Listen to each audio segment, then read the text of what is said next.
was also a good time to formally ask the inhabitants of this territory to become citizens of the nation of Reborn. Those who chose to become a citizen would be able to evolve and gain a custom skill. Almost all of them chose to become a full-fledged citizen of the nation, with very few exceptions from the dwarves who were just visiting this place as a holiday vacation. Either way, Michael was glad to learn that they were now at least 3,000 citizens of the Reborn nation. Lolo, prepare a huge feast and celebrations in the plaza. We are going to have a party to commemorate this monumental occasion.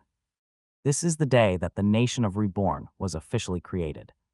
Soon, a nationwide celebration ensued in the nation of Reborn.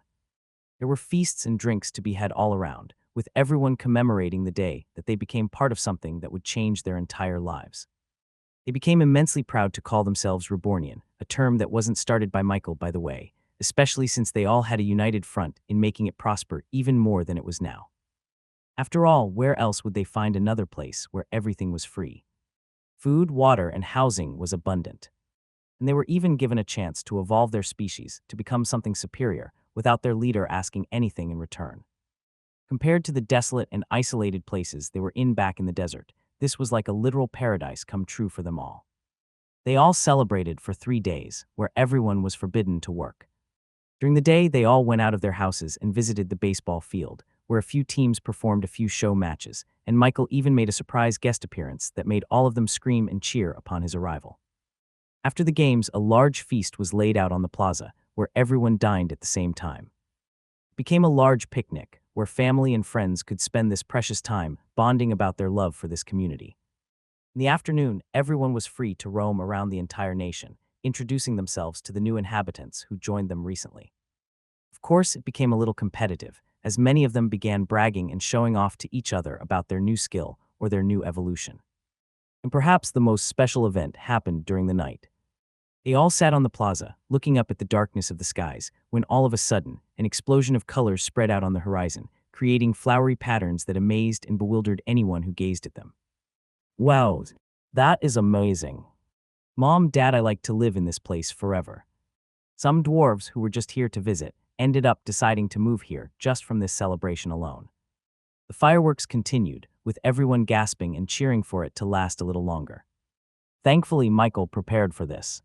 He enlisted the help of Kong and a few other talented citizens to create more elaborate fireworks shows for everyone to enjoy. He then began to hand out sparklers to all small children, allowing them to witness the beauty of fireworks right in front of their hands. It was a magical night where everyone had fun and enjoyed the entertainment. It was so fun, in fact, that they all collectively decided to celebrate this day every year, called Reborn Day. After the 3-day celebration, everyone went to work a lot more refreshed than before, motivating them to work harder using their new evolution and their new skills. What? For their first order of business, Michael instructed Kong to create districts in their nation, each housing the different species that needed their own environment. For example, the satyrs needed the shading of lots of trees, so they lived closer to the forest, basically on the opposite side of where the baseball field was located. When he asked them why they needed the shade, it turned out that they were susceptible to the heat and temperature. Hearing this, Michael had one solution for them: the air conditioner. ChatJK3, can you give me the blueprints to make an AC? As expected of his personal AI assistant, all the information he needed to create an HVAC system flowed through his brain and embedded itself into his neurons.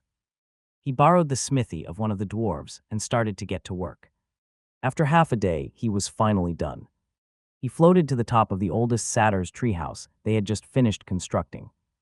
Then he created a rectangular opening near the window and installed the AC there before plugging the machine into the electrical socket. After that, he invited all the satyrs to the house for them to experience firsthand the miracle that was air conditioning. Press the button, he said to the eldest satyr. And as soon as he did, the AC rumbled a bit before suddenly releasing a cold breeze. Whoa, that's cooler than a gust of wind. It feels like it's snowing. The satyrs immediately loved the air conditioner, making them all want to stay in this treehouse forever. Of course, Michael promised to install an AC in each of their tree houses, so they wouldn't have to crowd themselves in just one room. Thankfully, there was one satyr who evolved to become a smithing satyr, and Michael gave the blueprints for the AC to him. Find adventures on Empire. And soon after that, the rest of the nation heard about this AC and started clamoring to have them in their homes as well. This became an immediate project for the dwarves in charge of craftsmanship. They too wanted their homes to be as cool as ice after they were done spending the days in the hot forge. Since electricity was so prevalent in their nation now, Michael decided to invent more electrical appliances for them. He created a refrigerator the next day, which became popular among the lamias and the butchermankies since they got to store their meats and fish inside without them spoiling for a long time. Next, he created an electric fan, a washing machine, a heater, an iron for clothes, and an electric stove. He gave all sorts of blueprints for his newly evolved mechanics to make for the entire nation. Although he could have made it by himself, he decided to delegate this project to others because he had his own project to deal with. Specifically, Michael wanted to start experimenting with mithril, the strange material that could store mana in its body. According to the Dwarven King, Damascus steel was the material best suited to become mithril. So he took a big chunk of it from their warehouse and started following ChatJK3's instructions. The 8 different elemental mana particles inside his body began to swirl in his hands, slowly making their way toward the Damascus steel. Michael closed his eyes and visualized the flow of mana in his mind. And in his mind's eye view, he could see the square chunk of Damascus steel right in front of him, as if it was an empty void ready to be filled. Then, with careful precision, he guided a string of elemental mana into the Damascus steel. The microscopic fuzzy balls of energy entered through the microscopic gaps in the Damascus steel's atoms until they became infused with mana suddenly. The Damascus steel began to absorb more mana from Michael until it was fully saturated. Using his supreme skill, mana gathering, he was able to see the true state of the Damascus steel. Since it was infused with mana, it felt like the steel itself became mana too. With the help of ChatJK3, Michael was able to create mithril on his very first try. He opened his eyes and saw the substantial change in the Damascus steel. The previous gray and black color of the metal had changed completely, becoming translucent like a crystal. For this first experiment, Michael had infused the Damascus steel with only fire mana, which meant that the mithril became like a crystal with a reddish glow from the inside. He continued with his experiments, having 8 different mithril pieces, with each containing a different elemental mana. Michael picked up the mithril with a slightly bluish glow from the inside of its translucent crystal-like body. This was the water element mithril. And as soon as he picked it up, a notification flashed through his vision. Strength of water element spells increased by 30%. Mana consumption of water element spells decreased by 50%. Casting time of water element spells decreased by 10%. Michael couldn't believe his eyes. Just by touching mithril, casting a water element spell became so much more improved. With this mithril, a simple 2-star spell could have the same power as a 3-star spell. Holding a water element mithril increased the effects of a water element spell. Is this the true effect of mithril? It's much better than I thought, Michael thought to himself. He tried it with the different elements, and they all gave him the same effects. Each mithril improved the effects of a spell, as long as the spell used that specific element. He could then confidently conclude that mithrils could effectively increase a mage's magic output by at least half.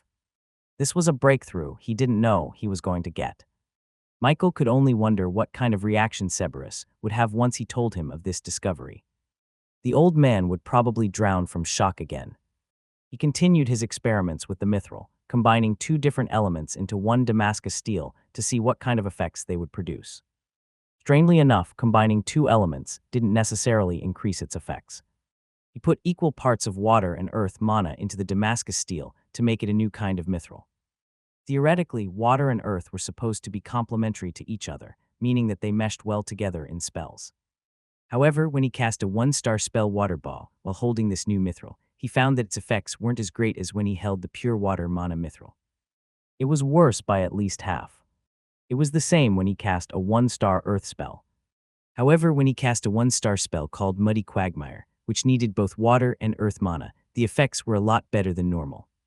From this, Michael could conclude that the combination of mana into mithril was only good if the spells being cast used those combinations of mana elements. Otherwise, it was better to just have one element into a mithril. And as he continued to experiment, he suddenly had an idea to put all elemental mana into one Damascus steel. He wanted to replicate the God Forge. That material was rich with all elements that coincided with each other without canceling each other out. Because of that, it was able to release a tremendous amount of pure energy that resulted in a fire that could melt everything in its path. Michael, knowing that he was playing with something a little bit dangerous, decided to experiment on a smaller piece of Damascus steel about the size of his palm. He pulled the elemental mana out of his cores and slowly instructed them to infuse into the Damascus steel. Find exclusive stories on Empire. To be cautious, he put one element at a time. He infused it with fire mana, then water mana, then air mana, and so on and so forth. There were now 7 out of 8 elements inside the Damascus steel, and nothing had gone wrong as of yet.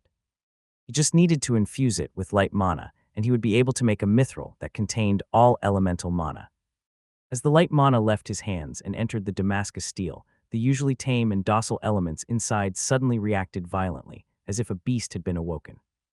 Damascus steel, unable to handle all the energy from the fusion of all elemental mana inside it, burst into a million pieces and created a tremendous explosion that turned everything close asunder.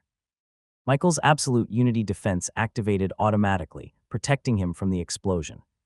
The counteracting force of his defense was able to quell the explosion and prevent it from spreading outwards just in time. If Michael hadn't suppressed it, it wouldn't be an exaggeration to say that the explosion would have destroyed Michael's entire house and all the houses near it.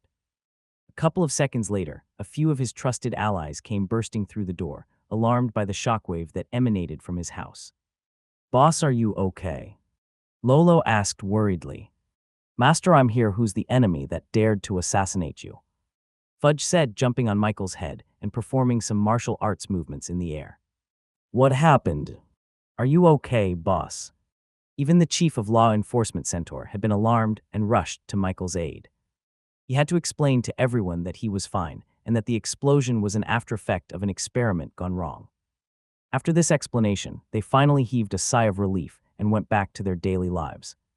Fudge, on the other hand, stayed behind and asked Michael about his experiment. Once Michael explained it to him, the rogue slime immediately requested for Michael to create a kunai dagger made out of mithril, which, of course, contained dark mana inside and increased all dark element spells he would use. Fudge's words gave Michael an idea of how mithril could be used in the future. This was a world where magic and swords existed, yet Michael had yet to see a magical artifact in existence. If there was, then it was incredibly rare and scarce. But with this discovery, Michael could make his own magical artifacts by molding these mithril ores into the shape of a weapon or a tool. Mages could now have wands that specifically increased their power output. By at least half swordsmen could increase their slicing power by having a sword made out of mithril. And even non-combative talents could increase their production by using mithril tools like rakes and hammers. The possibilities were endless.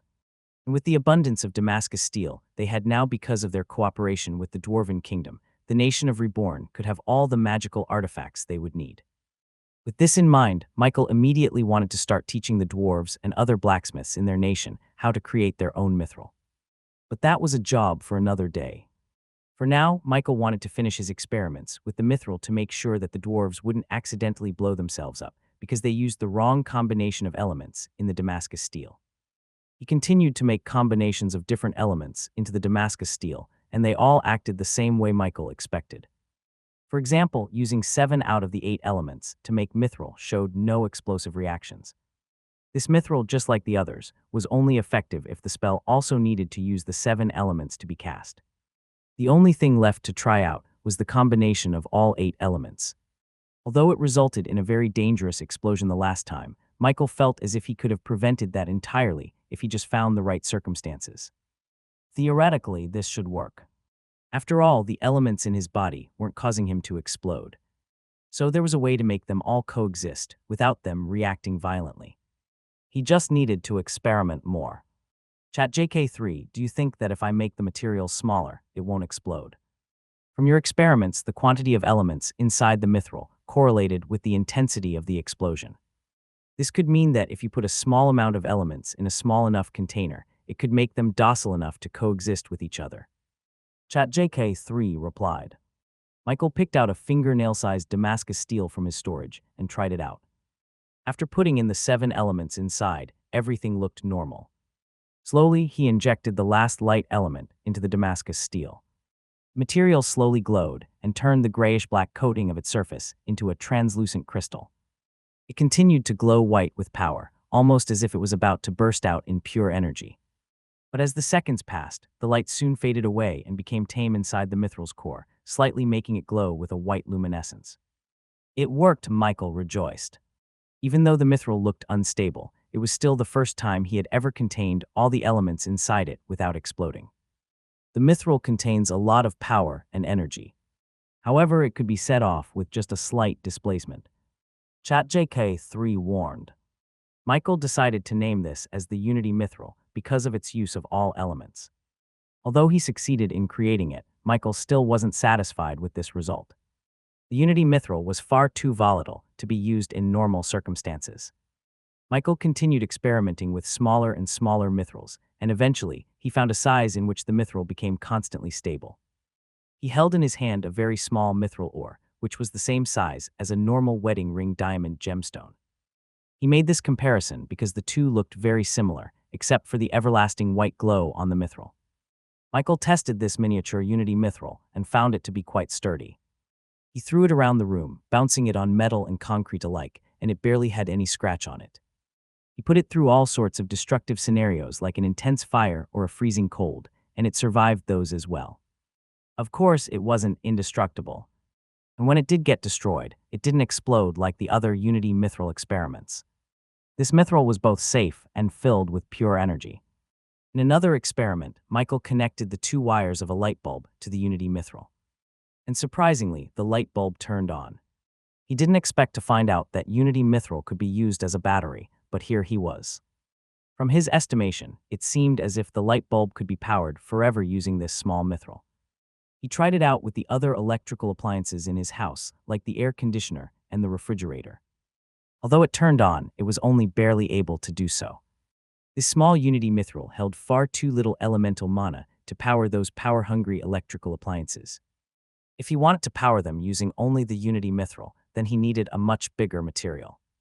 But of course, doing that posed the problem of safety, since it was a lot more volatile than the small mithril. However, this was still a very good breakthrough. This Unity mithril acted like an eternal battery, needing no recharge or replacement. The only downside of it was that it could only power small appliances. Do you think I could eventually find a way to create a larger Unity mithril? He asked ChatJK3. It is possible to brute force your way to finding a solution. However, that will take too much time and effort to complete. I suggest you find the rest of the Godforge pieces scattered in the country, it replied. Michael chuckled to himself. You just want another upgrade, don't ya? I will not deny that. Stay connected through Empire. He was already planning on doing that either way. After all, the improvement he got with each software upgrade had been incredible so far. He didn't want to stop. He craved for more. Michael began to implement mithril into the nation, gathering each citizen once again to ask them what kind of weapon or tool they would want to be made. They were all incredibly surprised by this. After all, it hadn't been that long since Michael evolved them each one by one. Even though he didn't look tired, the citizens knew that doing that for too long must have taken a lot out of him. But still, Michael kept going. Since he was the only one who could make mithril for now, he took it upon himself to personally craft a mithril tool or weapon for his citizens. This endeared him to his citizens more, vowing themselves to work even harder to repay all the things that Michael had given them. What? A group of engineers led by Kong each chose a tool that suited their jobs best. Some chose a regular ruler, some chose a hard hat, and some chose a pencil so that they could easily take it anywhere they went. Farmers wanted rakes, shovels, and scythes, while most of the dwarves wanted hammers and anvils. As everyone got their hands on a mithril artifact, they found that their productivity had gone up by at least twice more than before. The spells they cast to mold concrete into roads or to plant seeds in a field became much easier than before, even without improving their spells at all. They just had to hold the mithril artifact in their hands, and it would improve their skills tremendously. Because of this, there was more beer produced daily, there were more houses built every week, and everyone could finally get an air conditioner and a refrigerator in their own homes. With the combination of their evolution, their new skills, and their new mithril artifact, everyone had become so adept at their jobs that they improved their work in every single aspect, wasting less time and resources while producing greater results. Michael was even able to assign them new work without overworking them. He spent about a week designing and creating a pocket watch, which was powered by the miniature Unity mithril. Dwarves and the other blacksmiths marveled at the circular, golden pocket watch in their hands, and could only wonder how Michael could create such an intricate piece despite being so small. Everyone was already used to the town clock, so having a personal one in the palm of their hands sounded like a great improvement in their daily life. They no longer had to peek out of their windows to look at the clock tower in the middle of the nation. They could just look at their pocket watches. He instructed Kong to create another factory, with this one specifically made for producing pocket watches. He was planning on selling the pocket watch and the automobile at the same time. Michael hoped that unveiling and introducing these innovative and novel products into the human market would allow them to gain a lot of traction in the Queen's region. He and Cassell had been planning on expanding the Reborn business into the Queen's region for a long time now. The only thing preventing them from doing it earlier was that the King's region and the Queen's region were separated by a very dangerous mountain range. This prevented them from transporting a lot of their bigger and heftier products to the rest of the country. Find adventures at Empire. But now that they had attained the cooperation of the Dwarven Kingdom, they could simply use their place to bypass the mountain range and reach the Queen's region without any problem. And since they were planning on creating a railway system to connect to the Dwarven Kingdom, the transportation of their products would become so much easier than before. Michael could finally bring the plumbing system, the automobile, and concrete to the Queen's region. So right now, Michael was stockpiling a lot of products in their nation that would someday be transported to the Queen's region to be sold. As for the magic artifact, Mikkel was still debating on when he should unveil it to the world. At the very least, he wouldn't want to unveil it before the dwarves learned to make mithril by themselves. If he introduced the mithril artifact so soon, then he would be forced to work on it by himself, since he was the only one who could make it. Once the dwarves and the blacksmiths of this nation were able to efficiently manufacture large amounts of mithril, only then would he pay a visit to his old friend Cerberus Ogendor. As the Tower Master, he must be knowledgeable enough to know the value of the mithril artifacts. What? And so the days passed, and everyone was hard at work.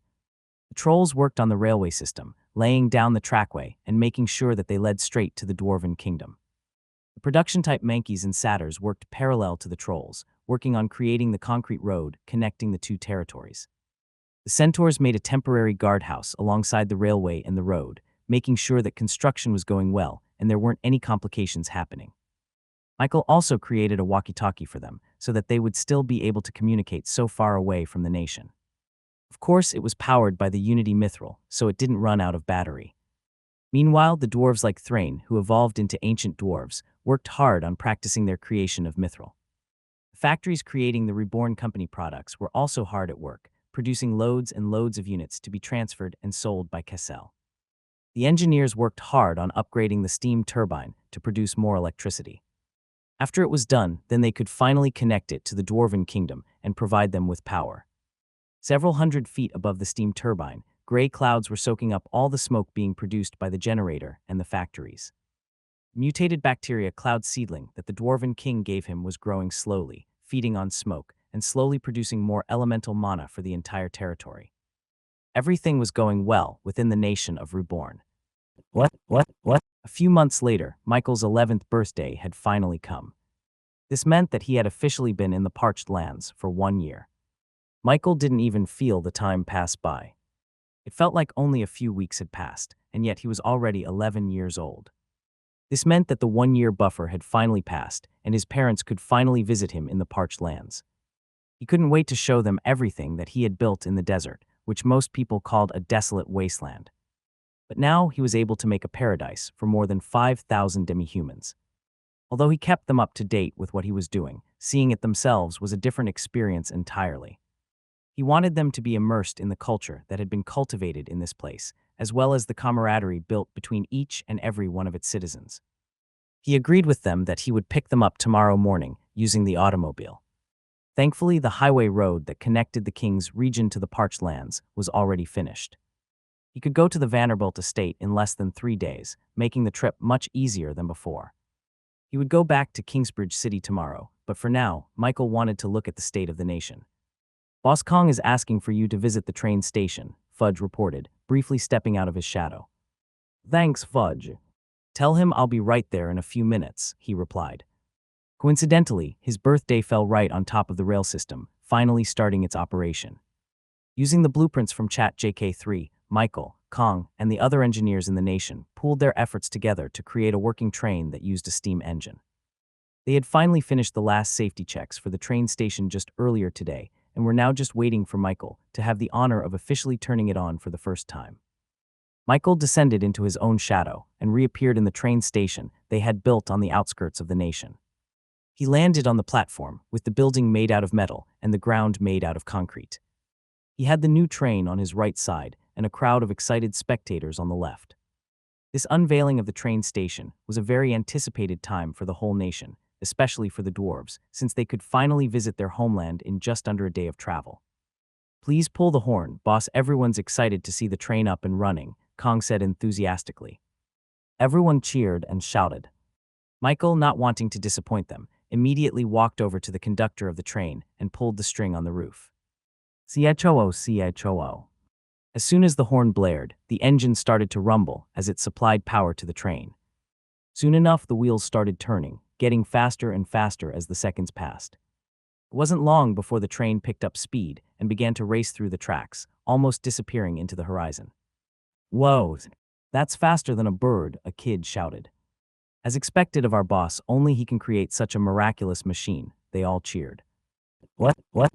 Now that the train was up and running, the trade and commerce between the reborn nation and the Dwarven Kingdom had reached greater heights.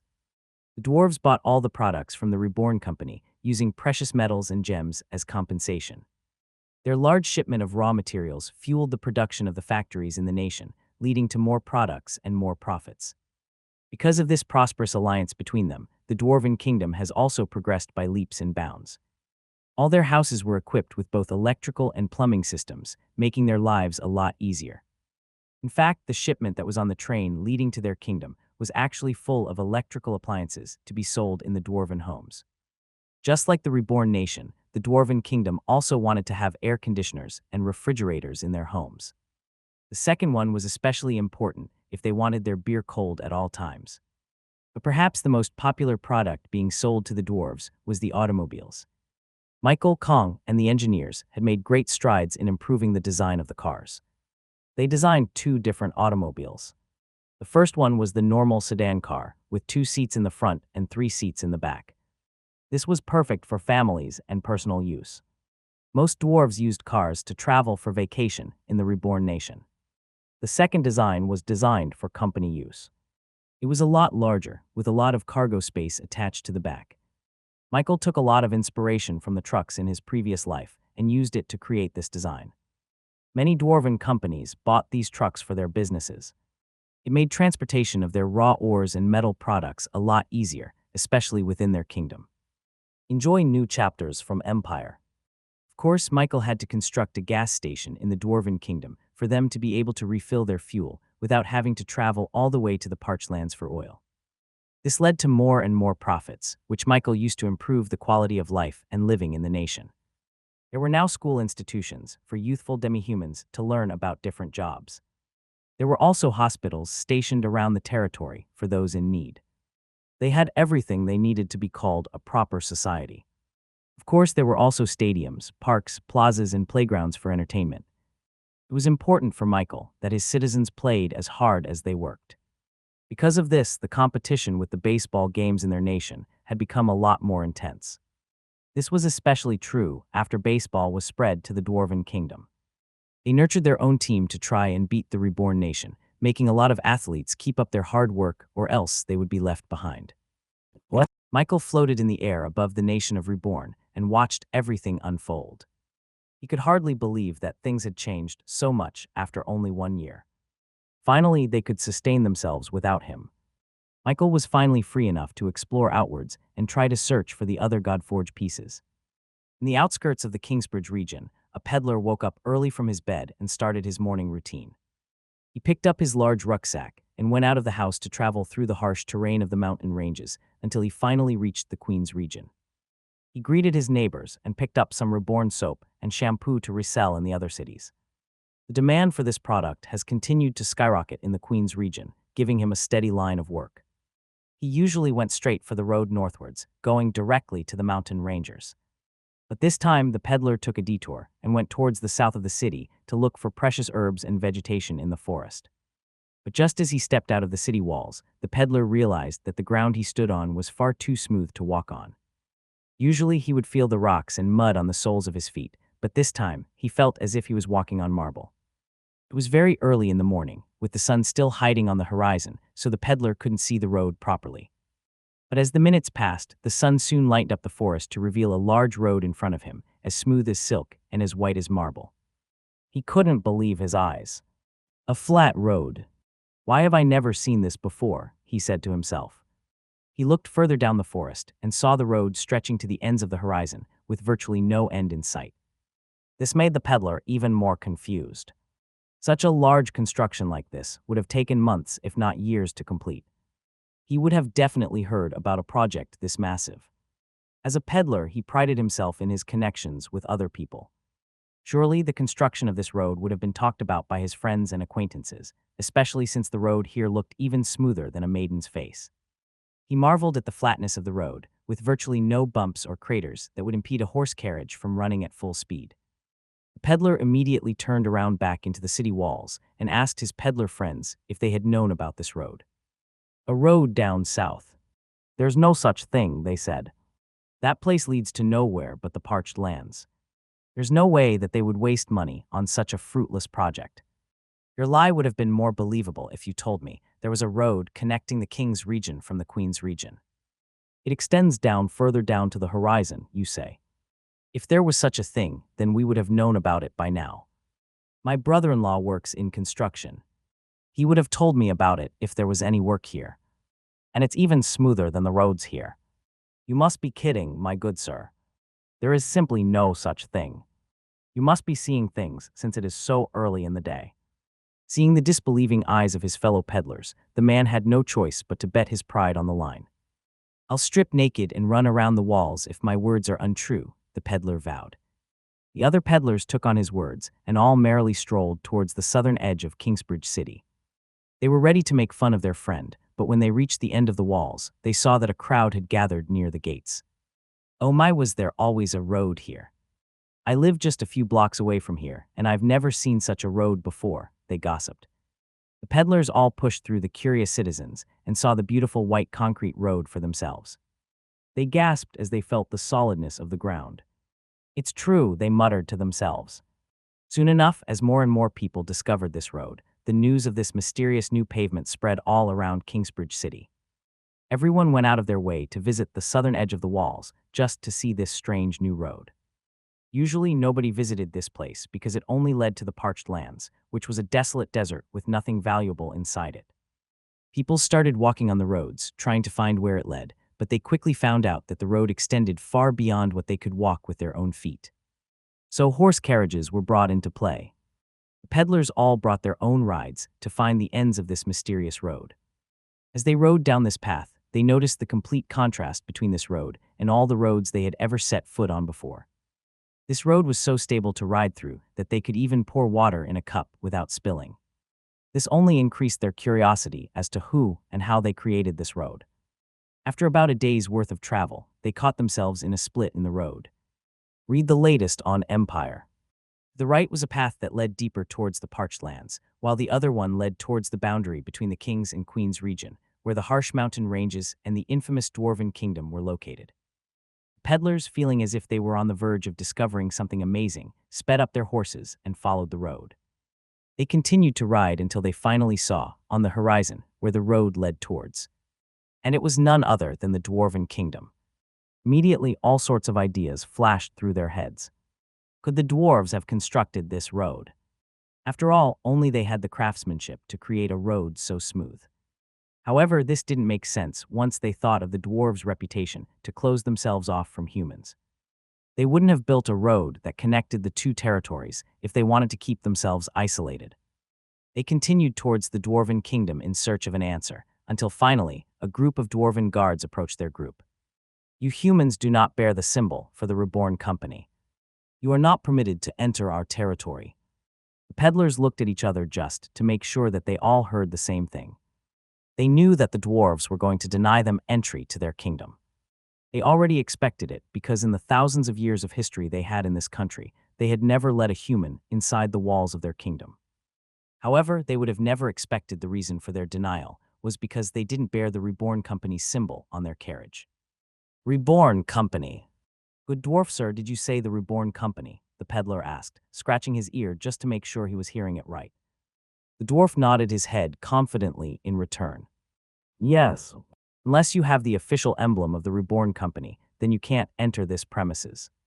Judging by their words, they made it seem like being affiliated with the Reborn Company allowed them an exception to enter the Dwarven Kingdom. But that was impossible, right? After all, the Reborn Company was a human-owned business operated by humans. There was no way that the xenophobic dwarves would willingly let the humans spread their business into their kingdom. Just then, one of the peddlers looked around the forestry and noticed that their walls were standing tall, with virtually no scratch on them. Wait a minute, how did your walls come out unscathed from the landslide? He asked. Seeing pristine walls surrounding the Dwarven Kingdom surprised the peddler, who expected to see a half-built wall under construction. After all, it had only been a few months. Even the mountain ranges between the Queen's and King's region were still under renovation because of the landslide, with plenty of roads still blocked by uprooted trees and boulders. And from what they heard about, the Dwarven Kingdom was very much affected by this landslide, destroying their walls and their villages into mere rubble. The peddler even saw the aftermath of the natural disaster himself when he tried to visit this place right after the landslide. He saw nothing but destruction then. But now, the dwarves were somehow able to completely reconstruct their numerous layers of walls in just a few months. They knew the dwarves were good at construction, but they didn't think they were this good. We did not build those walls, the dwarves confessed. Those walls were constructed with the help of the Reborn Company. Seeing the jaws of the humans slacked wide open, the dwarf laughed to himself. Ha ha ha, aren't they amazing? Believe it or not, they rebuilt our walls in just a month and a half, the dwarf bragged. The peddlers were already amazed at the fact that the dwarves let a human do their construction for them, but even more so when they found out how fast they built the walls. Building these tall walls in just under 2 months. Your journey continues on Empire. I'm sorry, but that simply isn't possible. The dwarf didn't argue with them any longer, because even if he explained the truth to them, they would find it hard to believe no matter what. Do you see the road that you're standing on right now? The dwarf asked. Reborn is responsible for creating this road, connecting to the human territories. Finally, the peddlers had their answer as to who constructed this long-spanning flat road. They just couldn't believe that it was the Reborn Company who created it. And just as they were trying to process this information, they suddenly heard a rumbling sound in front of them. When they looked up, they saw strange rectangular and box-shaped carriages that exited the walls of the Dwarven Kingdom. The first weird thing they noticed from this was that the carriages had no horses pulling them forward. Yet the carriages still moved with speed and power, as if they had 4 horses on the harness. However, their surprise was quickly redirected when they noticed the emblem stamped in gold on the side of the vehicle. There was an intricate and elaborate letter, R, on the horseless carriage. The peddlers immediately recognized this symbol. How could they not? The soaps, shampoos, and chessboards that they were all so familiar with had this bearing on its body as well. This was a property of the Reborn Company. It seemed that the dwarves' words were true. Only carriages with the Reborn Company symbol could enter their territory. But perhaps that wasn't the most shocking thing that the peddlers saw. Behind the horseless carriages was a big container being hauled, so filled with materials that it was almost overflowing at the top of the container. Because of this, the peddlers were able to sneak a peek into what the Reborn Company was hauling out of the Dwarven Kingdom. Most of what they could see was a combination of precious metals like aluminum, copper, and steel. However, what most surprised them was the appearance of a black and gray material that they had seen only once in their life. But even then, they wouldn't mistake it for anything else because of how precious and rare this material was. Those were the Damascus steel that the dwarves were so famous for. As peddlers, they knew just how rare this material was. Because of the Dwarven Kingdom's policy of rejecting business from outsiders, humans could only obtain very small pieces of Damascus steel from the black market. It was already a good haul if they could get a few kilograms of this stuff once every few years. But from their estimation, the Damascus steel in those carriages almost weighed a ton. Is that what I think it is? But I thought the Dwarven Kingdom prohibited the selling of Damascus steel. The dwarf scoffed. Yes, we still prohibit other humans from buying Damascus steel. But the Reborn Company is different. They are a friend and an ally to our kingdom. They can buy all the Damascus steel from our mines, and we will gladly sell it to them, the dwarf explained. The peddlers couldn't help but stare at the R symbol on those carriages. They couldn't believe that the Reborn Company was able to do something that no human had ever done in forever. They gained the favor of the dwarves. The peddlers quickly returned to Kingsbridge City to tell the news of this amazing discovery. They told them all about how the mysterious road led to the Dwarven Kingdom, and that, as it turned out, it was the Reborn Company who created them in the first place. Not only that, but the Reborn Company was somehow able to gain the good favors of the Dwarven Kingdom and allow them to buy all the Damascus steel that they could buy. Because of how insane this piece of story was, the gossip quickly spread throughout the entire city, with newspapers printing all kinds of theories and speculation as to how this happened, and if this was even true. They could believe that the Reborn Company constructed these roads. They certainly had the money and power to do it. However, the fact that they became an ally to the Dwarven Kingdom truly baffled a lot of people. Even the greatest company in the world, the Vanderbilt business, was unable to break through the tough defenses of the Dwarven Kingdom. No matter how much the grossly wealthy Vanderbilt tried to persuade the dwarves with money, they still wouldn't budge about their policy to reject outside business. All other nations and kingdoms tried their hand as well, but to no avail.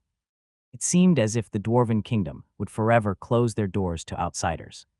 But now the upstart Reborn Company was suddenly able to do what none had accomplished. Although the citizens of Kingsbridge City loved the innovative company, they simply couldn't believe this news unless they saw it for themselves. Soon enough, a lot of people took their carriages towards the concrete roads and made the journey towards the Dwarven Kingdom. This led them to discover that the roads were indeed as smooth as how the others described it. And once they reached the walls in the valley guarded by dwarves, they were given the same answer as the first peddlers that came there. No one could enter unless they had the symbol of the Reborn Company on their carriages. They returned to Kingsbridge City to spread this news. And it didn't just end there. The entire King's region soon became aware of the fact that the Reborn Company was the only business that could offer them something that no one could. They could get Damascus steel from them. So all Reborn Company buildings and offices scattered around the territories in the King's region, including the main office in Kingsbridge City, were crowded with a lot of people asking if the stories were indeed true. Experience more tales on Empire. A lot of royalties and wealthy people began to send Cassell a lot of letters stating their intent to buy Damascus steel from their company at a very high price. But no matter how many people bothered the offices, the Reborn Company made no statement and continued to remain silent. That was until today, when all of their preparations had finally been completed. Cassell looked down the window of her office and saw a lot of people crowding themselves in front of their company building.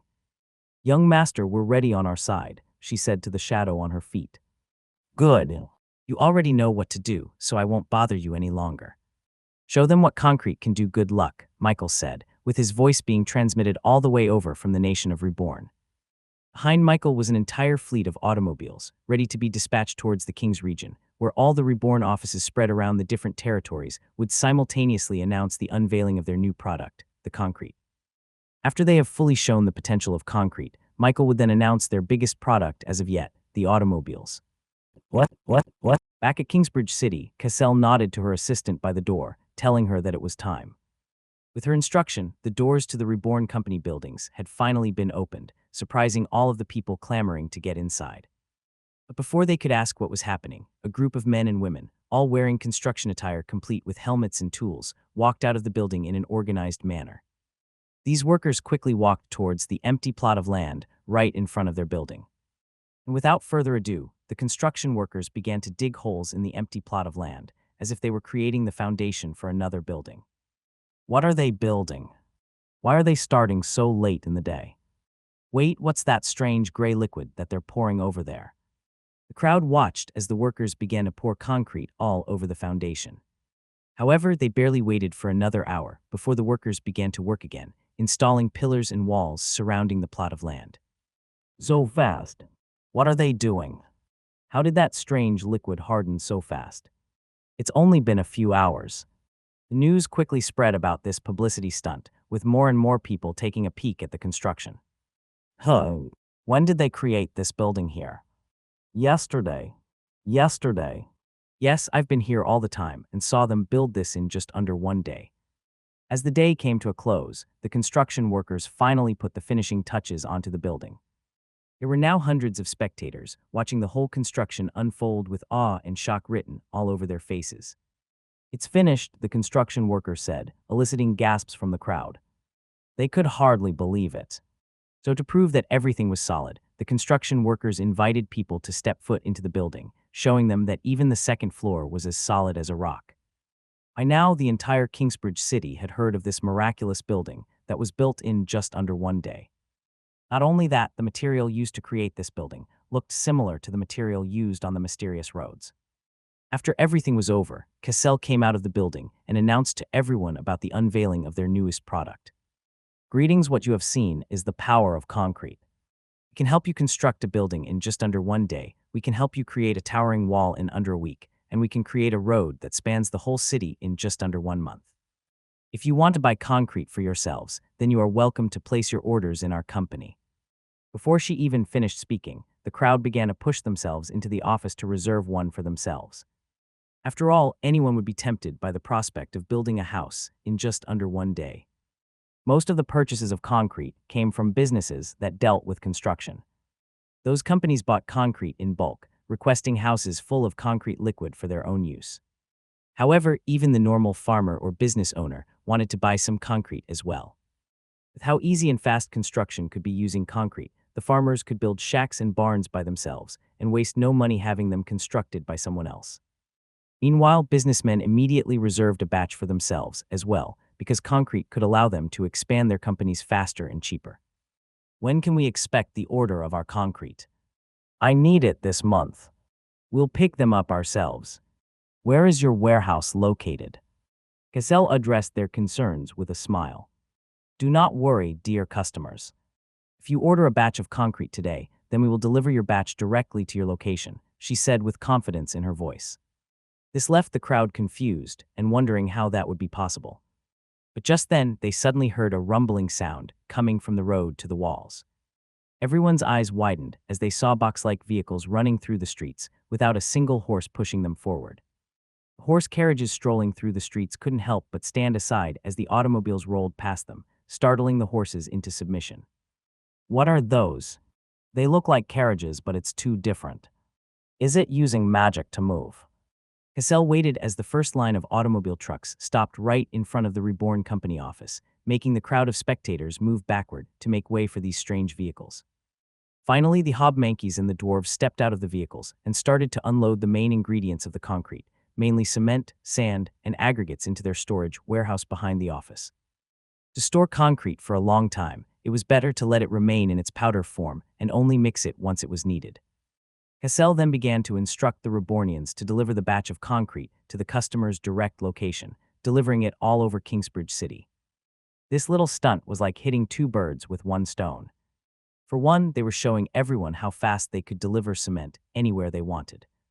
And second, they were showcasing the full use of automobiles, creating a lot of intrigue and curiosity as the cars drove all around the city. And the best part was that this was happening all over the territories in the King's region. Whether they be a small village in the countryside or a big city nearer the Queen's region, every Reborn office showcased both their new products, the concrete and the automobiles. Cassell didn't even have to catch the attention of customers. They willingly entered their offices to ask about the strange horseless carriages that they used to deliver concrete all over the city. Once it was spread out that the cars needed no magic nor horses to work, it gathered a lot of gossip and conversations about the Reborn Company's newest inventions. But perhaps things picked up only when people realized how fast automobiles were compared to horse carriages. For example, soon after automobiles were introduced into the city, Cassell immediately started a service that allowed people to hitch a ride to a faraway place, just like how long-ride carriages were used to shuttle a lot of people out of the territory. "You're saying we can ride in this strange vehicle and it will take us to Grass Valley?" the peddler asked. "Yes, that is right. Would you like to buy a ticket?" "Bus automobile leaves in about 2 hours," a female hobmanke said, looking at the watch on her wrist. This kind of service wasn't strange because there were a lot of horse carriages that offered the same service. However, this automobile was no ordinary carriage. He and plenty of other peddlers and wanderers got curious about this new horseless carriage and bought a ticket. After 2 hours, the Manky driver started the engine, startling the passengers on board. As the car started moving, the peddlers noticed that the automobile was much smoother than a normal carriage, with the bonus of it being a lot faster. At this pace, the normal 4-day journey towards Grass Valley would only take about 3.5 days. But when they finally left the walls of Kingsbridge City, the automobile suddenly started speeding up. Now that they were on the flat concrete roads that the Reborn company made, the Manky driver could finally bring out the beast in the automobile's engine. Hey, what is this? We're going to crash. I feel like a cannonball. The passengers were terrified. But as they traveled through the flat roads, they suddenly realized that it didn't even seem like they were riding a carriage at all. If they closed their eyes, they wouldn't even know that they were moving. What, we're so fast? Look, that's Grass Valley on the horizon. That's impossible, we haven't even traveled for one day. The peddlers were awestruck once they finally arrived at the Grass Valley village. They traveled so fast that they weren't sure if this was even the right place. But as they entered the valley, they were met with the same herb market that the Grass Valley was so famous for. They saw turmeric being sold on markets. This piece of herb was cheap here, but expensive in Kingsbridge City because of how long the travel was between the two territories. But now they could buy turmeric and go back to Kingsbridge in just under 2 days. The peddlers quickly bought all the precious herbs they could carry and left the Grass Valley village market. Once they walked to the outskirts of the village, they saw a line of Reborn automobiles parked alongside the walls, ready to journey out as soon as possible. Hello, would you like to purchase a ticket back to Kingsbridge City? The next bus leaves in another hour, the female Manky asked with a smile on her face. As the days passed, people quickly found out how useful automobiles were, not only for transporting large amounts of materials through far terrains, but also for personal travel. The Reborn Company began to showcase the power of their automobile fleet by transporting all kinds of products through the different territories in the King's region. For example, turmeric, which was very rare and scarce in territories very far away from the Grass Valley, could now be purchased in any Reborn Company market in every territory. The best part was that it was so much cheaper than the normal prices because the effort to transport them was a lot easier with the automobiles. Concrete became a very big business for the company ever since people realized what Cassell meant when she said that they could deliver anywhere in the King's region. Rural areas and villages that only had wooden houses and huts could now build city-like buildings in their territory because of how easy it was to transport concrete compared to stone or steel. Royals who owned their piece of land turned to Reborn to further expand their territories, allowing them to build walls and buildings in a very short time frame. Of course, once people realized the true power of automobiles, people began to ask how they could purchase their own vehicles. Businesses, royals, and even normal people wanted to buy their own automobiles. They would always gawk and ogle at any Reborn automobile that drove through the streets of Kingsbridge, hoping that they could one day be able to ride one for themselves. Michael priced a normal sedan car to about 10,000 gold coins and 40,000 for a large truck. Some smart, business-minded people immediately bought their own sedan cars to make it as a business of their own. They would use it just like a carriage, selling rides on their automobiles for a cheap price. Michael could have monopolized the use of automobiles for his company only. After all, the speed and efficiency of cars allowed them to have a competitive edge over everybody because they could provide rare products for a cheap price compared to others. However, Michael knew that it was a short-sighted plan. He was thinking much further ahead to when the whole world was using automobiles. After all, these cars couldn't run forever. They needed fuel, something that they had plenty of back in the nation of Reborn. So just as people started to buy their own automobiles, Michael had Cassell start constructing plenty of gas stations all around the territories to supply everyone with all the fuel they would ever need. And because more and more people were buying automobiles, many territories were also forced to buy concrete from them to construct bigger roads in their territories to accommodate the cars. They also began construction on roads connecting the different cities and villages in the King's region, allowing the automobiles to show their full potential. Commerce within the King's region received a big boom with the advent of concrete and automobiles, with gold circulating at a much faster rate than normal. But of course, the Reborn Company received most of that money, which Michael used to keep the factories in his nation to keep creating products. What? Cerberus Ogendor was the tower master of Kingsbridge City's magic tower. He was supposed to be the main authority in magic and all things mystifying. However, even he was stumped as he and a lot of other wizards inspected a Reborn automobile with their own eyes. The sedan car had its hood popped up open, showing all of the internal machinery that made the automobile work. One 6-star wizard used the 5-star spell All-Seeing Magic, allowing him to sense all elemental mana in his surroundings. However, as the magical eye floating above his head peered through the automobile, he couldn't see any sign of a magic spell being used to make it work. "Doesn't use any magic," he said, with his voice emanating disbelief. "There is nothing mystifying about this automobile and only uses the physical world to function." The rest of the mages and wizards gasped at this discovery. It was hard to believe that a reality-defying object used no magic at all. "Tower Master, is it truly not magic? How is this possible?" Everyone turned to the wisest man in the room. Cerberus stroked his long beard and took another look at the car. I need more deliberation. It would be wise for you all to let me meditate upon this automobile alone," he said to everyone. The mages soon left the room, leaving only Cerberus and the automobile in front of him. And in the silence, Cerberus asked, "Michael, are you listening to me?" Suddenly, the shadow behind his feet elongated and allowed Michael's body to emerge into the room. "Yo, you called me," Michael said as he casually saluted the old man. "Your new product is very impressive," Cerberus said. "It still surprises me that you can come up with such ingenuity only using the natural way of the world, without using magic to circumvent reality. Tell me, how did you do it?" Michael smiled at the old man before snapping his fingers, telekinetically moving the chessboard and its pieces to arrange themselves on the table. "How about a game first?" Cerberus chuckled and gently sat on the opposite side of the table. "I must warn you, I have improved by leaps and bounds since you were gone." Michael sat on the opposite side and scoffed. "You're not the only one, old man." The two played the game just like before, with them exchanging pieces equally. But no matter how much Cerberus thought he improved, Michael always seemed to get the upper hand in the end. "Having trouble? Why don't you take a drink to calm yourself down?" Michael joked. Cerberus glared at Michael before taking a sip of water to refresh his mind and think about his next move. Mitchell, seeing the perfect opportunity, finally spoke up. "Oh, I created something special. Would you know anything about this?" he said as he revealed a piece of mithril to Cerberus. And just as expected, Cerberus ended up spitting out all the water in his cup in utter shock.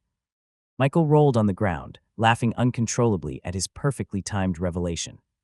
Cerberus coughed uncontrollably, but his eyes were glued to the fingernail-sized Unity mithril on the table. Just from looking at it alone, he knew that it contained mysteries of the mystic that even he was unfamiliar with. It felt like he was looking at a powerful and ancient relic, something that was lost within the sands of time, and only now did it finally show its face. He was so fascinated by the object that he wasn't even mad about Michael's prank. "Cough, what is that?" I feel the intensity of the elemental mana imbued in that material itself."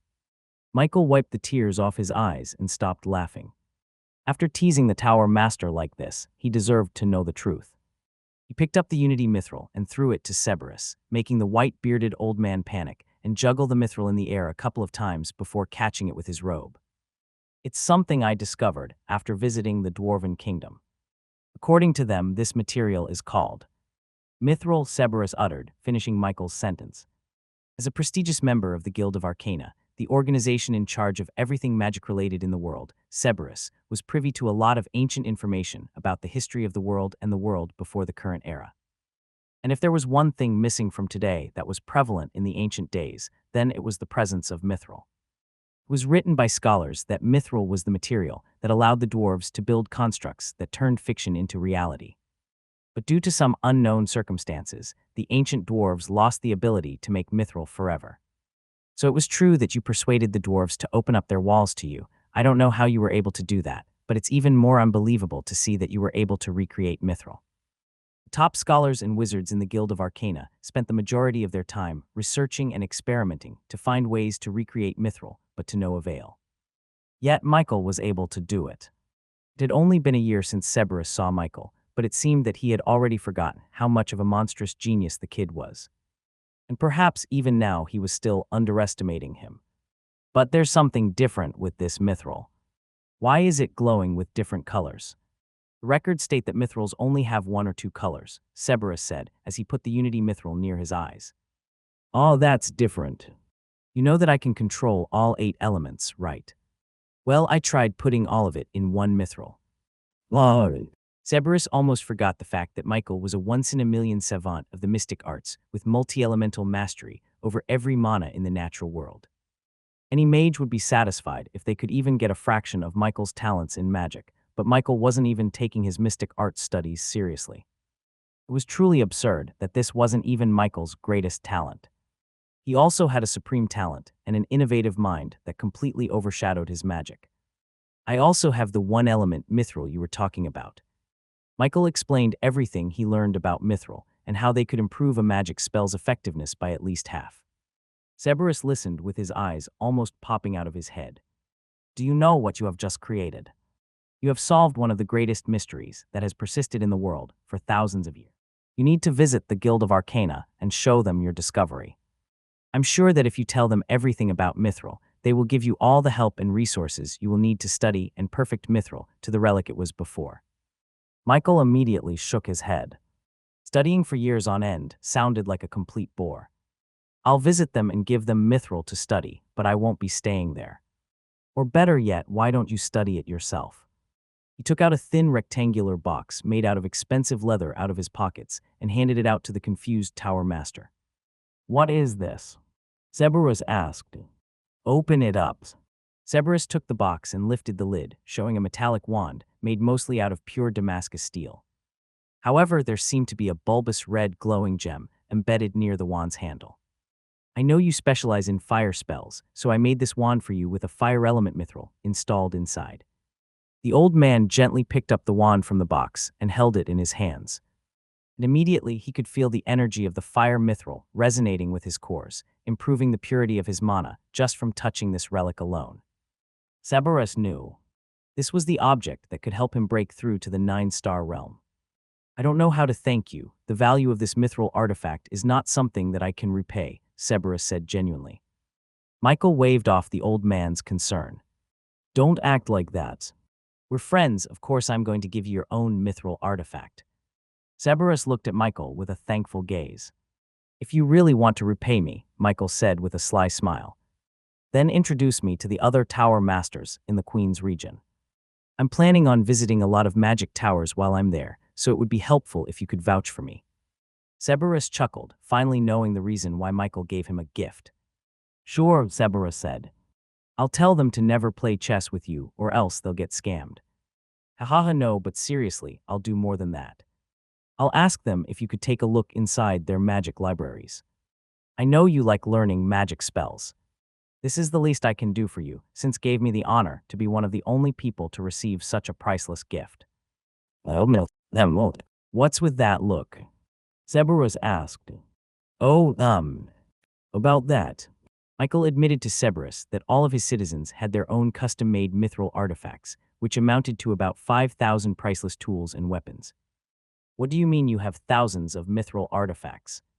You mean to tell me you created all of those by yourself?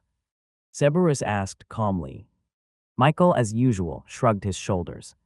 Well, I made the first 1,000 or so. The others were made by my artisans. Cerberus shook his head as if he had just experienced whiplash. Your artisans. There are other people who can create mithril aside from you. Cerberus thought that Michael was the only one who could create mithril artifacts. After all, he was the only one who had the unique skills and knowledge to make it. Yeah, Michael replied casually. I taught some of my talented citizens how to make mithril themselves. After all, I'm planning on selling artifacts in the future. Unfortunately, their rate of production is still far too slow to be sold in bulk like the automobiles. But we can probably sell some custom-made products if they order from us. The tower master didn't know how to feel about this. Michael treated the precious, ancient, and powerful mithril relic as if it were just another one of his innovative products.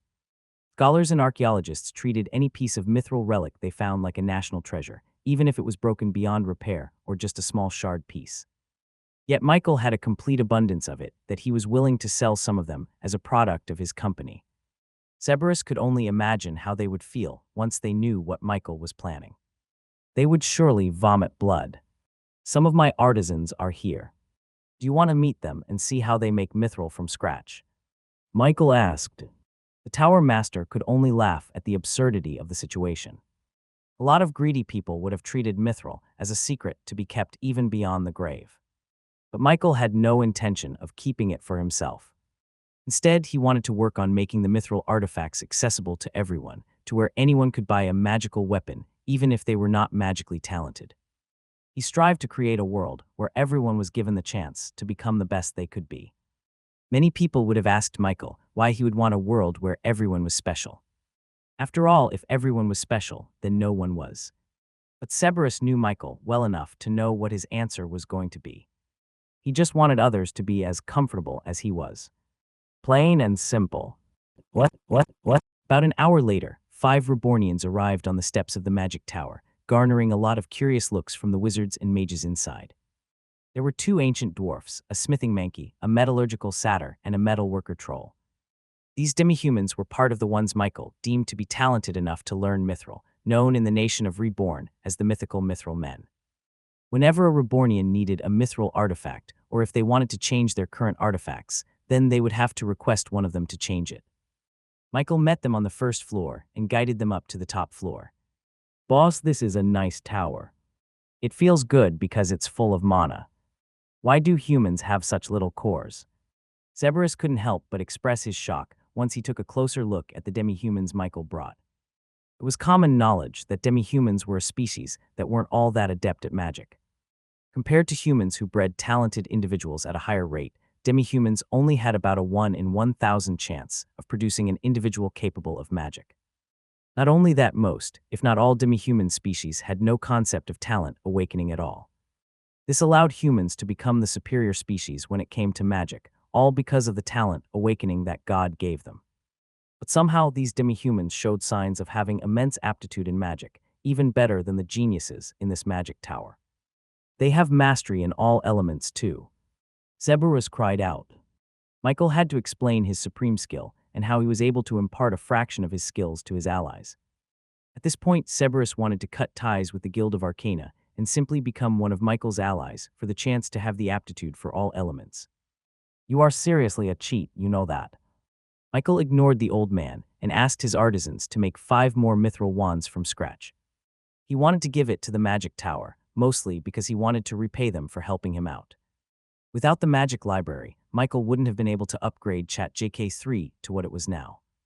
5 wands coming up, they replied. They took out a fingernail-sized sample of Damascus steel and began injecting them with mana. Their faces scrunched up as they concentrated on their work. If they lose focus for even 1 second, then they could end up ruining the entire piece, turning the Damascus steel into a messed-up liquid that lost all its great properties. They had to guide the mana into the gaps in the atoms of the Damascus steel. If they put too little, it wouldn't stick to the material. If they put too much, then it could overload the steel and end up having an explosive reaction. Just a quick question, Michael whispered to Cerberus while the artisans worked. Your room has protective spells, right? Cerberus glared at Michael. Why? Is it gonna explode? Michael shrugged. Maybe. What do you mean? Boom. Before he could even complain to Michael, one of the ancient dwarves ended up putting too much fire mana into the Damascus steel, leading to a fiery explosion. Magic circles immediately appeared around the domed room, dissipating the explosive force before it could damage anything. But Cerberus wasn't worried about his room. He was more worried about the dwarf who took that explosion head-on. Are you okay? He asked, with his voice slowly faltering as he saw a prismatic shield surrounding each of the demi-humans, negating the effects of the explosion. Whoa, you failed again. Haha, that's the 2nd time this week, the satyr teased the dwarf. It's because I'm not used to this place, the dwarf said disappointingly, not even flinching at the explosion. Cerberus watched the demi-humans laugh and tease each other with levity, as if they were used to the explosion, as if they knew that they wouldn't get hurt by it at all. Michael, that's your absolute unity defense. Don't tell me. They also have an impenetrable shield as a skill. Cerberus was absolutely gobsmacked to learn that all 5,000 of Michael's allies had the same impenetrable shield as him. After all, the absolute unity defense that Michael had was something that could defend against any and all kinds of spells. No matter what element it was, as long as it was not stronger than the wielder of the defense, then they wouldn't be affected by any spell. Yeah, they have it, Michael said matter-of-factly. But theirs is called the Lesser Unity Defense. It's a bit worse than mine. Since I'm a 4-star mage, any 4-star and below magic spell would not do anything to me. But for them, if they're a 4-star mage, then they can only protect themselves from spells that are 3-star and below. Michael explained it with a bit of a disappointed tone in his voice, as if it wasn't already one of the most powerful defenses in this world. Even the best defensive spells only protected against specific elements. For example, the turtle shell chitin was a defense spell popular among fire mages because it gave them protection against water spells, a natural counter to fire mages. However, that spell had a weakness against earth spells. So if they wanted to defend against earth spells, then they would have to learn another defensive spell to counter that. Of course, mages couldn't learn too many defensive spells, or else they wouldn't have enough time to learn their offensive spells. So even the lesser unity defense that Michael was so disappointed by was already something even better than the defenses of high-level mages like Cerberus. It was also a skill, not a spell, which meant that they didn't need any mana to cast their impenetrable defense. It was like a second skin, always present, always protecting them without a limit.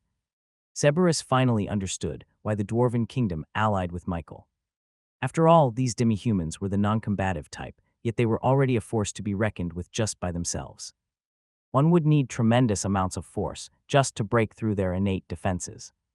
It was a terrifying thought to think of the time when Michael would gather an entire army for himself, each having the ability to deter any magic spells just through their normal defenses alone. They were resistant against all elemental spells, while also having the ability to cast any type of elemental spell. His army could charge through a tightly guarded territory and still come out unscathed, all without using any of their spells or other abilities. That was how powerful their defenses were. It was a smart decision for the dwarves to ally themselves with Michael so early on.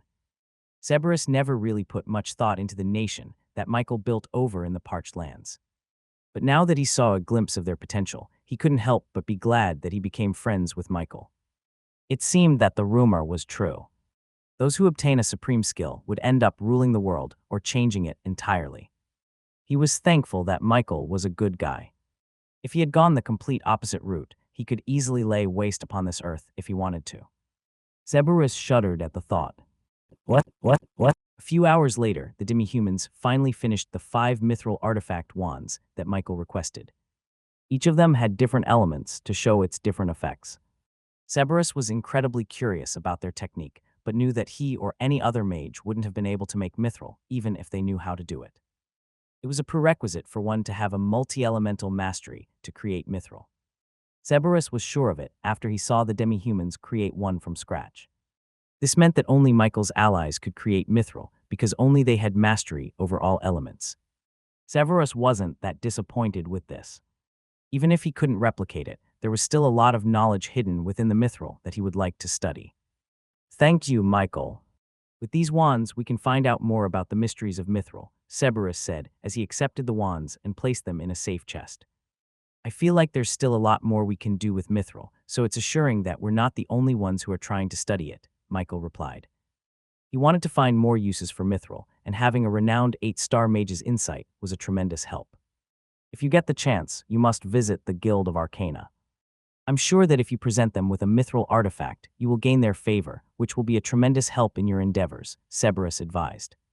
What do you mean? You're planning on expanding your business to the Queen's region, right? Well, you will find a lot more obstacles in spreading your reborn products there than you did here in the King's region. The Guild of Arcana has a lot of connections, especially in royal and sovereign territories. I'm sure that with their help, you can much more easily establish your company there. Michael knew that expanding into the Queen's region was a lot more troublesome than in the King's region, but he didn't know just how much. Can you tell me more about these obstacles? Michael asked inquisitively. The Queen's region is filled with territories that are not exactly working well together. Some of them are like the Dwarven Kingdom, in that they don't like outside business interfering with theirs, while others are far too crowded with companies and businesses that fully saturate the market. It is not like the King's region, which is considered the rural area of the country. Basically, you'll find a lot more competition in those territories. Even if your products are really good and well-liked by the customers, it won't matter if the lords of that territory refuse to let you sell it in their land. I'm not saying you won't be able to do it. After all, you were able to convince even the stubborn Dwarven Kingdom to ally with you. That is something that not even your grandfather was able to do. However, you'll find it much easier if you have help from the bigger, more established groups in the Queen's region. For example, the Guild of Arcana can help you with establishing yourself in a lot of markets. You could also ally with the Lionheart family, the name famous for their swordsman lineage. They can help deter any unwanted attention. You could also seek help from the Montgomery family, who has political connections with almost every territory in the Queen's region. Or you can even ask your grandfather for some assistance. After all, the Vanderbilt name carries great weight when it comes to all markets. After speaking with Cerberus, Michael left the magic tower with a lot on his mind. Although the tower master's advice was sound, Michael wasn't planning on seeking the help of any organization for now. He might accept their help if they offered it, but Michael wasn't going to approach them with the intention of asking for their help. That would not be a good basis for cooperation between them. For example, he never approached the Dwarven Kingdom for help. If he did, then the Dwarven King would have immediately refused to talk with him, closing off any future where they could establish a friendship. Instead, he let the Dwarven King approach, letting him see the good intentions of the reborn nation for himself, leading to the two territories becoming allies. This became even more important since he didn't know anything about the Guild of Arcana, the Lionheart family, the Montgomery family, or any other organization in the Queen's region. He didn't know the political landscape, wherein allying himself with one family could end up going against another organization. As for his grandfather, Michael didn't feel the need to ask him for help either. Although he was a Vanderbilt in name, Michael never really felt attached to his surname. He was especially more detached once his grandfather failed to show up at their important meeting about a year ago. Michael didn't want any bigger inheritance from the Vanderbilt wealth. He was incredibly satisfied with inheriting the desolate and useless parched lands. However, Michael thought it would have been nice if his grandfather had taken the time to actually meet with him. Sure, Iz was a busy man, and he probably had a reasonable excuse for being absent, especially since he was in charge of the biggest company in the entire world, but it would have meant a lot for Michael if he had shown up. That was the reason why Michael didn't want to ask for help from his grandfather. He didn't need to anyway. He was confident in Cassell and his reborn products that they could break through the Queen's region market by themselves. What? Michael walked out of the magic tower and saw that just on the other side of the street, there was a large line of people queuing up at a ticketing booth with the name Reborn Taxi painted in large text on its signage. This was a new business that the Reborn company started, acting just like the taxi services in Michael's previous life. And even though they produced a lot of automobiles for this taxi business, it seemed that the demand for them still far outweighed their supply. There was a very long line that crossed the entire street, filled with people waiting for their turn to hire a Reborn taxi. Michael walked to the end of the line and waited for his turn for an entire hour. Even though Michael could have arrived at Cassell's office in a single moment, he decided to go there the normal way. He waited in the Reborn taxi queue, just like everybody else. Once it was his turn, he bought a ticket from the booth attendant. "Take me to the Reborn office," Michael said to the satyr in charge of tickets to the automobile taxi service. Of course, the satyr replied, as she led Michael to the lineup of Reborn taxis that patrolled around Kingsbridge City. The foremost automobile opened its doors and let Michael board in its passenger seat. Soon after, the car roared and started its journey through the streets. Throughout the whole ride, Michael kept his eyes on the window, observing everything that was happening in the city after the introduction of the automobile. For example, the novelty of automobiles was still at a high even after a month of its introduction. It became the accepted mode of transportation, especially since it was so fast compared to normal carriages. Of course, since automobiles had taken over the taxi industry, this left the horse carriages out of work. There were barely any of them left in the streets. To remedy this, Michael started a program to give those carriage riders a chance to learn how to drive and to become an employee of the Reborn taxi service. This turned out to be a huge financial success for those drivers, since there were a lot of customers who hired their services just to try out the novelty of the automobiles. It could also travel a lot further out of Kingsbridge City without it taking months at a time for every trip, earning them more money in the long run. Michael's driver, for example, was a middle-aged human man who was part of the program. "Sorry for the delay, young man," the driver apologized as he stopped the car to the side. "The roads are still getting worked on, so there's a lot of traffic. But since they're using that magical concrete, it'll be done by tomorrow." The business with concrete was going all right as well. With the rise of automobiles, the entire Kingsbridge road system was currently being reworked to have flat, concrete roads perfect for cars. "Isn't the Reborn company so amazing?" the driver said in admiration. "They're changing our city for the better." Michael smiled, inwardly a little bit embarrassed when hearing such a compliment, since the driver had no idea who he was. As the car slowly advanced through the traffic, Michael saw the construction workers pouring concrete on the road. Most of the workers who got their hands dirty were human, while the managers who were overseeing the whole construction project were Rebornians. Michael recognized them to be Kong's loyal students and his employees. The Hobmankeys inspected the blueprints in their hands, the satyrs instructed the human workers on how to dig the ground better, and the dwarves taught the workers how to properly install the steel reinforcements. "What do you think about the demi-humans?" Michael asked the driver. The middle-aged man looked to the side and saw the demi-humans taking charge of the project like it was normal. Yet in his eyes, this was very unusual. "To be honest, I am quite surprised that they're so smart. I would have never thought that they could even cast magic spells." Having demi-humans living in human settlements wasn't exactly weird or unusual, especially in the King's region, which was very close to the parched lands where most demi-humans lived. Discover exclusive content at Empire. However, they weren't exactly socially accepted enough to be the norm. Usually, a demi-human would get one weird look or two when crossing the street, but most people would just ignore them and let them go about their day without disturbing them. Most of the demi-humans who migrated to human settlements did so because they thought that they had a chance at a better life there than in the desolate parched lands. Here, they had to offer their services to humans to earn enough money to survive.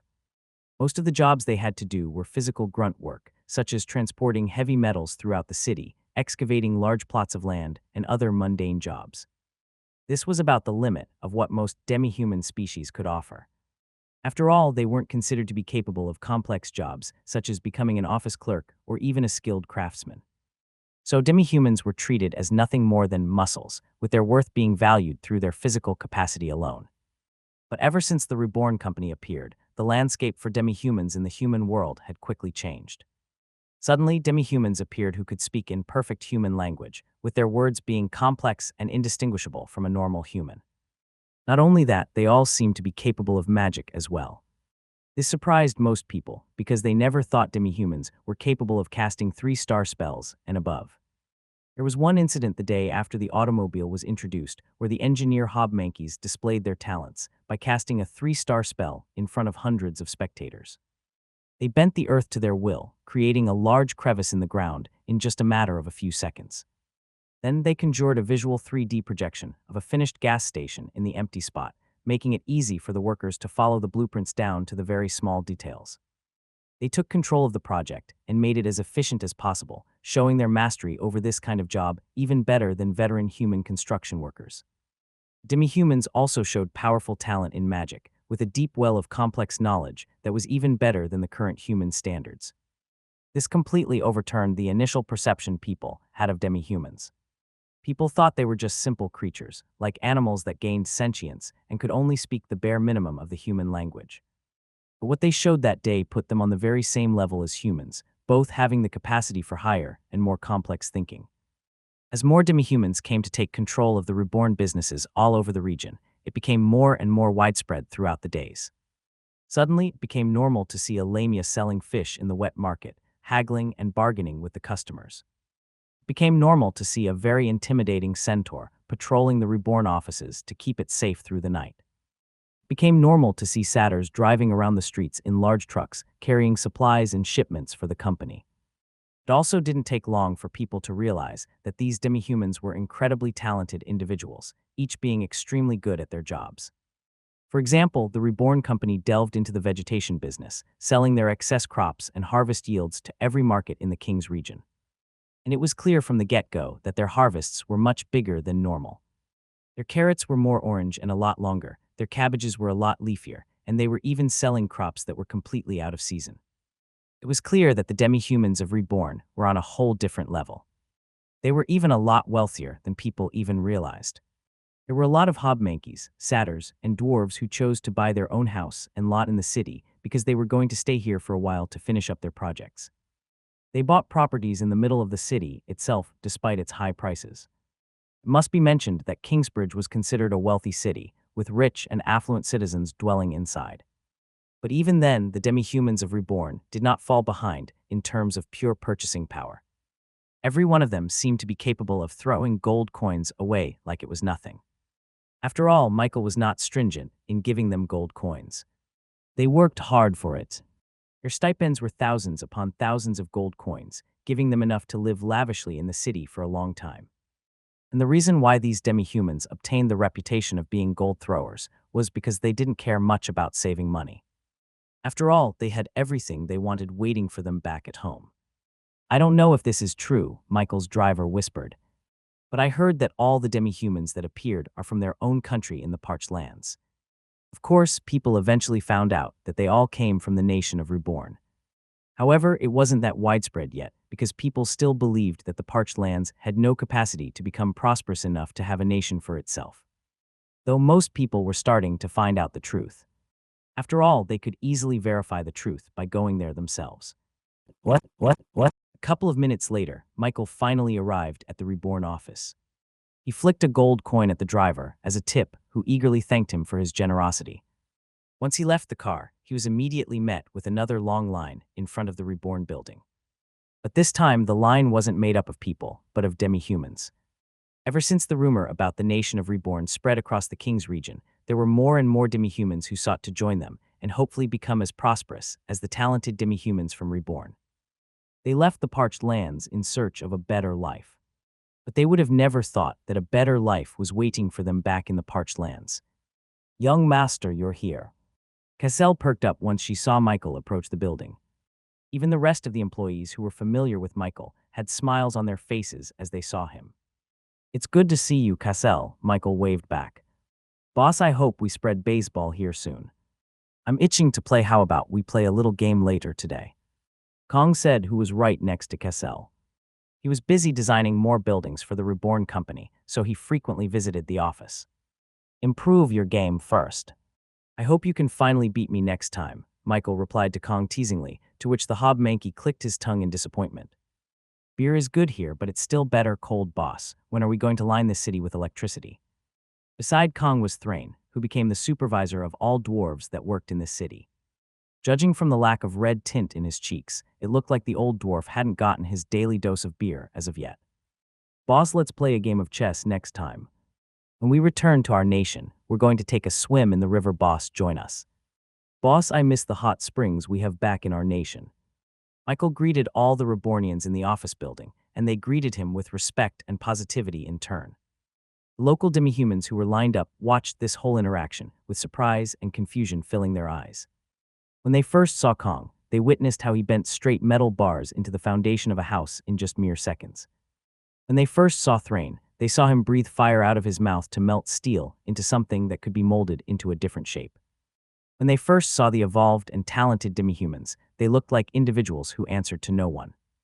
In short, when they saw the demi-humans of Reborn, they saw figures with great strength and great power superior to even the best of humans. However, when they faced this small human child with golden hair, they all seemed to naturally gravitate towards him, treating him with care and respect despite his age and species. They could see nothing but admiration in their eyes whenever they looked at Michael. It made them wonder who this mysterious human boy was. "Hey, how are you guys feeling?" Michael asked the local demi-humans. After having lived in human settlements for their whole lives, these demi-humans weren't used to a human boy approaching and talking to them with a friendly smile. More often than not, parents would always hide their kids whenever they were in their presence. "It's okay. He's our boss. He's the one who helped us become who we are now," Kong said to the meek demi-humans. "He's a harmless cutie," said a female Hobmanky, taking Michael and embracing his head with her bosom. Despite their words, they were still a little bit hesitant to shake hands with Michael. They were still afraid that they would get in trouble for touching a human. Michael understood their feelings, so to break the ice, he decided to treat them to a spending spree. "Follow me," he said to the demi-humans. Kong and the other Rebornians had to push the demi-humans to follow Michael, but they eventually started walking behind him voluntarily. Since this was in the middle of the city, this whole block of area was filled with a lot of active markets that sold everything from fresh produce to meat skewers to candied treats for everyone to enjoy. Michael and the huge group of demi-humans only had to walk to the next street over before they reached the lively market crowded with a lot of people. Demi-humans huddled together in one group, afraid to separate from each other since they were knee-deep into human territory. They didn't frequent this place because it was for wealthy humans only, and the prices here were not something they could afford. Despite that, they couldn't help but eye the mouthwatering chicken skewers and candied apples displayed all over the booths. Even the children couldn't help but drool once they saw human children joyfully eating the treats their mothers bought for them. Continue your saga on Empire. Michael walked to the skewer stall owner and spoke to him for a second, with the attendant showing a look of surprise before nodding his head enthusiastically. Michael took out a big purse, loaded with gold coins, and gave it to the owner. Once he received the payment, the owner excitedly took out the skewers in his stall and began giving it to the demi-humans. But of course, the demi-humans were confused and even pushed away the meat skewers in fear that they would have to pay a lot of money for it. Michael turned to the demi-humans and said, "What are you waiting for? You can have anything you want from here. I already paid for everything." The demi-humans looked at Michael with a dumbfounded look. Finally, one of the manky children accepted one of the beef skewers and took a big bite. Immediately, the rich taste of the meat filled the child with joy, making him jump up and down out of happiness. "Delicious?" Michael asked. "Yes," the child replied, not taking his eyes off the skewers. "You can have anything you like. Do you want that candied apple too? Take as much as you want."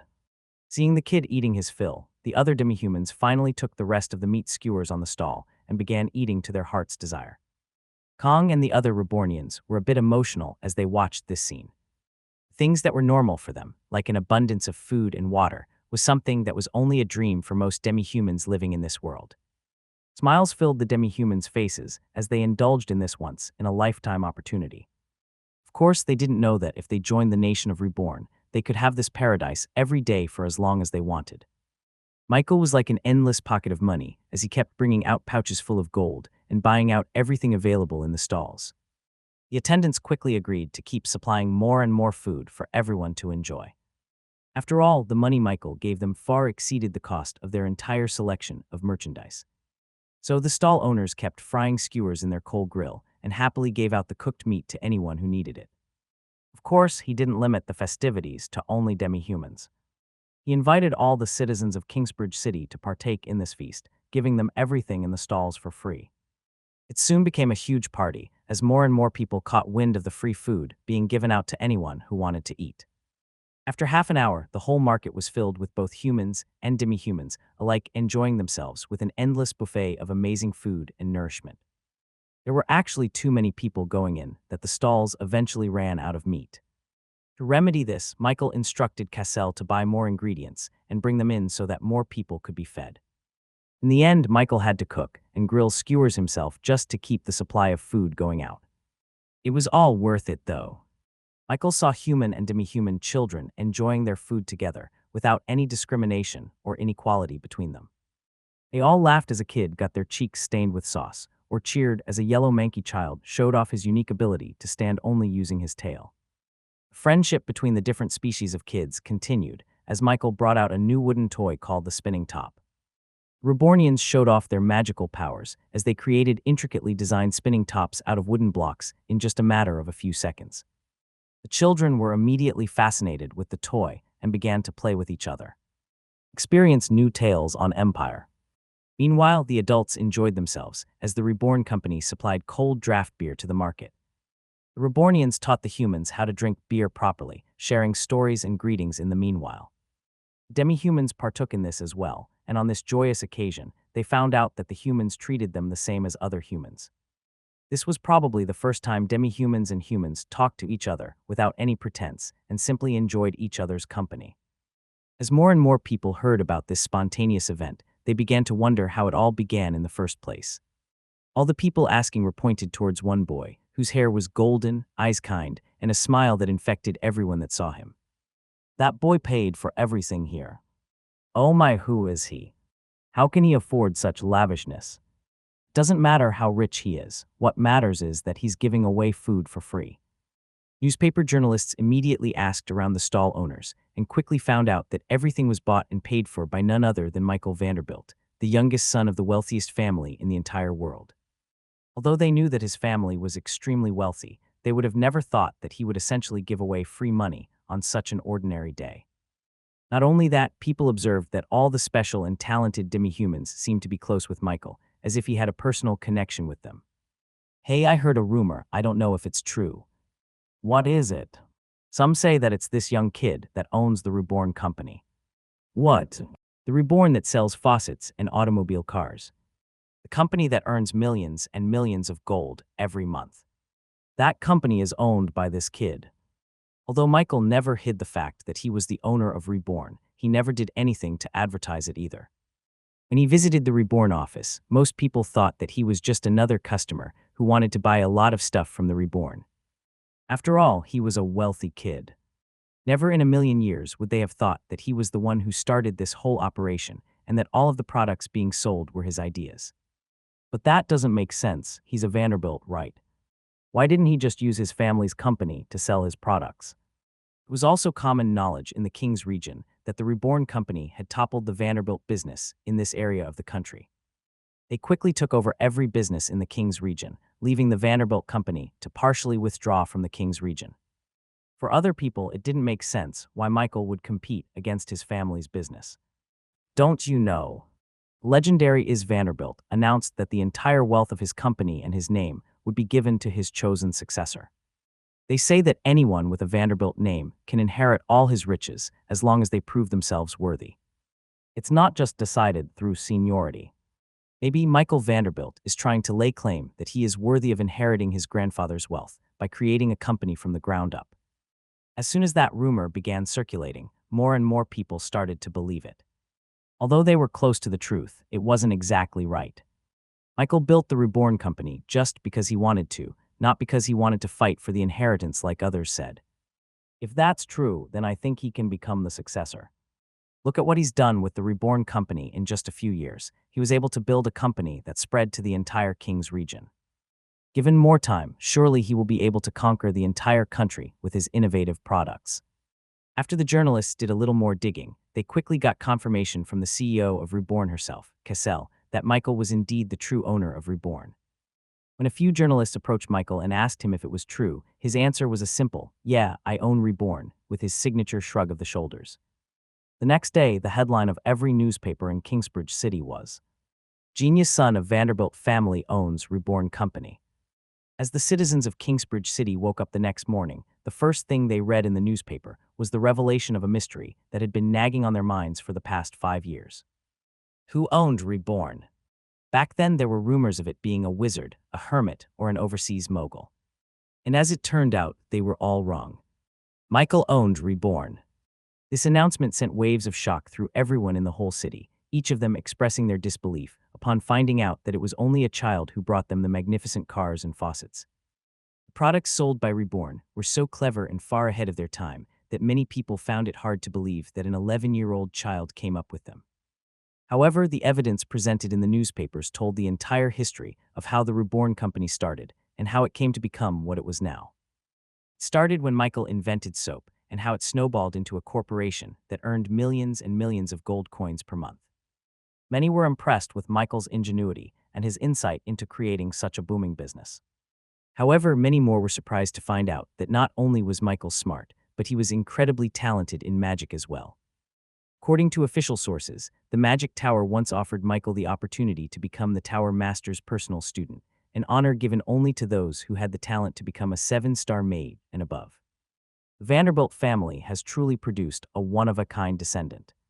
It is truly insane how he has the talent to become a gifted wizard and a brilliant entrepreneur as well. Save some for the rest of us, kid. And did you hear? The kid was also able to make the desolate parched lands into a prosperous territory. It was also mentioned in the newspapers that Michael started his own country in the parched lands called the Nation of Reborn. That was where all the talented demi-humans like Kong, Anne, and Thrain came from, and where they manufactured the automobiles that were being sold today. This sparked a lot of curious people to journey to the parched lands to verify the truth. After all, there were quite a number of unbelievable stories written in there, such as the abundance of food and water, the presence of lightning bulbs, and a stadium made only for a game called baseball. Thankfully for them, there was a very convenient Reborn bus ride that they could use that would take them straight to the Nation of Reborn in less than a week. After they returned, there was nothing but praise and commendation for the nation of Reborn. Many people described what they saw as a literal paradise, with stars landing on the ground at night to grace the nation with light. Of course, they were talking about electricity, but most people had no idea what it was yet. And perhaps what they mentioned the most were the demi-humans living in the nation of Reborn. They were all talented and gifted in their own ways, contributing their specialties to the nation in one way or another. People thought that the Rebornians in the city were a special group of demi-humans, the one-in-a-million type of geniuses. But as it turned out, they weren't much different than the 5,000 other citizens staying in the parched lands.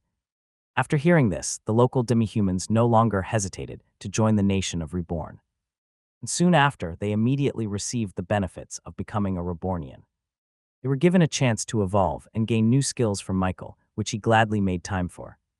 After their evolution, they gained so much more confidence and self-esteem within themselves once they found their innate talents. They worked a lot better, they became a lot quicker in thinking, and they were even capable of using unique skills that no one had ever seen before. This sparked a lot of change within Kingsbridge City, where humans began to accept demi-humans as an equal species. Of course, this was helped by the Reborn Company, advocating for demi-humans to be treated just like humans without any discrimination. They had a lot of programs to have humans and demi-humans interacting for a chance to dissolve any prejudice one had for the other. There were festivals, gatherings, and friendly competitions that mixed both humans and demi-humans together. Due to the positive reputation of the company, especially with the festivities in the market, many people washed away any biases and negative preconceived notions they had of demi-humans. This generally led to a more harmonious living between the two different species.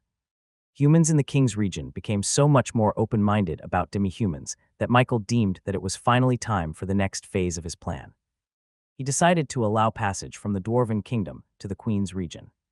He and the Dwarven King had talked about this for some time now, and they both decided to let people cross the Dwarven Kingdom so that they could circumvent the rough terrain of the mountain ranges between the Queen's and King's region.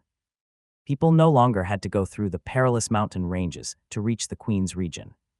It would work just like a highway toll back in Michael's previous world. People would pay a certain fee to enter the road connecting the King's region and the Queen's region through the Dwarven Kingdom. They also had to use a reborn automobile to be allowed entry into this highway. Of course, the profits would be shared between the two territories equally since the road would be trespassing in Dwarven territory, while Michael bore all the costs of maintaining and creating the road itself. Michael would have wanted to create a railway system to connect there, but he first needed the cooperation of the territory on the other side in the Queen's region. In the future, he would have railway systems connecting every territory from Kingsbridge to the nation of Reborn, to the Dwarven Kingdom, and then to the Queen's region. But for now, a flat concrete road would suffice. This highway system would allow quicker and safer travel to other regions, not only for normal people, but for businesses as well. They could transport heavier products to the other side of the country much easier. Most of all, Michael would finally be able to start spreading the Reborn Company to the rest of the country. Just beyond the infamous mountain ranges that separated the two regions was a group of scaled demi-humans who looked up at the steep cliffs ahead of them. These demi-humans walked on two legs and had tough snake-like scales all over their bodies. Their heads looked more like lizards than it did humans, with them having no hair and a mostly bulbous skull.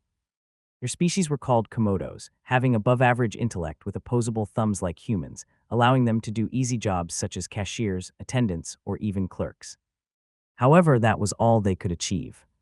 They weren't like the dwarves who had their own kingdom and were extremely adept at making crafts. They weren't like the elves whose magic capacity trumped even that of talented humans. They weren't like orcs who boasted tremendous strength and physical prowess. They were mediocre at best. They were just good enough. They were just like normal humans who couldn't use magic, except for the fact that they needed a lot more maintenance to survive. This meant that they had to buy a lot more food and water than most, which was hard since the jobs they were qualified for only gave them salaries that were just shy of what they needed to live. There were higher salaries in the larger and wealthier parts of the Queen's region, but the competition was much more fierce there. Not only that, but the cost of food was much higher too. So it didn't matter in the end. Finally, this group of Komodos finally had enough. They decided to move out of the Queen's region and return to their ancestors' home, the parched lands. Their fellow workers, their friends, their neighbors, and even other Komodos tried to dissuade them from their decision. After all, they could end up dying out of hunger and thirst in that desolate land, especially since their skin needed a lot of hydration. Of course, the news about the nation of Reborn wasn't known yet in these parts. But even without knowing about it, this family of Komodos wanted to take the risk. Even if they thought that the parched lands had no abundance of food or water, they wanted to go back to their homeland to try and find their source of pride. After all, their ancestors were once a proud species of demi-humans, famous for being closely related to the strongest and mightiest race in this whole world. Back in the day, the Komodo species were part of the draconian race. They were dragons. But after millennia of being separated from the other dragon races, the Komodos had strayed far away from their original bloodline. They had lost their power. They had turned into a species with little to no magical aptitude and no domineering physical strength, and even their scales had become so vulnerable that they would succumb to heat. It was hard to imagine they were part of the famous draconian race, whose scales were the hardest material in the world. But they were. At least their ancestors were. This young family of Komodos wanted to find a way to get back to their species' old glory. It may be a futile effort, but they couldn't stand to live in mediocrity any longer. So they traveled by foot day and night until they finally arrived at the mountain ranges. The steep and slippery cliffside edges of the mountains were already a sign that this would be a hard trek, but they were willing to brave the risks. But just as they were about to climb up the mountain, they were suddenly stopped by a few humans wearing full steel armor. "Excuse me, fellow men, where are you guys going?" the guard asked. One of the Komodos, an adolescent male, stepped up and talked to the guards. "We want to climb the mountain and go back to our homeland," he said. The guards looked at the group of Komodos and saw that there were about 8 of them in the whole group. "Where's your papers?" the guard asked them. The Komodos all looked at each other, confused as to what the guard was talking about. "If you want to cross to the next region, we need to see your identification papers," the guard reiterated. The Komodos were not rich. They had barely scraped by in the Queen's region, and sometimes even scavenged for food to survive. They considered themselves lucky if they found chicken bones or moldy bread in the trash. Identification papers were only available to those who were permanent residents of a territory, meaning those people who bought a house of their own. The Komodos were basically homeless, which meant that they didn't have any identification papers. Their parents and their parents' parents wouldn't have one either. "You don't have any paper," the male Komodo answered politely, hoping that the guard would let them through. The guard pursed his lips. It was clear that he was pitying the Komodos, but there was nothing he could do. It was policy for them to refuse any entry into the king's region without proper identification. "I'm sorry, but if you don't have any identification, I can't let you pass. And if you try to enter despite my warnings, then I am obligated to use violent force to stop you." The Komodos' faces turned into one of disappointment and dismay. They spent their entire wealth trying to get here to this point. If they ended up going back to where they came from, they would be essentially worse than when they left. They wouldn't have food or water to survive. "Please, sir, can't you just make an exception for us? Is there anything we can do? We are desperate. This is our last chance." In their desperation, they kneeled to the ground and begged. But despite their pleas, the guard was steadfast. As much as they would like to help them out, he needed to watch out for himself. He would be committing a crime if he let them pass through without proper identification. "What's going on here?" Just then, a woman's voice entered the scene. "What's going on here?" This voice came from a very young woman, about 10 years old, as she slowly got off her ornately designed carriage and approached the prostrating Komodos. Everyone turned to look at her. She had long flowing black hair, round black eyes, and red pursed lips that showed concern for the demi-humans. She walked towards them with grace and aplomb. If she had a book on her head, it wouldn't fall out even as she walked on rocky terrain. It wouldn't even wiggle. If that wasn't enough to ascertain this young lady's background, then her personal effects certainly would.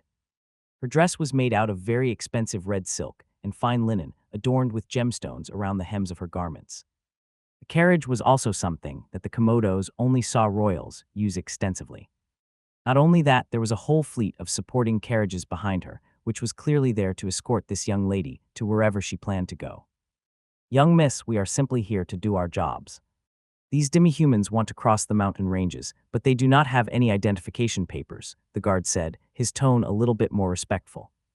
He recognized that she seemed to be from a more affluent family. The young woman looked at the Komodos. "Is this true?" she asked them. They shied away from her gaze. As peasants, this was perhaps the first time they were this close to someone who looked like she was of noble birth. Yes, it's true, they said. We are nomads with no home to stay. We don't have any papers to show our identity, but we just want to go to the parched lands and return to our homeland. The girl took a deep breath. She had always hated the identification paper policy in this country. It always discriminated against the demi-humans who weren't socially accepted into society. She kneeled to the ground and leveled eye to eye with the Komodos, never minding the fact that her dress would be dirtied by the dirt and dust on the ground. The Komodos looked at the young girl, surprised as she lowered herself to their level. She didn't have to do that. It was clear that she was from a wealthy and affluent background, yet she wasn't snobby or elitist. She looked the Komodos in the eyes and was unafraid to get close to them. Do you want to join me? My friends and I are journeying to the King's region as well. We have some spare room in our carriages, she said as she took off her gloves and offered her hand to them. The Komodos looked at each other, a little bit confused and apprehensive. Don't worry, you won't be alone, the young girl said as she pointed at the carriages behind her. Doors opened as demi-humans of all kinds and varieties walked out of the carriages and proudly showed themselves to the world. Surprisingly, the girls seemed to be escorted by a variety of demi-humans wearing expensive tunics and shirts. They had confident smiles on their faces, as if they never experienced the hardships that most demi-humans faced in the Queen's region. These are my escorts, the young girl said. As you can see, I don't discriminate against demi-humans. I advocate for them. The Komodos were amazed at seeing other demi-human species riding in their own carriages. They seemed dignified and proud to be demi-humans, unlike the Komodos who had lost all pride for their own species. But what about, the Komodos said, meekly looking over to the guards. Young miss, even if you take these demi-humans, they still cannot cross over to the King's region. They don't have their identification papers, the guard said. Just then another guard suddenly noticed the emblem on the young girl's carriage. It showed the depiction of a constellation of stars in the night sky. That's the insignia of the Montgomery family, he shouted. Her black hair distinguished looks and her demi-human escorts. This young girl must be Una, the youngest daughter of the Montgomery family. Upon hearing this, the original guard realized his mistake and quickly changed his attitude, standing on guard and not daring to look like he was slouching. I apologize, I didn't know what I was saying. You can proceed as you please. The Montgomery family was famous for their diplomatic connections within the entire country. They were the people responsible for mediating any conflict in all regions, settling any debates as an unbiased third party. Because of the nature of their job, the Montgomery family had diplomatic immunity. After all, to mediate conflict between two territories, they needed to visit these places without any obstruction, or else they wouldn't be able to do their job. Fortunately, the benefits of diplomatic immunity meant that things like identification papers were not a problem for the young girl. Since the Komodos were now part of Yuna's escorts, they were now an extension of herself. If the guard denied them entry, then they would essentially be denying Yuna's entry as well. By doing so, the guard would commit a crime equivalent to treason. So they quickly dispersed, afraid that they would get into more trouble. Say, there's no problem. You can cross the mountains with us, Yuna said with a smile. The Komodos were amazed.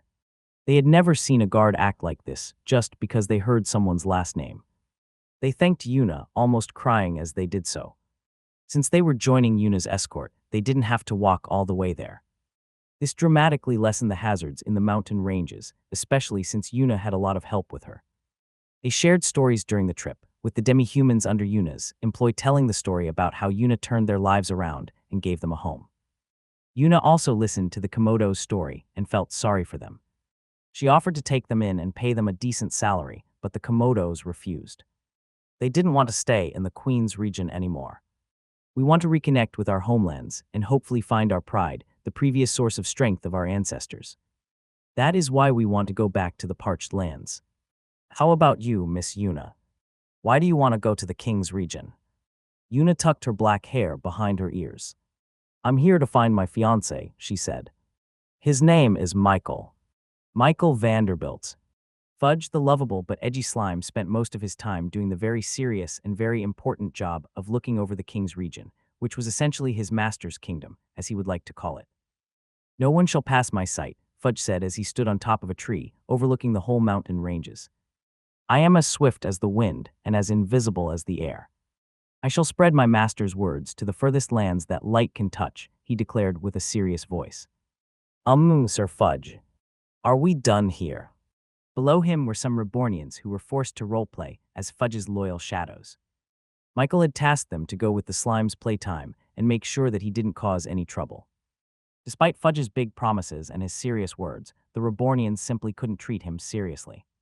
Case in point, Fudge suddenly dropped down to the ground and raised his hand towards an innocent little squirrel that had burrowed out of her lair. What are you doing here? Are you infiltrating our territory? Tell me now.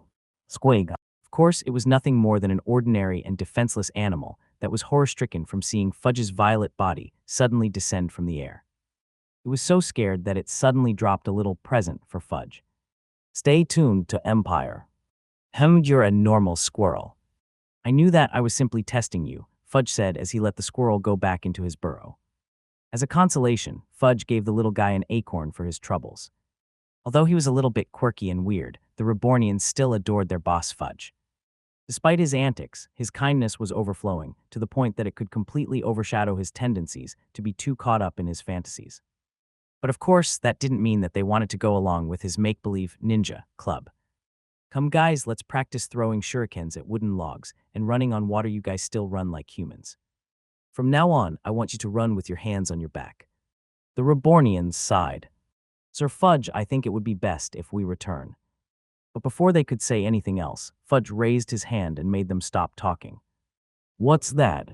I feel something is coming. It's probably peddlers coming from the Queen's region, his attendant said. Boss said that we shouldn't bother them when they come. Nonsense, Fudge said. Who knows? Maybe they have the potential to become ninjas. Maybe one of them even has the ability to store a nine-tailed monster in their body. I have to meet them. Before Fudge's caretakers could stop him, the violet slime suddenly disappeared into the ground as a shadow and reappeared right in front of an expensively adorned carriage. Even though he prided himself as a ninja, Fudge made no attempt to hide his presence. He just jumped right in front of the carriage, forcing them and the escorts behind it to stop. Halt, visitors, Fudge shouted to the carriages. A few seconds passed before the door opened to the leading carriage. A young girl with a red dress came out, accompanied by a female ogre wearing a maid's outfit. The ogre eyed Fudge with a cautious look, while the young girl eyed Fudge with an amused look on her face. It was Una Montgomery and her escorts.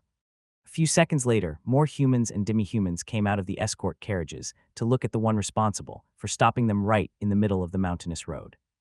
At the very back, a group of meek komodos peeked out as well, curious as to who the strange violet slime was. Who are you and why have you stopped our progress? The female ogre beside Una asked, with a bit of an aggressive tone. Please, Agnes.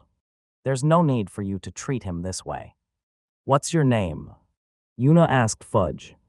I am the incarnation of shadows. I am the seeker of the void. I am everywhere and nowhere at the same time. If you have any malicious intent against my master, then I will know even before you think of it. That is because I am a ninja. Fudge jumped up in the air, transforming his violet body into a ninja outfit, complete with the hood, the bandana, and the metal plate. Agnes and the rest of Una's demi-human escorts looked at Fudge with a strange gaze. They didn't know how to respond. Despite his words, he didn't look intimidating at all, especially with his weird getup. Sorry, he means no harm. He's actually a very nice slime. Finally, the Rebornians in charge of being Fudge's caretakers arrived and quickly resolved the situation. Seeing the fellow demi-human Rebornians, Agnes and the rest of the escort let down their guards. Just from one look at the Rebornians, Agnes immediately recognized it as the same relationship as parent and child. The Rebornians looked like exhausted parents who always tried and failed to rein in their troublesome child. Agnes changed her opinion of Fudge. At first, she thought he was a dangerous individual. But now she thought of Fudge as a harmless idiot. He's our boss pet, the Rebornians said apologetically. Fudge took offense to that. I am not Master's pet, I am his ninja, he shouted to them. But nobody seemed to believe him. Even Agnes and the rest of Una's demi-human escorts looked at Fudge as if they didn't believe a word that he said. Fudge's proud, bulbous figure suddenly deflated as he realized no one believed him for even a second. Doubt started to fill his mind. Oh my, you're a ninja. This is the first time I've ever seen one in real life, Yuna gasped. Fudge's body inflated upon hearing Yuna's words. Yes, yes, I am, he shouted. After a few seconds, he looked up at Yuna and quietly asked, Do you believe that I'm a ninja? Yuna smiled. Of course I do. You can be anything you want to be. Fudge's eyes widened. Nobody had ever believed him before. Fudge looked at Yuna and saw nothing but genuinity in her eyes. It was obvious. She really believed that Fudge was a ninja. This was the first time anyone had ever believed Fudge's claims to be a ninja. Most of them didn't even know what Fudge was talking about, and even if they did, then they would always treat him like a child telling bold lies. If you're a ninja, can you run on water? Can you clone yourself into a wooden log? Yuna asked with her eyes completely filled with curiosity. Yes, yes, I can, Fudge shouted enthusiastically. I can do more. I can use a mystical eye and trap my enemies into an illusion. Whoa, Yuna said as she slowly clapped for Fudge. Meanwhile, the Rebornians and even her personal attendant Agnes was surprised that Yuna was going along with the slime's fantasies. Even fellow Rebornians and demi-humans would cast Fudge's words as nothing more than role-playing, but Yuna treated it as if it was real. Tell me more, Yuna said. Fudge jumped into Yuna's arms and began to tell her all of his antics and his ambitions in the world, just like a child would when a teacher asked them about what they wanted to achieve in their life. Sorry about this, the Rebornian Hobmanky said. No, it's fine. The young miss is quite fond of demi-humans. This is not the first time she has picked up a cute pet from the side of the road, no offense, Agnes said, looking fondly at Yuna. The Rebornians didn't feel offended. After all, even they referred to Fudge as a cute pet on the side of the road sometimes. Are you here to travel to the King's region? If so, then we can help you get to where you want to go, the Hobmanky said. Agnes nodded. We would be grateful if you did. We want to stop by Maplewood Village, just beyond the mountain ranges, so that we can replenish our resources. We can certainly do that, the Rebornians replied. With their help, Yuna and her escorts safely crossed the dangerous mountain ranges and finally reached the King's region. On the way, the Rebornians and Yuna's escorts shared stories amongst themselves. They introduced themselves as Yuna's personal guards that accompanied her everywhere she went. And in this particular mission, their job was to escort the young lady to the magic tower in Kingsbridge to meet the famous 8-star tranquil blazing king of fire, Cerberus Ogendor. Agnes introduced herself as Yuna's personal attendant and her caretaker, serving her since her birth. Then the Rebornians introduced themselves and told Agnes that they were part of the nation of Reborn. This confused Agnes at first. In all her research to prepare for this journey, she had never heard of a sovereign nation established in the King's region. When the Hobmanky explained that their nation had just formed, it finally made sense. In Agnes' mind, the nation of Reborn was just a small group of secluded people that decided to declare themselves as their own nation. It happened a lot in the Queen's region. Some people would even call a small plot of land, the size of a house, as their own nation. Oh, we're also part of a company. You might have heard of it, the Hobmankeys mentioned. No, what's it called? The Reborn Company, he replied. Agnes dismissed it as nothing special. She hadn't heard of that company in the Queen's region, so she thought that it was just a simple business confined in one small town or village. What's that? Meanwhile, Yuna sat on her seat with Fudge on her lap, when she suddenly caught sight of the flat concrete roads connecting to the Maplewood Village. Find adventures on Empire. Agnes peeked out of the window of her carriage and saw it as well. Not only that, she also noticed something wrong with Maplewood Village itself. I think we're in the wrong place, Agnes said. That doesn't look like Maplewood Village. The Hobmanky shook his head. No, we're on the right track. That is Maplewood Village. Despite that, Agnes couldn't believe what she was seeing.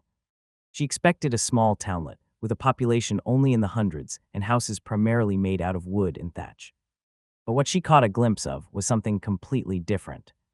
There were big stone houses reaching 2 to 3 floors, there were flat roads coming in and out of the village, and even from far away, they could see that the place was jam-packed with people in the middle of the day.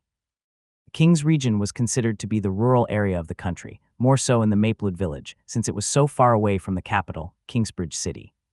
But somehow, Maplewood Village looked more like a city from the wealthier parts of the Queen's region. Agnes couldn't believe it. But perhaps the strangest thing of all was the strange metal box carriages that had no horses dragging it forward. Agnes thought that there was a beast hiding inside the vehicle, especially since it was roaring as it drove forward. After a few more minutes, they finally reached the Maplewood village, allowing the locals of the Queen's region to witness the miracles of the Reborn Company products firsthand. Whoa, the road is so flat. What are those strange carriages? How is that metal flowing with water? They saw people washing their fresh produce on the metal faucets, treating water as if it was just a free resource. They saw people lining up to get on a large carriage called Reborn Taxi. They felt as if they were looking at a completely different world. The flat roads, the stone buildings, and now this strange carriage. A lot of things have changed in the King's region, Agnes exclaimed. Oh yeah. Our boss did that, the Hobmankeys replied casually. He seemed to have inherited Michael's tendency to be nonchalant in his responses. Oh, Agnes blurted out. Meanwhile, Una looked around Maplewood Village with complete shock and awe written all over her face. Seeing this, Fudge couldn't help but be proud. Isn't my master so great?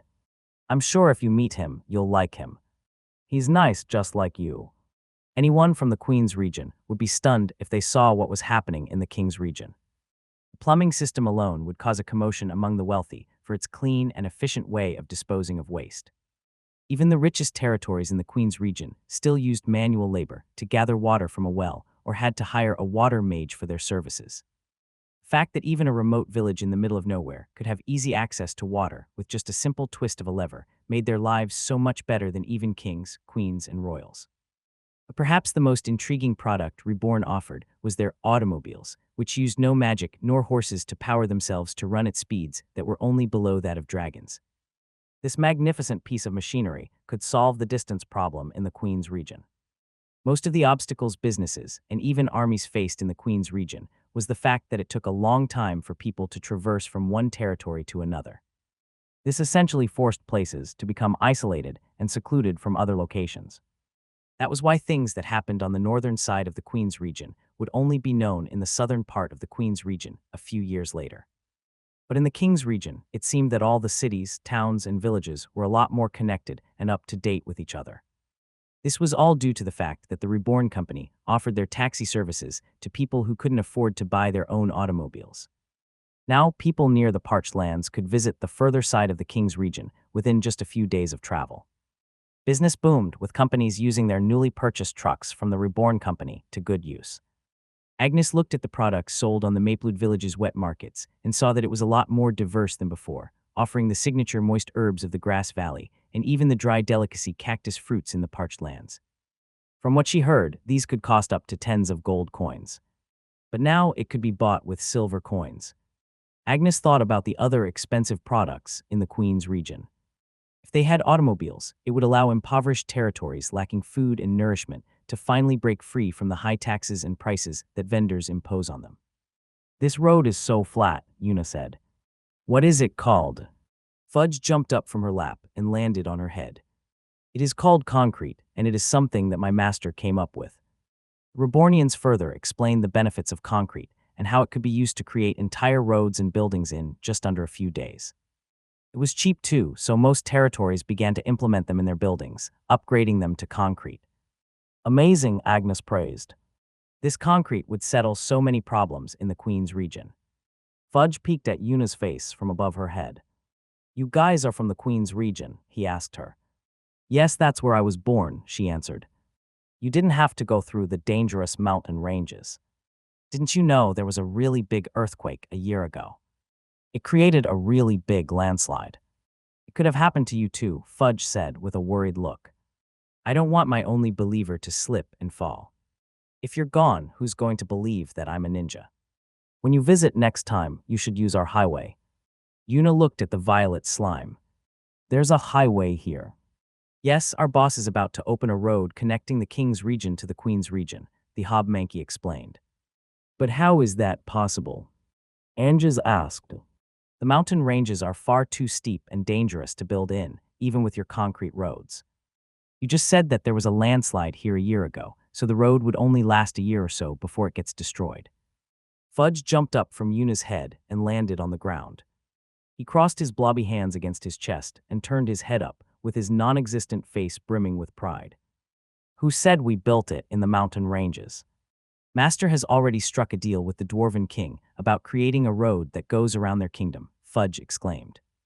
Agnes and Una couldn't hold in their surprise and stood there, stunned in silence. Even as a child, Una had already been taught and trained about every species, territory, and nation located in this country. Your next read awaits at Empire. Her family propped her up to be the foremost diplomat in the entire world. To do that, she had to be aware of every political situation in the entire country, including those that were allied and at war against each other. In her history classes, a lot of alliances had formed, changed, and broken apart in the thousands of years of history in the country. It was normal to hear about a territory being allied with another territory for 1,000 years, but fall apart and become mortal enemies within just a few years. But never once did the Dwarven Kingdom change their stance about their closed-door policy. No one had convinced them. Neither the incentive of gold nor the threat of war could make them open their doors. Everyone thought that it would continue for the years to come. That was until this moment, when they found out that someone had successfully allied with the Dwarven Kingdom. The Reborn Company has a partnership with the Dwarven Kingdom. Agnes asked, her words stammering. Does that mean that you have access to the infamous Damascus steel?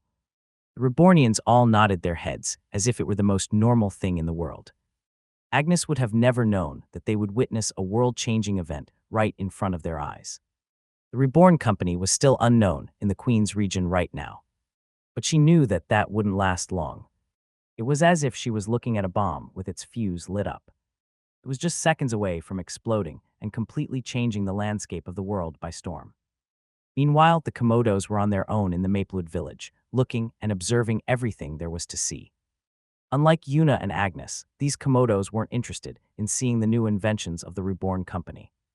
Instead, they were deeply interested in the demi-humans comprising the Reborn Company.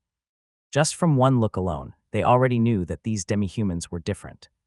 They exuded so much more strength than the normal demi-humans, as if they were imbued with power from their very being itself. Yellow mankeys weren't that uncommon in the Queen's region where they were from. They had even seen blue mankeys performing in the streets and red mankeys hauling materials on the road. However, the yellow mankeys in the Reborn Company were completely different from what they were used to.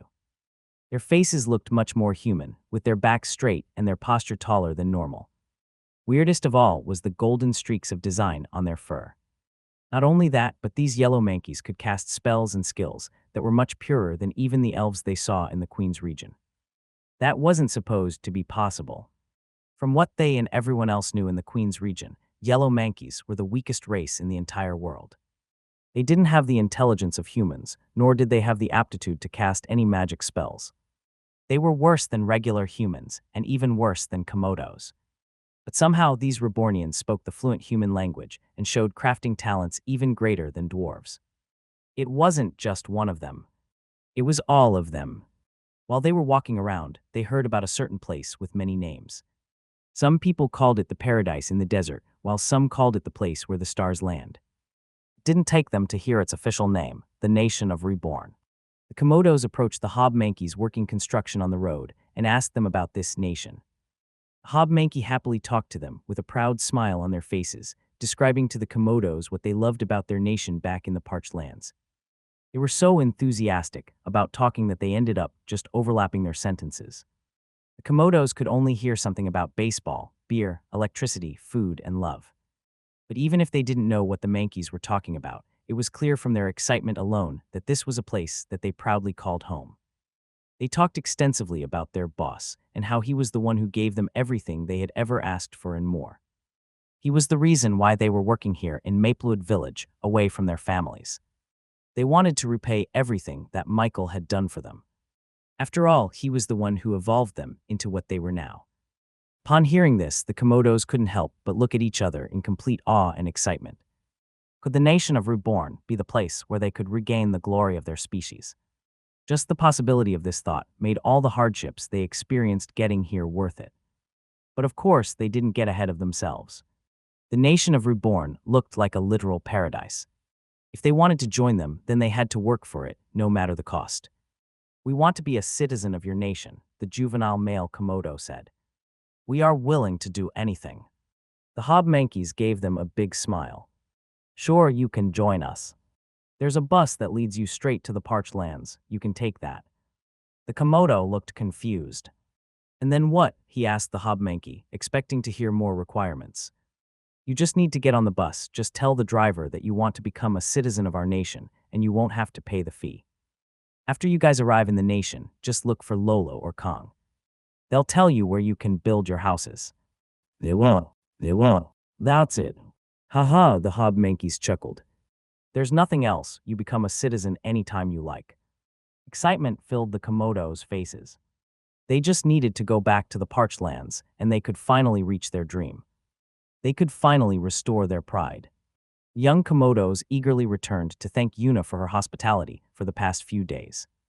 They wouldn't have been able to cross here if it weren't for her. But when they got back, it seemed that Yuna and her escorts also had the intention of visiting the nation of Reborn in the parched lands. After hearing everything that the Reborn company achieved in just a few years, Yuna and her escorts had no choice but to see this nation for themselves. They decided to leave their horses and carriages in Maplewood Village and just use the Reborn bus taxi to go around the King's region. After all, it was much faster than the automobile, and it would give them a chance to see how different a car was compared to a horse-drawn carriage. They used the Montgomery family money to rent out a few Reborn buses for their own use. The Komodos joined them again since they liked Yuna and the demi-humans' company. After a few more hours of preparation, they were finally done to embark on the journey deeper towards the King's region. Before they left, Fudge said his goodbyes to Yuna and the rest of them. It's too bad I can't join you. I still have a mission here to fulfill. My ninja code prevents me from running away from my responsibilities. Fudge said, sulking with his back against the wall like a tortured vagabond. Yuna peeked out of the window of the bus and pouted at Fudge. It's too bad you already have a master tilde, she said, pursing her lips disappointedly. Don't worry. There's a way for you to become my master, as well through a more official connection with my master. I will work on it, Fudge whispered. Did you say something? No, madam, it must have just been the wind, Fudge replied with a nervous laugh. Fudge waved goodbye as Yuna and her escorts departed on Reborn buses towards Kingsbridge City. They were going to stop by the capital of the King's region first before they journeyed to the parched lands. Despite how much Fudge wanted to join Yuna and tell her all about his ninja escapades, Fudge had to go somewhere else today. No matter how tempting it was to hear how fascinated she was about him being a good ninja, Fudge couldn't forget his responsibilities. But maybe he could slip by in their carriage for just a few days. No, I have a job to do, Fudge scolded himself. He looked around Maplewood Village and saw the local inhabitants minding their own business, completely ignoring his existence, just like a good ninja. When he confirmed that no one was looking at him, Fudge descended into the shadow of a house and disappeared completely, reappearing in a vastly different space. There was nothing but darkness around in this new place, except for a dim ray of light that illuminated the corner of the room where a person sat comfortably in a chair. This person looked completely relaxed, casually sipping tea as Fudge ascended from the shadows. It seemed that this person expected to see the ninja slime. Fudge, our usual meetings aren't till 2 days later. Is there something urgent you want to report? The person asked, their voice having a hint of boredom in its tone. Yes, I have something amazing to share, Fudge replied as he bowed towards this person in the room. Well, what is it? Don't leave me hanging and save me from the monotony and dullness of my life during these past few days, the person said expectantly. Fudge skipped closer to the person. I was monitoring the borders of the King's region, performing my usual checks to observe everything that was coming in and out of the territory, when all of a sudden, I saw a squirrel dart past my eyes. I chased after it, thinking it was an enemy. But it turned out that I was wrong. Fudge. Get to the point, the person interrupted, completely annoyed at Fudge's tendencies to stray too far away from the subject at hand. Right, Fudge replied. After that, we met some people who came from the Queen's region. Long story short, I found her. I found the perfect match for my master. The person sitting in the corner went silent for a few seconds. Then they leaned forward, letting the thin ray of light finally shine a light on their face. Her radiant blue eyes were reminiscent of Michael's eyes. It was Lilia Vanderbilt. It seemed that she was the one who had been indulging in Fudge's little club that he was trying to form. Since she was Michael's mother, she was the president of their Michael Club, with Fudge serving as the servant in the shadows.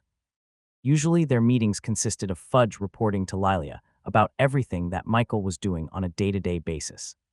This included what he ate for breakfast, dinner, and lunch, as well as who he spent it with.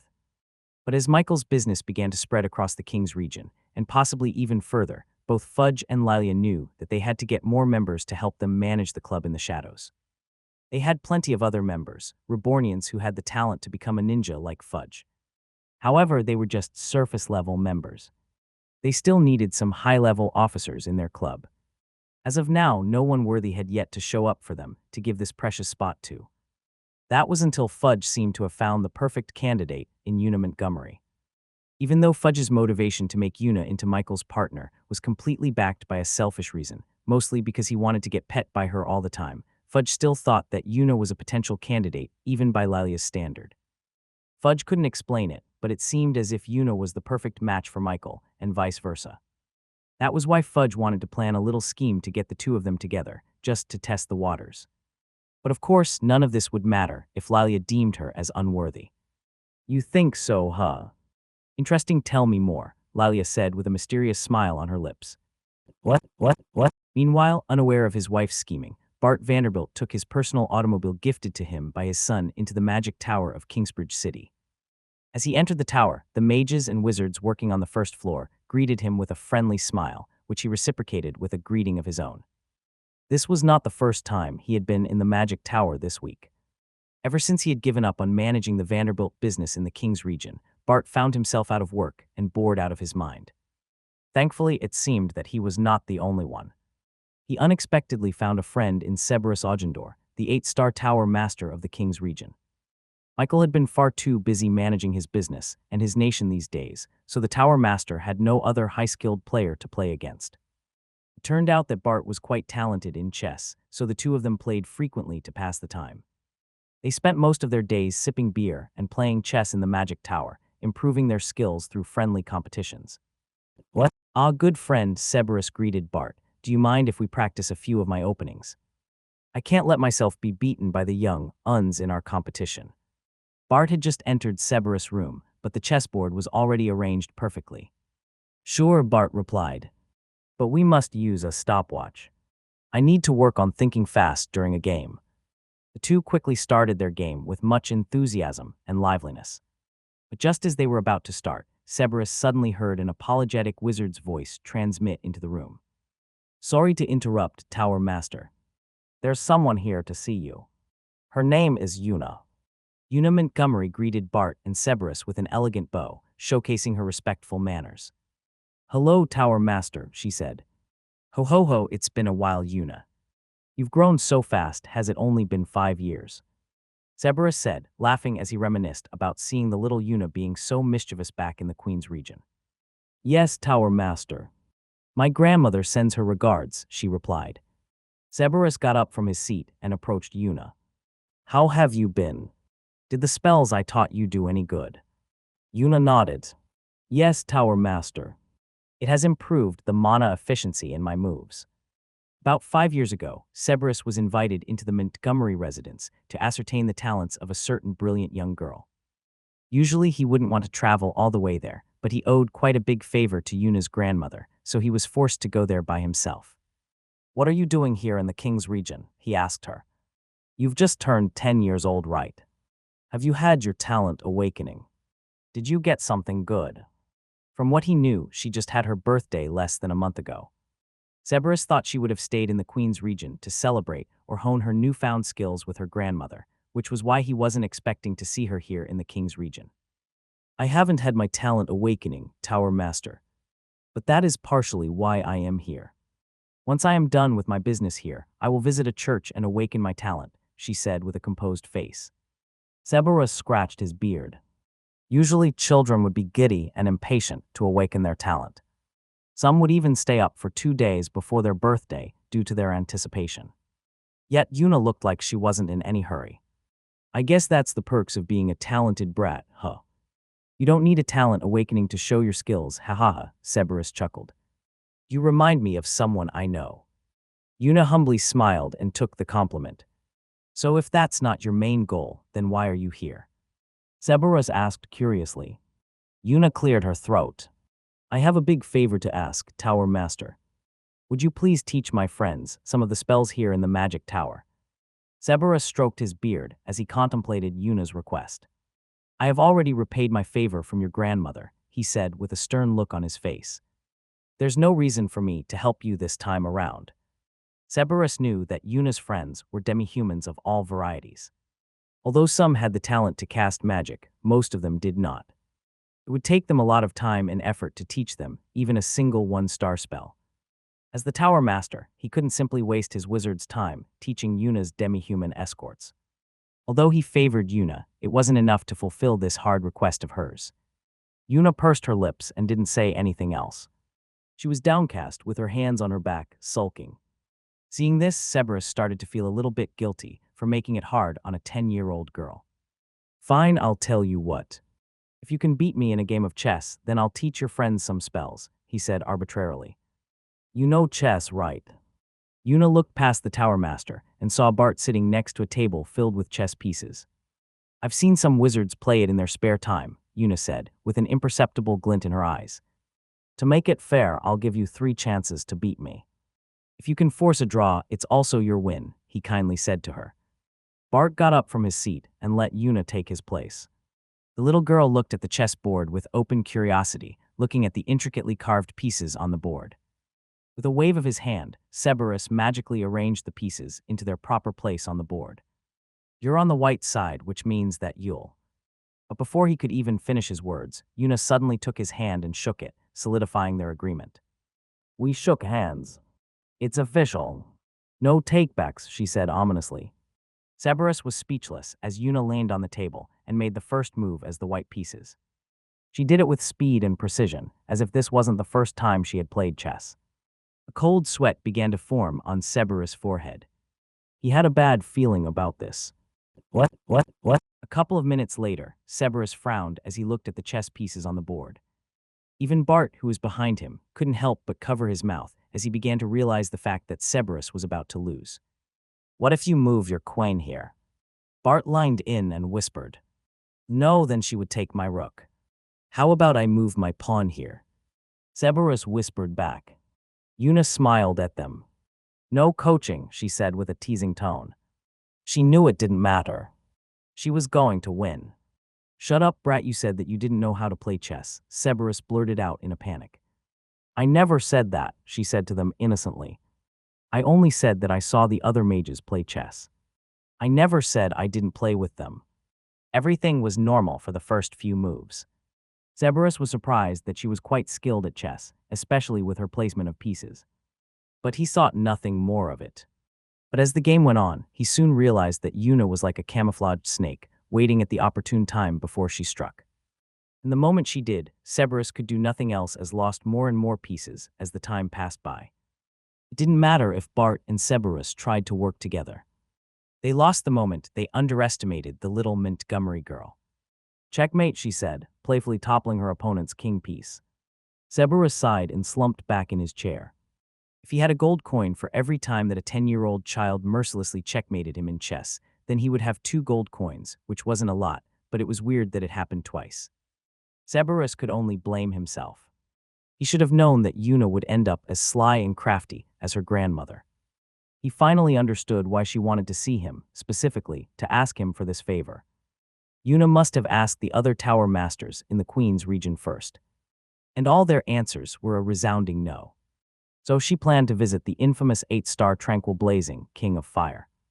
He earned this title not just because of his mastery over the fire element, but also because of his impulsive tendencies to gamble with a tranquil face. Cerberus was quite famous for looking like a wise hermit who had thrown away all earthly impulses, especially with his lengthy white beard. But anyone who knew him personally would know that his face was just a facade, and in truth, he was quite an impulsive high roller in gambling places all over the world. Yuna took advantage of that fact. She knew that once Cerberus denied her request, he would offer a simple wager to give her a chance. And of course, his choice of game would be none other than chess, which was very famous amongst mages and wizards. Due to her training from the Montgomery family as a diplomat, Yuna was adept at all things related to managing territories. Chess was good practice for that. I can't believe I fell for it again. Why am I the target for 10-year-old scammers?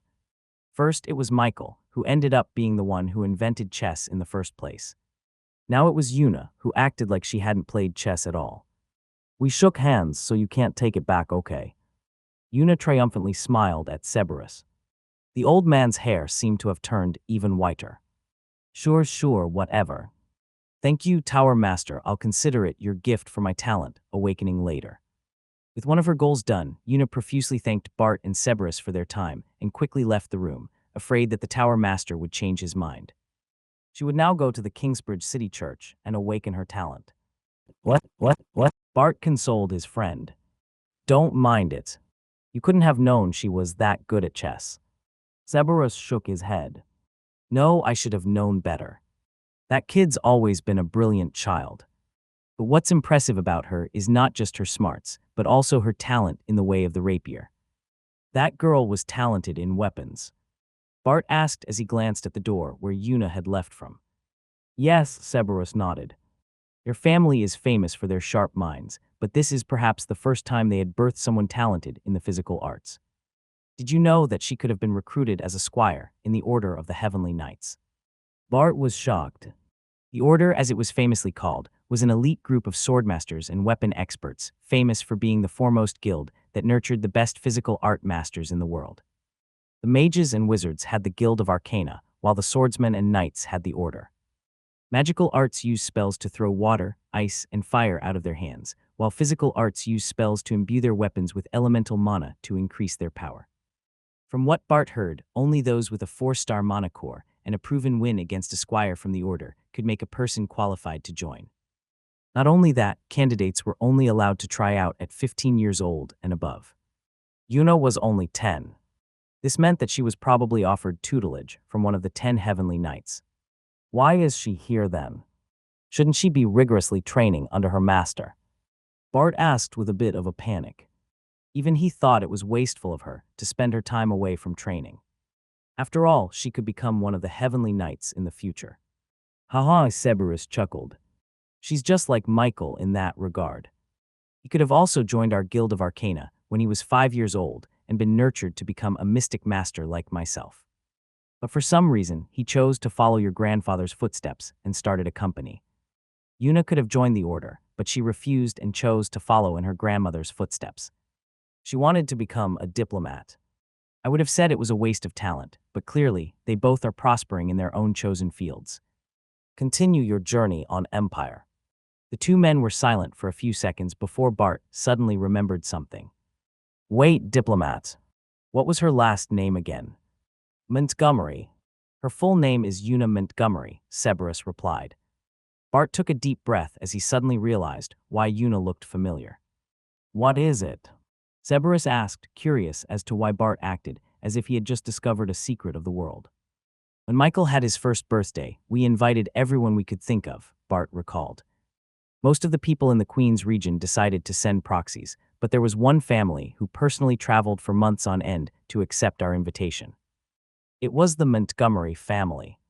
Cerberus looked at Bart, still confused. What are you trying to get at? My wife chatted them up and found out that they had just birthed a baby daughter of their own. Now we may have drunk a couple of bottles of alcohol, but by the end of the night, we had agreed to arrange the marriage for the two of them. Cerberus looked at Bart in pure disbelief. You mean to tell me that Michael and Yuna are engaged to be married? Do they know about this? Michael doesn't know, Bart said, a bit ashamedly. The Tower Master clicked his tongue in disappointment to the Vanderbilt father. Well, you couldn't have known that she would end up in the King's region so early, Cerberus consoled his friend. And who knows?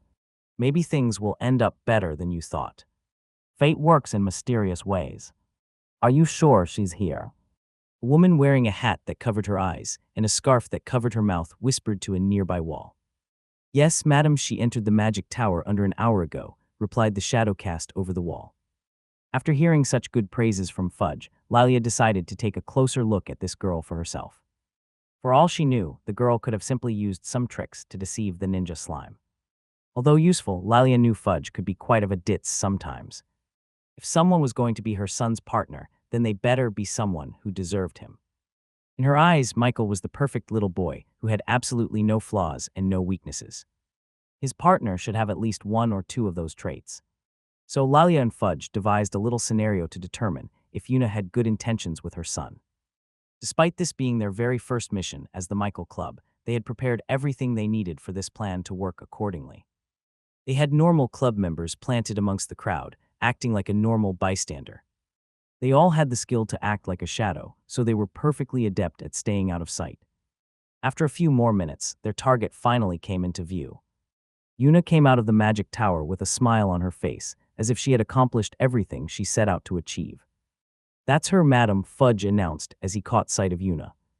Lalia didn't waste a second any longer and briskly walked in her direction. With her face completely covered, she was sure that she wouldn't be recognized by anyone in the street. She quickly took a bottle of a strange liquid from one of their club members and held it in her hands. This liquid was a staining solution that would completely ruin any silk or linen clothes. It would be unwashable through any means, making the stain permanent. Lalia recognized Yuna's dress to be made out of very expensive material, which made her think that the girl was someone materialistic. That would be a complete deal breaker for her.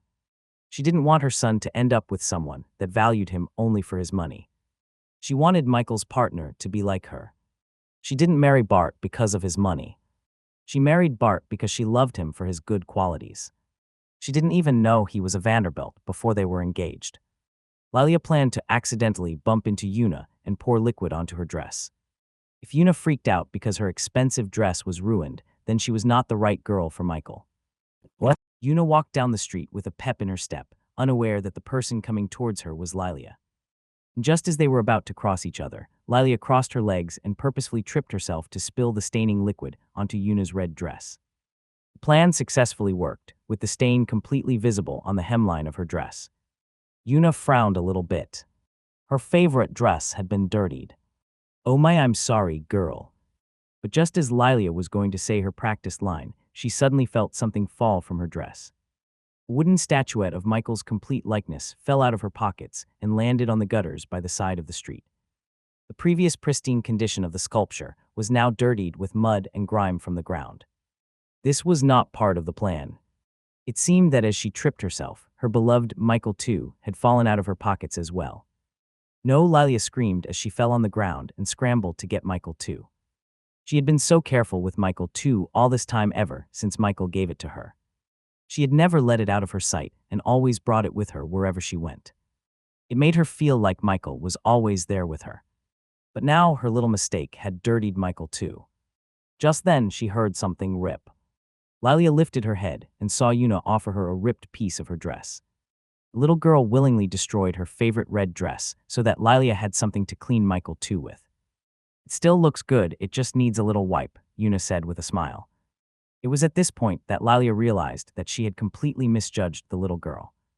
She didn't hesitate for a single second as she ripped the hems of her dress to save an unknown person from distress. "You would do this for someone you don't even know?" Lilia asked her. Yuna tilted her head. "Well, it looked like you really treasured that wooden statue. My dress is nothing compared to your priceless memorabilia." "Is that your son?" she asked her. "Experience tales at Empire." "Yes," Lilia said as she took the fabric and wiped the dirt away from Michael too's face. "When he's with me, I feel like my son is also with me." "Oh, well, that's cute," Yuna said, giggling. "You don't think it's weird that a mother is this obsessed with her son?" "Most people think I'm crazy because I treat this wooden statue as if it were a real person," Lilia said, looking straight into Yuna's eyes. "No, I don't think so," the girl answered. "It's only natural that a mother cares and loves her son this way. In the future, I hope I can be as loving as you to my children." Lilia looked at Yuna with her jaws dropped, completely stunned at hearing the perfect answer come out of the girl's mouth. "Oh, my friends are here. I gotta go. It was nice to meet you, madame." Yuna waved goodbye to Lilia before she jumped onto the bus with Agnes and the rest of her escorts. Now that she was all alone, Fudge ascended from Lilia's shadow and skipped in front of her. "What do you think, madame?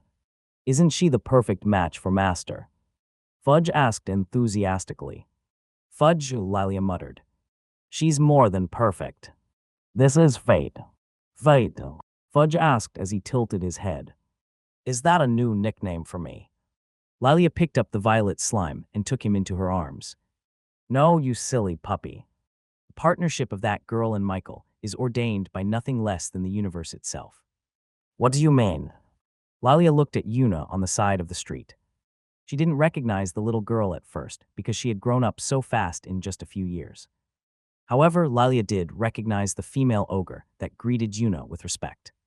She wouldn't forget that face.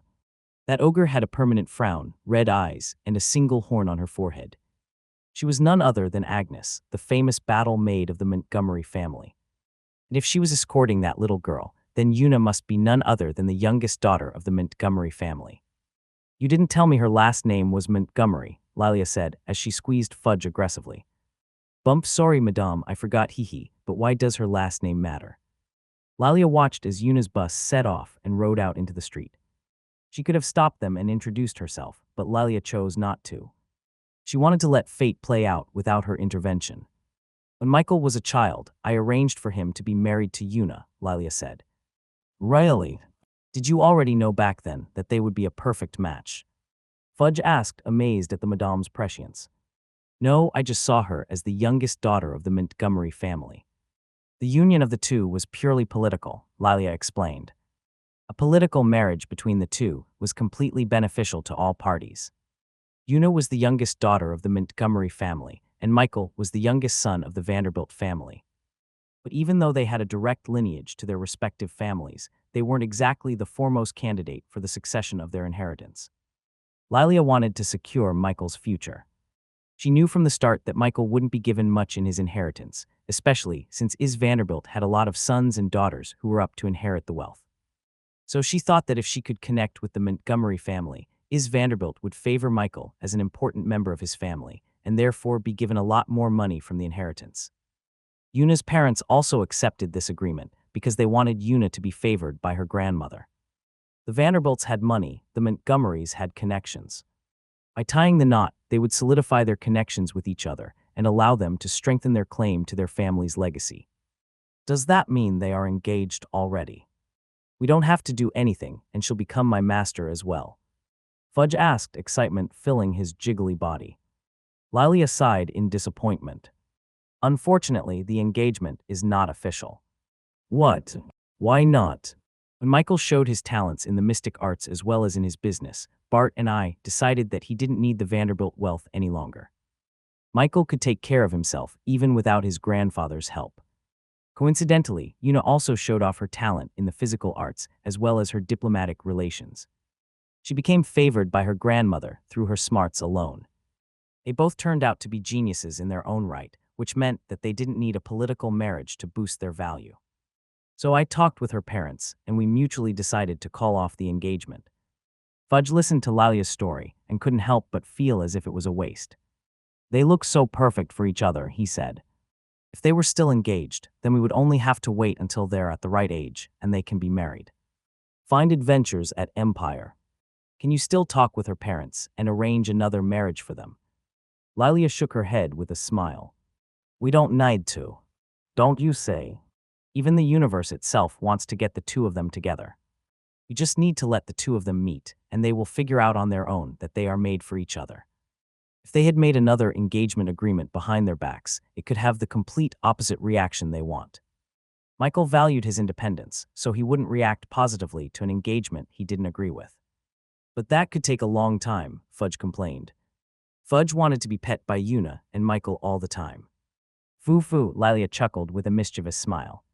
Of course, we can also push the two of them from the shadows.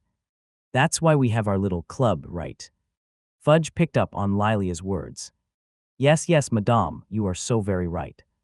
Master won't know it, but he has already fallen right into our plans. What? Hachu Michael sneezed. Is someone talking about me? Boss, is there something wrong? Lolo asked, stopping his progress report. No, keep going. Lolo nodded and began to inform Michael about the new additions to their territory. Ever since the nation of Reborn became front-page headlines, almost every demi-human living in the King's region had heard about the paradise in the parched lands. So they came to check out the rumors. And once they saw everything that the nation had to offer, they didn't hesitate any longer and signed up to become a citizen of Reborn. This doubled their numbers overnight, turning their small village into a territory with 10,000 demi-human inhabitants. Although this had doubled the workload to maintain the nation, it didn't matter in the end because the workforce had expanded with the new surplus of citizens that had just recently awakened their talents. Kong didn't even have to return to the nation to supervise the construction of new houses. There were plenty of engineer demi-humans who could do the work without him, which was good because Michael expected to see more demi-humans joining them in the near future. But what he didn't expect was that even humans wanted to become citizens of their nation. There are about 100 or so humans who have knocked on our doors and inquired about how they could get citizenship, Lolo explained. After the nation of Reborn was publicized all over the newspapers, many curious and inquisitive people began traveling to the parched lands in search of the place called Paradise in the desert. Conveniently for them, there was already a flat concrete road that led directly to the nation of Reborn from Kingsbridge City. Most of them wanted to disprove the unbelievable stories in the papers, but once they arrived, all the rumors quickly became truths. It seemed that the nation of Reborn truly was the place where stars landed at night. Of course, what they really saw was just the light bulbs lit up on every house in the nation, as well as the lamps on the streets. This became quite an experience to see. Most people visit the nation of Reborn just to see this amazing sight during the night. And while they visited, they slowly fell in love with everything that Michael built in the desolate desert. If they want to join, then we must accept them, right? Lolo smiled. Yes, boss. These humans have all integrated quite well with us demi-humans, treating us with no discrimination and even more admiration. You should see how much they cheer at the baseball games, boss. They even beat the lamias in shouting. That's good, Michael nodded in satisfaction. I want our nation to be a place where anyone can feel at home. It was always his intention to eventually have humans and demi-humans in his nation. However, he thought that achieving a peaceful society between the two races would be a little bit more difficult to achieve. He thought it would take a bit more time to integrate the two into one nation. But he was quickly proven wrong. Ever since the Rebornians showed themselves along the King's region, the public perception of demi-humans had quickly gone up. They were no longer considered as a group lesser than humans. The fact that it was demi-humans who sold Reborn products and provided Reborn services also helped a lot in dispelling any negative connotations about demi-humans. Everyone loved the Reborn taxi service for its cheap and easy way of commuting over large distances in the King's region. And every time they bought a ticket, they would be faced with a demi-human attendant and driver. Soon, the demi-humans became associated with being loyal, talented, and hardworking people who gave them amazing products and services. That was how plenty of humans found themselves at peace and happy in the nation of Reborn. Explore more at Empire. Prepare for more humans to migrate to our nation, Michael said to Lolo. I'll ask Cassell if there's any of our human Reborn workers who want to move to our nation and work here full-time. Michael planned to have his parents move here once everything settled down, so it was a good idea to have more humans in the nation so that they wouldn't feel too out of place. He soon descended into his own shadow and reappeared in Kingsbridge City, right inside Cassell's office. The hardworking Reborn CEO quickly dropped everything she was doing and greeted Michael. Hello, young master. To what do I owe the pleasure? She asked, bowing to him. Michael explained his proposal about having human workers migrate to the nation of Reborn. Not only would they be able to take their families with them, but they would also awaken their latent talent once they were a full citizen of their nation. That is an interesting idea, young master. I'm sure that a lot of them would take this chance in a heartbeat. Most of the human workers in the Reborn company were people who only rented their house in the city, which made their expenses every month bigger than what they would like. But if they became a citizen of Reborn, they would be able to build their own house without paying a single coin.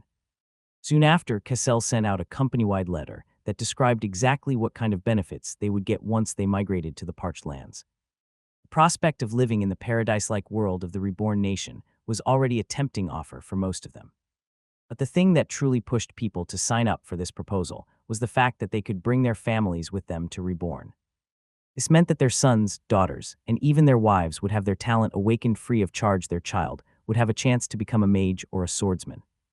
After hearing the positive reception from the Reborn workers, Michael returned to the parched lands within a blink of an eye, ascending from the shadow in the corner of his house.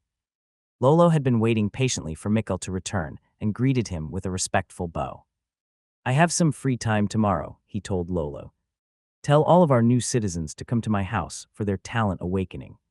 What? It was early in the morning with the clock tower yet to strike its bell, but there was already a large group of the new citizens, both human and demi-human, lining up outside of Michael's house.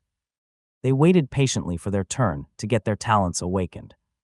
Nothing unusual happened with the demi-humans he awakened. Their talents, skills, and evolution paths weren't all that different from what he saw from the others he awakened. However, when he started to awaken the talents of humans, he came across a strange new possibility. He faced a middle-aged woman who had been working as a town crier in the reborn offices. "So you already have your talent awakened?" he asked her. "Yes," she answered. "My D-class talent was called Shouting Voice, allowing me to be the announcer for reborn products." Even though she already had a talent, his superior golden nose skill told him that she still had the potential to awaken a good talent. Michael had a single question in his mind. Could he awaken someone who already had a talent awakening? Michael knew that he could awaken the talent of someone who hasn't had their awakening yet. Cassell, for example, missed her timing and was unable to awaken hers, forever closing the door to her latent skills.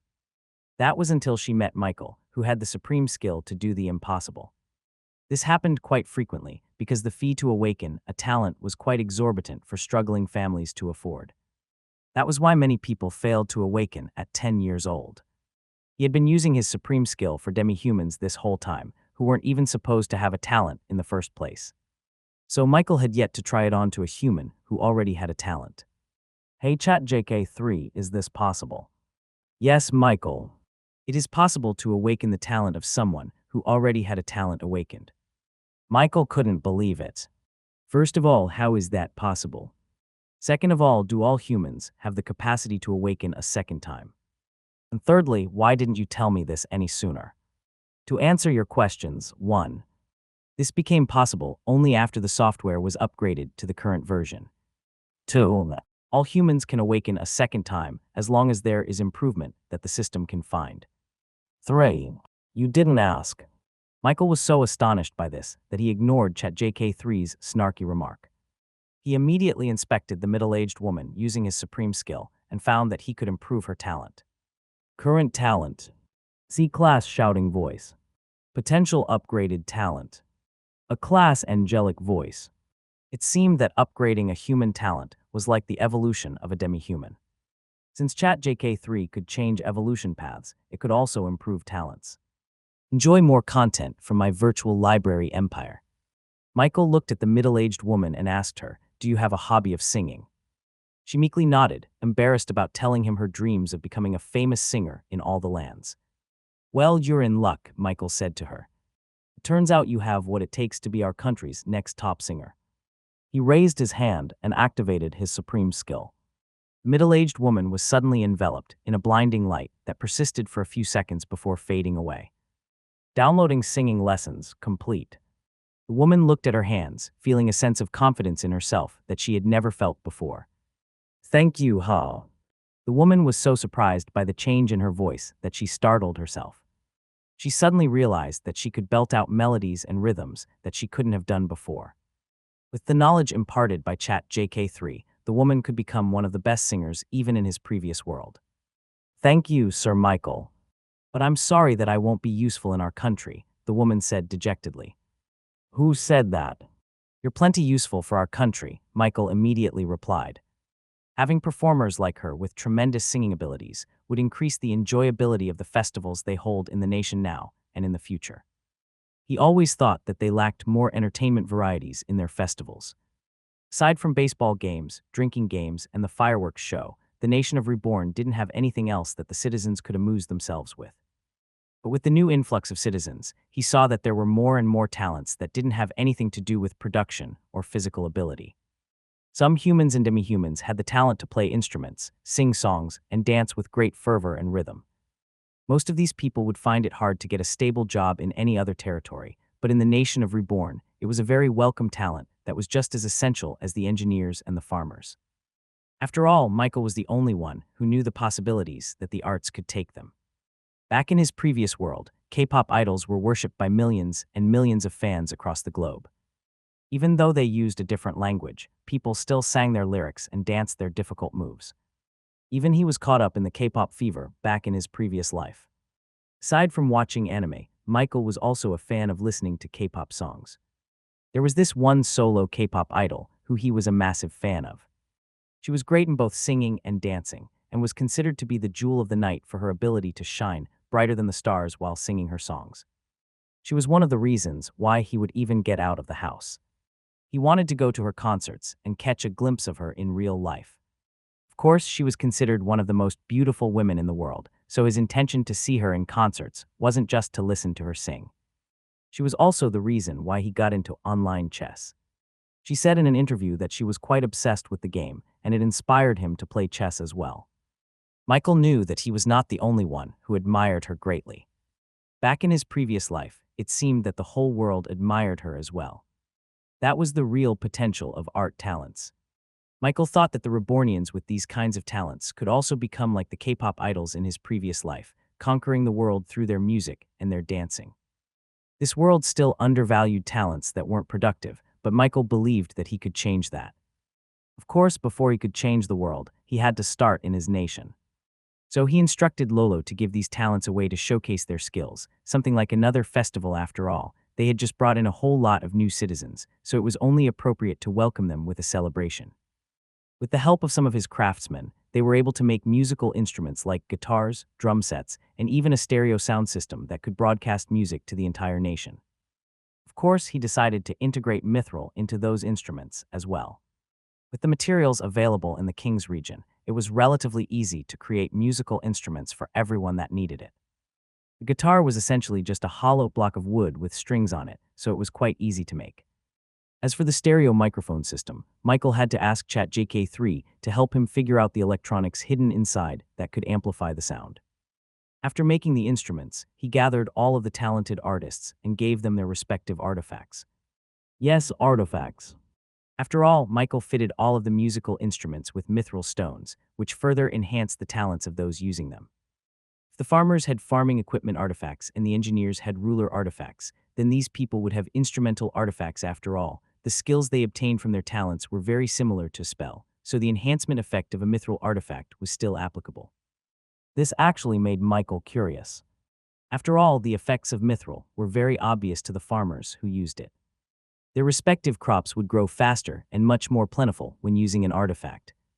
But what would be the effects of an instrument artifact? Michael didn't know. He guessed that it would just be a little louder than normal. To test it out, Michael picked out one of the human guitarists he just awakened and asked him to try out his new musical artifact. "You know how to play a song, right?" he asked him. "Yes, Sir Michael. When you awakened me, I was also endowed with the knowledge to play the guitar," the man answered. Michael wanted to see what kind of effects the mithril could have on other people, so he also invited a variety of demi-humans to witness this experiment. He had a representative from each department in the nation, one from the farming sector, one from the engineering group, and each one from the different species of demi-humans. They all gathered at Michael's house and waited for the guitarist to start performing.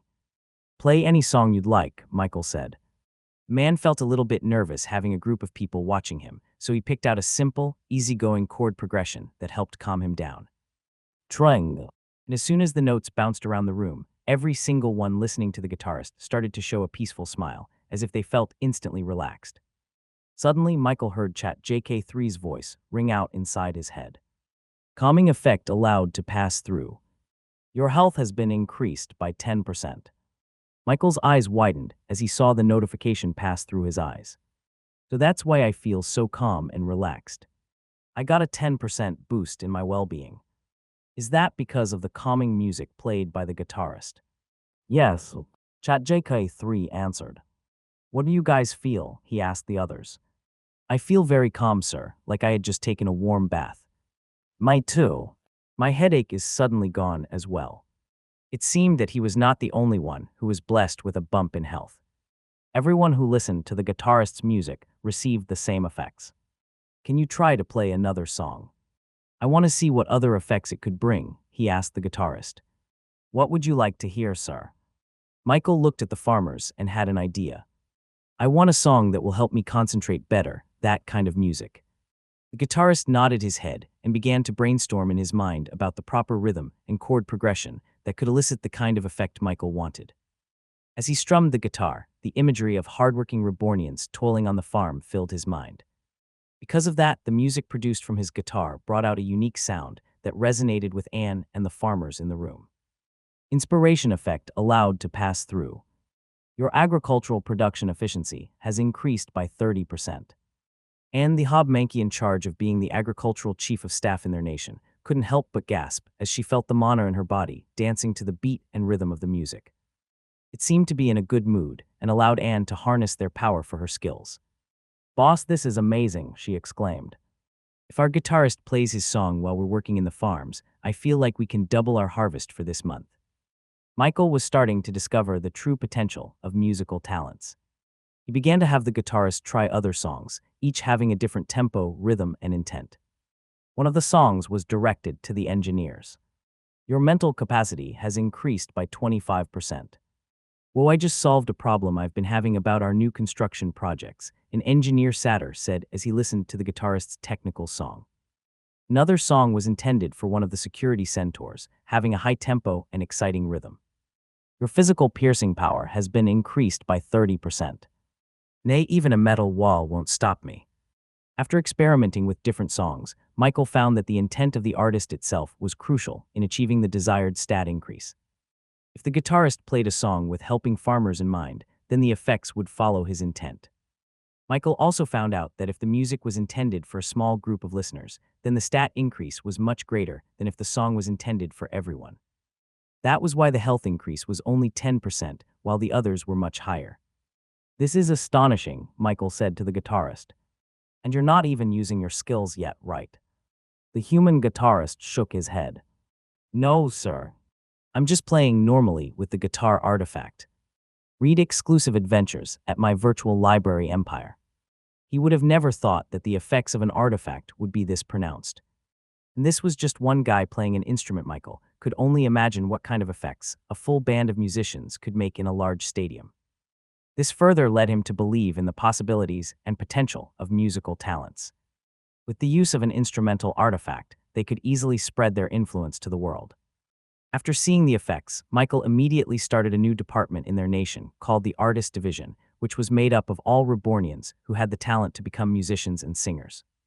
Their main job was to play their music and inspire all the workers in the nation, increasing everyone's productivity by at least 30%. This was an amazing addition for their budding nation, especially since they had to keep up with all the demand for the products they were selling in the King's region.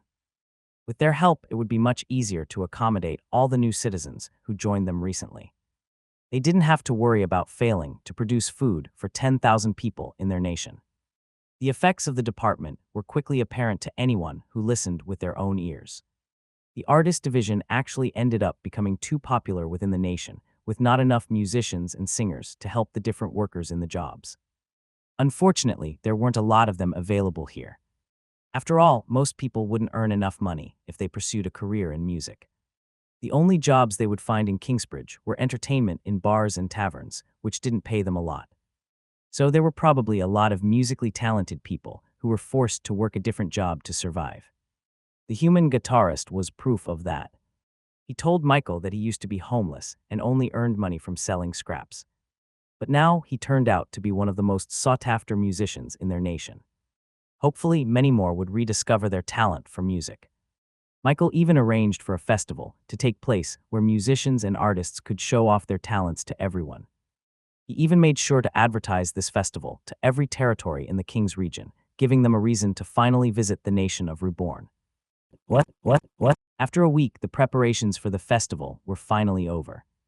Michael saw a large stage in the middle of the plaza, still propped up by metal scaffoldings, which some Rebornians workers used to make some final adjustments to the stage. He had them equip it with large spotlights that shone with different colors, much like the music stages that he saw in his previous life when he went to concerts. Experience more content on my virtual library empire. Of course, he also installed the newly created speakers and microphone system that he created with the Rebornian dwarves.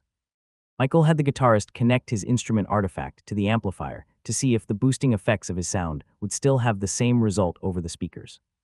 To his dismay, it seemed that the sounds on the speakers didn't have any effects at all. It just sounded like a normal guitar and was unable to resonate with the mana of those listening to it. "I think it's because the speakers count as a new instrument.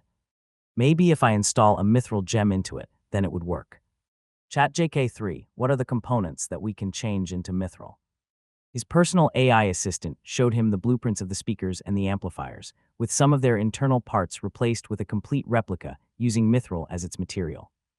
The bigger the mithril used, the better the effects it had on the user. That was why most of the artifact weapons and tools were made completely out of mithril.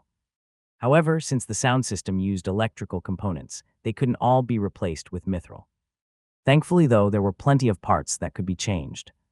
Once the sound system was turned into a mithril artifact, Michael was excited to see that the stat effects from the guitarist were broadcasted to the limits of where the sound of the speakers could reach.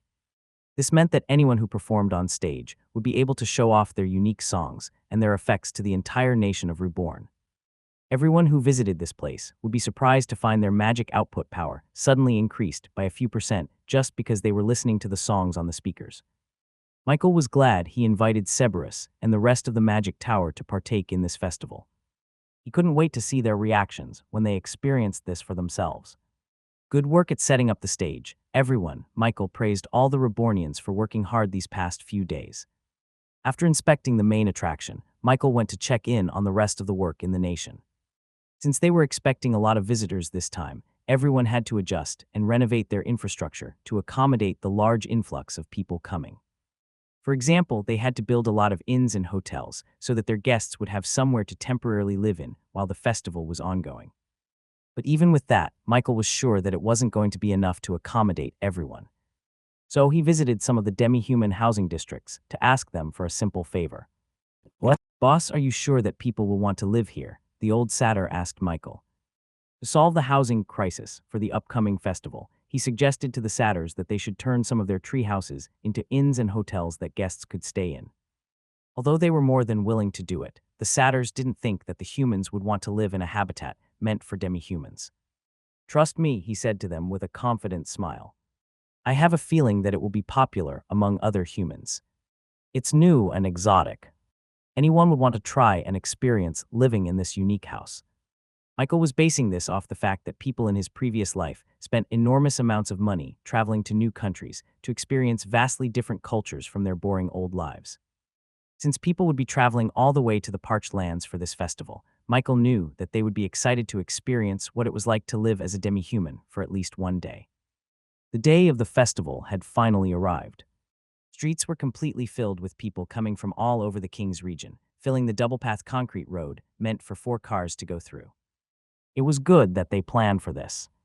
Michael instructed Kong and the other engineers to renovate and adjust the roads to accommodate the large number of vehicles entering in and out of their nation.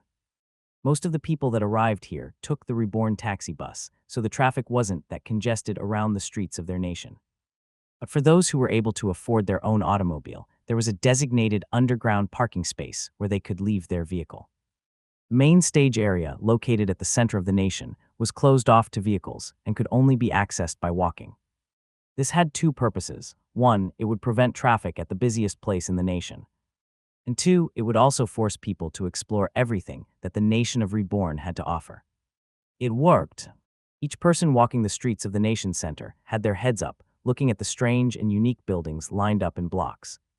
If anyone from Michael's previous world saw this, then they would recognize the style and architecture and attribute it to the cities from modern Earth.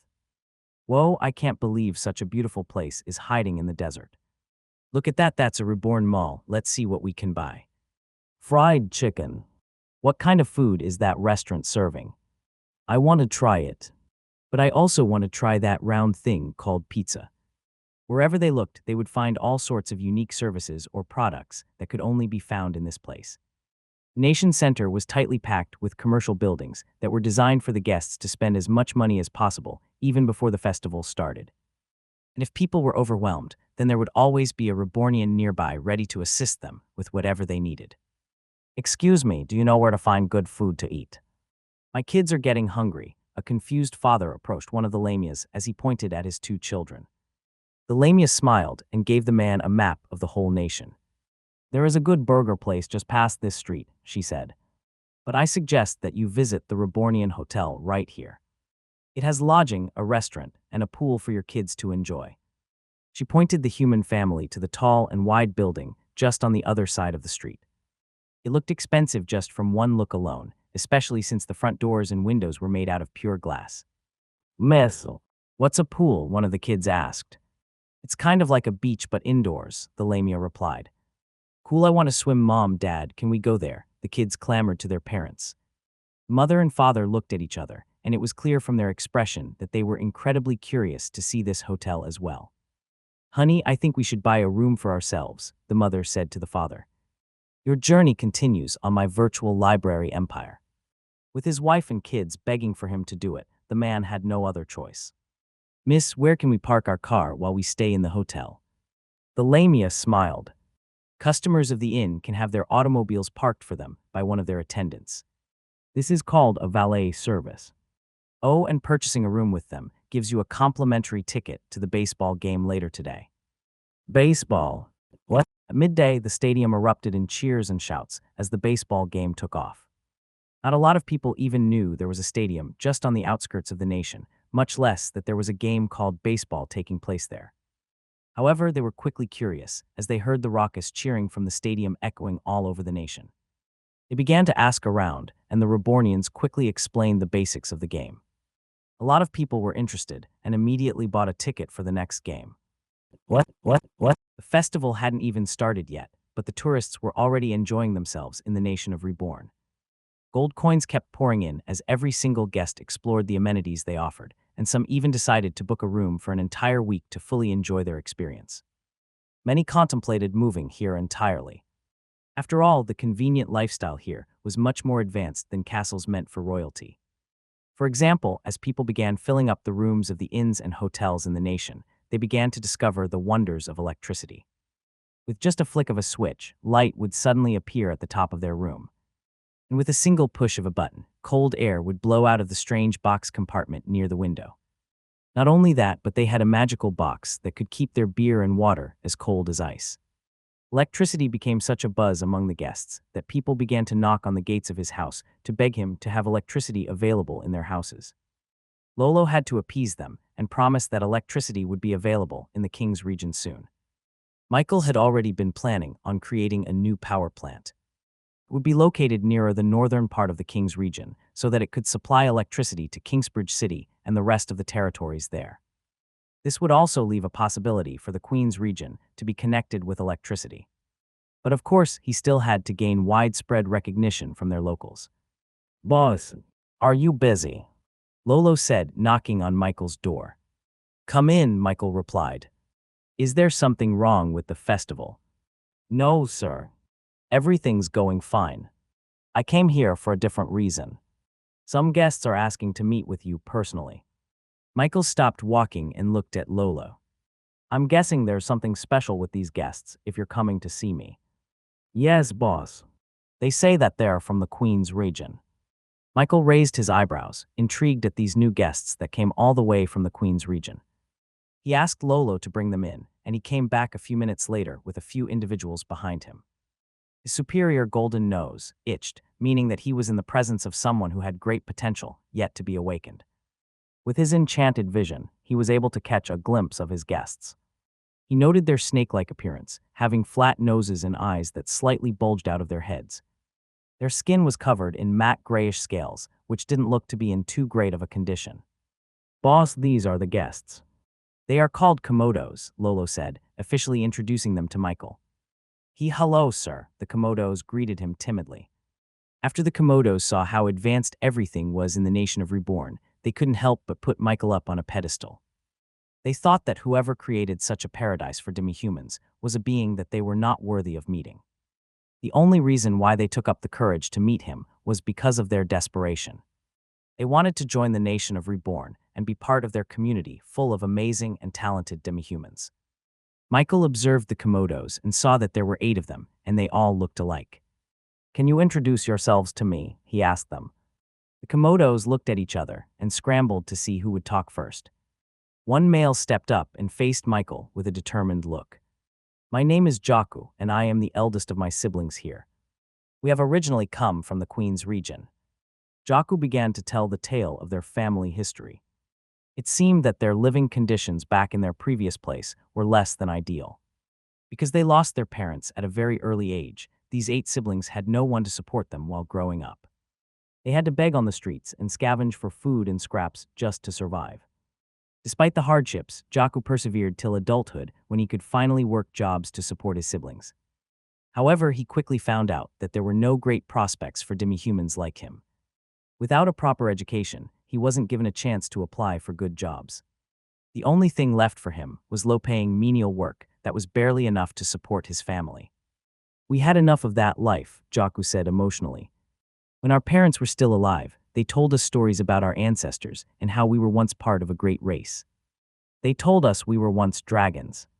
So we came to the parched lands to go back to the roots of our species, to try and rediscover our hidden heritage. Michael was surprised when he heard their story. They were once dragons. Is this true, Chat JK3? Yes, records suggest that there was once a link between the Komodos and the draconian race. However, there was a sudden break in the bloodline around the same time that the Godforge was destroyed. Komodos. Species lizard-human Komodos. Enjoy new tales from my virtual library empire. Difficulty. Element Fire Earth. Michael looked back at the Komodos and saw no resemblance to the image of dragons he had in his mind. Although he hadn't seen one in real life, he guessed that they weren't much different from the fantasy depictions of dragons in his previous life. The only similarity they had to a dragon was their scales. That was it. We were ready to search high and low in the desolate desert of the parched lands for an answer. But we are incredibly fortunate to find out that our answer could be found here in your nation. Please take us in as your loyal citizens. We will do anything, Jaku begged, prostrating on the ground. The rest of his siblings kneeled as well, showing their respect and their desperation to Michael.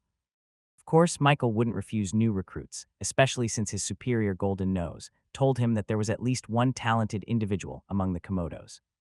Sure, anyone is welcome in our community, Michael said to the Komodos, eliciting a joyous celebration from them. Jaku's eyes showed determination as he faced Michael. You're ready for our training, Boss Michael. We will walk through fire and break mountains with our fists. We will do anything it takes so that we can evolve into a superior bloodline.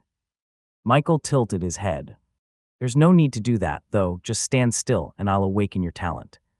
He raised his hand before Jaku could even ask a question. The male Komodo was suddenly enveloped in a blinding light as Michael activated his supreme skill. Jaku. Potential talent. SS-class Lightning Usura Sword Whisperer. Potential skill. 1,000 bolts. The user will gain tremendous speed and lightning-fast reaction times as they unsheath the sword, allowing them to attack multiple times within a fraction of a second. Potential evolution paths. Superior Komodo Snake. A-class. This species of Komodos will discard most of their human-like attributes and gain the body of a large serpent that could eventually eat a mountain. The strengths of these species lay in their bodies. The bigger they are, the stronger they become. Ocean Trekker Komodos. B-class. This species of Komodos gains a pair of wings that allow them superior maneuverability in the air. Their wings are capable of crossing large distances without stopping or taking a break. Dragonborn. Class. This species of Komodos has reached back into the deepest parts of their bloodline and reunited with their ancestors. There is not sufficient information to ascertain the potential of this evolution path. Michael was incredibly curious about the last evolutionary path he found for Jaku. Although the exact benefits of the evolution were unknown, it was exactly what they had been searching for all this time. This path gave them a chance to reconnect with their lost heritage, especially since the name of this evolutionary path had the word dragon in it. He didn't have to ask to know which one Jaku was going to pick. He chose the last option. The light turned brighter and brighter until the whole room was blinded. Only after a few seconds did it finally subside, revealing the new Jaku who had just evolved into a dragonborn. His head looked more rugged, with his head having sharp draconic frills that flowed to the back of his head. His previous small and recessed mouth had now elongated, turning into a snout that seemed to hide sharp canine teeth. To top it all off, he gained 2 horns that curved sideways and a tail like that of a stegosaurus, completing the look that Michael was so familiar with back in his previous life. Jaku now looked like a mix between a dragon and a human, hence Dragonborn. He still had hands and feet that physiologically looked human, but he was now covered with hard, sharp scales that were colored black and dark blue, with a couple of bright blue streaks that looked similar to lightning. Jaku looked at his own hands and couldn't believe the power hidden inside himself. He felt like he was looking at a completely different person, someone who was brimming with might and strength. Brother, is that you? You look like a dragon. How is this possible? Even Jaku himself didn't know. When Michael raised his hand, he suddenly felt a strange power being absorbed into his body, and before he knew it, he had suddenly transformed into this dragon-like being with tail and horns. This phenomenon was none other than evolution. But that didn't make sense. Everyone knew that evolution was something that only happened by chance, with no one ever knowing the requirements for each transformation. Some people hypothesized that evolution would only occur through rigorous training and hard work. He had heard of a very select few who succeeded in evolving that way, but even then, it was not consistent and could only be attributed entirely by chance.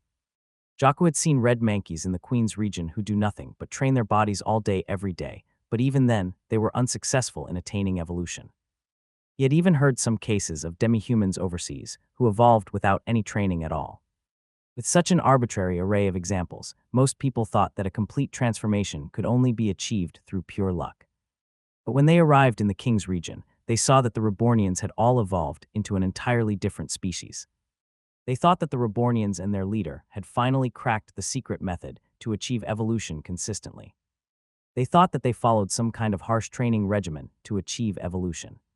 So they came into the nation of Reborn with the intent and determination to tough through whatever the Rebornians put them through so that they could also achieve evolution. That was why they were so surprised when Jaco evolved through just thorough contact with Michael without even breaking a single sweat. "Sir Michael, how did I evolve?" Jaco asked. In response, Michael just shrugged his shoulders and explained his supreme skill. They stared in wonder and amazement at Michael, to which Lolo just chuckled to himself. He must have seen this kind of reaction 10,000 times, but even still, he always liked seeing people realize how amazing their boss was. Okay, who's next? What? Read exclusive chapters at my virtual library empire. What? As expected, the 7 remaining Komodos chose to become a dragonborn Komodo, just like their elder brother. But what truly surprised him was their respective talents. Shayna, the second oldest of the siblings, had a head and body that was a little bit slimmer and more refined than Jaco. This was due to the fact that she was of the female species, but even still, her appearance looked most like a dragon with a human-like body. Shayna. Element Mastery, Unity Element. Magic Purity, 89%. Mana Quantity, NA. Species, Dragonborn Komodo. Talent, SS Class All-Seeing Artillery. Skills, Critical Eye. This skill allows the user to lock on to a target. Those that are within her line of sight would incur twice the damage of the user's normal attacks.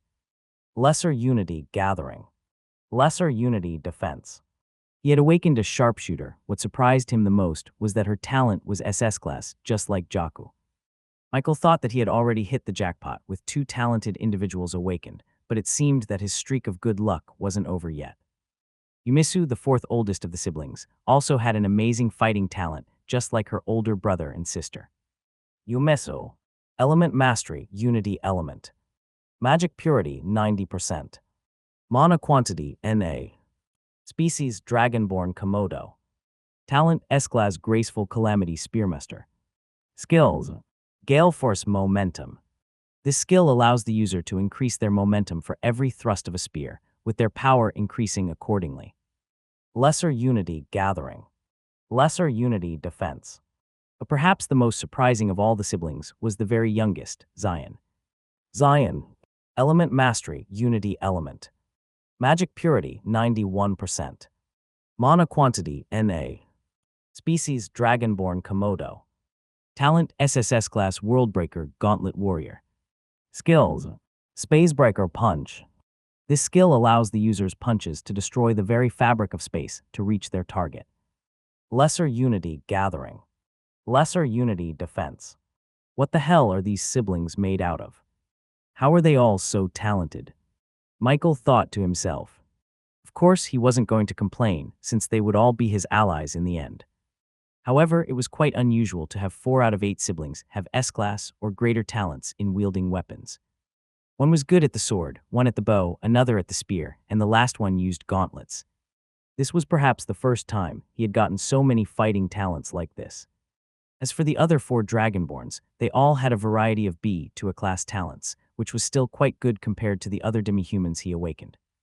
This made Michael wonder if their new Dragonborn bloodline had something to do with it. After all, having this many S-Class talented individuals was definitely not normal. Among the 10,000 demi-humans he awakened, only they had such high-class potential. Dragonborn siblings looked at each other with joy and relief painted on their faces. Their lives had changed completely from here on out. And to think there were a couple of times in their journey when they thought about going back to the Queen's region. After all, they expected nothing but desolateness in the deserts of the parched lands. Their friends and neighbors tried to dissuade them from going, telling them that this was the biggest mistake of their lives. But now their bets have paid off. They had not only restored the pride of their Komodo race, but also gained a permanent home in this paradise. Boss Michael, Jaku faced Michael and kneeled. We pledge our entire lives to you. We will make it our life mission to serve and protect you without fail. Michael waved his hand. No, guys, there's no need to do that. You can just live a comfortable life here in our nation. I can take care of myself.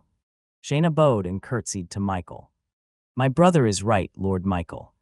You have given these gifts to us for a reason, and we will use them to become your weapons in spreading your ideas and your vision to the rest of the world. We know that you are more than capable of protecting yourself, but you do not need to sully your hands. That is our purpose. I'm afraid that we'll have to insist on protecting you, whether you want it to or not. Michael scratched his head. It looked like the pure white scales on Shayna's dragon body were very indicative of her straightforward personality.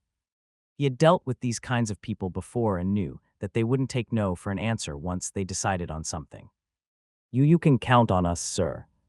Yumisu shyly said as she walked closer to Michael. We will feel tremendous guilt if something were to happen to you. If someone tries to do something to you, we will destroy their very soul.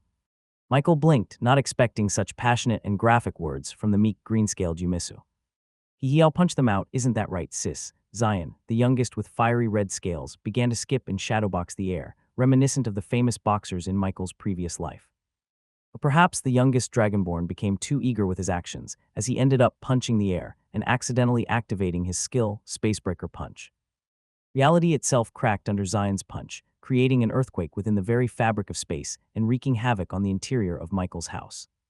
An invisible prismatic shield appeared around Michael, which saved him and the chair he was sitting on. But as for the rest of the furniture, light bulbs, and electronic appliances, they all incurred a crack on their surface, as if a giant fist had punched through them. Silence filled the room. You idiot. Shayna picked up her left shoe and accurately threw it to her half-witted younger brother, hitting him directly on the back of his head and incurring an oversized bulge that seemed to pulsate in pain. Oh, where I'm so we tilde. Jaku clicked his tongue after seeing the mess his younger brother had made. Tusk, you have no control, my dear brother. But nice power, though. Another shoe flew through the air, now aimed for the eldest and most matured Dragonborn within the siblings. However, his hand quickly deflected the shoe, saving him from having an ugly bump on his head. Continue your adventure at my virtual library empire. I apologize sincerely for my siblings, Shayna said, trying her best to stay calm after her siblings' mishap. Zion, say you're sorry. Now, Zion, with his hands together, approached Michael and bowed to him apologetically. I'm sorry, bro Mike. Don't call him bro. Shayna was prepared to rip out her own horns just to have something to throw at her impudent little brother. But then they heard a raucous laughter ring around the room.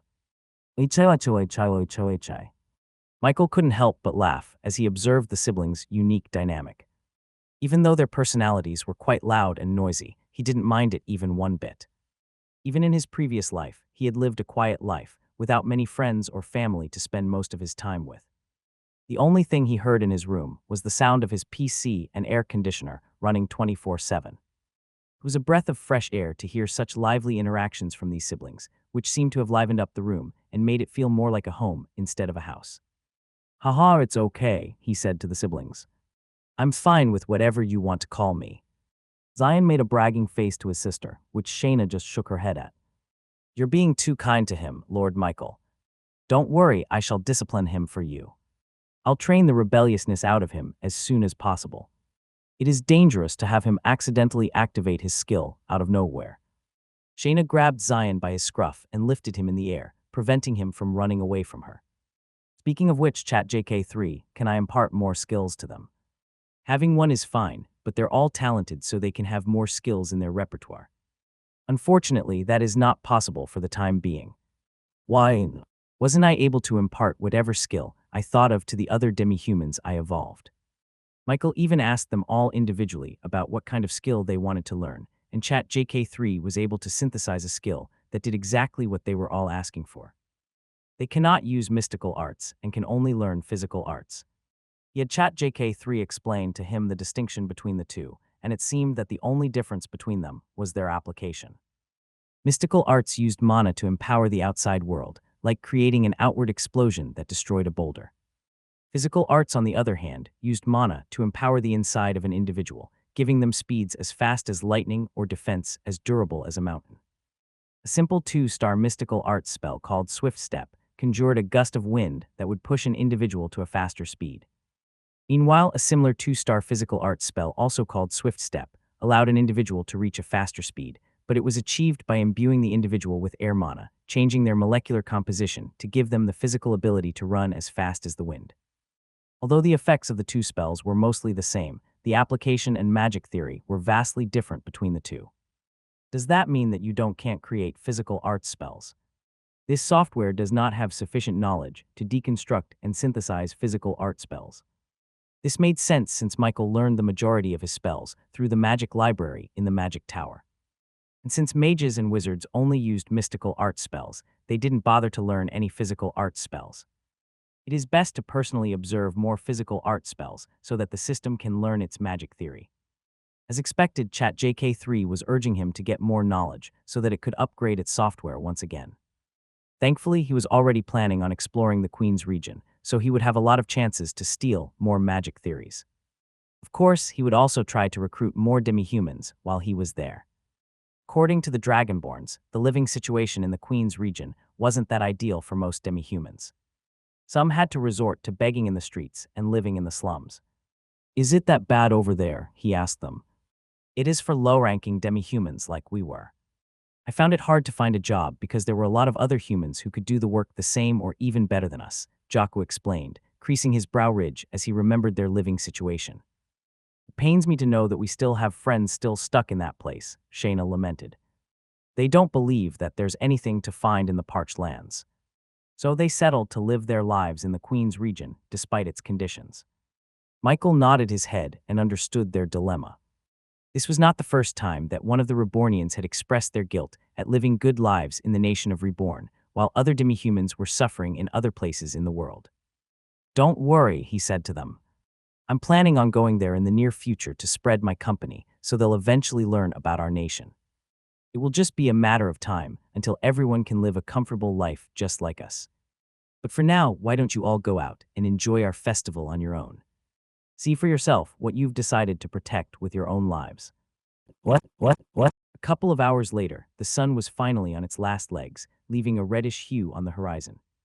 By now, most of the people visiting the nation had settled down and found an inn to store their luggage. And just as he expected, the treehouse hostel prepared by the Satyrs was quite the popular lodging among the people visiting. Those who were lucky enough to book a room of their own only realized how fortunate they were once the darkness descended into the nation and was replaced by the light brought on by the street lamps and the glow coming from each room in every building. Having an elevated view from atop the treehouses truly gave them an otherworldly experience. Woe the stars, they've descended. It was true, this is truly a paradise on earth. I want to live here forever. Why is this view only for this nation? I would pay all the gold coins I have so that I could have this view in my house. Although this sight was quite normal for Michael, this was quite a rare thing for the people in this world, even for people who saw magic on a regular basis. For example, Cerberus and the other mages and wizards from the magic tower could only look on in stunned silence as they finally stepped foot on the famous nation of Reborn. "Is this the 7-star spell constellation manifestation?" a wizard asked as he and a couple of other mages floated in the air above the glowing nation. "No, there's no magic involved in those lights," a mage answered. "It's just reality." "Tower Master, how is this possible?" they asked Cerberus. But the only thing that the white-bearded old man could answer was, "Michael." And that was enough of an explanation.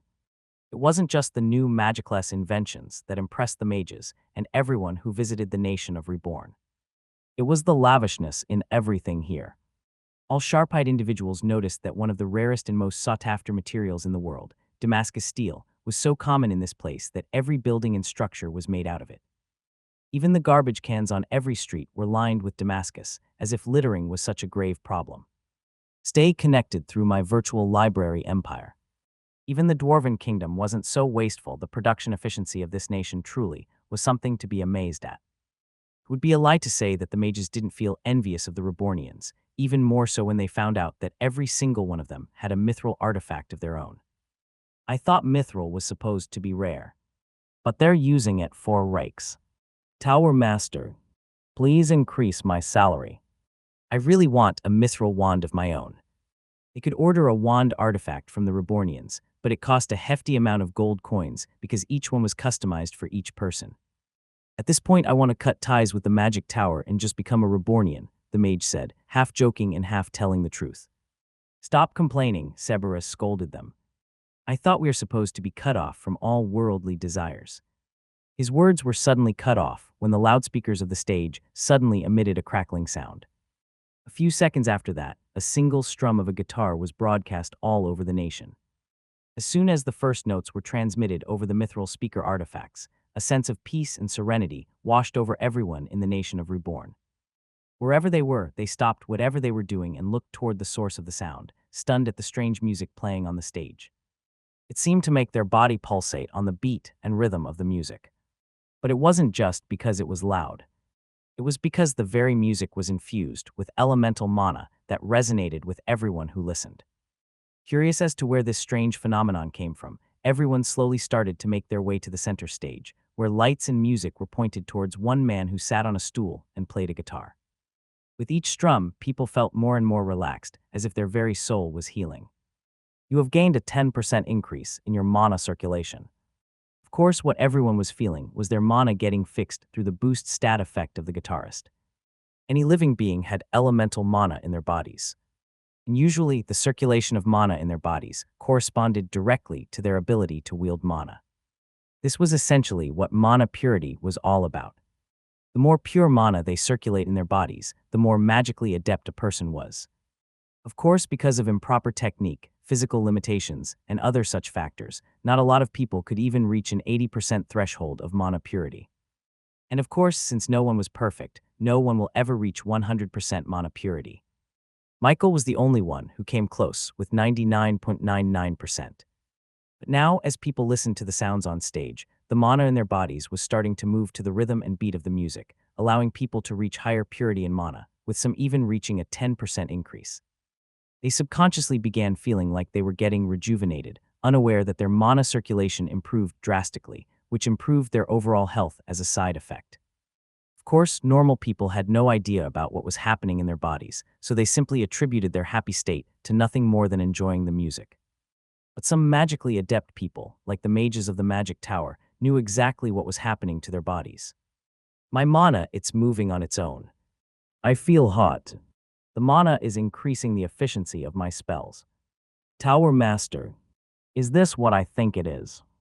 They all looked at the white-bearded old man, whose eyes were closed, as he concentrated on his body. Even as talented as he was, Cerberus still only had an 89% mana purity.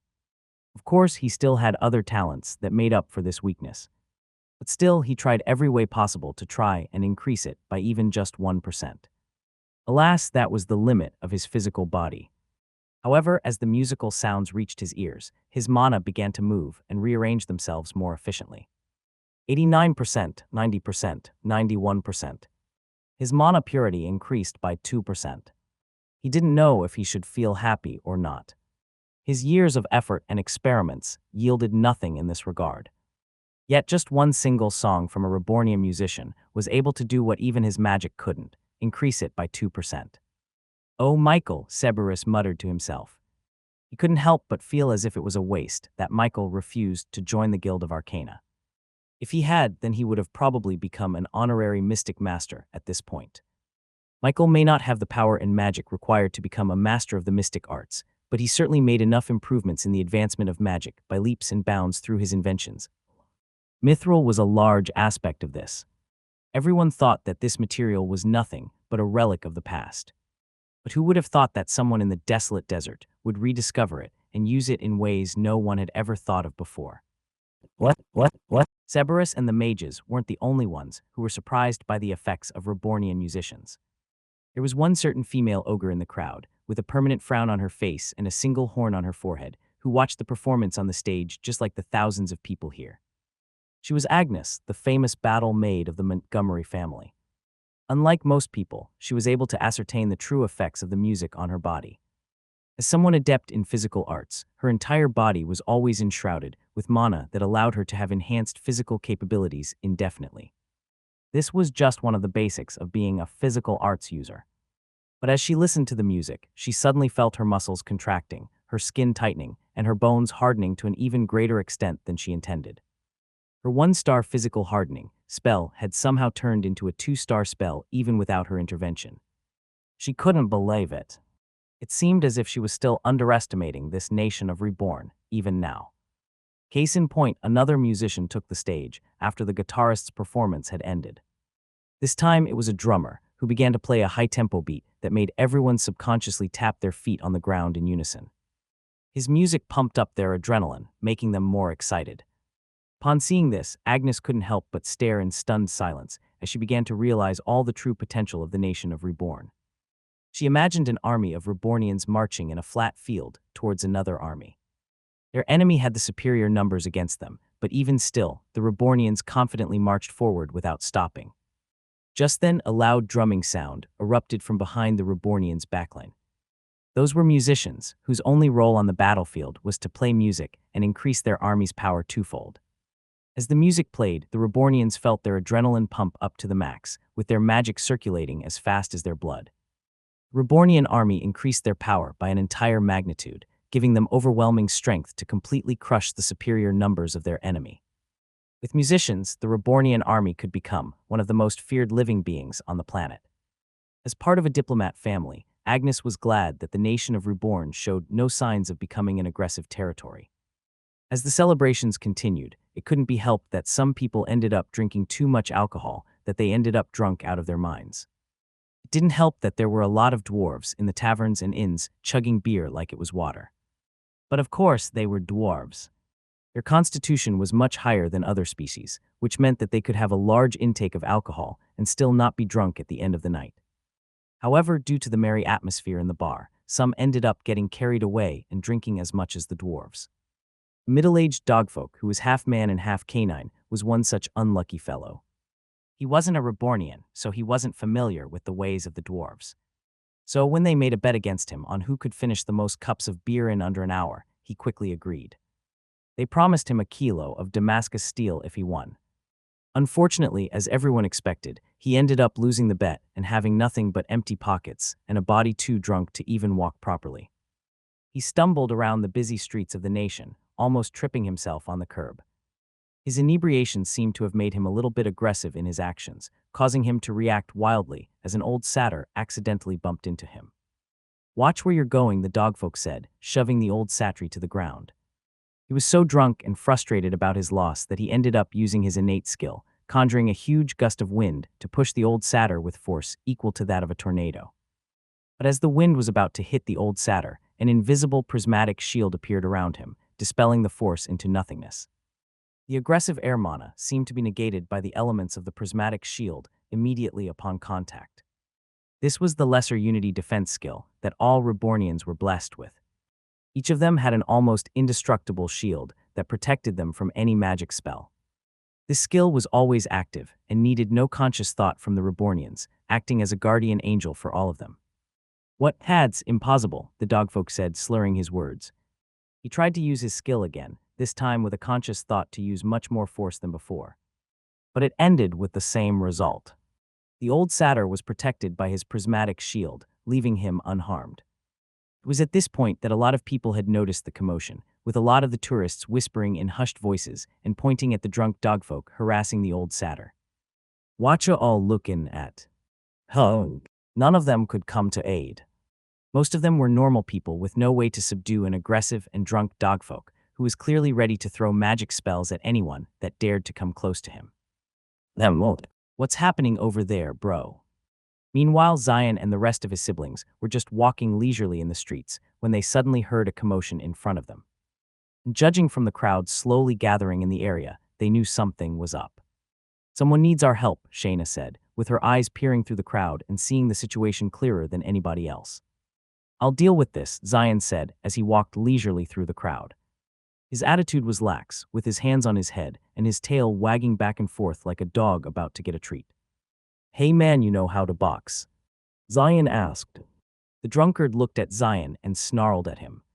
The young dragonborn's presence seemed to have unnerved the dogfolk, subconsciously feeling a sense of inferiority compared to him. What do you want? Zune had a big smile on his face as he approached the drunk dogfolk. He had been itching to try out the boxing techniques and lessons that were imparted in his brain upon his awakening. And now this drunkard gave him a chance. He began to jump and skip, raising both his hands next to his chin like a boxer. Get out of here, the drunkard said, firing a wind spear spell to Zion. The young dragonborn ducked and weaved through the sharp, solidified gust of air. Within just a fraction of a second, he had reached melee range of his target, all because of his footwork. Don't use too much force, Jaku warned his younger brother. Since the dogfolk had no unity defense skill, he would be very vulnerable against Zion's spacebreaker punch. You worry too much, bro, Zion replied, with the confidence to look back at his brother while he was up close and personal with the drunkard. Of course, the dogfolk took advantage and wildly swung his arm towards Zion. But Zion just leaned back and let the punch almost graze his chin. The drunkard, missing his punch, ended up out of balance and leaning on just one leg to stay upright. Zion smiled and began to send punch after punch, with speed and ferocity that seemed to almost blur his hands. Most people felt sorry for the drunkard for being beaten to such an extent. But then they realized that Zion's punches never even touched the dogfolk in the first place. His punches hit nothing but the air, just a few inches above the dogfolk's body. Zion knew he didn't have to actually hit the guy. The air brought on from his punches was enough to tip the drunkard's balance, letting him fall face first into the ground. How would you think about that, bro? I didn't hit him a single time, he bragged to his siblings. Meh, Jaku said disappointedly. You know you didn't have to do all that, Shayna said, crossing her arms. It was cool, Yumisu gave her little brother a thumbs up. The crowd began to clap their hands for Zion, applauding him for taking care of the situation. Among them was Agnes, whose eyes widened as she realized what she had just seen. Agnes gazed at the dragonborns with a stupefied look on her face. She had never seen such striking scales from a demi-human before. Not only that, but their frills made them look very similar to the draconian race that dominated the world a couple of times throughout history. As she watched the young red-scaled dragonborn play with the drunken dogfolk, she saw the overflowing natural strength and talent he had in the physical arts. Dragonborn was clearly a novice, with his moves lacking efficiency and control, but his strength and power were clearly on par with veterans.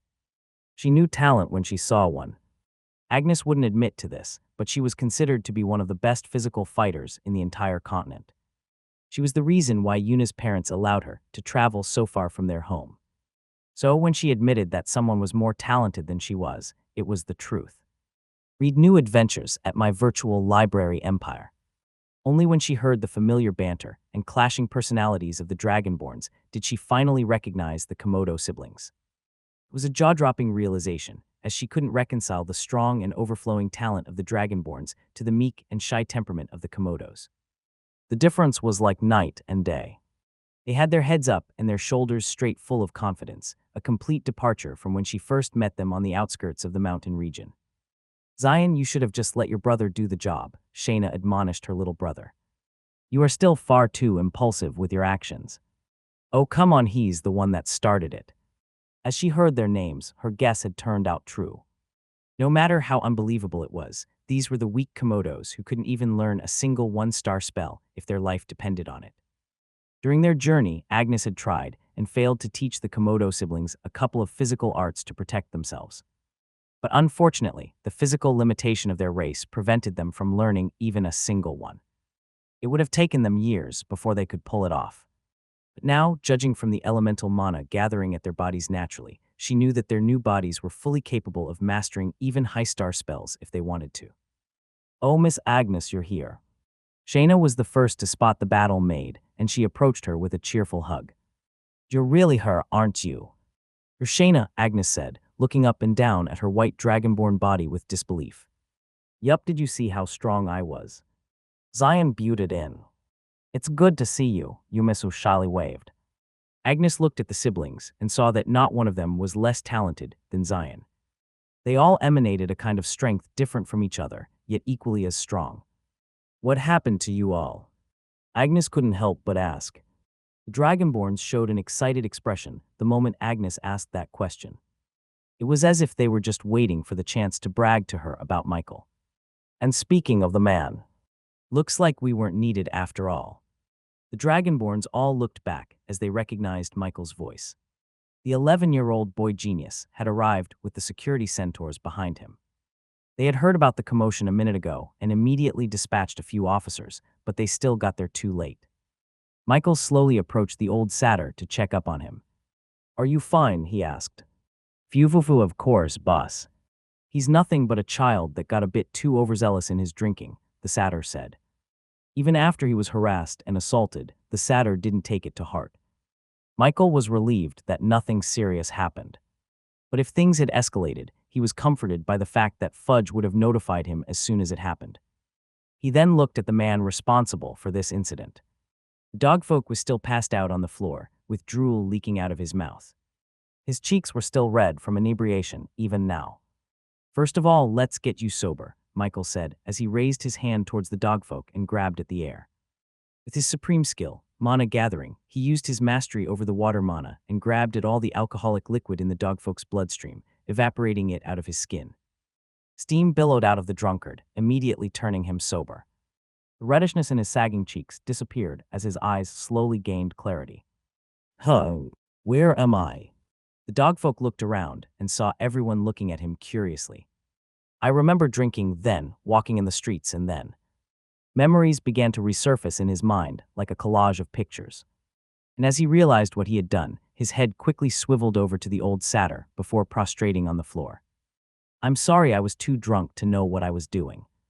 The satyr waved his hand. It was nothing.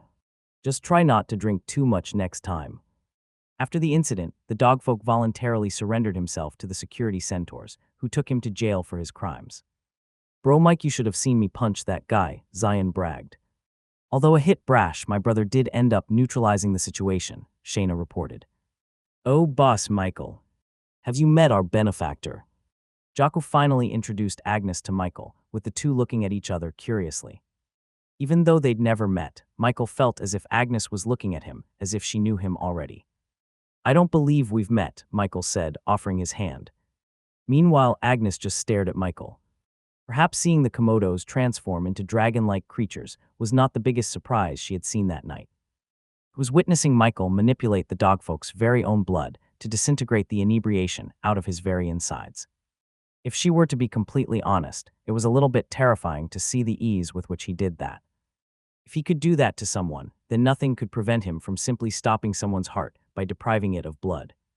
Michael looked at Agnes and saw the weird expression on her face. Do I know her or something? Why is she looking at me like she knows me?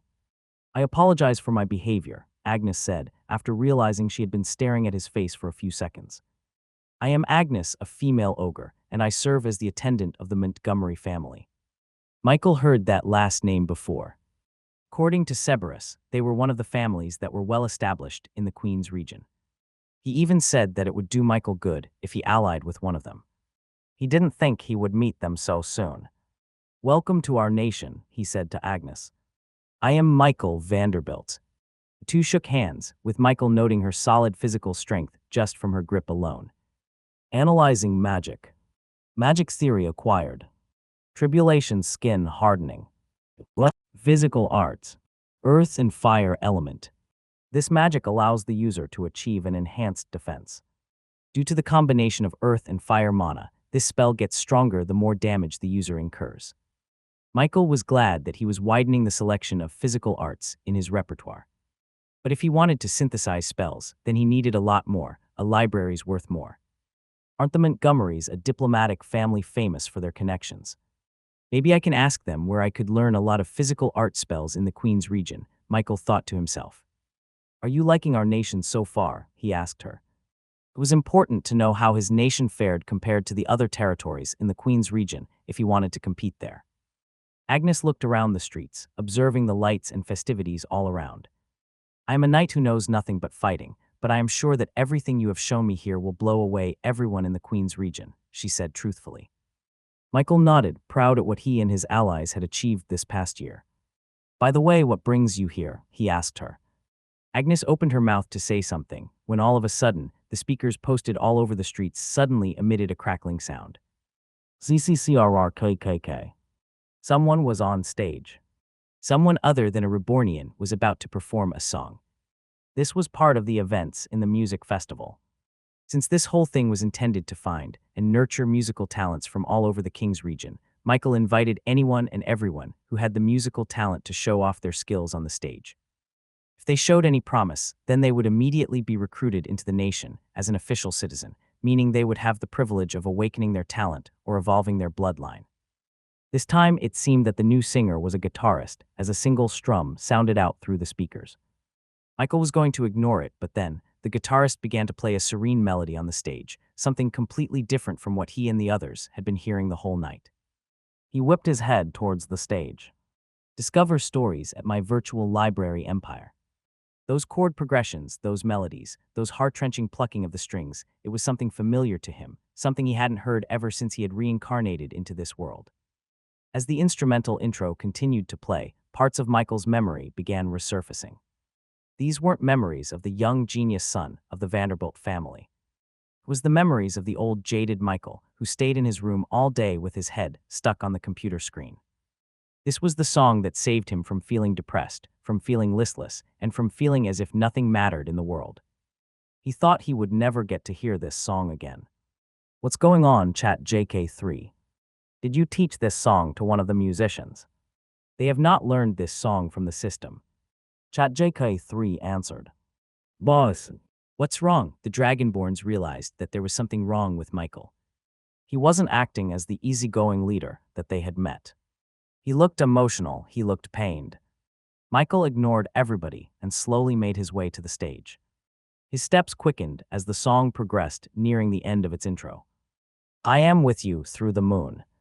The angelic voice of a woman spread all over the nation, catching the attention of everyone listening. They all turned towards the singer on stage, wondering what kind of language she was singing. It sounded alien to them. But even though they couldn't understand her, and her voice didn't have the same effects as the Rebornian musicians that sang before her, there was an intangible quality in her voice that urged them to listen more. What is she singing? I don't know, but it sounds beautiful. Who is that girl? Michael was the only one who understood. That was English. Those were the exact lyrics of his favorite song. With the same cadence, the same tone, and the same emotionality that captured the hearts of millions of people back in his previous life. And that voice, even though it sounded a little bit younger than what he was familiar with, it was still the same voice that had people shouting and cheering for in any concert she performed.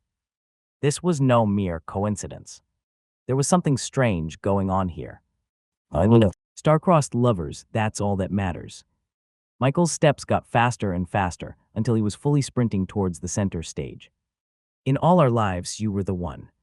With everyone crowding the stage, Michael couldn't see anything. Solidified wind suddenly manifested beneath his soles, allowing him to traverse the air. As he got closer and closer, he saw the black-haired girl in the middle of the stage.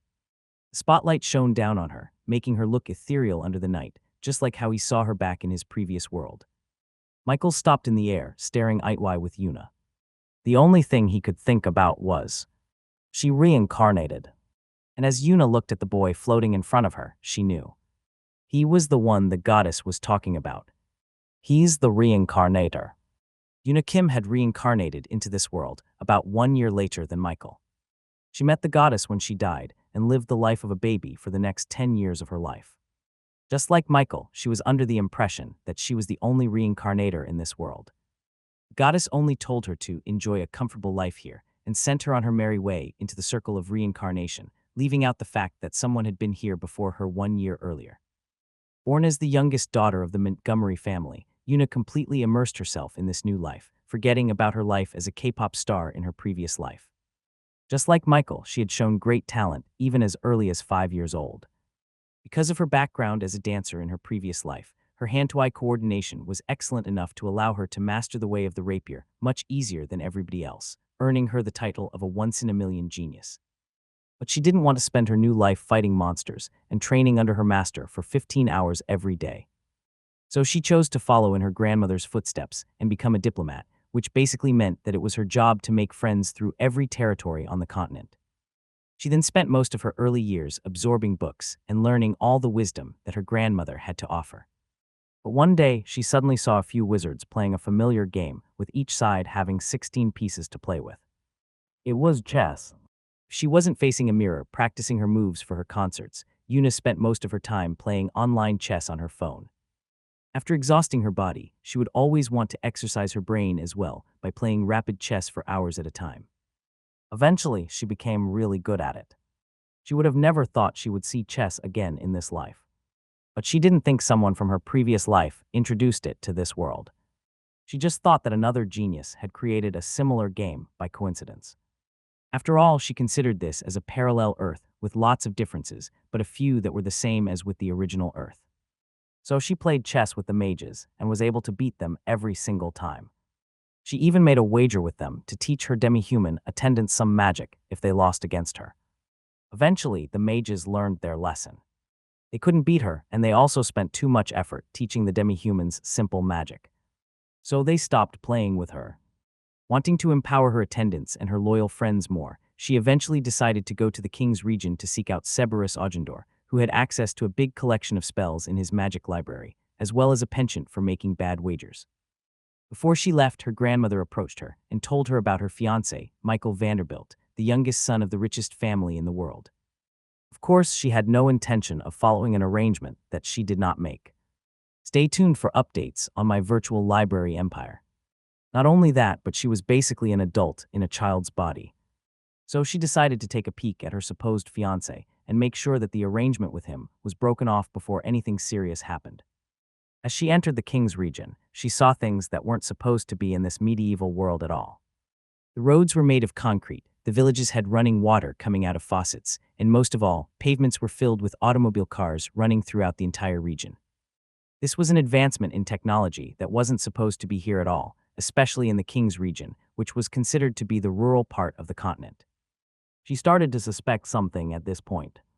Someone from her previous life had to have reincarnated as well, and they brought with them the technology from their previous world.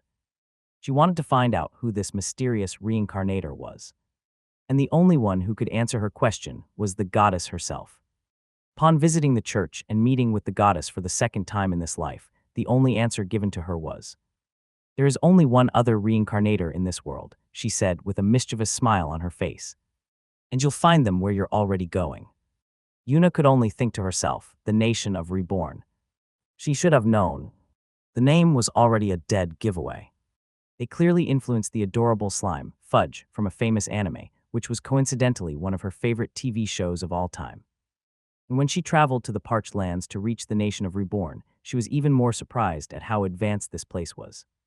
It looked more like a modern city from a second-world country from her previous life. The sight of light bulbs, air conditioners, refrigerators, and most importantly toilets almost made her cry from happiness. The convenience and comfort that she could only get from electrical appliances was one of the things she sorely missed from her previous world. It didn't take long before she got her answer as to who this mysterious reincarnator was. It was none other than her supposed fiancé, Michael Vanderbilt. She couldn't believe the coincidence. The only other reincarnator was also her fiancé. Suspicious. It made her think that the goddess had something to do with it, especially with how much she was having fun not saying anything about him to her. She wanted to meet with him. Unfortunately, there was a stage already set for her to perform. She borrowed a guitar and started playing one of her most famous songs, one that reached the all-time top rankings on a music website, taking first place for 20 consecutive weeks. And then he appeared. Just from one look alone, she knew he recognized the song. And from the shock written on his face, she knew that he didn't know there was another reincarnator in this world. Michael stared at Yuna, speechless. Seeing his favorite K-pop idol reincarnated into the same world, as he was made him almost lose all functions. Meanwhile, Yuna finished her song and bowed to the audience. Her experience as a singer showed in this moment, allowing her to gracefully exit the stage without anyone knowing that she was flustered. As she walked off the stage, she looked up at Michael and gestured for him to follow her. Michael floated down and followed her backstage, where they could finally talk alone. She quickly turned around, leaning forward with her hands on her back. "Are you from my old world?" Yuna asked him in English. "She is asking you a question, Michael." Only when Chat JK3 rang out in his head did he finally break out of his stupor. "Oh yeah. Sorry, I'm just confused. You're Yuna Kim?" he asked, still trying to reconcile the image of the K-pop idol to the girl she was now. Yuna shook her head. "No, I'm a Montgomery now. The Yuna Kim you mentioned is dead." Michael looked at her and only now realized something. If she reincarnated into this world the same as he did, then that could only mean that she died in their previous world. And he knew better than to ask for the circumstances of her death. But there was something that he found weird, though. Even though she reincarnated, her face still looked the same as her face before, only younger. If she was older, then he would have thought she had somehow transported herself to this world without dying. Meanwhile, he gained a new body and a new face completely different from his old one. "Is this because my death is accidental?" Michael asked ChatJK3, but his personal AI assistant had no answer. "I love what you've done with this place," Yuna said, looking at the modern buildings around them. "I would have also wanted to make electricity, but I don't know anything about that." Michael was the same as her. He knew nothing about the mechanics of how an automobile or a toilet worked. It was all thanks to ChatJK3. "I had helps," he replied to her. Yuna stopped walking and looked back at him. "Probably a gift from the goddess, right? I have one myself too, but it's more focused on fighting. Sometimes it feels like too much of a cheat, you know." "Yeah, I understand what you feel," Michael said, smiling. It was refreshing to talk to someone who knew exactly what he was feeling. No matter how much he loved his parents Lilia and Bart, he couldn't bear to tell them that he had reincarnated from another world. He was afraid that they would think that he wasn't their son, only an alien taking his place. "Did you reincarnate as a baby too?" he asked her. "It was so boring," she complained. "I was this close to telling my parents that I could speak just so that I could entertain myself from their reactions." Michael chuckled. He thought of that too. "I kept myself busy gathering mana." Yuna walked up to him and playfully shoved him with her finger. "You cheat. My talent lies in physical arts, so I couldn't do anything as a baby. I wish the goddess had just given me a talent just like yours." Michael smiled and smugly nodded his head. "Yup, the goddess owes me quite a bit, so she had to make my life a lot more comfortable. I was able to make a working shower when I was 5 years old." Yuna crossed her arms and pouted. "I'm so jealous." "Oh yeah, and I made some soap." Michael and Yuna began talking about their experiences in this life, all the hardships and the happiness. Despite being from two completely different backgrounds, one being a normal nerdy guy stuck in his room all day, and the other being an extroverted K-pop idol worshipped by millions, Michael didn't feel awkward talking to her at all. "I guess that's the reason why she's beloved by all. She's really easy to talk to," Michael thought to himself. "Find your next read on my virtual library empire." "You have to make ice cream," Yuna said, almost begging Michael. "Please, you have to. It's your responsibility as the only one who could make it." "I am planning to," he said, gently appeasing her. "Hey, no making fun of me. It's been living in a medieval world for too long, and you've been living quite a comfortable life here in your nation," she said, eyeing him down. "That's why I'm planning on expanding my company to the Queen's region," he explained to her. "I want to start selling faucets, concrete, and maybe even electricity there." Yuna's eyes widened. "Yes, you should totally do that. You know what, I'll even help you free of charge. Our family is quite famous for our connections, you know." "Really?" he said with his eyebrows raising. "I haven't been doing nothing these past 10 years, you know. I've been immersing myself in the political landscape of the entire continent to the point that I know all the major players in the territories. I think I can help you. Of course, with a price. Maybe a box full of ice cream would suffice," Yuna said with greed, her eyes already filled with ice cream cones of cookies and cream. Michael thought for a second. "That would actually help me a lot. We're just about to finish our preparations on our highway road leaving for the Queen's region." It was at this point that Yuna realized something about Michael. You said that it's your cheat skill that does everything for you. But I don't think that had anything to do with the fact that you could ally with the Dwarven Kingdom, she said genuinely. Everything I've learned about the dwarves tells me that they don't care about material things. Dragons offered them hoards of gold. Elves offered them magic. Humans tried giving both. None of them succeeded. But you alone did. How did you do it? Michael shrugged his shoulders. If I'm being honest, I didn't do anything at all. But Yuna knew that wasn't true. Just the fact that demi-humans were so accepted in every society in the King's region told her that Michael had fostered something that the dwarves liked so much that they were willing to open their doors. No matter how Michael said that he was just a normal guy, Yuna thought differently. As Michael and Yuna walked through the streets of the nation of Reborn, two certain individuals were following them from behind, giggling and whispering to themselves. Look, madame. You were right. We don't have to do anything, and they would find themselves in each other's company, Fudge said. Fufu, yes. It is good, little Fudge. Even if they're just friends for now, we'll make sure that it can develop into something more, Lilia said mischievously as she held Fudge in her hands. Meanwhile, Yuna and Michael continued their conversations about their plans for the future. At first, Michael thought he would be too starstruck to even stand near the Unikim. But he was far too relieved at talking to a fellow Earthling that he consciously tried to ignore the fact that he was talking to a person he and millions of other people called a goddess of dancing and singing. It also helped that Yuna didn't mention anything about her past life. All she talked about was her life as the youngest daughter of the Montgomery family. You've just turned 10 years old. That means you must have just had your talent awakening, he asked her. I did. Before I arrived here, I visited the church in Kingsbridge City where I met the goddess again.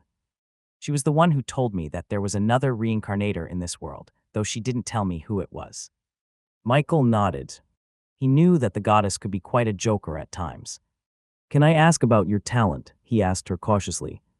If he was talking to Yuna Kim, he wouldn't be asking such an intrusive question. Heck, he wouldn't even be talking to her.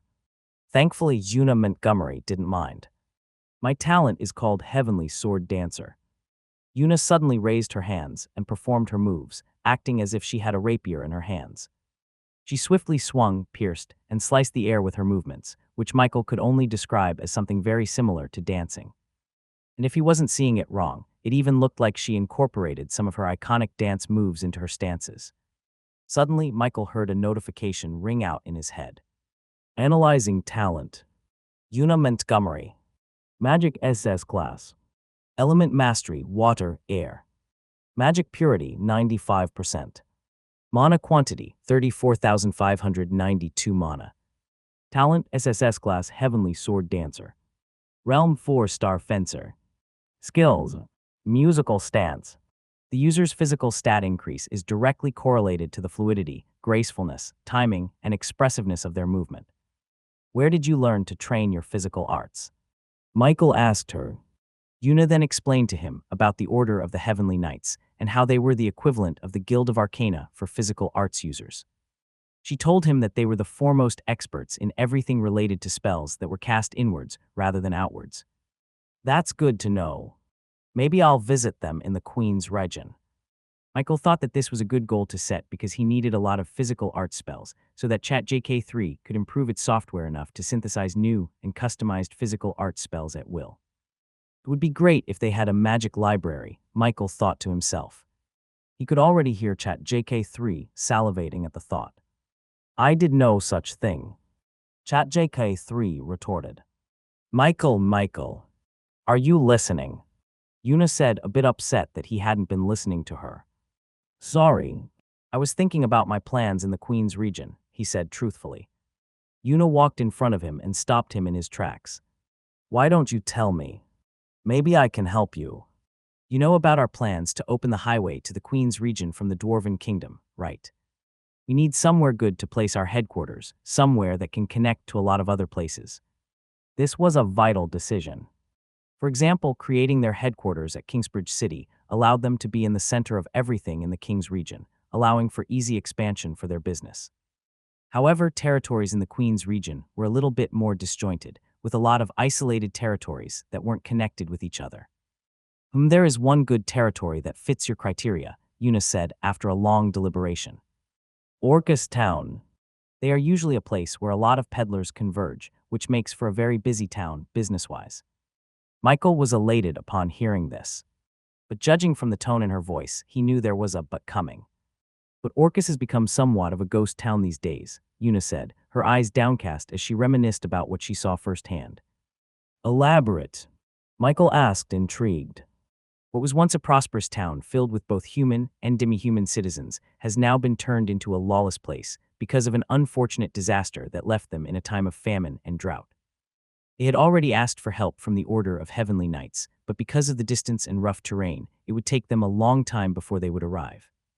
It was one of my duties to assure the people of Orcus Town that everything would be fine once the knights arrived, but I was already too late. As a future diplomat, it was Yuna's job to solve any conflicts or problems occurring in every territory on the continent, including disaster relief. She was supposed to make sure to relay any help requests from Orcus Town. But once she got there, they asked for none. They had already lost hope. Why did they ask for help from the Order? Why not the Guild of Arcana? Won't mages be a better help? Mages could move boulders and make water out of nothing. If the town needed resources, then a wizard was their friend, not a knight. That's the thing, Yuna said hesitantly. Orcus Town is also famous for one thing. Orcs. And because of the famine, the two biggest tribes of orcs started, shouting at each other. Orcus Town used to be an extremely popular hotspot for business. It was a place where a lot of companies competed against each other to get a spot in the wet market, visited by thousands of people each day. They used to consider it a good marker for a company if they were able to retain a center spot in the market without losing any customers. But because of its proximity to the mountain ranges dividing the Kings and Queens region, they were also subject to a lot of natural disasters, such as landslides and earthquakes. Of course, it took a lot of money and time to renovate and reconstruct any broken establishments in the town, something that not a lot of people thought was worth it. Eventually, people began to leave the town, with the cracks in the roads and buildings no longer getting repaired each time a disaster struck. This led to a further degradation of the town, which forced more and more people to migrate to other places. This continued to escalate until the landslide last year finally destroyed their farms and disrupted the clean river they relied on for fresh water. Because of this, the two orc tribes living near the town were forced to clash against each other in a bid for the few remaining resources available in the area. Thankfully, these two orc tribes didn't use violence against humans or demi-humans in their civil war. They used a unique approach to settle their fight. They tried to assert dominance against each other just like how gorillas did it, by banging their chests with pride and shouting at each other until either of them admitted that they were the lesser tribe than the other. Because of this, no one in town could sleep properly. Aside from being hungry and thirsty, they also had to deal with the problem of having their ears assaulted by shouts and yelling nonstop throughout the night. Unfortunately, all the posturing that the orcs did ended up scaring away any potential peddlers that could have brought them food and nourishment. It came to a point where only knights could solve this problem. It would either force the two orc tribes to reconcile or force them to migrate to another location. If worse comes to worst, then Kruger, their fellow orc and one of the heavenly knights as master of the Way of the Axe, would come and show them that he could shout louder than all of them combined. That's the situation in the town, Yuna explained. It was impressive how comprehensive Yuna's knowledge was about Orcus Town. She even knew what the Order would do to solve the problem. I have to stop thinking about her as a K-pop idol, Michael thought to himself. Orcus Town looks like the perfect place to start my company in the Queens region. Although most people in the Queens region considered Orcus Town as not worth it, Michael knew that he could fully bring it to its full potential, just like how he was able to turn the desolate parched lands into a paradise for everyone. Their problem with resources could easily be solved by Michael's automobile. Their problem of deteriorating establishments could be solved with concrete. As for the orcs, Michael had a plan for them too. Michael turned to Yuna. Can you help me? I don't know much about the Queens region, and clearly you do. A wide grin formed on Yuna's face. Of course I will. What? The day after the music festival, the streets of the nation of Reborn continued to be filled with tourists wanting to explore the paradise in the desert. They seemed to have fallen in love with everything this nation had to offer. Once they experienced the cool air of the air conditioner, they couldn't seem to go back to a life with just fanning themselves using a giant leaf. Rebornians even had to make more inns and hotels to accommodate everyone who wanted to stay in their nation for a longer time. Not only that, but Reborn Nation also had something to offer that no one else in the world could offer. And that was access to the Dwarven Kingdom. It didn't take long for people to realize that the strange metal containers connected to each other, which Rebornians called trains, led into the very heart of the Dwarven Kingdom itself. For a very reasonable 100 gold coins, they could use the train and travel inside the gates of the Dwarven Kingdom, where they could explore and see everything that was closed off to humans for thousands of years. It was a surreal experience, especially since the Dwarven Kingdom was also connected with electricity. It was like a more exotic part of Reborn Nation. Burrow, the king of the dwarves, was initially a little bit hesitant after Michael proposed this idea. It was one thing to let humans travel to their kingdom. It was another thing entirely to let them stay inside it for an extended period of time. However, he couldn't argue against the fact that the amount of gold coins they gained from tourists far outweighed anything they could ever sell or produce. The Dwarven King finally understood why Michael was so receptive to tourists. It was all because of money. Dwarves became extremely hospitable to the tourists, especially since the gold coins they earned allowed them to buy more beer and other products from the nation of Reborn. Michael, my friend. On the second day, Burrow also traveled to the nation of Reborn to sightsee. Of course, his main objective for this visit was to get more beer for his personal collection, as well as play a little bit of baseball while he was at it. "It's good to see you," Michael said as he shook hands with the Dwarven King. "I think that it's time for us to implement the highway system we've been talking about." The Dwarven King gave Michael a weird look. "You said that we weren't ready yet." But then he suddenly saw a girl appear from behind Michael. Meanwhile, somewhere in the depths of the Queen's region, there was a group of longtime friends who sat on a circular table, playing cards and drinking ale to pass the time. They all had gray thinning hair, wrinkly skin, and stooped postures. They were old. Real old. Despite that, there was one thing about them that was still full of fire and vigor, and that was their eyes. It still showed the same relentless hunger they had when they were younger. Now, their age had allowed them to gain wisdom and knowledge to act carefully, yet decisively. At the very end of the circular table was a man whose legendary name reverberated throughout the whole world. It was none other than the ruthless lion of the business realm, Is Vanderbilt. Read exclusive chapters at my virtual library empire. My friends, when has it been since we last convened like this? We should do it more often, he said to his cohorts. In response, the bald old man with sunken eyes and a dark complexion next to him scoffed. "We are not even acquaintances, Is. Certainly not even friends. We are your rivals." That man was the founder of the Hephaestus Company, renowned for supplying the whole world with quality weapons and armor. Is shrugged his shoulders. "Forgive me for treating you all as such. I feel as if we have all bonded together as we fought on the battlefield we call the market. Who else am I going to call friends, if not for my fellow men and women who lead a conglomerate comparable to mine?" That was right. Gathered in this room were the very heads and founders of the leading conglomerates of this world. These few and select groups of people held the world in their hands. It would not be an exaggeration to say that the entire market would crash if something were to happen to this very room. Of course, they had proper defenses to prevent such cases, but the fact that the possible disappearance of these people could create such chaos in the world was more than enough to state their importance. "Lighten up, everybody. It was merely a jest. You don't need to act so offended that I called you all my friends," Is chuckled to himself. In a room full of people with net worths in the trillions of gold coins, Is was the only one among them who had a carefree enough attitude to crack jokes. After all, every one of them here considered Is as their ultimate rival. It was their life's goal to someday topple the legendary lion Vanderbilt from his title of the wealthiest man alive. Because of that, they never let down their guard in front of him. But somehow Is never even felt the pressure. He regarded them as his friends and treated their competitiveness as nothing more than banter.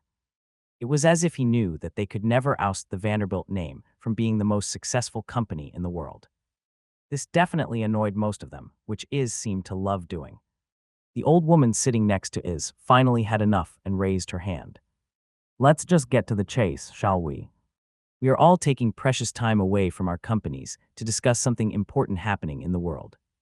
She was the owner of Goldstone Group, the foremost company in real estate and property management. That is right, another old woman with pink hair nodded. This is a matter that will affect all of us. And despite how we are all competing against each other, we are still living in one world. It will be beneficial for all of us if we exchange information. This particular elder owned the largest apothecary company in the world, making their money from selling potions and managing hospitals. Is crossed his arms and cracked his neck. So, what did you all find out? Don't act like you don't know, said the old bald man. I just want to know what you know, Is retorted. The whole room fell into silence before another old man on the other side of the table finally opened his mouth. We need to talk about what's happening overseas. The Ocean King and the Draconic Overlord have finally reached an accord. This has tremendous consequences in our continent. That guy was none other than the head of the Osborne family, the only other family that was in contention against the Vanderbilt family for supremacy over the markets. And with his no-nonsense attitude, he announced the root of their problem without waiting for anybody else. This was quite disadvantageous for him because he was telling everyone privileged information that others could use against him, but he didn't care. Well, what do you know? We do have the same information, Is said teasingly. You know what this means, right, Is? I do, Is replied. This means profits will be up for grabs. One of the things that made it troublesome for people to cross the oceans and travel to other continents was because of the treacherous body of water between them. There were naturally occurring whirlpools that spawned out of nowhere, thunderous storms that could form in the middle of calm seas, and even towering tsunamis that were impossible to cross over. Despite his rule over the mighty seas, the Ocean King never helped anyone cross his territory. They were allowed to, but at their own risk. Meanwhile, the Draconic Queen, with her complete rule over all the dragons, used her subjects to offer long-distance journeys crossing continents for a very hefty sum of gold coins. It was a very fruitful business. However, the dragons were still subject to the whims of the natural ocean. They were still troubled by storms and tornadoes trying to cross the unforgiving seas. At least they used to. Now the Ocean King and the Dragon Queen have made an agreement. The details were unknown, but there was one thing clear. The dragons could now cross the ocean without any fear of disasters. The Ocean King would give them protection from the mighty seas. This would make intercontinental travel extremely easier, letting more people travel abroad without much risk to their lives. In short, there would be more tourists in the coming years. Rich tourists with gold to spend. Ladies and gentlemen, I think we need to restart the Golden Road, Is declared to the room with a smile on his face. What was the Golden Road? It was a network of trade routes that connected all the territories of the Queen's region. And where did this route start? It was none other than Orcus Town. The Golden Road used to be a place where commerce and trade were abundant. It was a market filled with the exchange of goods from all over the continent, creating demand and supply that eventually made everyone prosper in the long run. It was where Is Vanderbilt and a lot of other people in this room had their start. Is started as a lowly peddler in the Golden Road, trekking the entire continent trying to sell spice and silk to earn a couple of bronze coins to spend. Eventually, he grew his business into what it was now. However, due to the disasters occurring in merchant ships while crossing the different continents, the trade of exotic goods and items eventually came to a stop. Is and a lot of other companies didn't think it was worth it to spend billions of gold on buying a ship, manning it with a crew, and sending it on a months-long journey just for them to die in the ocean. They lost a lot of money trying to keep the Golden Road. Eventually, they lost too much and stopped investing in the Golden Road altogether, leading to its degradation and eventual demise. As much as I hate to agree with you, you're right, the bald old man muttered. The Hephaestus Company would earn a lot from selling armor on the Golden Road. I'm sure there will be a lot of weary and tired travelers landing in our continent after traveling by dragon wings, said the pink-haired old woman. Dragon wings were what they called the service dragons, offered to transport people across oceans to another continent. People often experienced nausea after traveling with the dragons, which the old woman could take advantage of by selling medicine to cure their sickness. Having a lot of tourists will certainly help all of us. They'll need a place to stay, said the old woman, who owned a lot of inns and taverns in the Queen's region. So we're all in agreement then. We shall reestablish the Golden Road and fill our coffers with enough gold coins that will even make the dragons feel insecure, Is claimed, his eyes burning with passion yet again. The whole room went silent as they began making plans in their heads. They knew that whoever controlled the Golden Road would eventually control the entire market of the Queen's region. If they played it right, they could essentially monopolize the profits to be made off of those tourists from the other continents. To do that, they needed to create a hub for the Golden Road. A hub was where people and products landed and where everything was distributed, meaning that if they controlled the hub, they could control where and how the products would be sold. Each of these conglomerate leaders had plans to make a hub of their own. They would transform one of their territories and make it popular enough to entice tourists. If it was popular enough, more and more people would choose to land there rather than anywhere else on the Golden Road, making it a hub for commerce and tourism. To do that, they needed a place that was connected to a lot of places in the Queen's region, a place that had a direct route towards even the deepest parts of the continent. There was already one place perfect as a hub for the Golden Road. It was none other than Orcus Town. They used to be the official hub of all trade coming in and out of the Queen's region. It was the best place to distribute products all over the continent because of its interconnecting routes in different territories. Stay connected with my virtual library empire. Orcus Town was like the bottom vein of a leaf. All the roads from this vein spread outwards into the edges, allowing nutrients to travel evenly in the leaf. Because of that, Orcus Town used to be a place that had fierce competition among companies. Whoever could get a spot in the town could have their hands on the very pulse of the Golden Road itself. But because of natural disasters and the eventual degradation of the Golden Road, Orcus Town became nothing more than a shell of itself. It became a ghost town. Even now, Iz and the rest of the people in the room considered Orcus Town as a lost cause. The place had collapsed beyond repair. They would rather rebuild the hub in their territories, in the hopes that they would be able to control it in the future. Even Iz was hard at work, thinking with his hands in his mouth. But just then, someone knocked on the door and entered the room. Iz recognized him as one of his attendants. He ordered them not to disturb the room unless absolutely necessary. So whatever he had to say was definitely something important. "Sir, I have some news," said the butler as he bowed towards Iz. Seeing his friends glaring at him for being too loud, Iz chose to leave the room and listen to his attendant's report. A minute passed after Iz left the room, when all of a sudden, they all heard a burst of raucous laughter coming from the door. Everyone gazed at the door with a curious look. They had never heard Iz laugh that hard since forever. He wasn't even that happy when the Vanderbilt company gained global dominance. The door then opened, and Iz returned to the room. "Why were you laughing?" they asked him. Iz chuckled and sat back down to his seat. "I just heard something very interesting. I don't think any of you are going to believe me even if I told you, so I won't tell you. But things have changed now. We will still establish a new Golden Road, but I have a proposition for you all." The people at the table listened carefully to Iz's next words. "I will not be participating in the Golden Road for as long as you all don't participate as well. Let's let our descendants fight it out." Gasps rang out in the room. They had never heard such a bold proposal from Iz. It was uncharacteristic of him. He would never suggest that in a million years unless something serious happened. It made them wonder what kind of news he heard from his butler. Everyone gazed at Iz silently, with their minds constantly turning as they tried to figure out the reason for his sudden change of heart. Vanderbilt Lion would never willingly back out of a competition, especially one against his friends. After all, each of the people in this room was a real threat to his dominion over the global market. The Golden Road was the chance they needed to finally overtake the Vanderbilt business. Iz would be an idiot to let his less-than-stellar descendants handle the business in the Golden Road rather than himself. He was far too selfish to do that. "You want to create a playground for the children?" the old bald man asked him. "I do," Iz replied with a devious grin on his face. They all exchanged silent looks as they tried to decipher the hidden agenda in Iz's plans. After years and years of getting bested by the Vanderbilt Lion, they knew Iz well enough to know that he wasn't going to make a bet that he knew he wouldn't win. Even still, no matter how much they thought about it, this proposal was beneficial for them all. The biggest benefit of it all was the fact that the main man himself, Iz, wasn't going to dip his hands in the Golden Road business. Even if they weren't going to admit it outwardly, they knew that Iz Vanderbilt had a high chance of dominating the Golden Road market if they had all fought head-on against each other. Some of them were even considering fighting just for the second-place position from the start.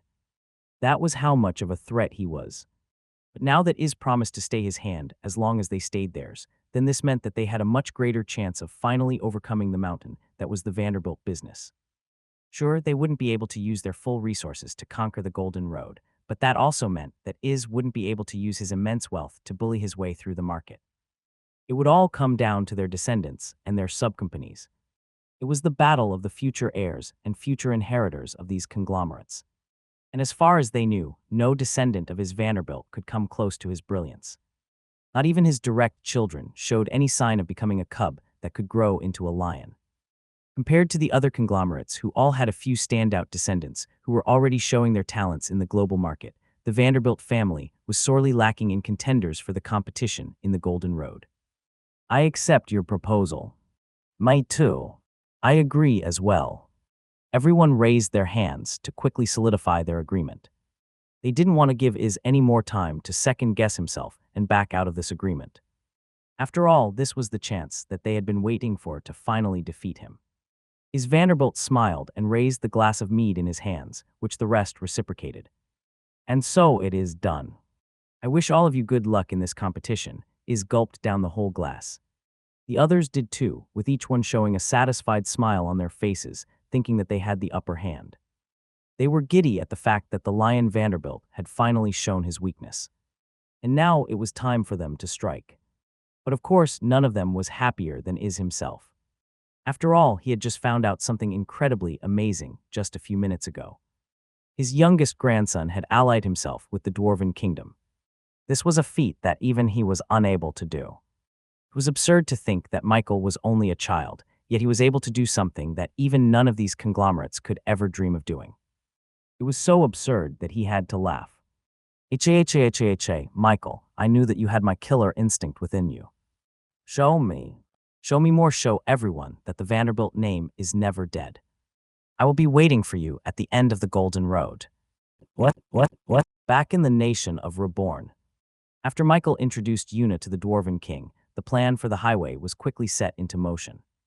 With Yuna's expertise in diplomacy, she immediately outlined a plan to contact Orcus Town and gain their trust. Once that was done, they could connect the concrete roads to the Queen's region, opening up the possibilities for expansion. Of course, Michael first needed to personally visit the town and see the place for himself. He and a couple of the Rebornian engineers needed to scout the current situation in the area and make plans to reinforce the entire structure to make it less prone to disasters. Oh, Burrow. I'm planning on connecting the railway to the other parts of the king's region. What do you think about it? He asked the Dwarven King. Sure, the more tourists there are, the better, Burrow said while wearing a baseball jersey and drinking a beer in his hands. After seeing the positive feedback from the tourists, Michael planned to connect both electricity and railways to the entirety of the king's region as soon as possible. We'll provide you with all the materials you'll need, Burrow promised. Wait, you're planning on constructing railways all over the king's region and creating another steam turbine at the same time? Yuna questioned. That would cost too much money. Yuna estimated that the amount of materials it would take to complete those tasks was already in the hundreds of millions of gold. And she wasn't even accounting for the labor yet. Looks like you still don't know much about my friend here. He's obscenely rich, you know. Burrow said as he put his arms around Michael. You'll save so much more money if you start those projects separately, Yuna said. Find more chapters on my virtual library empire. In response, Michael looked around the smiling tourists in his nation. I want them to experience the same comfort as our nation in their own homes. That's my endgame, he said to her genuinely. Yuna stared at Michael. He then shrugged his shoulders before walking away. Besides, it's just a couple of 100 million gold. After some preparations, Michael was finally ready to journey to the Queen's region using the highway system in the Dwarven Kingdom. Coming with him were the Dragonborn siblings, who refused to let Michael go anywhere without protection, as well as various Rebornians who could each contribute different skills and talents when needed. Yuna and her escorts also tagged along since they were already planning on going back to the Queen's region. As much as she and the rest of her escorts wanted to stay in the nation of Reborn, her parents would freak out if she didn't return after a few months of travel. Her skills as a diplomat were also incredibly helpful in the Queen's region. She would serve as a much-needed aid for Michael to navigate through the political landscape of a foreign land. Before they left, though, Michael left the nation in Lolo's hands, who proved himself adept at handling the Rebornians and keeping them in check. After the festival, the number of tourists remained high, which meant that everyone's workload increased significantly. Even though they had no electricity yet, people were already pre-ordering their own air conditioning systems and refrigerators to use in the future. Perhaps they just liked to see it in their houses to remind them of the good times they had in the nation of Reborn. But all in all, the amount of gold they earned from this ended up helping cover the costs of the new projects Michael had started in the King's region. While he would be busy establishing the company in a new region, the Rebornians would be busy planning railroads and laying the foundations for the electric lines that would modernize everything and put it up to Rebornian standards. Thankfully, the mages and wizards from the Magic Tower offered their services to speed up the construction. It seemed that they were quite desperate for money to afford their own customized mithril wand artifact. It took them quite a few days before they finally reached the Dwarven Kingdom. There they were greeted by eager dwarves who showed Michael the newly constructed concrete highway. It was divided into two, one for entering the Queen's region and one for leaving it. In the middle of this highway were tall street lamps that illuminated the whole place at night. Michael built this with the high-speed driving in mind to make overnight trips much safer and faster overall. "This is amazing. Thanks for your help," Michael said to the hardworking dwarves. "Take the week off. I'll give you an all-expenses-paid trip to our nation for you and your families. Enjoy." The dwarves cheered after hearing this. They weren't able to join the music festival because of this project, so now they were glad they got to see their work had paid off. What? Meanwhile, in the depths of a forest, a couple of peddlers tried to hike through the uneven terrain of the land. "Are you sure it isn't dangerous here?" the youngest among them asked. "No, there weren't any earthquakes last night, so the ground won't suddenly collapse under our feet," the oldest replied. "That doesn't make me feel better.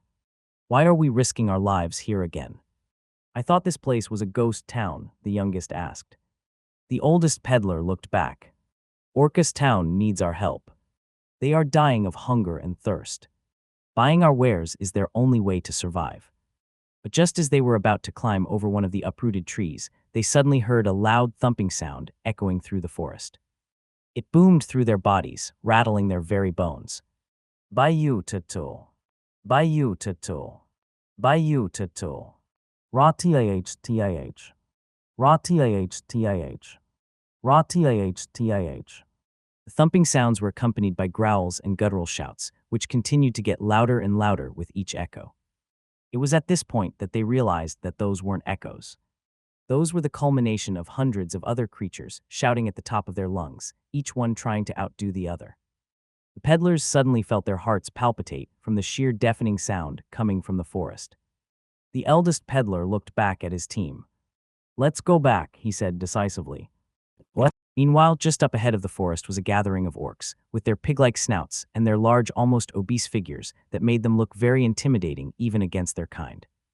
On the left side were orcs who had wolf ears on the top of their heads, as well as patches of gray fur sparsely spread throughout their bodies. They called themselves the Orcanine tribe.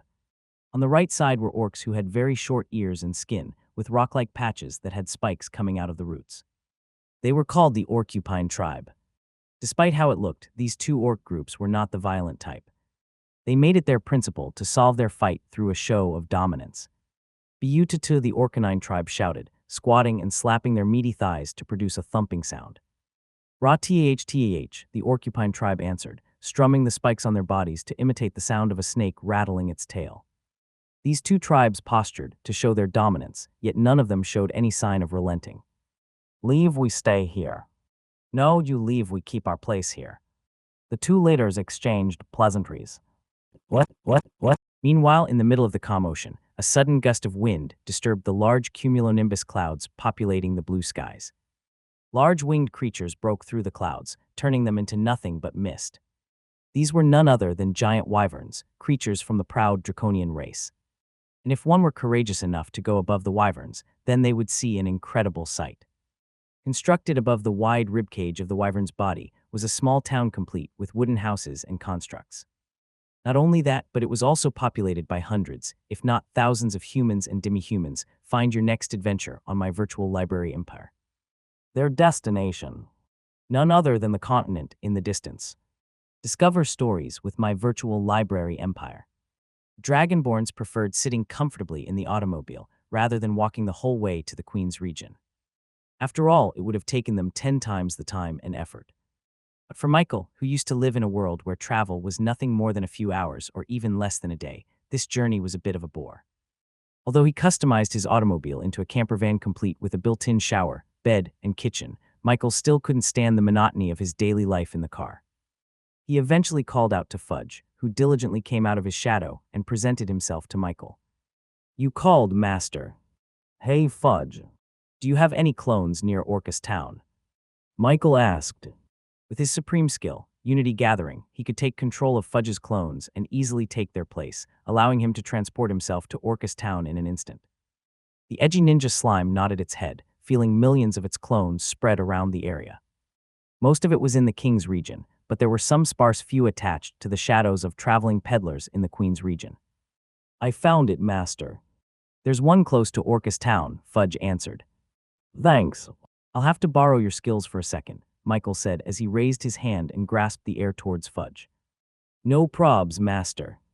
Dark mana comprising Fudge's slime body started to vibrate, alienating themselves from Fudge's very existence. His own mana, the power hidden inside a being that only they were supposed to have access to, was now being controlled by Michael's supreme skill with extreme ease. Somewhere beyond the forest were a group of fleeing peddlers, seemingly scared out of their wits as they heard the roaring sounds coming from the orcs. Unbeknownst to one of them, a single violet slime popped out from their shadows and landed on the ground. The peddlers left the scene, none the wiser.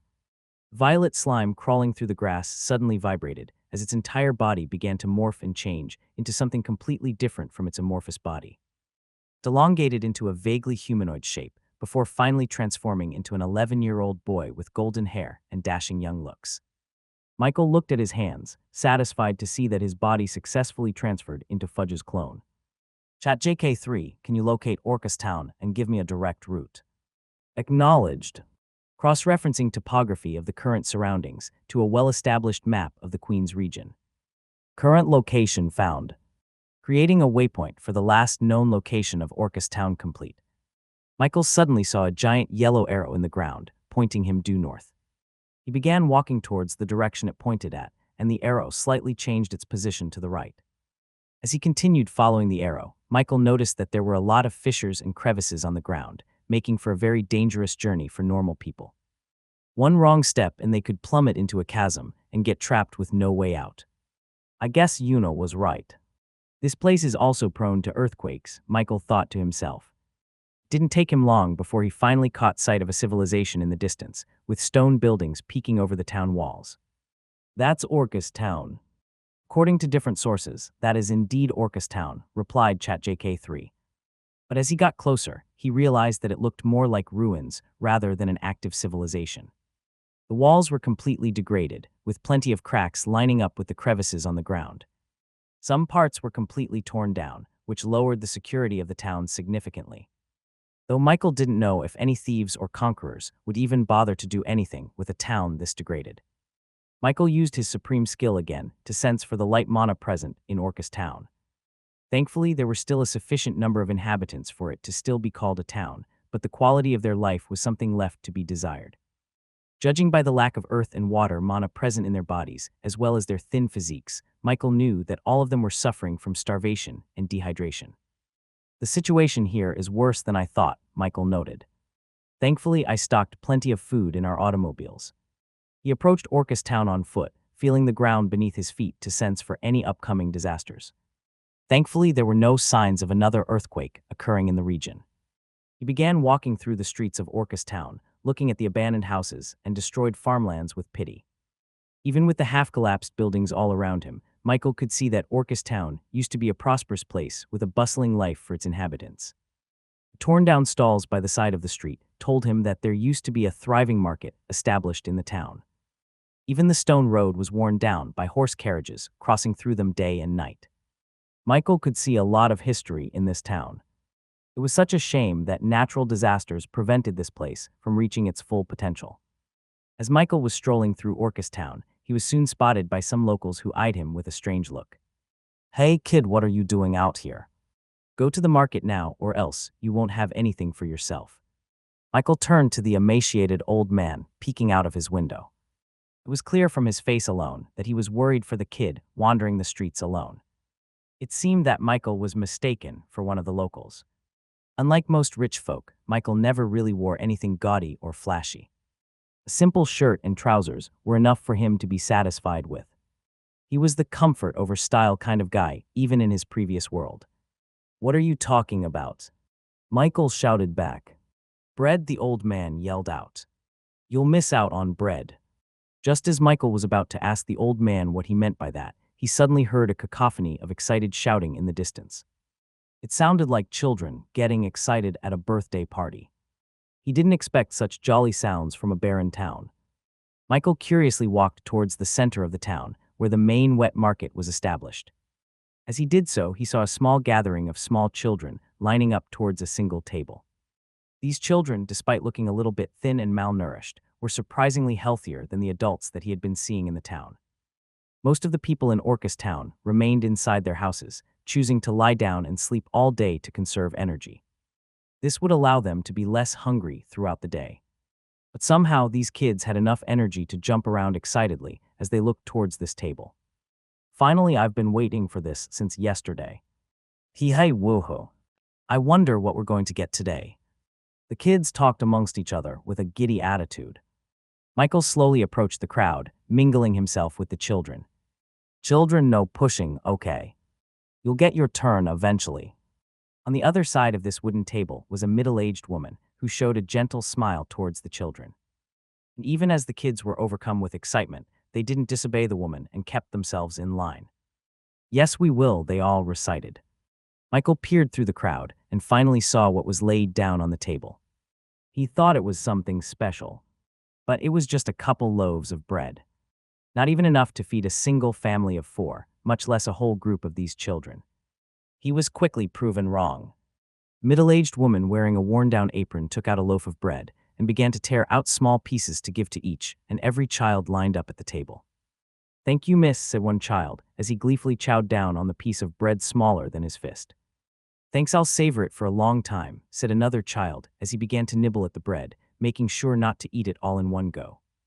Soon enough, every child got themselves a small piece of bread to eat, except Michael. The woman looked curiously at Michael, not recognizing his face. Her face showed worry and a little bit of panic as she realized that she had run out of bread pieces to give to him. She quickly rummaged through her wicker basket until she found a small baby carrot stuck in the edges. She turned towards Michael and gestured for him to come closer. "This is the only food I have for now. Come take it." Michael looked at the middle-aged woman and saw the fading life mana in her body. She needed food more than anybody. Yet she kept urging Michael to take the last piece of food in her basket. "There's no need," Michael said to her. "Oh, don't be shy, little boy, you need a lot of food to grow properly, okay?" The woman walked towards him and forced him to open his hand. Then she dropped the baby carrot in his palms and closed his hands. "You're always welcome here," she said to him. Michael stared at the woman, touched by her generosity. "I haven't seen you before." One of the kids munching on a piece of bread spoke to Michael with a friendly face. "Here looks like you weren't able to get one for yourself. Explore new worlds at my virtual library empire." The little kid broke half of the remaining bread in his hands and gave it to Michael without hesitation. It was already smaller than his fist, but now it had become the size of a strawberry. Even though he was clearly younger than Michael, the boy unselfishly gave Michael half of what he had despite risking hunger later on. "Are you new here? Have some of mine as well." Another kid approached Michael and tore off a small piece of bread for him. "I'm not that hungry. Can I share it with you? What's mine is yours. Let's get along well in the future, okay?" One by one, the kids began to give Michael small chunks of their food while introducing themselves to him. Even though he was a complete stranger to them, they treated him as if he was their family. Everyone's first thought upon seeing Michael was that he was one of the lost orphans who wandered into the town. He looked like he needed help. And when these kids needed help, the woman also gave them food to eat without any hesitation. Now they were just paying it forward. Michael watched everything unfold, speechless at how kind everyone was to a total stranger. It was clear that they were the ones who needed help the most, yet they were the ones who helped others. "But how are you going to eat?" Michael asked the middle-aged woman. "Don't worry about me, boy, I already ate my fill," she said, exaggeratingly patting her belly as if she was incredibly stuffed. It didn't take long for Michael to realize what was happening. He looked around the town and saw all the senior and elderly people peeking out of the windows with satisfied smiles on their faces. Even though only the children were eating food, they didn't argue or beg for some. It seemed that they had chosen to leave all the food to the children, leaving nothing for themselves. If they had rationed the food for all the people in town, they would only last a couple of days. But if only the children ate the food, then they could last for months longer. Seeing this warmed his heart. The people here were still filled with goodwill, despite the horrible situation they were in. They helped each other survive and were even willing to sacrifice themselves just to give the children a better chance at surviving. Michael made a decision right there and then. He was going to help this town. Michael spent the rest of the day with the locals of Orcustown, seeing firsthand how horrible their living situation was. Most of the time, the kids and the adults journeyed out into the dangerous forests to try and find some fruits and berries they could eat. However, they couldn't gather enough sustenance to live satisfied day to day. Most fruit-bearing trees were either smashed into the ground or fallen into the crevices on the ground. The only water source they had came from the rain, which only comes once in a while. Michael talked with the middle-aged woman and found out her name was Bate. She was one of the only locals who stayed in Orcustown despite its horrible state. He asked her how things deteriorated so badly for the town. We already asked for help from the neighboring towns, but they couldn't. Due to the dangerous terrain of the forests full of crevices and chasms, no one was able to send any large rations to the town. We also asked help from the order, but it would take them too long to get here. It came to a point where most people gave up and chose to move on to bigger and better things, she said with melancholy. But not us. Why not? Wouldn't it be better to migrate to a much safer territory? He asked her. Bate looked around the ruins of the once great Orcustown. Memories flashed in her eyes as she remembered a brief time when she was a kid, when there were people and demi-humans of all kinds traveling in and out of their town, carrying all sorts of goods and trade. We can't move, she said. Then we would be abandoning what our ancestors built for us through the years. You do not know this, but our town used to be the centerpiece for the Golden Road. Michael's ears perked as he heard something new.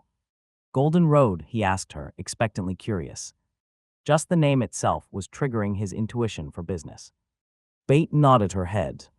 Yes, the Golden Road, aptly named because of all the gold coins being traded en masse every single day in the market. Do you see that road leading outwards, leading further into the Queen's region? Michael looked to the ends of the town, where the road was wide enough for 8 different horse carriages to pass through. He could see the signs of a well-designed stone road that led deeper into the horizon. But it seemed to have fallen victim to the earthquakes and natural disasters that befell this town. The Golden Road was nothing more than a chasm in the ground. There used to be thousands of carriages coming in and out of this town every single day, each one carrying products from all over the world, ready to distribute across the Queen's region. My grandmother used to sell spice. She had her store right there, just beside the building we use now for shelter. She told me that the Golden Road was what made our continent prosper and brought up with it our Orcustown. Michael's imagination sparked as he tried to look through to the past of Orcustown when the Golden Road was at its peak. Along with the sounds of horse hooves smacking on the stone road, he also heard spice sellers shouting towards the potential customers walking through the streets, tempting them to taste the mounds of salt and peppers on the table. He heard customers passionately plead for the price of apples to be lowered, arguing that the quality of the fruit was less than desired. He could even see a couple of rascal kids pocketing a loaf of bread in their shirts while the vendor was occupied with a customer. It was chaotic, but it was prosperous. From how Bate described it, the Golden Road seemed to be this world's equivalent to the famous Silk Road back in his previous life. It was a vast network of routes where merchants and peddlers exchanged goods and products to be spread throughout the Queen's region. And if that was true, then Michael was sure that the Golden Road could not only spread products and items, but also culture and ideas. If the Golden Road still existed, it could boost the Reborn company to even greater heights much faster and more efficiently than his original plan. This is our home, Bate declared, and we will not leave it no matter the circumstances. Michael's mind began to work as he tried to see the possibilities of the Golden Road, especially Orcustown, since it was the centerpiece of all trade and commerce in the Queen's region. What if we recreate the Golden Road? He asked Bate. The middle-aged woman looked at Michael with an amused expression. Sure, kiddo. If you want to do that, then you must grow up healthily, she said, chuckling. Discover hidden content at my virtual library empire. Even though she didn't know where Michael came from, she treated him the same as any other kid in town who had lofty ambitions in the future. She didn't reject their dream, but she also didn't believe it would come true, at least not in this town. I'm serious, Michael double-downed. I'm sorry, but you're not the first one that has said that to us, Bate said. There were plenty of powerful royals or billionaire businessmen who offered to rebuild the town and revive the Golden Road. But eventually, they all gave up. I'm sorry, but you're just a kid. There's nothing you or I can do to change the unfortunate circumstances of our town. That's just how it is. Bate pursed her lips and tried to console Michael. But it seemed that the kid wasn't even discouraged one single bit. There was a strange fire in Michael's eyes that somehow, just a little bit, made Bate believe that he could do what he wanted to do. There was a confidence in his eyes that was unlike that of a child. Where did you say you're from again? She asked him. But just as she said that, she suddenly heard excited shrieks come out of the kids as they looked on ahead of the gates. Whoa, what's that? A box carriage. Where's the horse? The ruckus from the kids forced Bate and all the seniors to slowly gather near the rundown entrance of the town. Why are you all so noisy? She asked them. But it seemed that the kids were far too excited to even acknowledge Bate.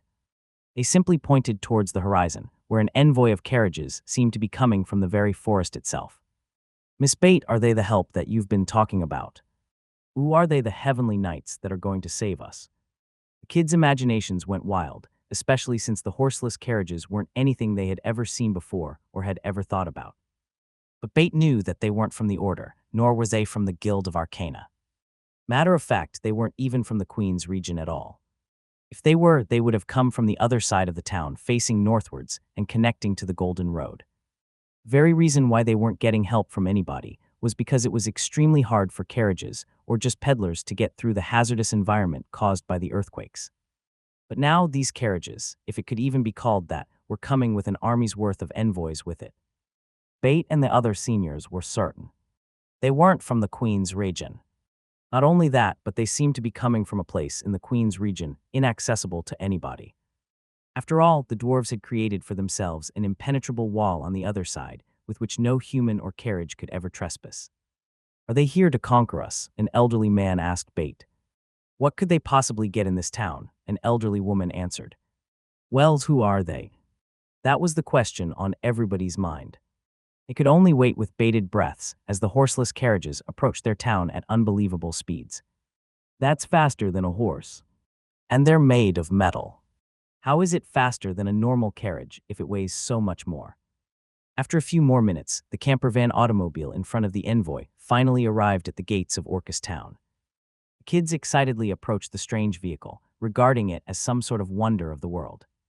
They looked through the tinted glasses of the automobile, trying to see who or what was inside them.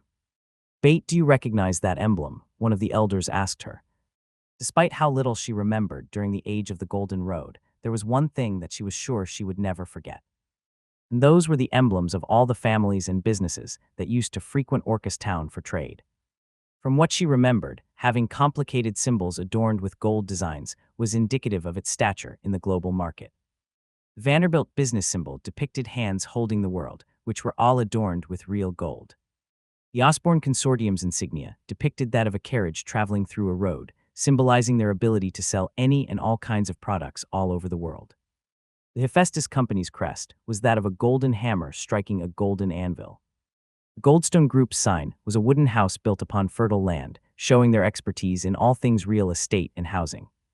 Sinclair's Elixir, headed by the famous alchemist and healer Sinclair, had a company logo showing a golden wreath representing health and prosperity. Those were the only major companies that Bate could think of that had the wealth and manpower to create something as strange as this vehicle.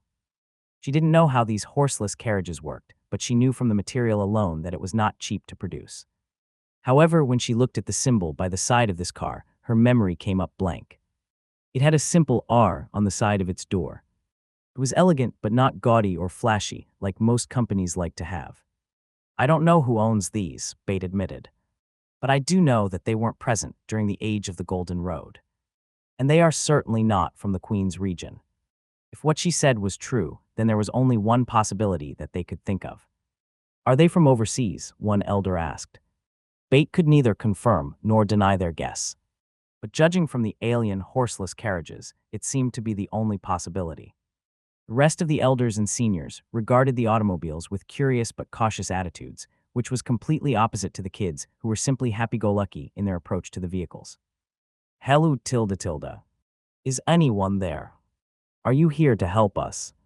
They were crowding the camper van automobile before the door finally opened with a resounding click that surprised the children. They all slowly backed away from the door, letting its inhabitants finally show themselves to everyone. Ah, we're finally here. Where's boss? Jocko said as he stretched his body. Ever since Michael disappeared on them, they traveled through the roads nonstop in an attempt to catch up to him, which meant no breaks in between travel. Where are we? Is this Orcus town? Shayna asked as she surveyed her surroundings. She wasn't expecting it to look so destroyed. There's people looking at us, Yumisu muttered, shyly walking to Jocko and hiding behind him. The kids looked at the dragonborns with wide eyes, amazed at their cool scales and curved horns at the top of their heads. They had never seen such cool-looking demi-humans before. Whoa, that's really badass. Mister, what are you? One of the kids approached the red-scaled Zion and looked up at him in admiration. OHOH me. I'm a mighty dragonborn, Zion said, flexing his muscles and performing a few jabs for the kids, which they seemed to love as they cheered for every punch he released in the air. Meanwhile, Bait and the rest of the seniors looked on at the dragonborns and realized their similarity to the famous draconian race, especially with their scaled bodies and the draconic frills on their heads. They could only come to one conclusion. They came from overseas. Orcus Town used to be a place frequented by mermen and draconians, alike because of the Golden Road trade, so Bait and some of the elderly people in town recognized the presence of dragon blood in these strangers. With just one look, they knew that the dragonborns were overflowing with magic and talent, which was indicative of their draconic lineage. Excuse me, mighty beings, Bait said, respectfully approaching the dragonborns. Can we have the honor of knowing your name? Among the dragonborns, the only one who could answer her question was Shayna. Jocko was bored, stretching his body. Yumisu was too scared to talk to anybody. And Zion was busy showing off his skills to his fellow children. We represent the Reborn Company, she answered proudly. Bait and the rest of the elderly looked at each other, realizing that they had never heard of this company before. We are honored that you have chosen to land in our town, but I am afraid that we do not have the resources to properly welcome a party of your lineage.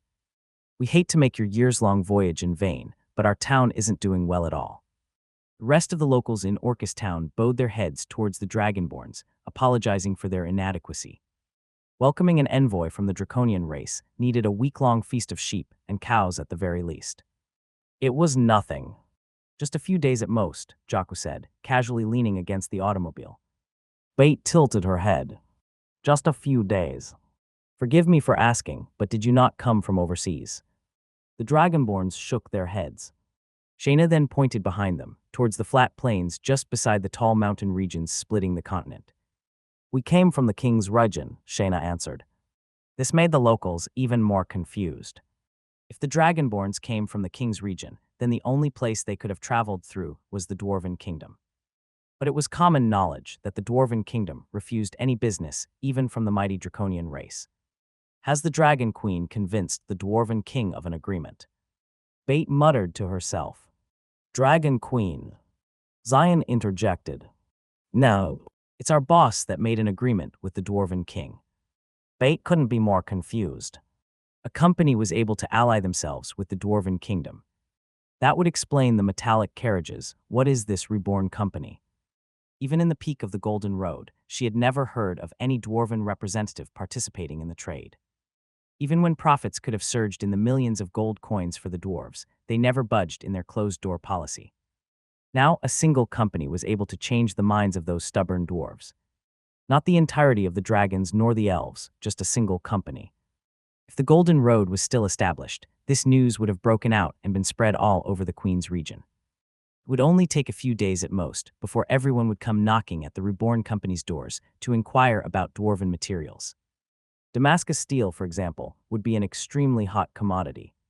Even in the Golden Road, there would be a bidding war whenever it was brought out into the market. Hephaestus Company was famous for their ability to throw money in the wind, just to buy out all the Damascus they could get their hands on. A lot has changed in the market after the Golden Road disappeared, Bate commented. But as we said, our town is not in good shape to welcome your party. Please relay our apologies to the Dragon Queen. We don't serve the Dragon Queen, Shayna replied quickly. Bate looked at their faces full of draconic influence. If they weren't part of the dragon race, then what were they? I believe I can solve this misunderstanding, a female voice said. Una and her ogre escort Agnes came out of the automobile behind Michael's camper van. Youngest daughter of the Montgomery family, Bate remembered. She remembered when the little girl visited them a few weeks back. Since she was a Montgomery, Bate and the locals treated Una with a lot of respect. After all, their family was famous for handling a lot of the conflicts and quarrels happening on the Golden Road every single day. They had the authority to decide the outcome of dispute cases, meaning that they held a lot of power in every territory of the Queen's region. Lady Una, Bate curtsied, and Una curtsied back. Can you please explain the Reborn Company to us? As expected of Una, she quickly caught the locals of Orcustown up to speed with what had been happening in the King's region in terms that they could understand. She told them all about the nation of Reborn and how water and food were abundant in every territory that harbors a Reborn market. Bate and the kids gasped each time Una told them each feat the Reborn Company was able to accomplish. From flat concrete roads to free-flowing water, everything seemed like a dream.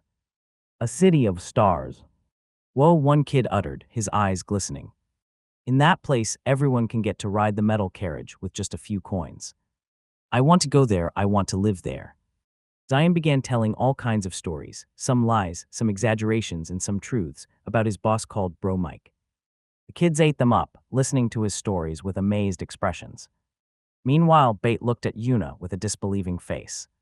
Are you affiliated with the Reborn Company? Una nodded. I'm helping them out a little bit. Bate couldn't believe it. As a Montgomery and a diplomat, Una was supposed to be an unbiased judiciary that held no bias for or against any one party. The Montgomerys acted like judges. So there were a lot of people who tried to curry favor with them in the hopes of having their backs whenever there was a case involving them. Some royals and rich businessmen tried and failed to get the favor of a Montgomery. But now a single company from the King's region was able to gain the favor of the youngest daughter of Montgomery, the very girl poised to become the next successor of her grandmother. Una could become the supreme judge of the entire human race. And if Reborn Company had a person of her stature on their side, then it could easily put them into an extremely unfair advantage. The Reborn Company had extremely advanced technology. They had demi-humans comparable to the draconian race. They had the help of a Montgomery. And most of all, they had the privilege of trading with the Dwarven Kingdom, something no one had ever done before. All of this made Bate wonder. Who was the mastermind behind this company? Who was able to create a business this successful in just a matter of a few years? We are grateful for the Reborn Company to grace us with your presence, Bate said as respectfully as she could. She was in the presence of an esteemed company in the likes of the Osborne Consortium, the Goldstone Group, and even the Vanderbilt business. To what do we owe the pleasure? She asked them. First of all, we are here to see our boss. He should be here, Shayna said, scanning the surroundings with her eyes. Bate was alarmed upon hearing that. It made her nervous to think that a large dragon was somewhere above the skies, observing their every move. In her mind, the only creature that could create such a successful company was a dragon. We haven't met your boss, Bate said, bowing to the Dragonborns. Oh, he's here, Lord Michael. Shayna waved behind Bate as she caught sight of the familiar golden-haired boy in the background. It seemed that Michael was still too occupied with observing the ruins of the Golden Road. Only when Shayna waved to him did he finally react and waved back at them. Meanwhile, Bate looked at Shayna awkwardly. It took her a couple of seconds to realize that she wasn't waving towards her, but behind her. Your next chapter awaits on my virtual library empire.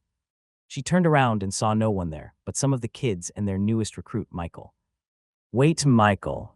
The Dragonborns approached Michael and happily welcomed him back, as if he was gone for a long time. We're here, boss. Hello. Bro Mike, can I also have that shadow ability? Please. Please. I want to teleport too. Michael chuckled and consoled the bratty Zion. Sorry, bro. You need a physical art skill for that. Once I get more spells, I'll modify it to fit your skill set. Yuno approached him too and pouted. Is there no +1 for that shadow jutsu? Meanwhile, Bait and the rest of the locals watched this scene with their jaws dropped.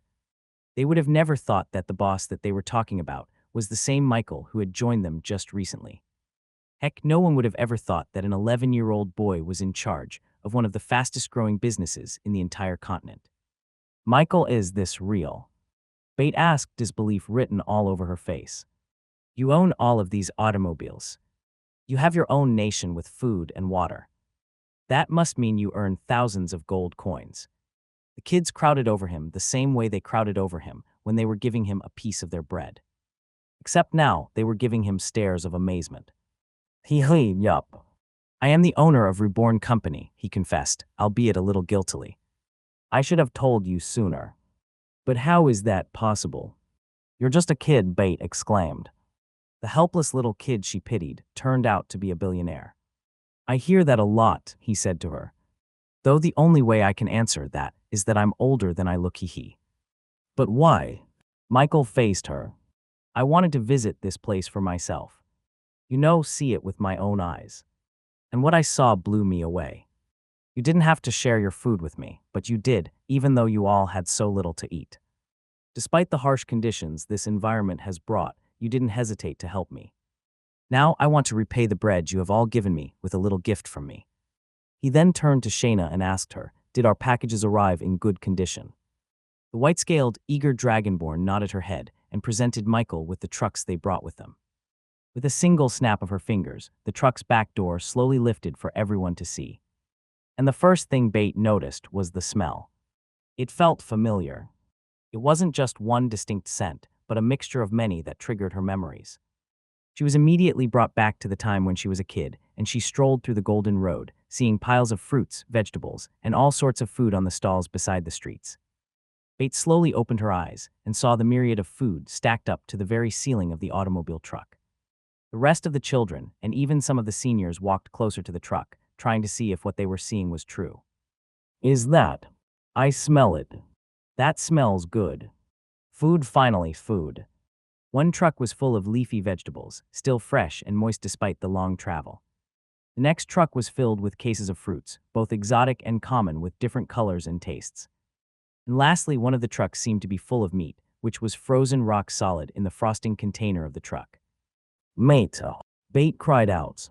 Even she was left flustered upon seeing the presence of food in such large quantities. She could literally swim in the cases of leafy cabbages, spinach, and much more. What is this? She asked Michael. He smiled and shrugged, a signature move. What else? This is my gift to all of you. Eat to your heart's content. There's no hunger and thirst while I'm here, he proclaimed. But none of them moved. It was too good to be true. They were afraid that if they moved, they would somehow wake up from this dream. Michael had enough and got up on the truck and began to throw apples, grapes, oranges, and every kind of fruit toward the starving locals of Orcus Town. They caught as much as they could, not wanting any of it to be wasted. For the kids, this would be the first time they would fill their stomachs full. Michael and the Rebornians began to distribute all the food and resources they brought along to the starving locals of Orcus Town. It didn't take long for them to crowd over the piles and piles of delicious fruits stacked up on the table. The kids, despite wanting to eat all they could at this very moment, didn't forget to repay the favor that the elderly gave them all this time. They began to go door to door in each house in town, waking up the seniors who were sleeping in their houses. Experience more on my virtual library empire. Wake up, there's food. Come out, the Reborn Company gave us something to eat. The seniors woke up groggily, some even having difficulty standing due to how malnourished they were. What are you talking about? I'll show you, look. The kids guided them outside, where there were tables scattered all around, stacked with enough food to feed at least 20 elephants. There were even pots getting heated with meat and vegetable soup, just enough to fight off the cold in their bodies. They thought they were still asleep and dreaming. Let's eat, Michael said as he began pouring the soup into bowls and distributing it to each and every one that lined up. Looking at the warm meat and vegetable soup in their hands, the elderly locals of Orcus Town couldn't help but laugh and cry at the same time. The warmth of the soup as they brought it to their mouths was a sobering sensation that made them realize this was real. The kids weren't that emotional as they quickly downed the soup in one go, slurping every bit of it from the bowl. The Rebornians quickly refilled their soups, making the children extremely happy. Michael watched on with a satisfied smile. Orcus Town finally had their hunger satiated. There was only one other thing they needed: water. He looked down and used his supreme skill, Unity Gathering, to observe all the mana present underground. Of course, the majority of everything he saw was earth mana. But with his sharp eyes and extreme sensitivity to mana, he was able to locate a vein of underground water present deep below the floor. There was an aquifer. With the water in sight, Michael opened his hand and grasped the very water molecules present below the ground and beckoned them to come closer to him. Water began to rise in a straight line, slowly breaking through the layers of soil and rock in the crust. There was no obstacle hard enough to stop these water mana from following Michael's orders, eventually breaking through the very flooring and creating a giant geyser that almost reached the skies. What? WAH. WJH. Bait and the elders felt the rumbling in the ground and thought that another earthquake was coming their way. But then they saw water suddenly burst up from the very ground, tearing through the stone road, creating a mist that briefly created a rainbow in the skies. Whoa, water, ha. I'm taking a bath, I'm drinking it all. Haha, it's raining. Kids immediately surged towards the water, letting themselves get wet as if there was a storm in clear skies. They began to drink as much as they could, catching the mist of pure water spraying from the ground. Even the elders and seniors of Orcus Town briefly turned into kids again as they joined the children basking in the geyser. They jumped, they cheered, and they danced, seemingly in a trance. After all, when else would they experience such a day as this? They had their fill of nutritious food, and now they were in the presence of overflowing water. Some of them even brought jugs, clay pots, and anything else they could find to try and store as much water as they could. They knew rain wouldn't come anytime soon, so this would be their only source of water for a long time. Don't worry, Michael assured them. We'll make sure to tap into that water source for all of you to drink from every day. Rebornian engineers didn't have to be told their jobs, as they immediately began to survey their surroundings and assess how they were going to build a plumbing system. Orcus Town would now have water and food to survive their day-to-day lives. They had asked for help for a long time, yet no one came to their rescue. It came to a point where they no longer believed that anyone would come to their aid. But now, out of the blue, Michael and his reborn company came out of the forest and gave them enough food to get them filled for a whole year. They weren't even from the Queen's region. They were from the King's region and knew nothing about their current situation, nor what they were before. As everyone enjoyed the food they were given, Bait approached Michael with a little bit of awkwardness in her steps. She didn't know how she could address him now. It made her remember how she treated him as nothing more than a lost orphan child, not the owner of a major business like the Reborn Company. Sir Michael, we don't know how to repay you. I'm just repaying what you gave me. In times of desperation, you gave me your bread and treated me as your own. Now I'm treating you as one of mine. And I make sure that any Rebornian will never want for food or water ever again. We have an abundance of resources. There is no need to think of it as a big thing, he said to her, shrugging his shoulders. Bait was overwhelmed with emotions and bowed to him. Please, there's no need for that, Michael said, waving his hands. But you have saved our town from extinction. Without you, we would have perished from starvation. How could I treat you as the pitiful child as before? Michael almost choked while sipping his soup. Pitiful? Do I really look that bad? Lord Michael, this is why we keep telling you to wear something more appropriate for your stature, Shayna interjected. We have already prepared a royal regalia for you to wear, adorned with gold from our mines and gems from the dwarves. Michael immediately shook his head. He liked wearing plain clothes. After all, he was just a chill guy. The locals of Orcus Town enjoyed the feast Michael prepared for them the entire day. One of the kids walked up to Michael and thanked him for his gifts with a gift of her own. She brought out all sorts of trinkets she kept to herself all these times, picked up from the rubble and the ruins of the previous tenants of Orcus Town. It's all that I have, she said. I hope it's enough to pay for all the food you gave us, mister. Michael felt touched and accepted the presents. He was given rusted jewelry, dirtied but colorful buttons from clothes, wooden charms of the goddess, combs, and other such bits and pieces that used to hold significant value during the time of the Golden Road. He appreciated them, even though they had no actual value. Thank you, he said to her. Stay connected with my virtual library empire. Seeing this, the other kids began taking out their belongings and giving Michael the payment for the food and water that he gave them. Of course, he accepted them. It would be insensitive and selfish of him if he didn't. After all, these trinkets showed their sincerity in thanking him. One such kid gave Michael a strange almond-shaped seed that they found in the forest. "It's quite bitter," the kid said. "We snack on it sometimes, but we can't eat too much because our tummy would hurt." Michael looked at the bean in his hands and felt as if it was familiar to him.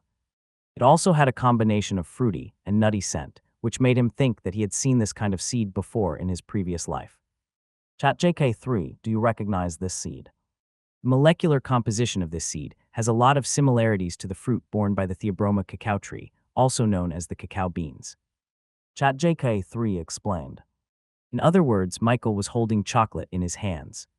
The tasty snack that had captivated billions of people back in his previous life was now in his hands. In its purest form, no one knew how valuable this seed was.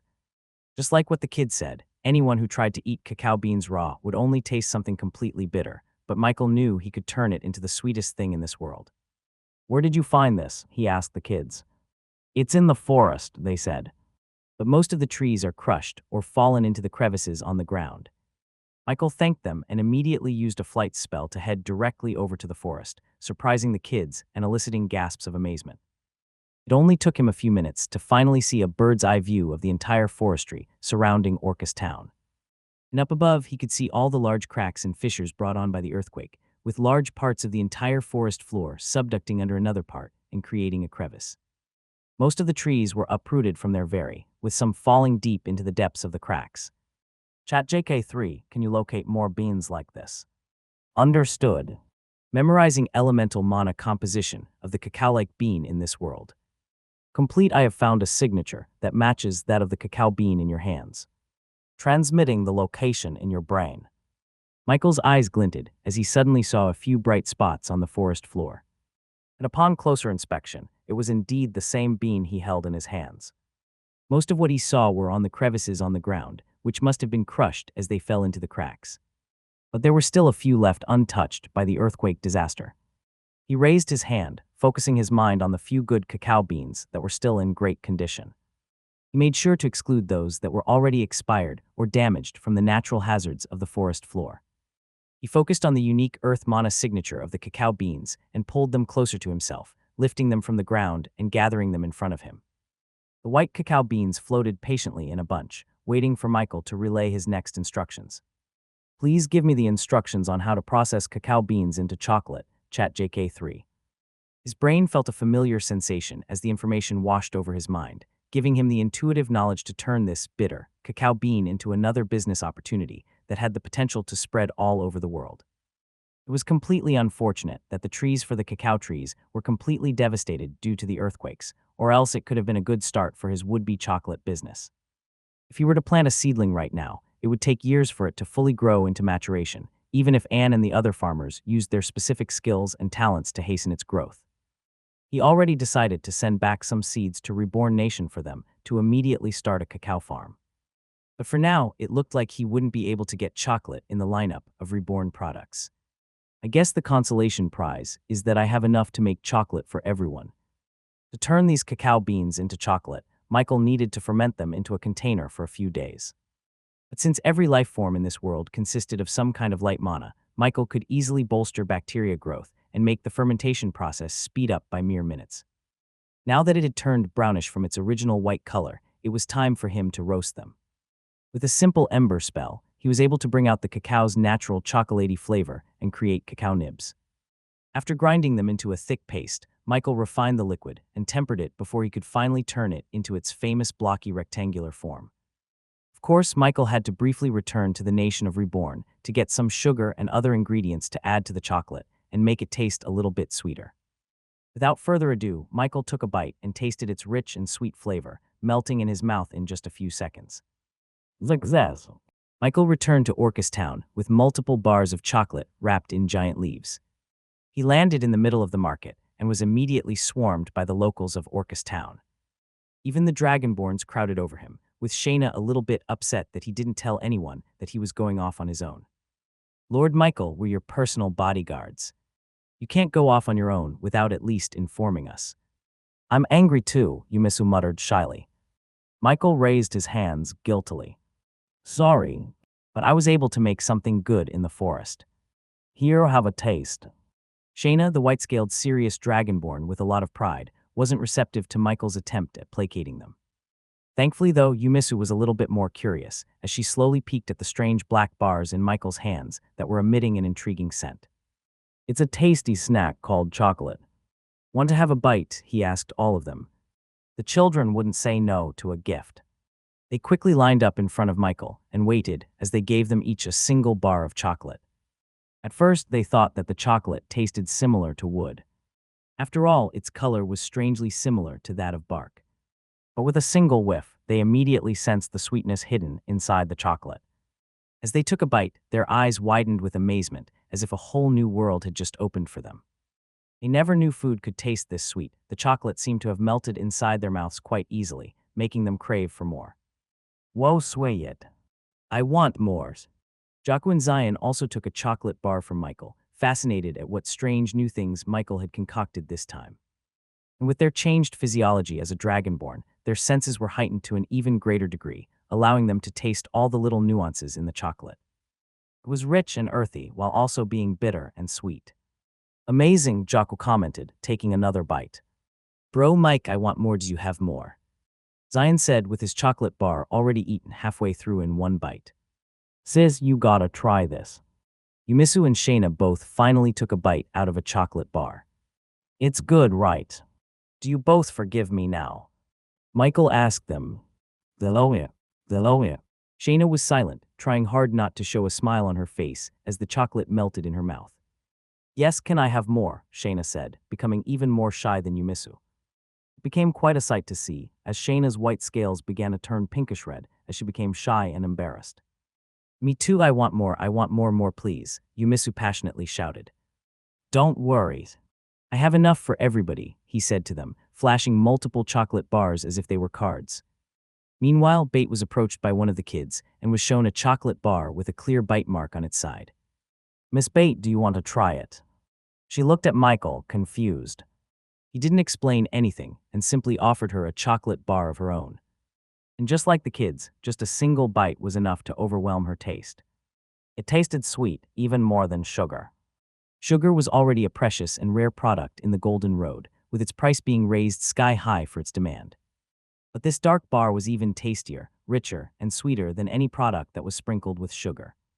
She could only wonder how the Golden Road of old would react to such an exotic product. She was sure that this would cause a commotion, even overseas. Intrigued.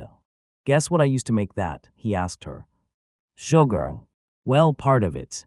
But the main ingredient is this, Michael said, as he took out a single white cacao bean in between his fingers. That's cacao, but that's supposed to be bitter.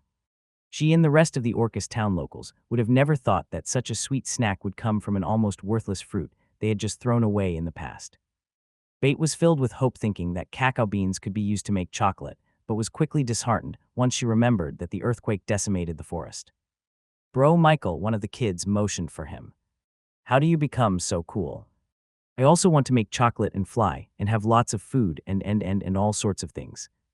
Bait ruffled the kid's head. It's probably his awakened talent, she explained. Can I also awaken my talent? She asked him innocently. Bait showed a pained expression. Unfortunately, we need to visit a church for that. And it costs a lot of money. Enjoy exclusive content from my virtual library empire. It was even more unfortunate to think that the kid was just about to turn 11 years old, meaning the window for his awakening was coming to a close. There is one way that I could help not just you, but the entirety of Orcus town, Michael revealed. Bait questioned Michael with her eyes. What do you mean? You could become part of our nation of Reborn. If you join us, then we can help you renovate Orcus town into a bigger and better place. We will give you access to water and food so that you will never go hungry ever again. And as citizens of our nation, then you are entitled to have a talent awakening of your own. It doesn't matter if you've missed your chance. I can still help you reach your peak. If you would allow us, we would reconstruct all the broken buildings and structures to make them more resilient against earthquakes, where you no longer have to worry about the roof collapsing at night. And most of all, we can rebuild the glory days of Orcus Town by recreating a new golden road. What do you say? Bait and the other locals of Orcus Town looked at each other, and slowly their eyes moistened with emotion. After experiencing everything that the Reborn Company could offer, they knew that joining their nation was everything they could have ever asked for. The answer to Michael's question was easy. Orcus Town had been degrading for a long time, without anyone in the Queen's region stepping up to help them. In short, they were abandoned, without even a chance to fight for themselves. Even though they were once beloved during the times of the Golden Road, no one seemed to have remembered that in the current times. Now, Michael was offering them the chance to be part of something greater, part of a nation that was doing something extremely different from what anyone had ever done before. This was a no-brainer. They would have said yes just from the food he gave them earlier that day. Now he was offering to completely renovate Orcus Town into something that they could finally be proud of. The children immediately nodded their heads, not even fully understanding the weight of this moment. It would be a lie to say that they weren't captivated by the prospect of becoming as strong as the Dragonborns, but the fact that they could have something to eat and drink every day was enough for them to be satisfied. Bait and a couple of the older locals of Orcus Town had a little meeting amongst themselves, where the unanimous decision between them was a resounding yes. They talked amongst themselves because they were the only ones who knew how monumental this decision was. Back in the glory days of the Golden Road, there were plenty of sovereign nations that tried to get Orcus Town under their banner, either peacefully or through force. But in the end, Orcus Town remained independent against any attempt. Their ancestors knew the power Orcus Town held due to its vital position in the Golden Road. Allying or submitting to another nation would be tantamount to handing them the very keys of the treasury chest of the Golden Road. Back then, everyone knew the importance of Orcus Town and tried to ensure that it would remain a neutral territory. Zir Montgomery, Yuna's grandmother, made sure of that. But now everyone seemed to have forgotten it, along with the importance of the Golden Road. This allowed Michael and his reborn nation to take Orcus Town under their wings. The effects of this submission were not entirely clear as of yet, especially since Orcus Town was still a rundown territory and the Golden Road was still a thing of the past. Only time will tell. Of course, Michael always liked to hurry things up. So he quickly officialized the agreement with Orcus Town, signing papers and all that stuff. Thankfully, they had a professional in their midst. Yuna looked through every deed in Orcus Town with a meticulous eye. Motivating her was Michael's promise to give her a large shipment of extra bitter dark chocolate to take home. She happily hummed one of her songs as she parsed through the papers, which Michael subconsciously copied as he double-checked her work. "Everything looks fine," she said, handing him the contract. "It just needs everyone's signature." Michael was the first one to sign, after which he quickly handed it over to Bait and the locals. "We'll all sign it," she said to everyone. "This is our decision, which means that we'll all be part of this historic moment." She signed and passed it on to everyone, including the children, who gleefully scribbled whatever they wanted. Finally, Yuna signed it as well, certifying that she was the third-party witness to this contract. "Congratulations," she said. "Michael, would you do us the honor of telling us the new name of this town?" This was a monumental occasion, with the nation of Reborn finally establishing another city-town outside their capital. Michael hoped that there would be more territories in the future, so he decided to have all upcoming territories with the same naming convention. "I hereby call this place as Neo-Orcus, the second territory of the nation of Reborn." The Dragonborns clapped and cheered. "It's a celebration, bring out the fried chicken." "Congratulations, Lord Michael. Find your next adventure on my virtual library empire." "Hee hee, more chocolate. Now that you're part of our nation, I guess I'll be your senior, huh?" Zion said to the children. "Don't worry, I'll whip you all into shape." Newly minted citizens of Neo-Orcus cheered and hugged each other emotionally, as if they were finally liberated from a cage that had been locking them down for all their lives. Bait and the other seniors approached Michael and thanked him profusely. "Thank you, Michael. I hope that we can make our nation prosper even more than it is now." Michael nodded. "Of course. Our first step is renovating this town to become a little bit more Rebornian. After that, we can worry about the Golden Road." The celebrations and feasts lasted for about a day, with the Rebornians teaching the new citizens about the customs of their nation. They talked about baseball, beer, fried chicken, and all the things they missed back in the capital city of the Reborn nation. The locals of Neo-Orcus couldn't wait to implement all the culture into their new homes. Just hearing about cold and hot showers with a turn of a lever was enough to stoke their imaginations and expectations. But of course, to do that, they needed entirely new infrastructure. Rebornian engineers made up of the very best demi-humans for the job began to survey the entire land, assessing the faults in the ground. Based on a single glance, it seemed that most of the infrastructure of the old Orcus town needed to be completely torn down to install a much better foundation that could withstand the frequent earthquakes in this region. There were a lot of things to be done, which was helped by the fact that Michael began awakening the talents of the Neo-Orcus citizens. With the new skills, talents, and knowledge they gained with ChatJK3's help, everyone quickly began with their work tearing down the deteriorated buildings in town. After a few days, the whole town had been completely leveled. And a few more after that, the very foundation for the new territory began its work. As Neo-Orcus town began its rejuvenation, the locals made do with a couple of small houses to live inside in the meantime. Although it was basic, it was much better than their original dwelling, which had a 50% chance of collapsing and trapping them under. Not only that, but they had access to all the food and water they could stuff themselves with. Thanks to the refrigeration in Michael's truck, the slabs of meat stored inside could be rationed for a long time without spoiling. And if need be, he could always teleport back to the nation of Reborn to pick up more food. So everyone was energized as they helped the Rebornian engineers in creating a bigger and better place for Neo-Orcus. Bread. Anybody. Bait awakened her talent as a baker and immediately used her skills to create energizing pastries for everyone to enjoy while working.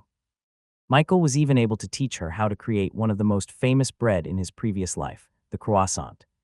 She spent the majority of her hours in the makeshift bakery the engineers made for her and kept on creating amazingly scented goods that made everyone hungry for more. And like most people Michael awakened, the locals of Neo-Orcus found themselves looking at least 10 years younger. Their bodies no longer look emaciated and now look a lot healthier. Despite the sounds of ongoing constructions and buildings collapsing, this led to a period of peace for the inhabitants of Neo-Orcus. What? Meanwhile, somewhere deep in the forests surrounding Neo-Orcus was a wooden village made up of the Orcanine tribe. These orcs wore minimal armor, if any, and only had a loincloth that covered their private parts. Their fur, muscles, and fats were enough deterrents for any attacks that came their way. Subsequently, this became a point of pride for the orcs. Those who were able to take swords and spears only with their bare skin would be considered a lot more heroic than others and praised by all. Their wolf-like ears were decorated with rings and feathers, symbolizing their feats and achievements. Performing a successful hunt, siring a child, or showing dominance against their rival tribe were examples of such. Those that had more ornaments were considered to be superior and were treated a lot better in their village. None was more superior than their chieftain, whose fur was thicker than all, fats bulkier than most, and a tusk sharper than any knife. The leader of the orc-canine hybrid demi-humans sat on his throne, decorated with the furs and quills of his enemies, for his ears were already decorated with too many ornaments. Have they surrendered? The orcanine chieftain asked his servants, his tone showing his tiredness. He had been fighting in an ongoing civil war with the Orcupine tribe ever since the Earth Goddess showed her wrath and sent a tremor in the lands. They too were deeply affected by the earthquakes, since their main source of food came from the very forests destroyed by the disaster. The two tribes had a rivalry since the very beginning, but it was more of a friendly banter rather than a serious grudge. However, the destruction of the forest and the degradation of the Golden Road led to fewer resources for both tribes, eventually leading to civil war, as both tribes wanted to monopolize the remaining resources in the territory. The forest became a place too small for two tribes. They knew that if both tribes continued to live in the same territory, then they would all perish from starvation. One of them would have to be cast out from their territory. But of course, each tribe felt themselves deserving of staying in their land rather than the other. The Orcanine tribe knew they were much stronger than the cowardly Orcupine tribe, while the Orcupine tribe knew the airheaded Orcanine tribe would only destroy the land rather than nurture it. Each tribe had a claim to their territory, meaning none of them would back down in this fight. Chief, those spineless orcs refused to give way. They have shown no intent of leaving our land, an orc reported. The Orcanine chieftain scoffed. Typical, he said. Find more to read at my virtual library empire. The chieftain thought that it was quite ironic that the Occupine tribe with bodies full of spines and quills were being spineless and refusing to look for a different land for their tribe. Send more troops. Show them that we are the blessed ones, the chieftain ordered. Although their grudge ran deep, both orc tribes refused to settle their feud with violence. They were not savages, after all. Instead, they opted to show their dominance through worship. These orcs revered the earth goddess, as she was the one who gave them the sustenance to survive. And to show their thanks for all the gifts that she has given them, the orcs smacked their bodies and shouted to the top of their lungs. The orcs believed that whoever worshipped the goddess more was the one who was worthy of staying in her grace. The Orcanine and the Orcupine tribes both believed they were orcs superior in worship. We shall show them that the goddess favors us. The trees say so, the chieftain said as he got up from his throne and got out of his tent. The orcs slapped their thighs in respect as soon as they saw him, which also signaled to the others that they were in the presence of the chieftain. "Take me to our sacred place," the chieftain said. Orc guards guided their chieftain deeper into the forest, where their sacred worshipping place was located. As they walked into the forest, the variety of trees seemed to become more and more homogeneous, before eventually having only one type of tree in an entire area. This particular type of tree did not have thick trunks, wide leaf crowns, nor a tall stature. It was just enough for the orcs to walk up and pick up one of its fruits growing on the stems. The chieftain looked up at the nearest fruit in front of him. After a long time, it had finally turned brown, ready for harvest. "I thank the goddess for bestowing upon us this cacao," he said as he pulled out one of its pods from the stem. The trees that the orcs were worshipping turned out to be cacao trees. The orcs treated cacao, locally known as cacao, as something sacred and deeply connected to the earth goddess. Because of that, their territory had thousands upon thousands of cacao trees surrounding it, each one mature and ready to bear fruit all year round. The Orcanine tribe and the Orcupine tribe both worshipped these trees and protected them from any harm. It was a tradition for them to plant 10 seeds to replenish any dead trees in the area, making sure that their sacred place was still blessed by the goddess. This was started by their ancestors and was continued by each chieftain in history. It was the reason why this place was so important to the orc tribes. By leaving, they would also leave the place blessed by the goddess. Even if they found fertile ground elsewhere, it would take them years and upon years to create a forest of cacao trees ready to bear fruit. None of them were willing to leave. But if it would help the cacao trees in the long run, then both orc tribes were willing to leave. However, each chieftain thought that their counterpart wasn't capable of protecting and nurturing the cacao trees. The Orcanine tribe excelled in strength and power, especially since their species was a hybrid of orcs and wolves. However, their defensive capabilities were something left to be desired. Their aggressive nature was good in attacking others, but they were quite useless in defending the holy cacao trees from any outside attack. Meanwhile, opposite them was the Orcupine tribe, who excelled in their defense. Since they were a hybrid of orcs and porcupines, they had protective spines and quills that allowed them to essentially shoot out spears in all directions, enough to pierce through any metal armor. They were great in defense, but they had little to no attacking capabilities. Their main strategy was to hunker themselves down in one place and shoot anyone that came close. But of course, that had a weakness of its own. Without any offensive abilities, their potential enemies would be free to attack and retreat without any consequences at all. They would be able to replenish their energies, while the Orcupines would be stuck in one place, unable to rest. Eventually, they would get worn down and allow the enemies to charge through. The Orcanine and the Orcupine tribe both had their strengths and weaknesses. The problem lay in the fact that none of them had the capability to fully defend their holy ground, which was why neither was willing to back down. "Why can't he understand?" the Orcanine chieftain muttered to himself. "Overwhelming offense is the best defense, especially with the blessing of our goddess." The chieftain cracked open one of the cacao pods with his bare hands. He searched underneath its brown hard shell exterior and came across a collection of luscious white seeds. He took one of the seeds and observed it curiously. It was hard for him to believe that such a little seed held so much blessing from the goddess. He then put it in between his teeth and crushed it into pieces before gulping it in one go. "Bitter," he commented, with his face scrunching in displeasure. Even after eating cacao beans countless times, orcs still detested the taste of bitterness in their mouth. It was a taste that they hated the most. Find adventures on my virtual library empire. If it weren't blessed by the goddess, then they would spit out any cacao beans they ate. Despite how they hated the taste, they still ate it regardless. They treated it as the goddess' test. If they couldn't even bear the taste of one of her most precious creations in nature, then they didn't deserve to have her blessing. The chieftain closed his eyes, ready to receive the blessing of the goddess. Suddenly, a visible red aura began to manifest around the chieftain's body, empowering him with energy and pure strength. His muscles bulged, veins popping out. The fur in his body stood on end, instinctively feeling the enormous physical strength boost that the cacao bean gave him. Just one bean allowed him to almost double the size of his muscle mass, allowing him to exhibit twice the physical strength of his normal body. This was the goddess' blessing to them. Of course, there was nothing special in the cacao beans themselves. It was no different from any other seed or fruit in the natural world. However, the chemical and mana composition inside the cacao beans created some sort of reaction within the orcs that allowed them to tap into the inherent strength and power hiding inside their very bodies. This was the reason why they treated cacao trees as their sacred ground. It was what gave them the strength to protect their territories from any harm. And if the taste of cacao beans were any less bitter, they would always be eating these as a snack, allowing them to be in a permanent state of strength and power. Unfortunately, these orcs hated its bitterness so much that they only ate it during emergencies or when they truly needed it. The chieftain closed his eyes and became thankful for the goddess' blessing. He squatted with his thighs almost parallel to the ground. He slapped his thighs simultaneously, creating a rhythmic sound that reverberated throughout the forest of cacao trees. Beautiful, the chieftain screamed to the top of his lungs. He began to slap his body harder and harder, showing off how resilient his body became because of the transformation brought on by the cacao beans. Beautiful.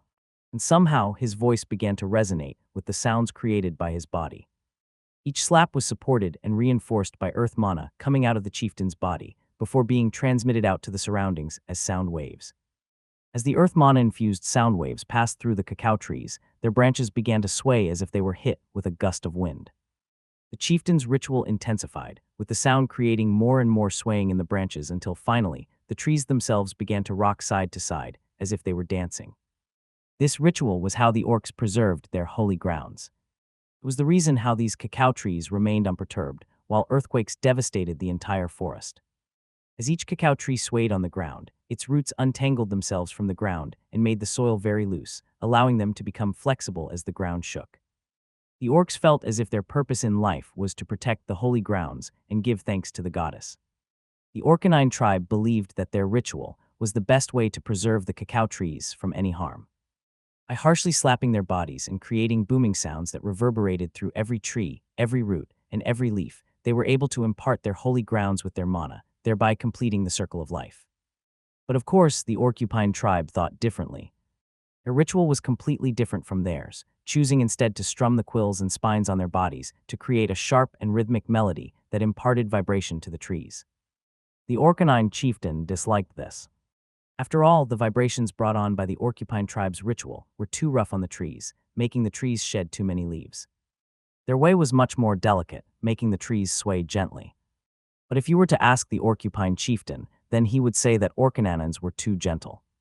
Their way of vibrating the trees may cause some leaves to shed excessively, but it was a small price to pay to get rid of any pests that were destroying the trees from the inside. Of course, each chieftain tribe had their own opinions, which led to the civil war in the first place. To choose which one of them would get to stay and protect the holy grounds, each tribe tried to prove that their ritual was better than the other. This resulted in a standoff, with the Orcanine tribe on one side and the Orcupine tribe on the other, shouting and performing their rituals to try and overwhelm the other.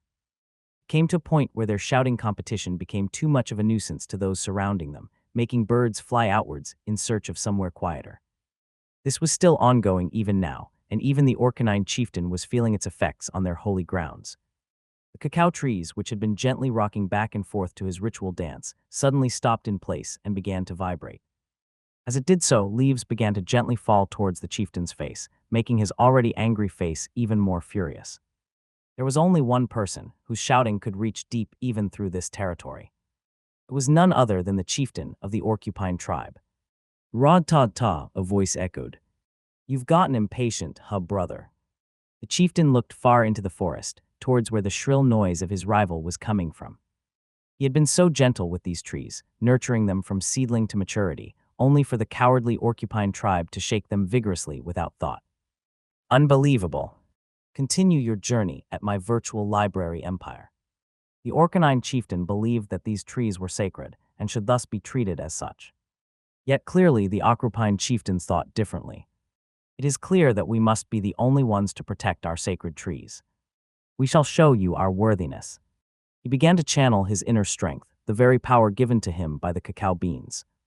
As he slapped his muscular thighs, a visible sound wave made out of concentrated earth mana resounded out into the forest.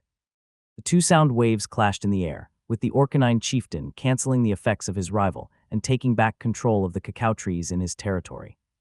They once again swayed gently in the wind. But of course, he wasn't done. The Orcupine chieftain tried to assert dominance on his territory. He wasn't going to take that lightly.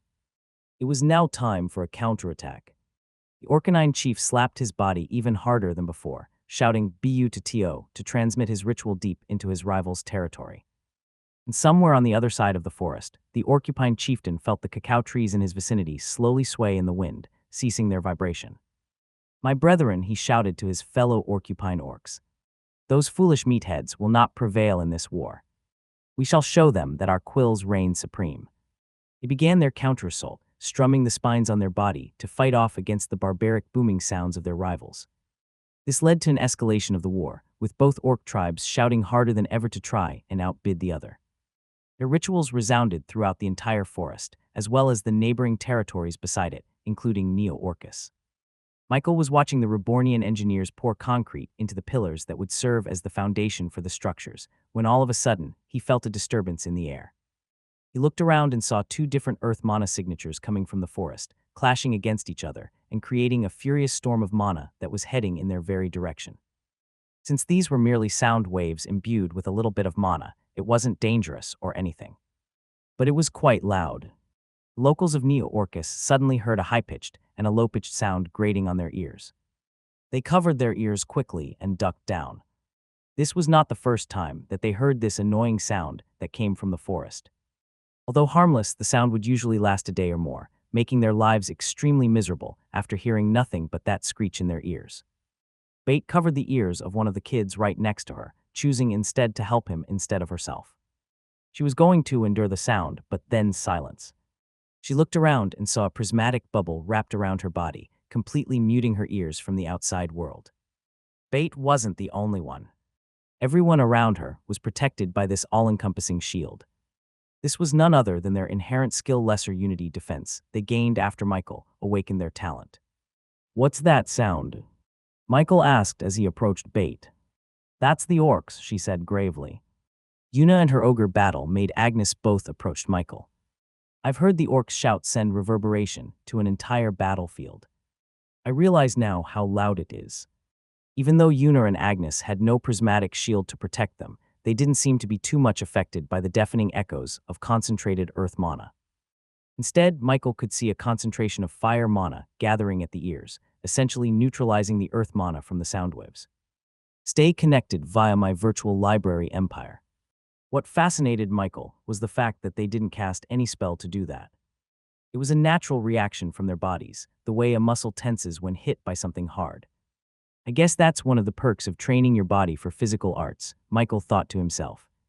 After being distracted a little bit, Michael shook his head and concentrated on the problem at hand. "Have the orcs always been like this?" he asked Bait. She nodded, remembering the sleepless nights they endured while the sounds of the orcs' shouts echoed through the forest. That was one of the reasons why most of the inhabitants of the old Orcus town left to settle in a different area. They couldn't stand the noise. "Why?" Michael asked, which Bait had no answer for. They never bothered to find out because it would do them no good at all. They had no power to change things. Thankfully, Yuna held a lot of knowledge about orcs brought about by her training as a diplomat. "I've heard that the orcs tend to turn on each other in harsh times. The two different clashing shouts are evidence of that. My guess is that the two orcs are battling it out for possession of the last resources in the forest," she explained. Michael looked to the horizon, towards the orc territory. "They were affected by the earthquake too," he muttered. Yuna nodded. "Yes, but the degradation of the Golden Road was what truly led the orcs to fall in hard times. According to the history books I read, these orcs used to find employment in the Golden Road as bodyguards for hire. They protected merchants and envoys in their journey, scaring off any unwanted troubles. That was how they earned enough money to buy food and resources to keep their hunger in check. You know orcs, they need a lot of sustenance to survive, mostly meat. And with the loss of the Golden Road, the orcs lost their source of income. My guess is that they then resorted to hunting in the forest for food. But with the earthquakes destroying and disturbing the ecosystem, they must have had trouble feeding both tribes. Michael appreciated Yuna's insight into the whole situation. We can certainly help them, Michael said. Is there any way that I can meet with the orcs? You want to recruit them? Yuna guessed. Yup. With our help, they don't need to fight it out with each other any longer. They could become part of the nation of Reborn and have all the food they could ever want. We still have a lot of meat in the fridge ready to give out. Neo Orcus wouldn't be the paradise he was hoping for if there were suffering orcs just beside them. Not only that, but with their previous jobs as bodyguards and escorts, Michael felt that the orcs could serve as good protectors of Neo Orcus. Although he was planning on sending a few Rebornian security centaurs here in the future, it would be good if they had their own security to begin with. There is a way to meet with them. And that is through meat, literally, Yuna said. I remember about that too, Bait interjected. She could recall hearing about this method when she was younger, when she was surrounded by merchants and peddlers. It's through giving the orcs a slab of meat with a flag staked through it, right? That's right, Yuna nodded. Orcs are quite intimidating, so people would ask for the services of the orcs by gifting them a piece of meat with a flag on it. The orcs would know to return to that place tomorrow morning to meet with their potential employer. Michael nodded, already planning in his mind. Thanks for telling me, he said to Yuna. Without you, I would have had to rely on Fudge's investigative skills. And you know Fudge. His opinion could be quite skewed to fit his ninja view of the world, he joked. The adorable but edgy slime popped out of Michael's shadow in protest. Master, I always give you an unbiased opinion. Really? Why didn't you tell me that you met Yuna? Michael asked, staring at the guilty Fudge. That's beside the point. Michael continued staring at the slime until finally. Yua tilde Miss Yuna Master is bullying me. Supposed nonchalant ninja slime hopped on over to Yuna's arms like a kid, crying to his mom after being made fun of in the playground. There, don't mind him, Yuna said as she patted Fudge, consoling the cute little slime. You're doing a great job as a ninja. The little bratty slime quickly showed a warm smile at Yuna before turning around and flashing a tongue at Michael.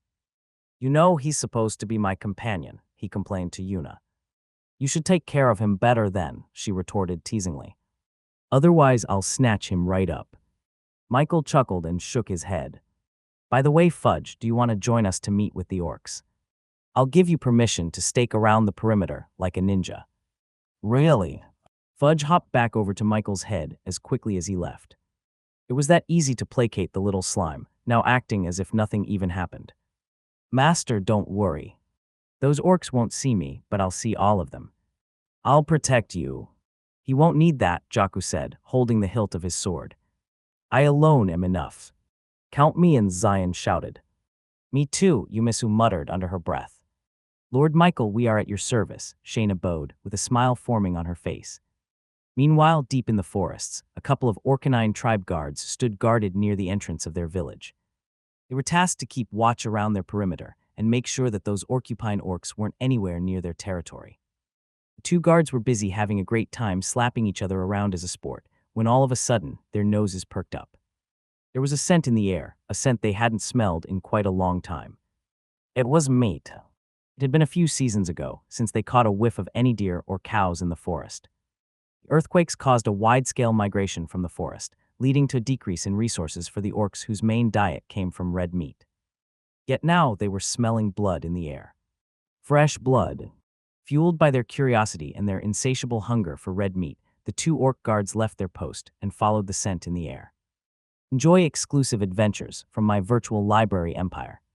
It didn't take them long before they finally reached the edge of the forest, where a single slab of red meat was perfectly placed on top of a flat stone altar-like surface, with blood still pooling beside it. As the two orcs moved closer, they saw that a flag had been planted inside the meat, with a single gold letter symbol written on a white canvas. Even though it had been years since they saw this kind of offering, the two orc guards knew exactly what this flat meant. Someone was trying to contact them. They would have never thought that years after the dissolution of the Golden Road, someone would be contacting them again for their services. Even though it was weird, they knew that this was a chance for their tribe to earn resources that could help their tribe tremendously. They took the slab of meat and quickly returned to their tribe, alerting the rest of the Orcanine orcs as the smell of blood and meat emanated in everyone's nose as soon as they entered. Beautiful, they screamed in excitement. It had been so long since they were graced with the presence of meat. And this excitement boiled over to more and more orcs, each one slapping their thighs and chests the same way they worshipped the cacao trees. It didn't take long before the Orcanine chieftain finally took notice of what was happening. He got out of his quarters and approached the two orc guards, who presented him with the meat and the flag planted inside it. Unfamiliar company, the chieftain muttered to himself. This flag emblem wasn't anything he remembered back in the glory days of the Golden Road. How long ago did you find this? The chieftain asked. Just a few slaps ago, chief, they answered. You have done a good job, the chieftain said. Not only did you bring this to my attention as soon as possible, you also prevented our rivals from hearing about such an opportunity. Good, good, he said. The Orcanines prided themselves in their sense of smells, which came from their half-wolf side. It would have taken the Orcupine tribe the whole day before they found the meat flag. But because of the fast action of his guards, the Orcupine would have no opportunity to learn about this business deal.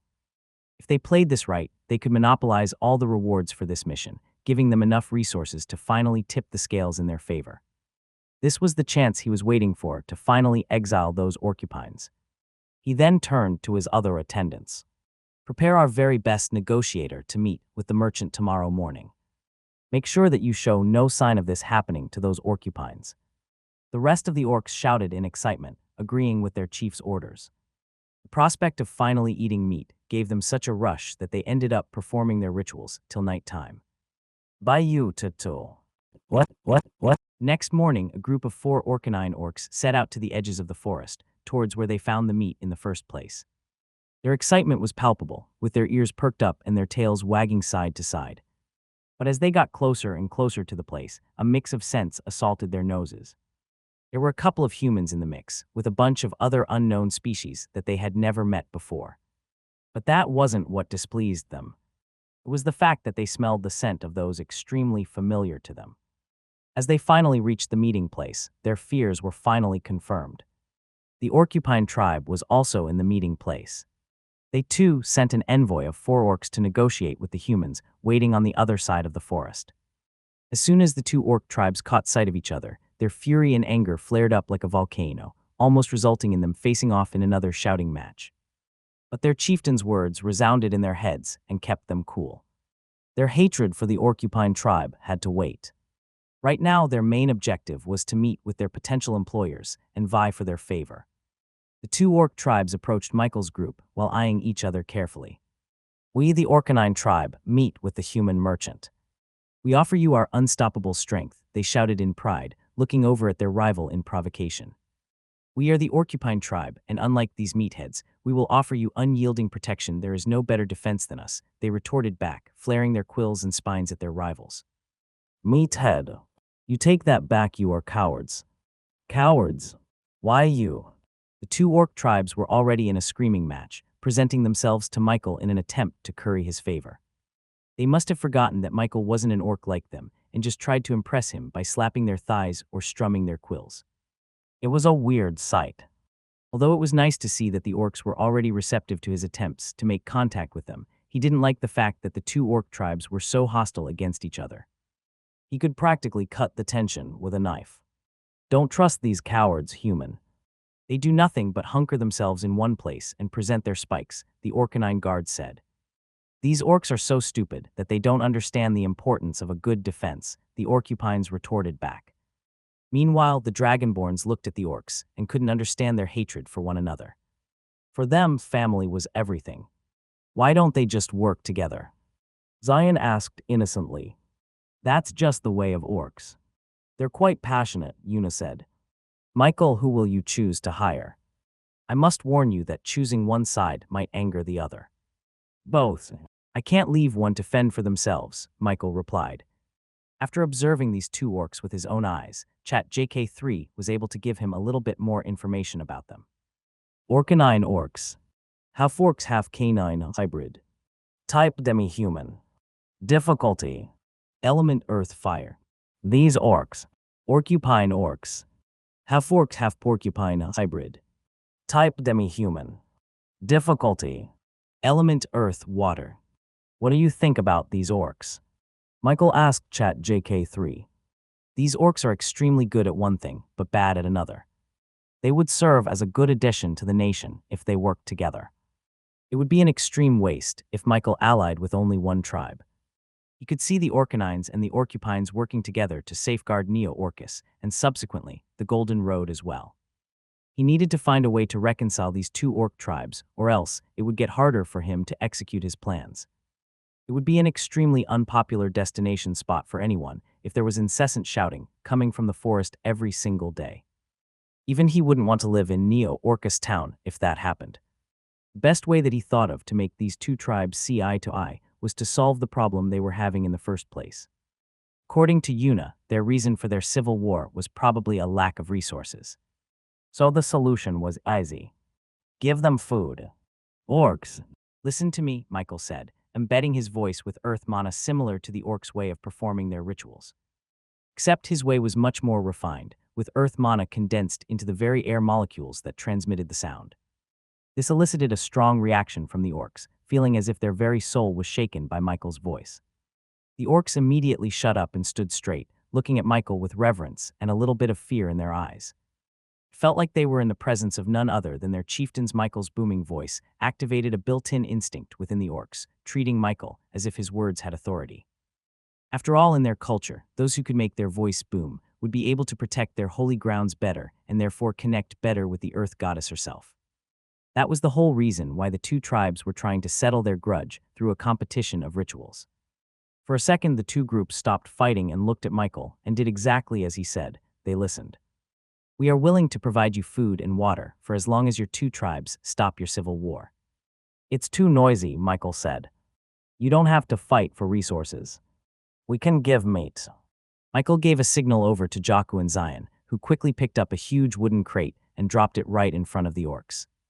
Just from the scent alone, the orcs knew it was meat. Red meat. Dragonborns opened the crate, letting the orcs see the goods they could receive every week if they agreed with Michael's proposition. The Orcanines looked at the fresh meat in front of their eyes and almost salivated at the sight. Human. You can call me Michael. Human Michael, the Orcanine guard said. We are willing to do as you say. We are willing to offer you our might in eradicating anyone that offends you. Of course, the Orcupines couldn't stand still and let their rivals take away such a generous patron.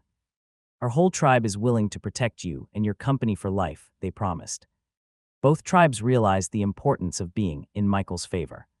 So the orcs did what they were familiar with. They competed against each other. The Orcanines immediately made a counteroffer. No, we. But before the orcs got carried away with their rivalry, Shayna quickly put a stop to it. There's no need for that.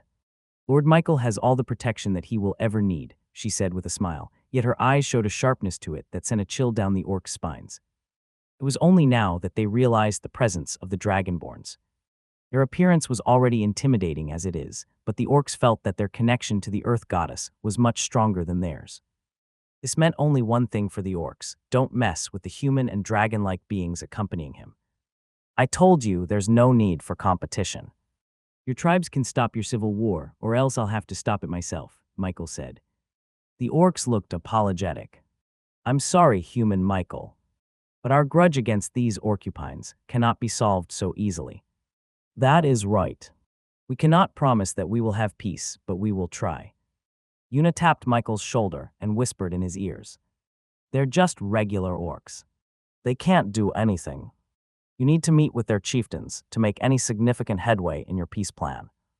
Experience more on my virtual library empire. Michael nodded, agreeing with Yuna's assessment. Tell your chieftains that I want to meet with them. We have business to discuss, he told them. The Ox looked at each other, then back to Michael, before meekly nodding their heads.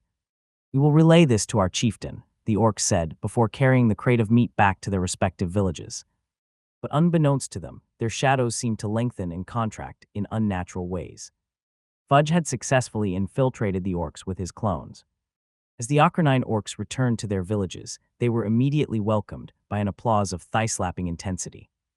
Even though they hadn't seen what was inside the crate as of yet, their noses told them everything they needed to know. "Bu was it successful?" their fellow orcs asked expectantly. But instead of seeing joy and excitement, the orcs showed an awkward expression. After bringing back a crate full of meat, everyone thought they had won over the merchant's favor and gained employment. They thought that they had successfully pulled one over the Orcupine tribe.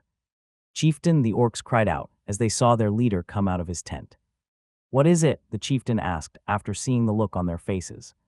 This was not the look of accomplishment, but strangely, it wasn't that of loss either. "We met with the human merchant." The orcs began to explain to their chieftain about their meeting with Michael and how their rival Orcupines somehow caught wind of the meeting and crashed it earlier than them. "Let me get this straight. The human will give us meat and water for doing nothing." "He is asking for peace," the chieftain asked. "Yes," the orc answered. "They are probably from Orcus town," the chieftain guessed. It was not hard to guess the reason why the humans were asking for them to stop their civil war. After all, their feud had been affecting the whole forest as of late, especially with the Orcupine chieftain being a lot bolder during his recent rituals. "He is asking for nothing else," the chieftain tried to clarify. "He is willing to give us precious meat without anything in return." The reason why the chieftain found this hard to believe was because they had scoured every area in the forest and overturned any rock, but they still hadn't found any prey to hunt. He guessed that the humans in Orcus town wouldn't have been able to as well. This meant that food was a very rare resource, especially red meat. Yet somehow this Michael human had the capacity to share crates of meat with them for free. And it wasn't just them, Michael was also willing to offer the same resource to the Orcupine tribe. "Reborn," the chieftain pondered as he looked at the Reborn company symbol painted on the crate. "I have never heard of them before. What does he look like?" "A human boy with gold hair. He had dragons by his side." The orcs reported the 4 dragonborns, with their description being a little bit exaggerated than reality. They seemed to have remembered the dragonborns being a lot scarier than how they actually were. Jakku became a dangerous warrior with his hands always sitting squarely on the hilt of his sword, ready to cut down anything in his path. Shayna was remembered as a scary white dragon who looked like she could kill someone with a single glare. The orcs didn't remember much about Yumisu, and only remembered feeling as if they were being watched intensely by a hidden presence. Strangely, they remembered Zion as the energetic brat that he had always been. The rest of the orcs listening in on their conversation gasped as they pictured the dragonborns. They had heard tales of dragons from their ancestors, but never yet met them personally. This made them wary of the human who could tame the dragons to do his bidding. They were connected with the goddess. Most of all was that human he was able to use the voice, they said, remembering Michael's soul-shaking words. The chieftain eyed the orcs questioningly. The human boy was able to do that. It seemed that the chieftain had been underestimating the human. He thought that Michael was a simple merchant in need of a sword for hire. But from how his orcs described Michael and his attendants, it seemed that he came from a very powerful and influential company with no need for a warrior. And there was only one reason why a company of Reborn's caliber would have any business in Orcus town. Has the Golden Road been re-established? The chieftain muttered to himself. If this Reborn company had the resources to transport meat to Orcus town, then it was wholly indicative of their power. Not even the companies he remembered back in the glory days of the Golden Road could navigate through the destroyed forests around Orcus town. And the only reason why such a company of this magnitude would set its sights on Orcus town was nothing less than the prospects of the Golden Road. "Chief, he wants to meet with you. He is asking for both tribes' cooperation," the orcs relayed Michael's words. There was no reason to reject Michael's proposal. After all, this would solve the starvation problem in their village. Yet he knew that total peace between the 2 tribes was nigh impossible to pull off. He had a grudge with the chieftain of the Orcupines, and that could not be solved through words alone. Their grudge had escalated for far too long. But for now, the Orcanine chieftain would be willing to enter a truce with the rival tribe. The Orcupine chieftain would probably agree to this too, as the rewards from Michael's proposal were simply far too alluring. "Let us celebrate and have a feast," the chieftain shouted to his village. "Our benefactor has given us meat to indulge ourselves with, and indulge we will. Bayu Tutu. Bayu Tutu. Bayu Tutu." In their celebrations, the Orcanine orcs slapped their thighs and gave thanks to the goddess once again, directing their ritual towards their holy grounds. The cacao trees swayed back and forth to the celebrations of the Orcanine tribe as they began to grill and smoke all the meat from the crate.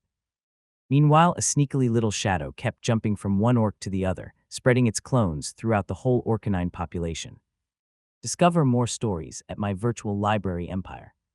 Every time Michael met a new group or species, Fudge always liked to spread his clones to their shadows and survey their every move. After all, it was what a good ninja would do. And as he kept wandering from orc to orc, Fudge suddenly came across their holy grounds, the place filled with 1,000 pristine cacao trees, each one bearing mature fruit. That's chocolate, hehe, Miss Yuna and Master will love this. Meanwhile, a large number of Rebornians finally arrived in Neo-Orcus with the express intent of helping reconstruct and rejuvenate the new territory of the nation of Reborn. They helped with the construction of houses, the installation of the sewer and plumbing system, as well as turning the whole road system into concrete. Michael also planned on connecting the railroad system and the electric system sometime in the future, but the steam turbine back in the King's region was still an ongoing construction project. But he made sure to include electrical systems and outlets in the houses to prepare for the eventual connection of lines. Things slowed down in Neo-Orcus now that there were actual professional Rebornians on the projects. It also helped that everyone had been more productive, with the clear absence of orcs shouting in the distance. This left Michael and the Dragonborns out of something to do in the meantime. So the Dragonborns brought baseball into Neo-Orcus. What? Satisfying ding echoed into the forest as Zion knocked the ball right out of the park and into the forest. The catfolk demi-human tried to jump and catch the ball flying up towards her, but was unable to coordinate her hands with her eyes, letting the ball pass right through her hands. Jaku, Shayna, and Yumisu casually rounded out the bases, giving their brother a high five at home plate. Yeah, Zion screamed. Do you see that, lil bros? The little kids watching on the sidelines cheered and shouted at their idol. The children have taken quite a liking to the youngest Dragonborn because he acted like one himself. That chocolate's mine, Zion declared. I'm sorry, Sir Zion. But my mistress wants that for herself, Agnes said as she readied herself to bat in the next inning. With the limited supply of cacao in the forests, Michael could only create a few bars of chocolate for everyone to enjoy. And since they had free time anyway, the Dragonborns, mostly Zion, suggested that they played baseball to determine which team would get the chocolates. It was Yuna and her demi-human escorts versus the Dragonborns and the Rebornians. Yuna already knew how to play baseball. Michael even remembered her going on a variety show to play a couple of games. With her and Agnes' talents in physical arts, they were able to quickly pick up the proper skills to go against the Dragonborns. It was as easy as slicing a head, Agnes even said. There were also a couple of Neo-Orcus locals who came to watch, and they too were intrigued with the game of baseball. Unfortunately, Michael wasn't allowed to join in their game. Something about it being too unfair or something, which was kind of true. After all, he didn't even have to hit the ball if he wanted to score a home run. He ended up enjoying the game on the sidelines, which was nice in and of itself. Fudge, are you there? Michael talked to the shadow beneath his feet. There was no answer.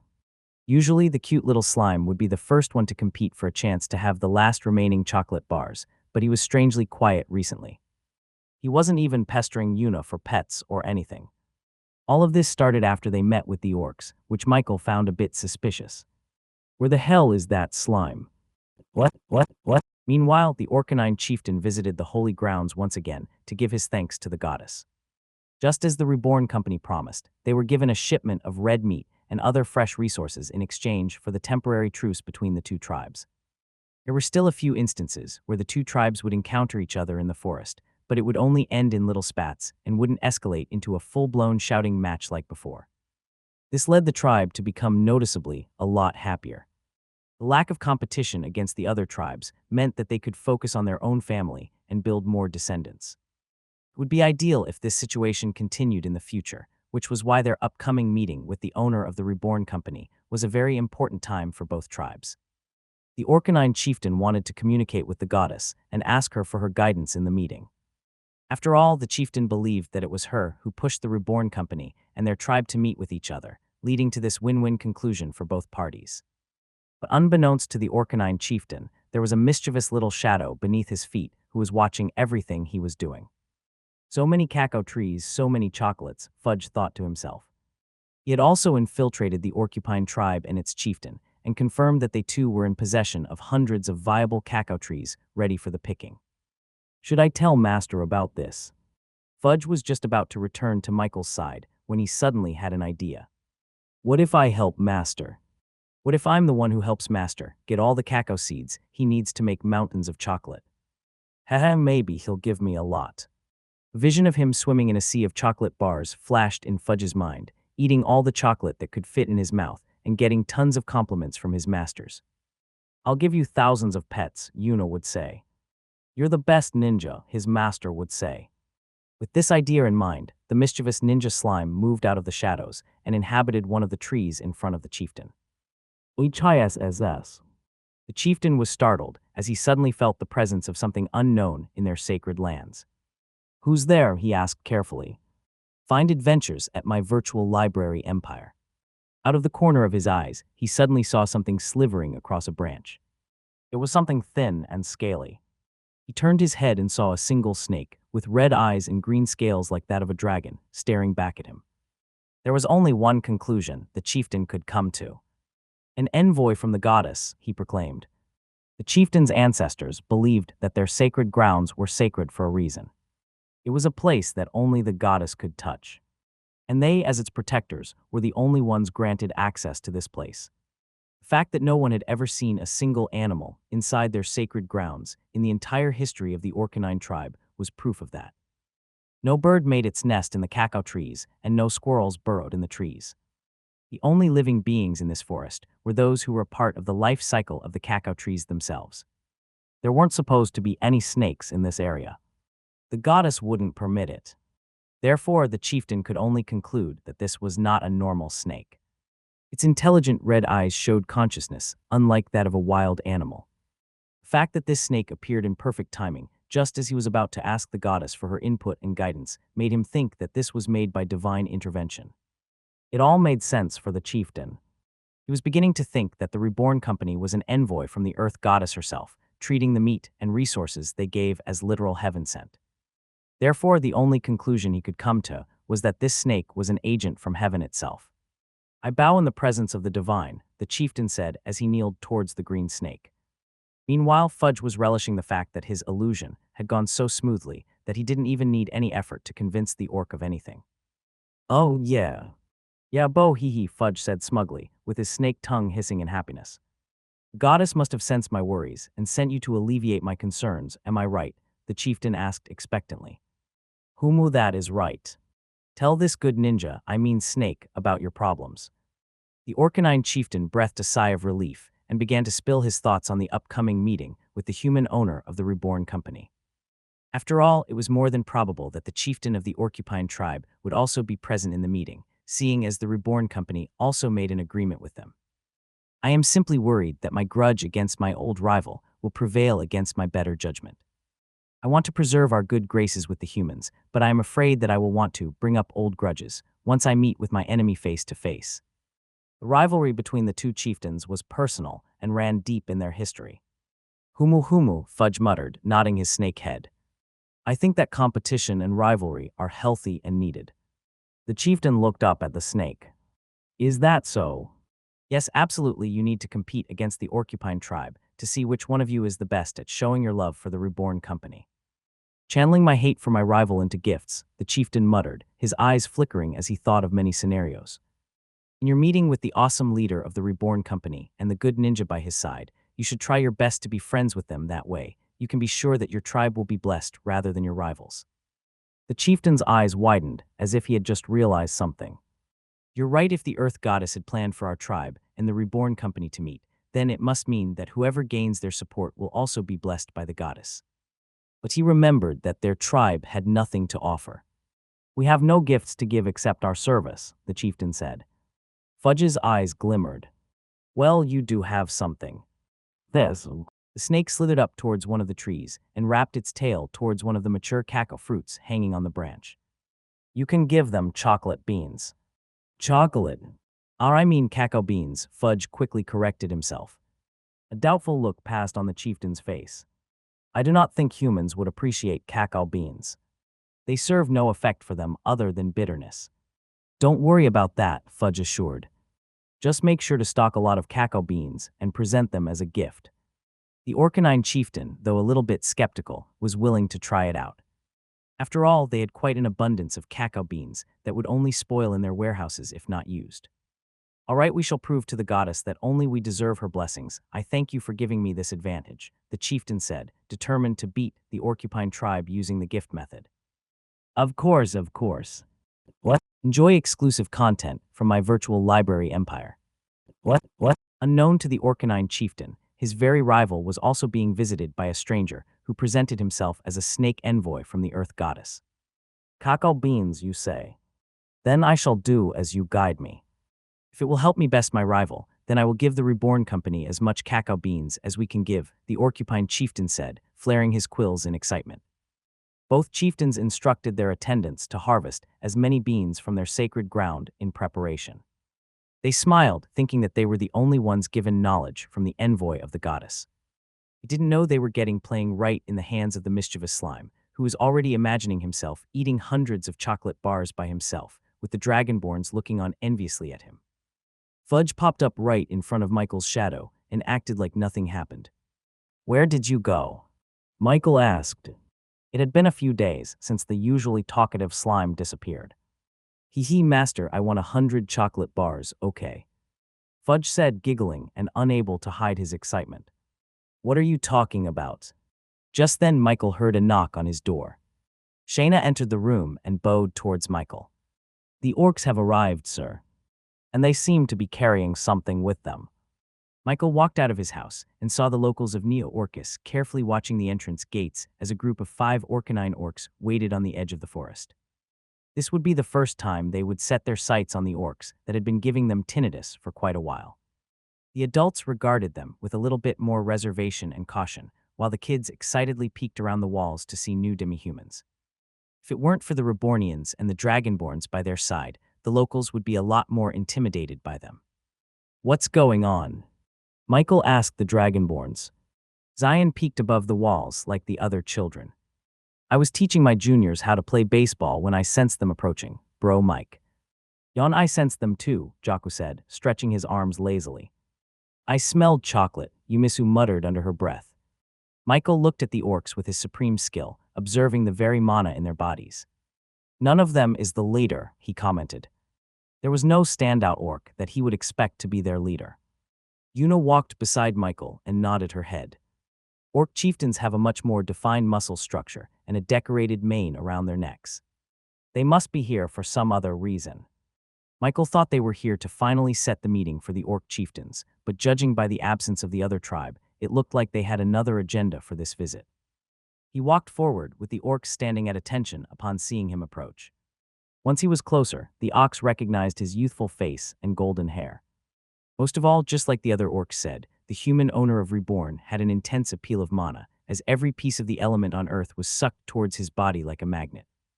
They began slapping their thighs and chests in synchronicity to display their respect for Michael. We, the Orcanine tribe, present these gifts to the Reborn Company as a token of our gratitude.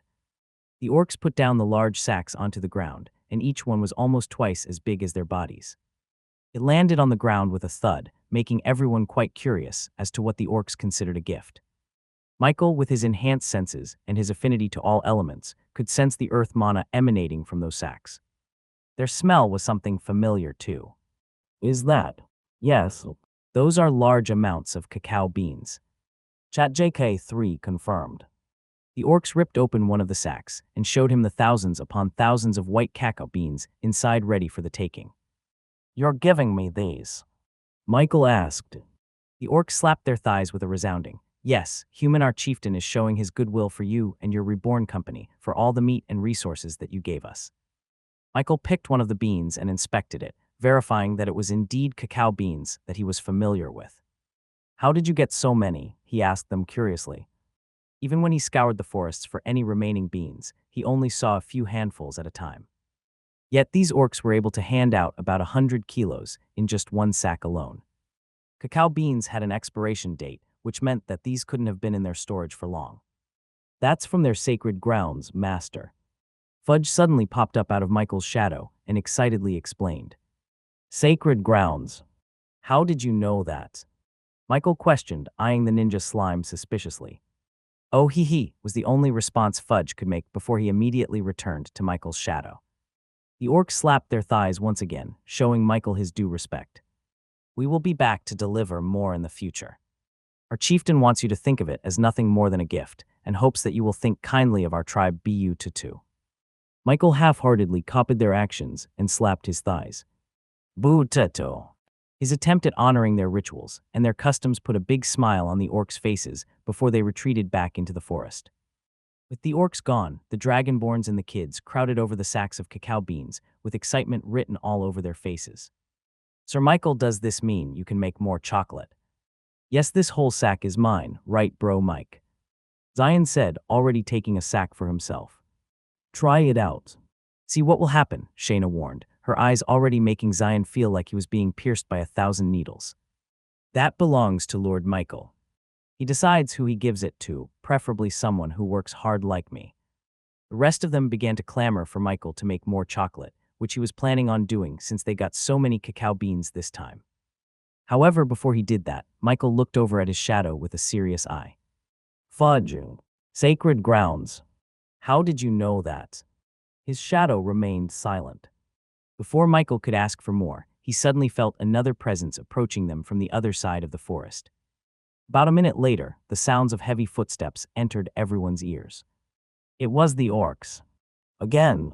But this time they were of a different kind. Instead of their thick mane, these orcs had spines and quills spread all over their body. It was the Orcupine tribe. Ra-tah-tah, they said, thrumming their quills to create a rattling sound. We, the Orcupine tribe, present these gifts to the Reborn Company as a token of our gratitude. Their words were all too familiar. And just like the Orcanine tribe, these orcs were dragging large and heavy sacks of what Michael could only describe as extremely similar to what the Orcanine tribe had. It was easy to guess what they had brought with them as a gift. They plopped down it in front of Michael and performed their ritual of thanks.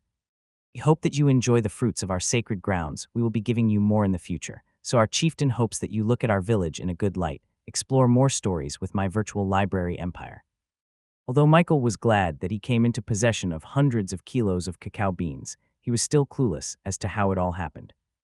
He thought that cacao beans were already nearing their extinction with the current landscape caused by the recent earthquakes, but it seemed as if the orcs had their own plantation that could harbor plenty of cacao seeds for them to harvest. Michael watched as the Orcupine tribe returned to their side of the forest with only one thing bugging his mind. Fudge. I think I deserve an explanation here. A violet blob emerged victoriously from the shadows. He had his blobby hands on his non-existent waist, with his non-existent chin raised high as if waiting for the upcoming praises from Michael. Master, I was able to spread my clones to the orcs when I saw them at the meeting. Fudge began to describe his heroic and a little bit exaggerated story of how he infiltrated the tribes and manipulated them from the inside.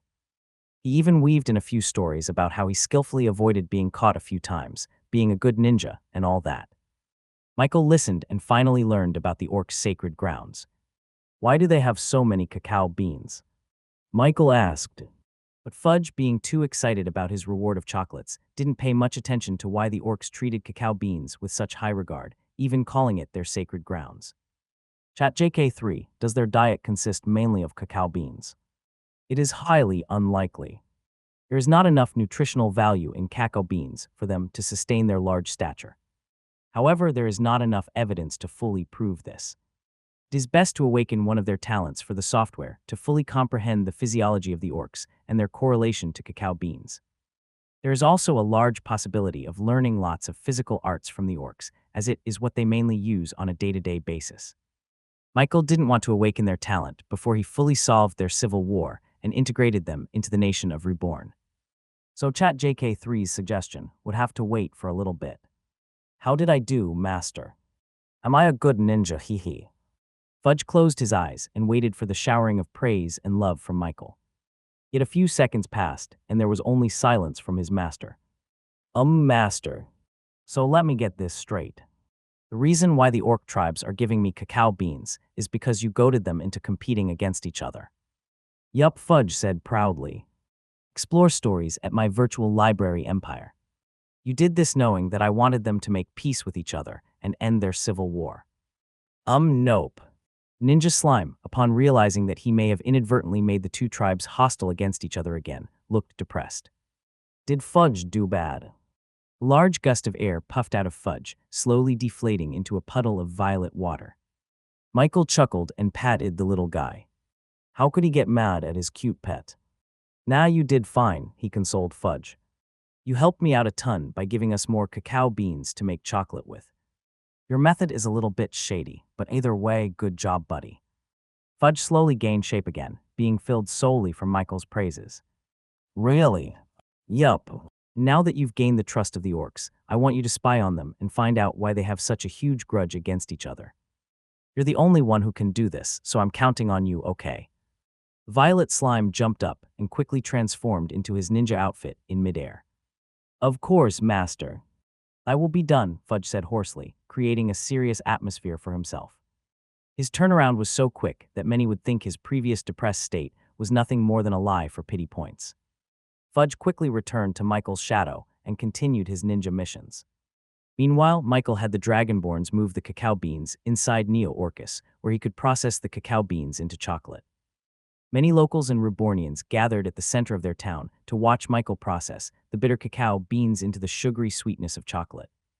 Michael did this publicly because he wanted to teach the locals of Neo Orcus how to make chocolate of their own in the future. After all, he was planning on making this the primary exported product from this town.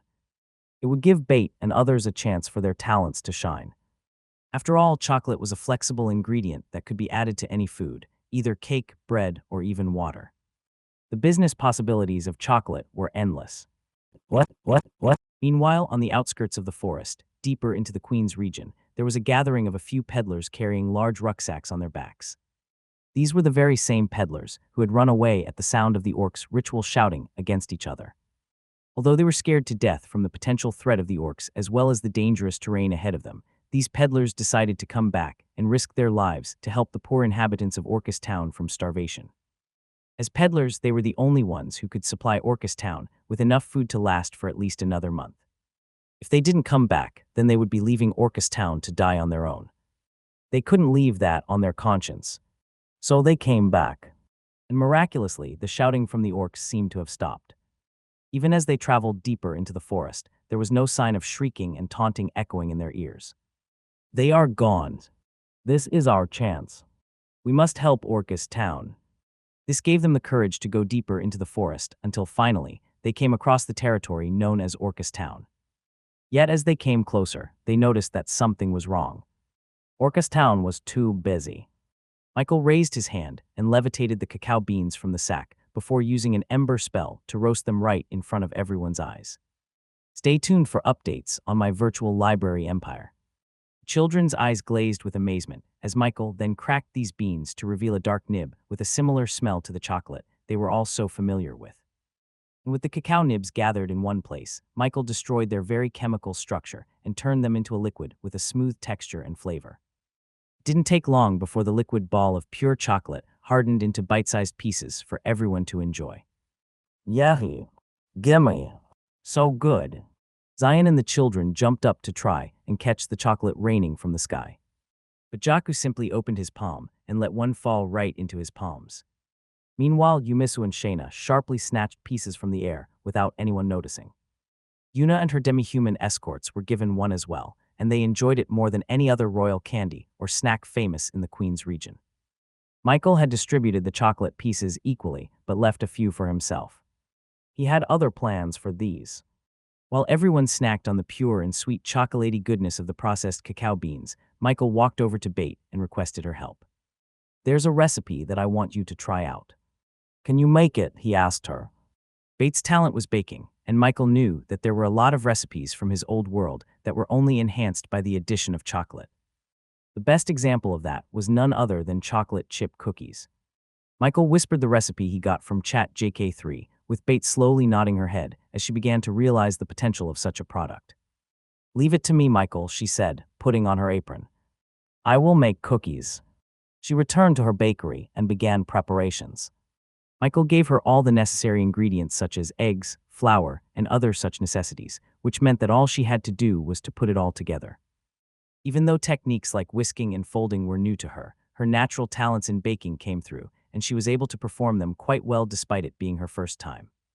When she put the dough into the oven, she didn't even need a timer for her to know that it was done. As soon as the rich aroma wafted through her nose, she knew that it had finished cooking.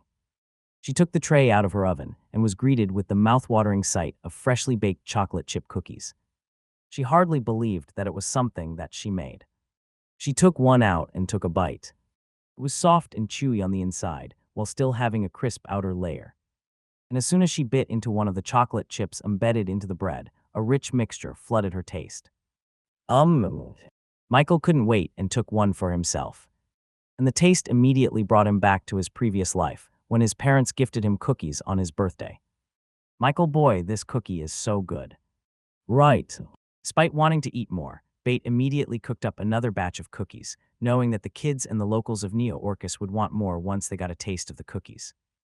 And as she did, the fresh smell of cookies wafted over the whole territory, making people curious as to what Bait was cooking up in her bakery. Lord Michael, we smelled something from here. Shayna knocked and opened the door to the bakery. She tried to act serious, but her eyes kept wandering over to the freshly baked cookies on the tabletop.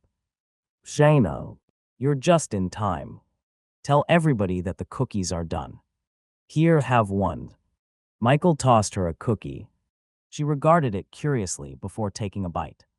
And as soon as she did, her white scales began turning pink, a sign of her getting flustered. She immediately left the room, not wanting Michael to see her in such an embarrassing state. But before she could take another bite from the amazing cookies, Jaku snatched it right out of her hands and finished it himself. Good. You. As the two dragonborn siblings fought, more and more people began entering the bakery and leaving with huge grins on their faces while nibbling on their chocolate chip cookies. It didn't take long before everyone in Neo Orcus was snacking on cookies for the whole day. Thankfully, there were a few other baker's chefs who helped Bait deal with the demand for cookies, especially from Zion and his little minions. What? Next day, Shayna once again knocked on Michael's door to alert him of a new presence in town. Lord Michael, we have new visitors. Michael groggily woke up and opened his supreme skill, Unity Gathering. He thought it would be another shipment from the orcs, but as he focused on the light energy on their bodies, Michael realized that they were humans. He got off his bed and welcomed the new strangers in their midst. Meanwhile, the peddlers stopped just a few steps away from entering the walls of Neo Orcus. Their jaws were dropped, with confusion and shock written all over their faces. This is not Orcus town. It's supposed to be, the veteran peddler replied. Instead of seeing the rundown town with degraded walls and buildings, the peddlers were seeing something completely different. They saw new white walls surrounding the territory, in pristine condition and in even better quality than any of them expected. Not only that, but the roads here, despite still being under construction, showed signs of being even better than stone roads in the capital cities of the Queen's region.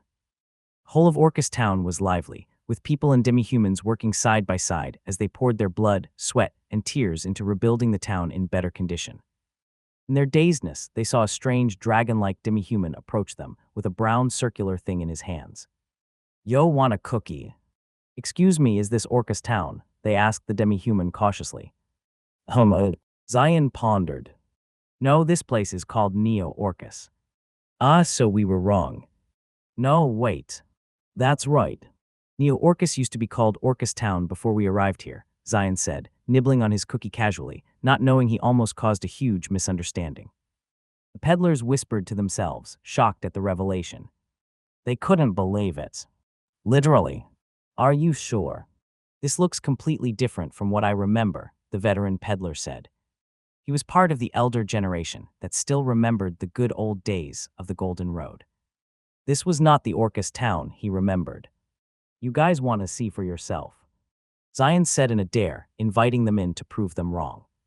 The peddlers looked at each other and slowly walked forward. They stepped foot onto the half-finished concrete road, surprised at its solidness despite it being so flat.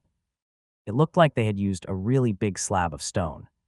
The streets, although still under construction, were designed with brilliant architecture, complete drains and curbs. There was even a weird pole at the end of every street that looked like it had green, orange, and red glasses on the top. What's that? They asked Zion. That's a stoplight. But you won't understand that yet. They continued to walk through the streets until they saw large metal pipes getting levitated by demi-humans and being installed inside houses under construction. As they connected underground, these pipes suddenly burst out with a spray of blue clear water before the demi-humans twisted a lever and stopped the flow. Water. I thought Orcus Town only got theirs from rain. This is weird. Just then, a human came over to the demi-human workers and gave them a box containing meat and vegetables still smoking just a few minutes after being cooked.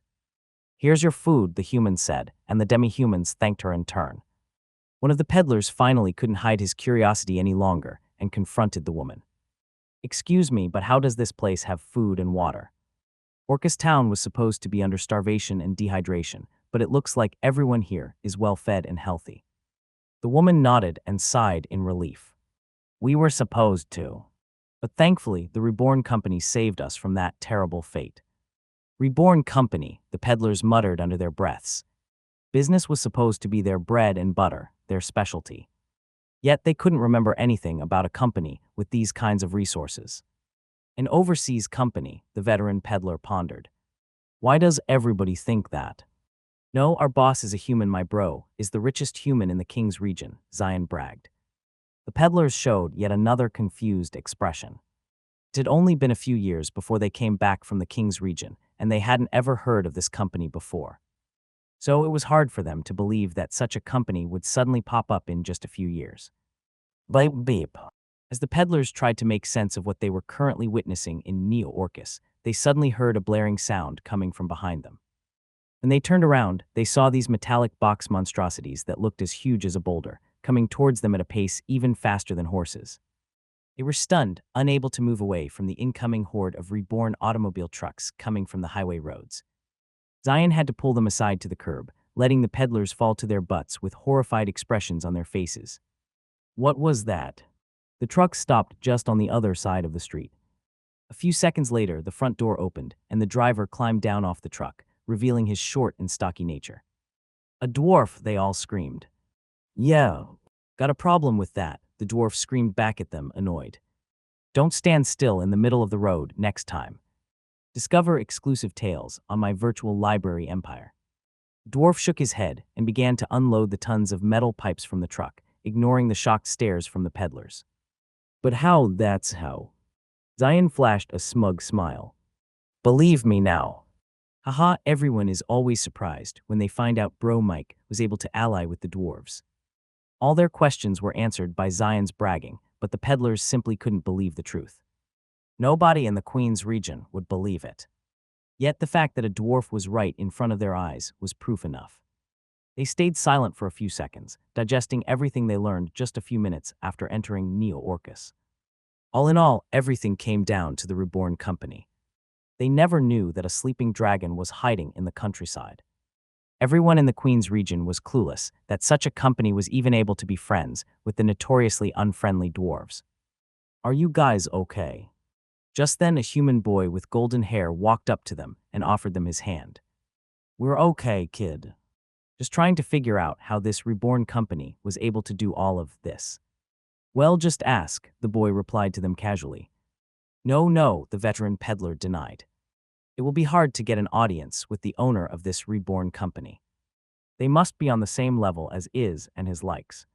Shayna smiled and approached the peddlers. You have been given an invitation by Lord Michael. There is no other greater authority in the Reborn Company other than him. The peddlers hurriedly stood up and fixed their attire. That would be great. Where can we meet him? Shayna smiled and gently guided their gazes toward the young boy with the golden hair. This is Lord Michael. He is who you're looking for. The peddlers were once again slack-jawed upon finding out that this boy was more than what meets the eye. Come, Michael said. We have some business to discuss. It's my understanding that you are peddlers navigating the Queen's region, am I right? Well, it just so happens that we have a few products we'd like to spread over there. The peddlers followed Michael over to his house, with the Dragonborns and the elderly locals of Neo-Orcus following closely behind. And the whole time, the peddlers couldn't help but stare at the small stature of Michael, their minds still undecided if what they were seeing was an illusion or not. Once they were inside, Michael invited them to lay down their rucksacks and sit on his couch. Forgive my rudeness, but are you really the owner of the Reborn Company? How old are you? Did you perchance find a rejuvenating potion that turned you back into a child? Because I simply cannot understand. The veteran peddler let out all of his questions at once. He had been holding onto his curiosity for far too long. Michael chuckled. Please, I'm only turning 12 years old. But yes, I am the owner of the Reborn company. Peddlers would have questioned the authenticity of his words, but the mere fact that 5 dragon-like demi-humans were standing at his sides was much better than any authenticity paper that he could present to them. Earning the respect and loyalty of the draconic race was not something a normal human could do, even if they had the money. Let's get to business, shall we? Michael signaled over for Shayna to bring over the batch of cookies and chocolate they had prepared earlier that day. Upon receiving the basket, the peddler's business-minded eye immediately noticed the unique and eye-catching packaging of these products. Just the visual presentation of it alone was enough to entice any would-be customers who looked at the product. The violet and gold paper-like wrapping also showed a sense of both luxury and necessity. It looked like the kind of product that was expensive but was worth the price. This is what you're selling, the veteran peddler asked Michael. Find exclusive stories on my virtual library empire. His eyes no longer showed any confusion.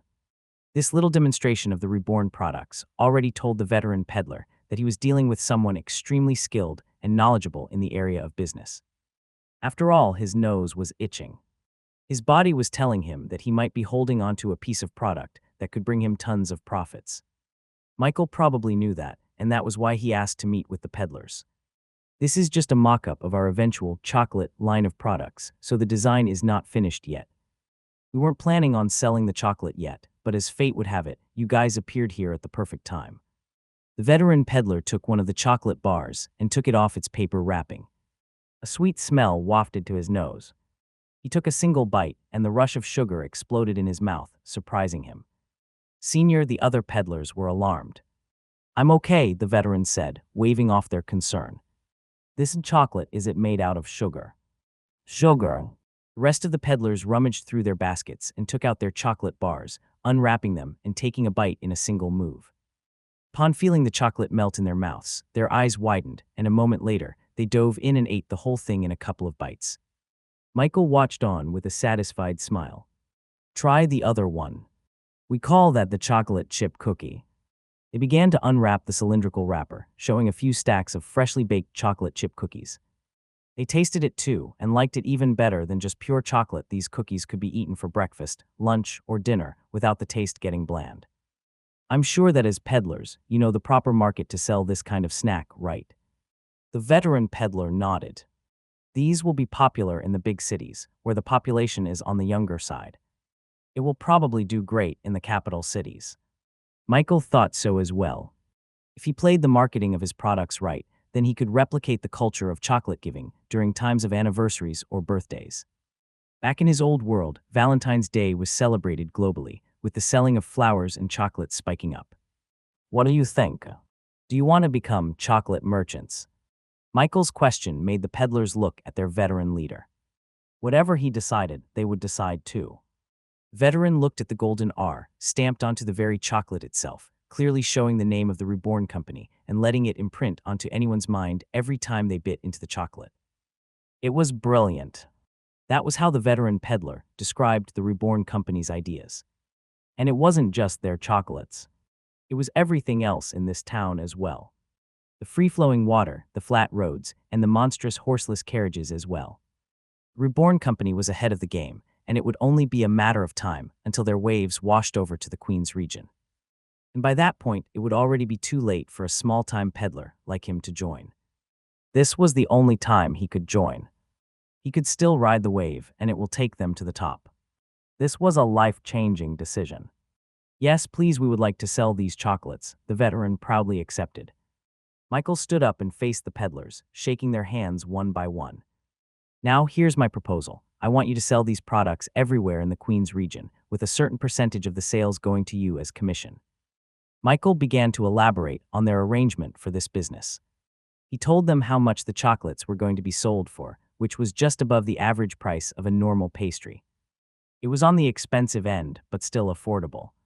A fraction of that price would be their earnings, which surprised the peddlers as it was a much better deal than they were even hoping for. After all, they didn't even have to buy the chocolates. They would just have to sell them. Oh, and if you have any more merchant friends, make sure to tell them about this opportunity. Maybe they want to become chocolate merchants too. The Rebornians were quite accommodating, as they quickly arranged for the peddlers to have their own lodging for the night, which they sorely needed because it had been quite a whirlwind of events for the peddlers. They would not be weirded out if they woke up the next day and found that everything had just been a dream. Yet the next day, after they finalized their agreement with Michael and the Reborn Company, they were still here, standing on the newly constructed flat roads with horseless carriages crossing the streets. This was real. Even though it had only been a day, they saw that some parts of the town suddenly had flat concrete roads magically out of nowhere. They knew nothing about construction, but they knew that this kind of speed was insane. From what they heard from the Rebornians, it seemed that this was still considered slow for them compared to the manpower they had in the King's region. The speed of production in Neo Orcus was like comparing a single drop from a bucketful. Last night, they chatted with some of the locals and the Dragonborns about their experiences in the King's region. They heard all kinds of stories about stars landing on the ground, exciting baseball games, booming music, and something about an air conditioning unit of some kind. They didn't understand anything, but their curiosity for the King's region and the nation of Reborn piqued from the description alone. What more if they experienced it firsthand? If they didn't have a job to do in the Queen's region, then the peddlers would have wanted to visit the King's region and try out the automobile taxi in Kingsbridge. They heard that a week's worth of travel was slashed down to only one day. Read exclusive chapters at My Virtual Library Empire. As peddlers, they were incredibly fascinated with the thought of owning an automobile. It's decided I'll save up for a car, the rookie peddler announced. The locals of Neo Orcus toasted to the new guy, as they too wanted to buy an automobile of their own. What? Peddlers had to stay in Neo Orcus for a couple more days as they waited for the production of the chocolate and cookie products they were going to sell. To pass the time, they frequently roamed around Neo Orcus, familiarizing themselves with the new structures and design of the town. They were amazed at how complex and beautiful everything was despite how fast they were building it. One particular day, they came across Michael and his dragonborn attendants looking over the remnants of the northern gate of Neo Orcus. Usually, it was just the Rebornian engineers overseeing the construction, but this time, it looked like even the big boss was involved. I wonder what they're building over there, the rookie peddler asked out loud. The veteran stopped in his tracks as he realized where he was. This used to be the Genesis, the first step towards the Golden Road, he muttered under his breath. Even though the structures and the old architecture were gone, the veteran peddler still recognized the vastness and grandiosity of the road on the horizon. It used to symbolize a literal road to wealth for most aspiring merchants, including him. The other peddlers knew about the Golden Road, but were born too late to witness its prime, only its decline. Excuse me, Sir Michael, but are you doing what I think you're doing? The veteran peddler saw the very beginnings of road construction on the gates. Metal rebars were ready to be installed underground, with only the liquid concrete needed to finally start its construction. Yes, you've guessed right, Michael replied. I'm trying to rebuild the Golden Road. Just hearing those words come out of Michael's mouth almost made the veteran peddler shiver. He didn't know if he was afraid or excited. Probably a mix of both. Are you really undertaking this task? Are you not worried? Is it even possible? Yes. Even if it isn't, Michael replied confidently. The Dragonborns beside him smiled, showing their complete faith and devotion to Michael. There was a fire in their eyes that showed their desire to fulfill his wishes, with no option for failure. They weren't the only ones. Practically every Rebornian shared the same passion for furthering Michael's goals. Yeah, I'll punch anyone that gets in our way, Zion said, punching the air excitedly. Lord Michael doesn't have to do anything. We will be enough, Shayna said casually. Seeing this, the veteran peddler had a premonition that they would be the one to finally re-establish the Golden Road to its prime condition. It must be said that this new Golden Road would be completely different from the old one. There was a distinct difference between the two, and it was the fact that the Reborn Company was able to plant their flag into Neo Orcus before anyone else. This was a crucial point that would give them the edge over anyone else from the very start.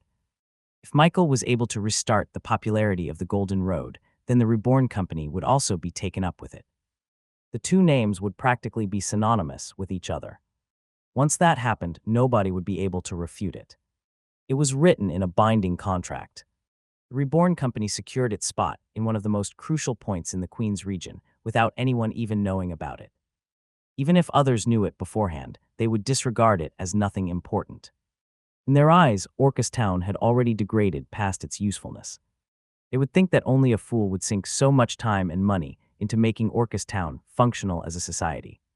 But they didn't know what the nation of Reborn could do as a whole. Michael had the help of the dwarves.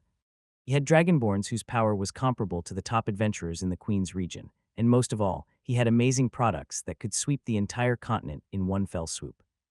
If there was anyone who could do this nigh impossible task, then it was none other than Michael and his Reborn Company.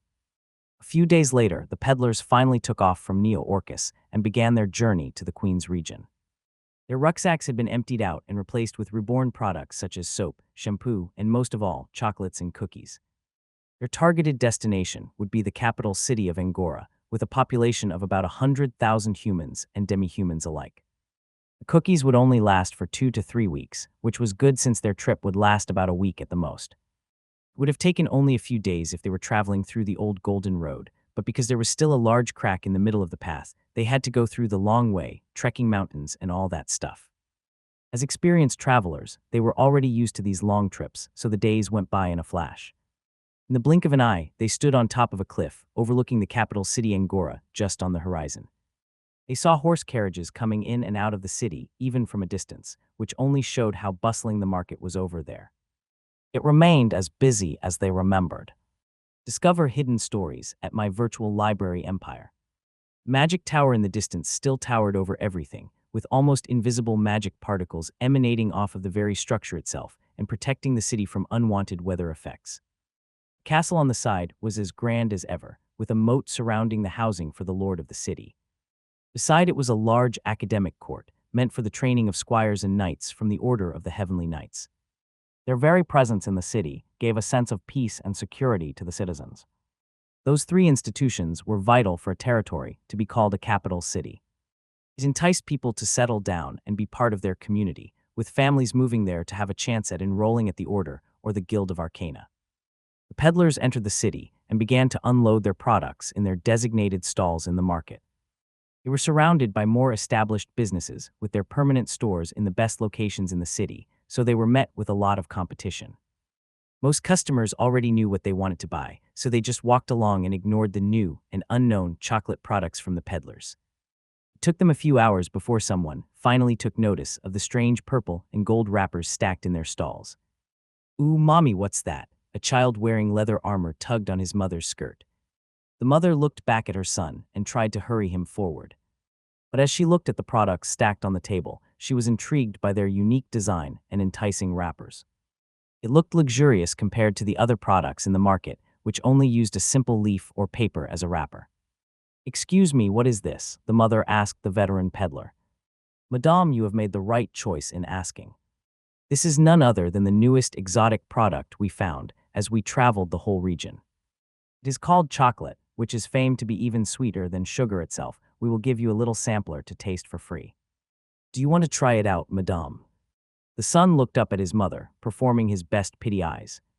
"Please, Mom, I want it to be my good luck charm, for when I pass the test to become a trainee for the order, please, Mom." The peddler took out 2 pieces of chocolates and 2 pieces of cookies and gave it out to them. Even though it was no longer freshly baked, the rich and warm scent coming off of the chocolates was enough to make the mother and son take a bite out of each. And as soon the chocolate melted in their mouths, they were sold. Even the mother couldn't believe how much she liked cookies. It was even better than the bread being sold by the largest bakery in the city. The mother bought a lot of chocolates for her son and cookies for herself. The best part about it was that the wrapping and presentation of the products were so good that it would be a good gift idea for anyone. There were a couple more people who bought chocolate throughout the day, but as expected, not a lot of people bought their products on the first day. However, those who bought one yesterday ended up buying more the next day, which slowly built up their customer base each day. It was slow at first, but as the days rolled on, more and more people found out about its unique sweet flavor that couldn't be found anywhere else. Coincidentally, the boy who had bought chocolates on the first day ended up getting accepted into the Order of the Heavenly Knights. As a trainee, his mother eventually ended up buying lots of chocolate for her son as a congratulatory gift, which caught the attention of the other parents in her circle of friends. One such parent approached the mother of the boy and congratulated them for this achievement. "Hey, my compliments to your son for passing the physical exam. Any tips or secrets I should know about for my son to pass his exam? I'm sure your son will pass it too." They both trained at the same time, right? The mother assured them. But the curious parent was unconvinced. There was something that changed with that boy when he went to take his entrance exam. "Any advice will help," the parent pleaded. Maybe there is one thing that can help your kid." "What is it?" "There's this thing that my son bought during the day of his exam. When he ate it, he seemed to be a lot more active, a lot more energetic than usual." "Oh, what is it?"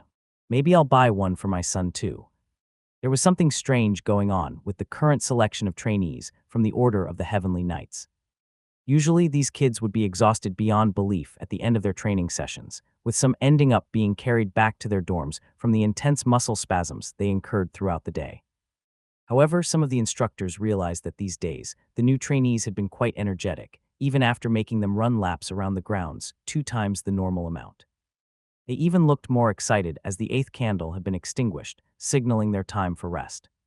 Usually, the instructors wouldn't care about the dealings of the children after training, but they realized that those who had been showing strange behaviors were the ones who were performing quite well in the physical tests.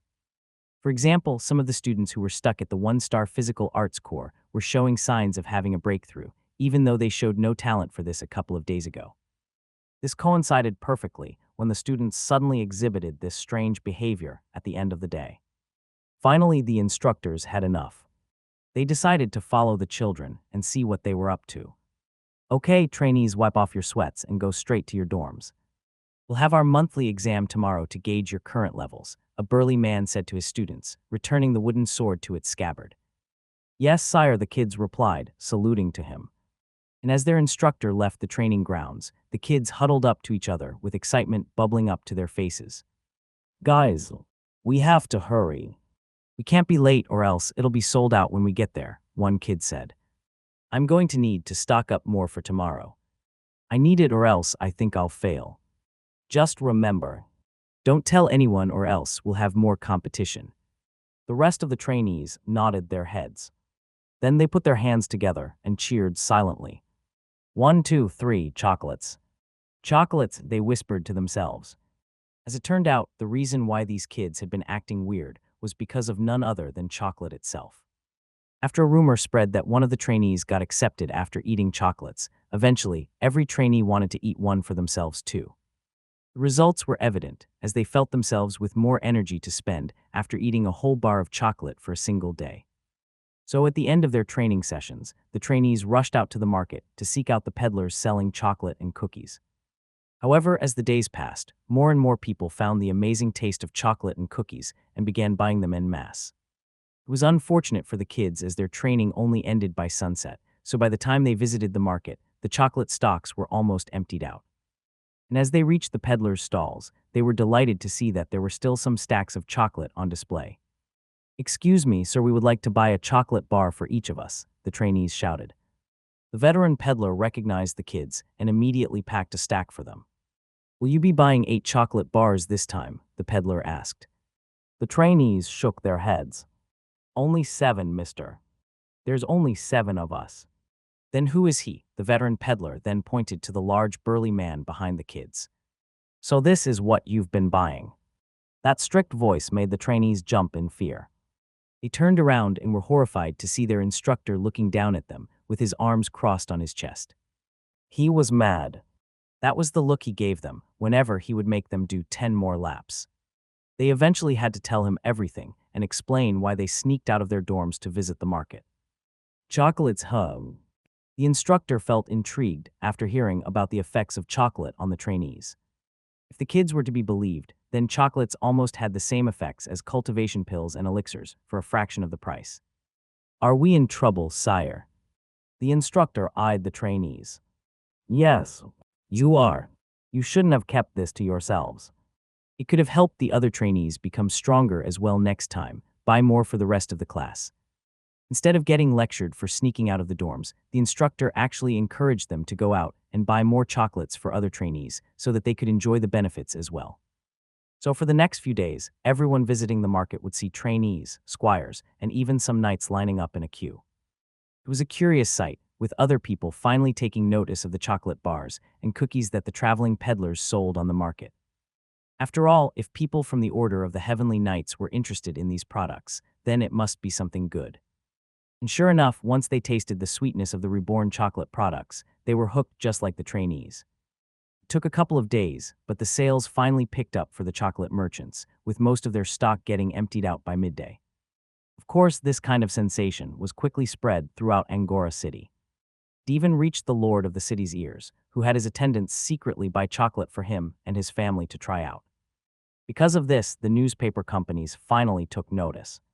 They sent out a rookie journalist to find out more about these chocolate and cookie products that everybody had been raving about. Enjoy exclusive content from my virtual library empire. But they didn't send out a veteran. They didn't think it could become front-page news. At most, it would be a good anecdote in their newspaper. But in truth, who knew what would happen if they dug a little deeper and found out more about the Reborn Company? The rookie journalist's first mission was to interview the peddlers who introduced the exotic chocolate products to the city. He left his house early and went to the market. The funny thing was that he didn't even have to know where the peddlers were located. All he had to do was follow the large queue in the street, and they would lead him to the chocolate merchants located in a very obscure part of the market. Usually this place wasn't visited much by customers. But as the chocolate products got more popular, this part of the market ended up becoming more crowded than the main street. "Excuse me, sir. My name is Jimmy from Queen's News. Do you have a bit of time for an interview?" the rookie journalist asked as he approached the peddlers manning the busy stalls. "Sure, I'll gladly answer any questions you have about reborn chocolates," the veteran peddler answered happily, even though he was busy counting coins for the customers' change. Jimmy looked over at his notes and began with the very first question he prepared. "Where did you get these chocolates from?" "Continue your saga on my virtual library empire." The veteran peddler smiled and said, "It came from Neo-Orcus." Even without any follow-up questions, the peddler voluntarily told the story about how they ended up becoming chocolate merchants. They told Jimmy that they used to be traveling peddlers who wanted to visit the rundown Orcus town, but found it to be completely different from what they expected. Of course, the fact that the Reborn Company was the one who made it all happen was a topic that the peddler went into quite deeply. He told Jimmy about the plumbing system, the concrete roads, and even the automobile trucks that ran on nothing but oil. As Jimmy kept listening, his eyes started to narrow. He had just graduated from school, and this story would be the first one he covered in his career. He was quite disappointed that he wasn't allowed to cover big stories like the pact between the Ocean King and the Draconic Queen, but he thought it would be good to start somewhere small. At least that's what he thought. That's what his bosses thought as well. But according to these peddlers, it seemed that the story about chocolates went further beyond what anyone could even think of. A new company in the Queen's region with more advanced technology than even the best cities. It sounded like a lie that a drunkard would tell in a bar. It was unbelievable for others to hear about this, especially more so for Jimmy, who came from a journalistic background. It was his job to know everything about the current events of the Queen's region, but he heard neither a peep nor a squeal about something as big as the peddlers were portraying the Reborn Company to be. Of course, the authenticity of their words was yet to be verified. Any other senior journalist would have disregarded their stories as nothing more than hyperbole, a lie to sensationalize their chocolate products to make them look more interesting to customers. Many reporters wouldn't want to publish this kind of story because newspaper readers would deem their story as a lie, therefore damaging their reputation as journalists. However, Jimmy had a feeling in his gut, an intuition, so to speak, that there was at least a kernel of truth in the chocolate merchant's stories. If he were to take the risk and see the truth for himself, then it could end up starting his career as a journalist. This could either go one of two ways. Either this story would have him retiring from writing even before he began, or have him become a sought-after journalist, covering the most interesting story in the last 100 years. If he were to believe the chocolate merchants, then the Reborn Company wasn't just a breakthrough business that discovered a new tasty snack. It was the growl of a newly matured tiger about to show its fangs to the whole world. Jimmy realized that chocolates may just be the preview of what's to come. He even had the feeling that the Reborn Company could someday enter the Golden 500, a ranking compiled by journalists and newspapers about the biggest companies and conglomerates from the entire world. Golden 500 was a ranking that considered different criteria such as monetary value, territorial cover, individual talent, and even army strength. Jimmy thought that the Reborn company still wasn't established enough to have a lot of territory under their banner. After all, they were still unknown in the Queen's region, with not a lot of reach. And without seeing the Reborn company himself, Jimmy didn't know if they had any physically gifted fighters in their midst. With how advanced their technology was, it might be possible that they only focused on research and development of their products, leaving no effort to develop their magic. But from what he saw with their chocolate products, the Reborn company had a very good chance of accruing a lot of monetary value if they kept selling their chocolate products. And if the merchants were to be believed, then they had other products that could be sold for a high price as well. There was a lot of potential with the Reborn company. If you were to estimate the Reborn company's value today through the potential of chocolates, then they could potentially enter the Golden 500, maybe at the 495th spot. This kind of news would quickly spread like wildfire. After all, it wasn't every day that an unknown company would suddenly burst through the rankings without any warning. Jimmy decided there and then. He was going to visit Neo Orcus and see the Reborn company for himself. He asked the chocolate merchants for directions, and fortunately for him, it turned out that they were just about to return to Neo Orcus to stock up on some more chocolate products. You should join us in our caravan back to Neo Orcus. There are also a few other peddlers that want to become chocolate merchants as well, so you could join them too. Back in Neo Orcus, Michael and Fudge watched on with a curious attitude as Agnes and Jaco faced off against each other in a one-on-one sparring match.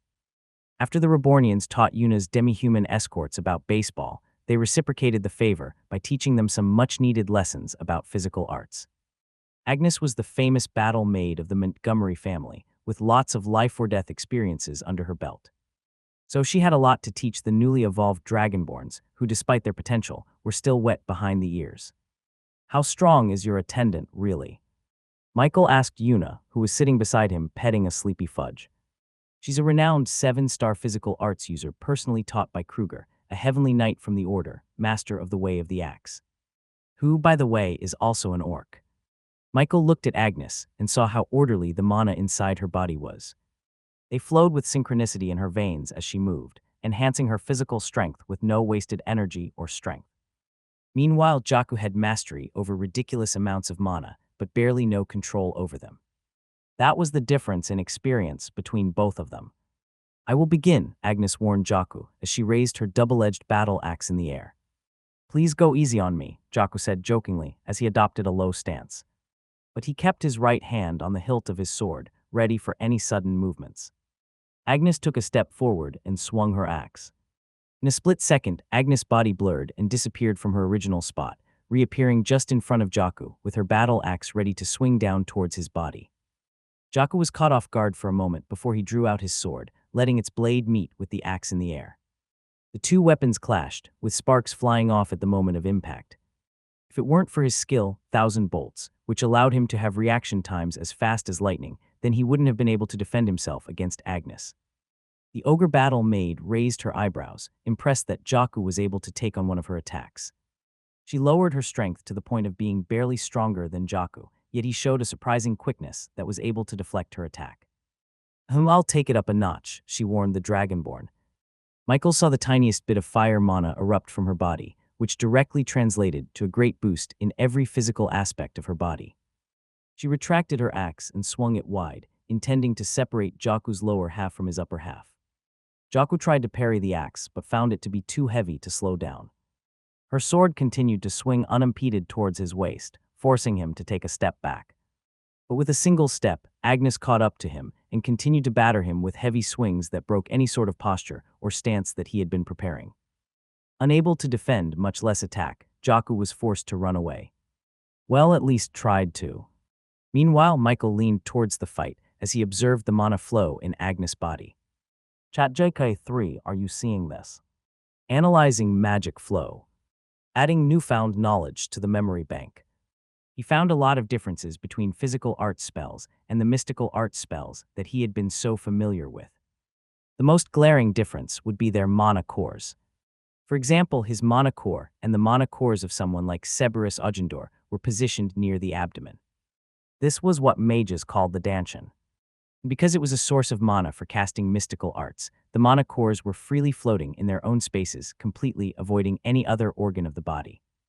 This was because mana cores were filled with mana and were therefore overflowing with energy.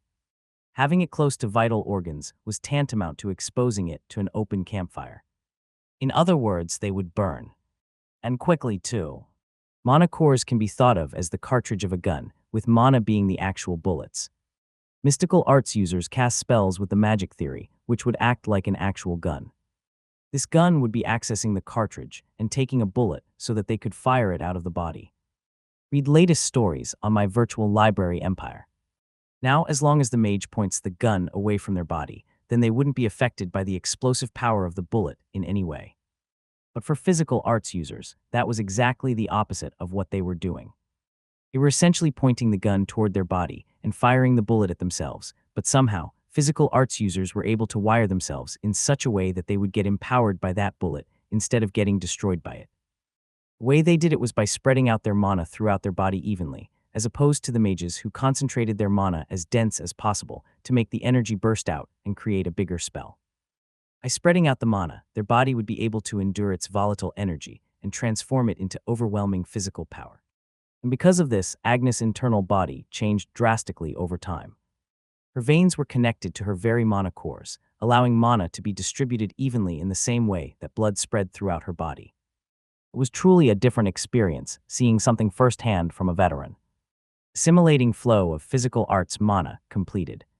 Michael felt the mana cores inside his body rumble, with elemental mana particles reaching out into his very body and trying to connect to his veins the same way that Agnes assimilated her mana cores to hers. As he did, he slowly felt the pure volatile energy of the elemental mana course through his entire body. If any other person tried to forcefully do this without the proper training and exercise required, then they would find their blood turning into steam as the pure energy of the elemental mana heats their body like a furnace. But Michael was different from everybody.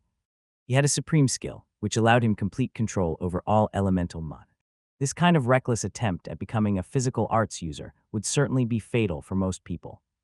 This was especially so because Michael's cores contained all elements, which when combined would create unity, a very explosive combination that could level an entire city to the ground. But for Michael, the unity flowing in his veins felt reminiscent of the bathhouses he constructed in the Vanderbilt estate. It was warm at most. He was able to bear through it, just like how he was able to pass through the ball of fire from the Godforge. Unity, instead of destroying his very body from the inside, started to nurture it with immense power and energy, allowing it to undergo a rejuvenation that strengthened his entire body. His bones cracked under the pressure and were immediately repaired. His muscles tore from the bulging of the veins, but were quickly sewn back together. His tendons, his ligaments, and his cartilage were worn down before being replaced by something more resilient. This was all possible because of the increased energy received by his body from the Unity mana. It boosted the production of cells, therefore allowing his body to create new parts in a matter of a few seconds. Veins slithered through his muscles, bones, and organs before finally reaching the elemental cores. It created a kind of a spider's nest as the interconnecting veins formed an octagonal pattern in his danshan. With his body physically connected to his mana cores, the flow of unity throughout his body could finally be controlled at a slower pace. The volatile unity mana stopped its rampage, returning to his mana cores obediently. Now they would only flow through his veins and supply his body with power only when needed. Michael opened his eyes and looked at his body. He opened his palms and felt himself a lot more connected with it physically and mentally. Master, are you okay? You've been having a strange expression for a while now. Fudge noticed Michael's silence as well as the cold sweat forming on his forehead. Experience tales with my virtual library empire. Michael smiled and patted Fudge. I'm fine, Fudge. Yuna looked at Michael with a strange expression. There was something different about him, she just couldn't explain it. What happened? She asked him. I broke through. Michael experienced a breakthrough in his physique, allowing his body to become stronger and more resilient, just like a well-trained warrior. In truth, Michael had been neglecting his physical well-being for these past few years. After all, with his absolute unity defense and his magic, he didn't have to lift a single finger to protect himself or exert any effort. But just through observing how a real physical arts master used mana in their body, Michael was able to assimilate their technique and turn it into his own. Michael looked at his cores and found it to have increased in size substantially. It seemed that the combination of the Unity mana allowed Michael to finally become a 5-star mage. What? As Michael experienced the highs of transcending a stage in his cultivation, the two sparring partners were none the wiser.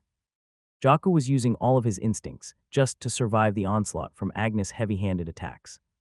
Meanwhile, Agnes kept her eyes on Jaco's movements, surprised at each time he exceeded her expectations of his performance. At the start of the fight, she used nothing but her physical strength to wear him down, bringing down her axe towards him with just enough force to make his arms tremble from the weight of her swing.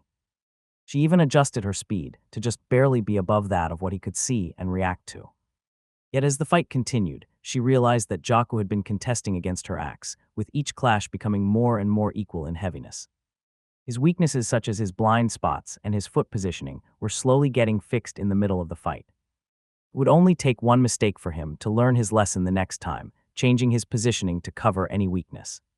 But that wasn't all. The most impressive thing she saw about him was his mana flow. She could feel the mana emanating from his body and leaking out into his sword, giving it a sharpness that wasn't there previously. Somehow, he was naturally learning the correct mana flow through mere intuition and practice alone. She could practically see his body getting filled with mana from his cores, slowly transforming his body into one suited for physical arts. At this point, she wouldn't be surprised if it would only take him a month to fully connect his veins to his mana cores. Sometimes the heavens were truly unfair. It took Agnes a full year of pure training and physical torment before she could achieve a vein connection. And if it wasn't for her master, she reckoned it would have taken her a lot longer. For now, Jaco was still only using a very crude version of mana flow. He was just pouring mana into his body without any thought behind it, making it a lot less efficient with a lot less power. But with a little bit more help, she could see Jaco becoming a totally different beast that even she would have to be careful of. A slightly transparent fire erupted around Agnes' body as she used one of her skills. She changed her stance to a one-handed axe and swung it towards Jaco. He seemed to have expected this and redirected its course by letting it slide across his sword backward. Jaco thought this would be his chance to finally create a counterattack. As soon as the axe missed his chest, he turned around and used the momentum to stab his sword towards Agnes' weak spot just below her hand carrying her axe. But he was surprised to see Agnes already close up in front of him, with her other hand balled up into a fist, ready to strike his stomach in point-blank range. "It's over," Agnes said as she punched with the power of fire, sending Jaco flying through the air and colliding with a tree. After assessing Jaco's talents, Agnes fought against the other Dragonborn siblings one by one. Each of them posed a very distinct lack of knowledge and foundation that a normal physical arts user would have learned during their early years as a kid. They had a good base for their physical stats, which they inherently obtained from their bloodline as Dragonborns. But the way they used their physical advantage was something left to be desired. Agnes wiped the sweat off her forehead as she knocked down Zion with a takedown leg sweep. "Allah," Zion groaned. "I lost." It looked like the youngest Dragonborn was still disappointed that he couldn't defeat a 7-star physical arts master. "Don't worry, bro, I lost too," Yumisu whispered, consoling her little brother. Meanwhile, Shayna bowed to Agnes and thanked her for the lessons. This was the first time that the Dragonborn sparred with someone as experienced as her, and it gave them valuable lessons that they sorely needed. "We appreciate you for teaching us our faults. We will reflect upon them and be better next time." "It was my pleasure," Agnes said, lowering her axe. "Fighting with you has opened my eyes." Agnes looked at Shayna and the rest of the Dragonborns in a completely new light. Before this sparring session, they were merely novices who barely knew how to wield their weapons. But after just a few minutes of fighting with her, they were able to improve leaps and bounds just by themselves, even without her teaching them anything. They learned it on their own. Their talents were quite frightening. If her master saw these Dragonborns, he would immediately want to take them under his wings. All of them had a certain quality that transcended even those of normal genius levels. Jaco had terrifying speed and reaction times, which Agnes felt could even surpass her own. He would even give the young Mrs. Yuna a run for her money. Agnes had the most trouble dealing with Shayna. Her all-encompassing vision of the battlefield was a natural weakness to her slow and heavy fighting style with the axe. Whenever she would charge towards Shayna, the Dragonborn would shoot arrows towards her line of movement, stopping her in her tracks. By the time she deflected the arrows, Shayna would have already repositioned herself in a different location. As for Yumisu, Agnes thought she was the weakest out of the bunch at first. Even though she used a spear, her speed and movements were far too slow to take advantage of the light and sharp nature of the spear. But as the fight went on, Agnes was surprised to see Yumisu gaining both speed and power with each thrust. Instead of losing energy as the fight went on, she actually gained more power. Near the end of the fight, Agnes actually felt herself losing by a little bit. But of course, she outmaneuvered Yumisu through skill and experience, throwing her off her balance and stopping her momentum. Those three Dragonborns showed great promise, which already surprised Agnes. But as she went on to fight Zion, she realized that he was the one most talented out of them all. The youngest Dragonborn was a very different kind of beast entirely. His jabs and punches were sharp and heavy, with his footwork perfectly allowing him to dance in and out of range at his discretion. His only weakness was his tendency to be reckless and impulsive, which he couldn't get rid of during the entire fight. "What realm are you guys in right now?" Agnes asked. Shayna looked deep within herself and answered, "We are all at the 2-star level, Miss Agnes." The ogre battle maid chuckled and shook her head. They were only at the 2-star realm, yet were exhibiting strength at the 3-star realm. It was quite absurd to experience such an overwhelming talent from these siblings. And they weren't even using mithril artifacts. Agnes saw how the Rebornians increased their magical power by wielding a mithril artifact. If they did wield it, by her estimation, it wouldn't be surprising for the Dragonborns to exhibit strength similar to a 4-star level warrior while still being in the 2-star realm. She could only sigh at the unfairness of the world. The Rebornians were truly a different breed of their own. Your physical talents are good, but it will only take you so far. If you want to improve your powers, then I suggest you practice these physical art spells in the meantime. Agnes approached Jaku first, showing him firsthand how to cast the 2-star spells such as Lightning Steps, Thunderous Slash, and Electric Touch. All of those spells increased in power the faster it was performed, so it would make use of Jaku's natural quickness into a viable weapon. Shrouded Critical Strike, Misty Step, and Silent Shot were perfect spells for the sharpshooter Shayna. It would allow her to increase her arrow's penetrating power, while also allowing her to easily obscure herself from her enemies. As for Yumisu, the kinds of spells that would enhance her fighting capabilities were those that would allow her to cover for her slow starting point. Whirlwind Sweep, Turtle Defense Thrust, and Standing Shaolin Stick would allow her to push, defend, and evade her attackers while she gathered up momentum. And lastly, for Zion, Agnes didn't really know what to give him. His natural skill, Spacebreaker Punch, was already a devastating attack that didn't need any additional support from a normal physical art spell. The only thing she could help him with was teaching him the basics of fighting, the techniques, the tricks, and all that. It only took the Dragonborns a few hours before they fully learned the magic theory of the spells. Using Agnes' training regimen of constant sparring, they started practicing their skills with the Montgomery escorts, who were all quite adept at fighting. Meanwhile, Michael returned to his house to consolidate all that he'd learned after observing physical arts the whole day. Find exclusive content at my virtual library empire. Progress to next update, 9%. The realizations from his breakthrough allowed him to have a more intimate sense of physical arts, which gave him a good idea for improving the design of his mithril artifacts. When he first created mithril, he had nothing to draw inspiration from other than his own experience as a mystical arts user. He inputted the mana into the Damascus steel the same way that he stored mana in his cores. He concentrated his mana core to be as little as possible so that drawing mana from it would result in a stronger release in the spell. Because of this, when a fire mage wielded a mithril artifact wand with pure fire mana, then he would find the potency of his fire spells increased by almost 30%.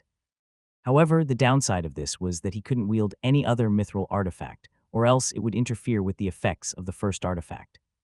For example, if a mage used a fire mithril wand and a water mithril wand at the same time to increase the power of his steam-related spells, then the two mithril artifacts would only cancel each other out. Now for normal people, this would be fine. After all, most only had one elemental mastery. However, Rebornians who were awakened with the inherent talent to master all elemental mana would be forced to stick to only one mana for their mithril artifact. It was very limiting. Michael thought he would have to find more Godforge pieces before he was able to solve this particular problem, but as it turned out, all he needed to do was learn more about physical arts. By transferring what he learned from seeing Agnes use physical arts to create a mithril artifact, then he could change the limit of what mithrils could do. Imitating the mana flow of physical arts users into mithril would allow the resulting artifact to become less potent and less concentrated, allowing the mixing of different elemental mana without it canceling each other out. To explain this better, the previously condensed mithril artifact could be thought of as a solid block of metal. If one solid block of fire element tried to pass through another solid block of water element, then they would collide and prevent each other from advancing further. But if he were to make those elements a lot less condensed and turn them into a gaseous form, then they would be able to coexist together in a single space. ChatJK3, is my thinking correct? Find adventures on my virtual library empire. There is viability in your theory, but the full effects of such change are hard to predict. It is best to test it out on your own. Michael didn't wait any longer and jumped into his own shadow, arriving in the nation of Reborn within just a single second. He ascended behind Thrain, who was startled and ended up missing a hammer strike. "Sorry for coming up unannounced," Michael apologized. No, Boss Michael. It is our pleasure to have you here in our forge." Thrain put down his mithril hammer and wiped the grime off his hands.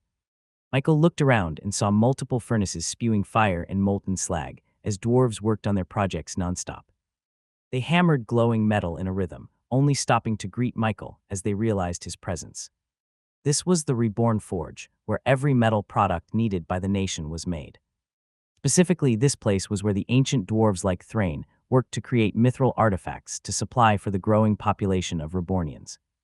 The rate of production wasn't that fast, since only a few of them were able to evolve as ancient dwarves. "What can we do for you, boss?" "I'm going to need a few Damascus steel samples to make into mithril.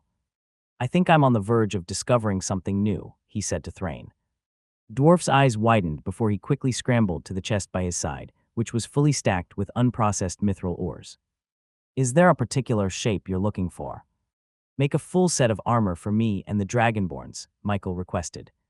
Thrain already knew the measurement for them and quickly went to work. And since Michael was quite excited at the thought of putting his new theory to the test, he couldn't just sit still. He looked for an empty workstation and helped Thrain create the Damascus steel armor they were going to create into mithril artifacts. What? Meanwhile, on the very outskirts of the forest, an Orcanine orc dragged a full sack of cacao seeds towards Neo-Orcus. He was one of the guards specifically tasked by his chieftain to give the Rebornians their sacred cacao fruits. As he walked closer to Neo-Orcus, his wolf-like ears suddenly twitched as they picked up a metallic ding echoing in the forest. Now, this sound was already quite strange to hear in the usual silence of the environment, but then, this sound was followed by raucous shouting. The direction this sound came from was none other than the new territory of Neo-Orcus. "Are they worshipping something like us?" the Orcanine orc thought to himself. He thought they were the only ones who shouted and banged their chests as a form of prayer for the goddess. But as it turned out, they weren't the only ones. Curious as to what the Rebornians considered their sacred grounds, the orc made a slight detour and followed the cheering in the distance. It didn't take long before he saw a metal fence separating the forest and a large open field on the horizon. The orc peeked through the holes of the fence and saw both humans and demi-humans positioned in strange places in the field, looking up at the sky as if searching for something. And beyond them was a large crowd who was the source of all the cheering. His eyes narrowed as he saw a demi-human with dragon-like scales and a tail behind them. He recognized her as one of the attendants of the young reborn chieftain. She lifted one of her feet and used the momentum of her fall to throw a small ball toward the demi-human opposite her. The Orcanine orc's ears stood in attention as he focused on the ball, just exactly like a curious dog. He wanted nothing more than to chase after the ball. But no matter how much his canine other half wanted to go into the field and fetch the ball, he couldn't. His chieftain was adamant in his orders to never interfere with the things of the humans. After all, they needed to earn their favor, not their ire. So the Orcanine orc stayed his hand and allowed himself to simply watch the strange ritual of the Rebornians. Dragonborn once again threw the ball towards the one opposite her, and just like before, the demi-human's swing missed by just a hair's width, landing on the mitt cleanly. "Args," the Orcanine groaned. He felt like he could have done better if he was in the position of the catfolk holding the bat. But of course, he had to let go of his urges and simply watch as it unfolded. Through observation, the orc rightly assumed that this was some kind of competition between the two teams. And it seemed that whoever hit the ball with their bat would end up winning the rivalry between the two. As he listened closer, he heard the crowd chant towards the demi-humans, cheering them on. Come on, you can hit a home run. You can do it. Go, go, go. Through context alone, the Orcanine figured out that scoring a home run must mean hitting the ball so far away from the opposition that they couldn't catch it any longer. This must be their way of worshipping the Earth Goddess. It must be, the Orcanine exclaimed. After all, it was only when the ball was hit by the metal bat did the crowd cheered and shouted, just like how their tribe shouted at their sacred grounds to show thanks to the goddess. Figuring this out led the Orcanine orc to become a lot more intrigued with this little competition within the Rebornians. Not only did he like the fact that they were worshipping the goddess, but he also liked the rivalry aspect between the two teams. It gave him the same feeling as when he was facing their very own rival, the Orcupine tribe. He watched for hours and hours, figuring out how the game was played and the rules that bound it. He completely forgot about the fact that he had to give the sack of cacao beans to Neo-Orcus. And throughout the different games, the Orcanine orc found himself cheering for the underdogs of the competition. They seemed to be named the Montgomery Escorts and were weaker compared to the team led by the Dragonborns. He saw himself within them and wanted them to succeed, just like how he wanted his own tribe to succeed. Whenever the Montgomery Escorts were up to bat, he would anxiously grasp the metal fence with such force that he unintentionally bent it with his fists. And when they failed to hit the ball and score a point, he would groan and express his disappointment. When the game was over, he would feel himself longing for more. After eavesdropping for a little while longer, he was delighted to find out that this game was a recurring event within Neo-Orcus Experience Tales with My Virtual Library Empire. The Orcanine orc decided then and there that he would always volunteer to deliver the sack of cacao beans to Neo-Orcus so that he would be able to catch a glimpse of their games. He successfully left the sack at the gates of Neo-Orcus before he left to return to his village. The day passed and the orc couldn't help but crave to watch the baseball game. He had to slap himself silly so that he wouldn't feel this way. Finally, the next day, the chieftain tasked him to deliver the cacao beans again. Why do you look so excited? The chieftain asked. I just want to gain the favor of the Reborn company, he replied, tapping his foot in nervousness. Good, we must never let the Orcupine tribe earn their favor. First, they will always be our rival until we can oust them from this forest. The orc slapped his chest for the chieftain before leaving to deliver the cacao beans. But of course, after reaching the forest, he made a slight detour and found himself behind the baseball fence once again. His joy and excitement were palpable as he saw the players take their positions on the field. It looked like he made it just in time for the start of the game. It was the Rebornians versus the Montgomerys once more. But this time, it seemed that his favorite team had a new addition to their lineup. There was a young girl within their midst who regarded her metal bat with suspiciously good movement. She did some light swings in the air, which was sharp enough to send a whipping sound reverberating throughout the field. The orc knew there was something different about her and was cautiously optimistic about their chances to win the game. The last time, they weren't even able to get a single point. Finally, the game started with the Montgomerys up at bat. Unfortunately, their main opponent this time was once again the female Dragonborn with white scales. She was the one who never missed a single strike in the last game. A true scary opponent indeed. And just like before, the first two players were quickly struck out, leaving the Montgomerys just one last chance before the inning ended. The orc thought they were going to lose once again, but this time, it seemed that the new girl was finally up to bat. She took her position and waited for the ball to come to her position. Then, within the first pitch, she took a large swing. A very euphoric ding resounded throughout the field before the ball was sent flying through the air. A home run! The crowd cheered and shouted, praising the young girl for her strength and skill. The Orcanine orc grasped the metal fence and bent it from his excitement. Seeing this was exhilarating. He couldn't help himself and finally shouted in triumph along with the crowd. Yeah, all right. The Orcanine orc was suddenly startled as he heard another shout just beside him. He quickly turned around and saw the last person he wanted to see. It was an Orcupine orc who seemed to have also stopped his celebration as he realized the Orcanine orc's presence. The two orcs stared at each other, not knowing what to do. Seeing his most hated rival right in front of him made the Orcanine orc's attitude do a complete 180 turn. His face turned into one a snarl, treating the Orcupine orc as if he was the bane of his life. And it seemed as if the reaction was reciprocated. The Orcupine orc frowned into one of anger as soon as he saw the furry body of the Orcanine orc. The feud that had been fueling their very tribes for years and years on end finally showed its ugly head. Even though they promised that they were going to be in a truce with each other, their hatred could not be hid away just so easily. In truth, the two tribes were just waiting for the chance to battle it out once again and finally prove who was the better worshipper for the earth goddess. "Cowardly bastard," the Orcanine screamed. "Useless meathead," the Orcupine replied back. The two of them faced each other, just like how they had always faced each other when engaged in a screaming match. Even though their chieftains told them specifically to refrain from fighting it out with their rivals, they just couldn't help themselves. If the Orcanine orc was a little bit more level-headed, he would have realized sooner that the Orcupine orc in front of him was also secretly enjoying the game of baseball. However, his head was too filled with the shouts of his chieftain and his brothers about the cowardly Orcupines to even think about such stuff. Enjoy more content from my virtual library empire. In truth, the Orcupine orc had also chanced upon the Rebornians playing baseball and ended up loving the game just like the others. He too rooted for the Montgomerys and was delighted upon seeing the young girl finally hit a home run. He wanted to shout and cheer, but his celebrations were cut short by the appearance of the Orcanine orc. Both of them were quite vulnerable, feeling a little bit embarrassed and ashamed that they were caught watching the game. So when they saw that their rival witnessed them in such a candid way, they thought that they were going to get made fun of. It ended up making them a lot more defensive, which only exacerbated their hatred for each other. "Get out of here," the Orcanine howled. "No, you lave," the Orcupine shrieked. In such a standoff between the two tribes, it was normal for them to immediately start their ritual performance. This was the only way they were going to decide which one was the superior orc.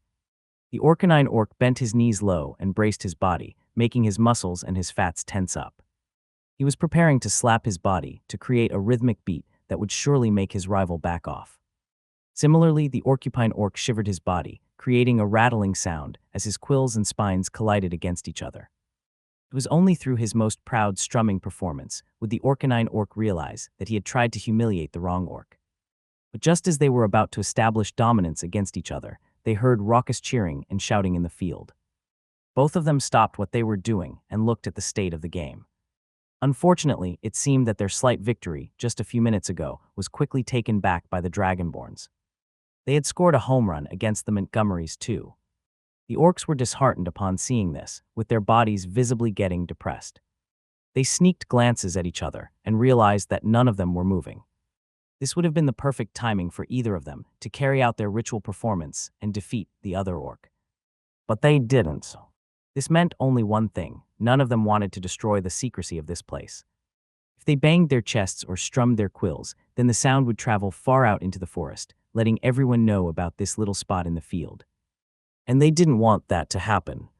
They still wanted to watch baseball in peace, without anyone interfering in their leisurely pastime. The Orcanine orc slowly stood up, unflexing his muscles and undeniably showing that he was standing down. And similarly, the Orcupine orc's quills lowered down and blended into his fur. The two shared one last glare before they turned around and returned to their respective spot in the metal fence. And for the rest of the game, the two orcs silently enjoyed the show, while actively ignoring the fact that their most hated rival tribe was standing just a few trees away from them. If this little bit of tolerance was what it took to enjoy baseball in peace, then the two orcs were very willing to pay it. After the game, the two went their separate ways. The Orcanine orc finished his delivery of the cacao beans to Neo-Orcus before returning to his village and reporting to his chieftain. "All went well, I hope."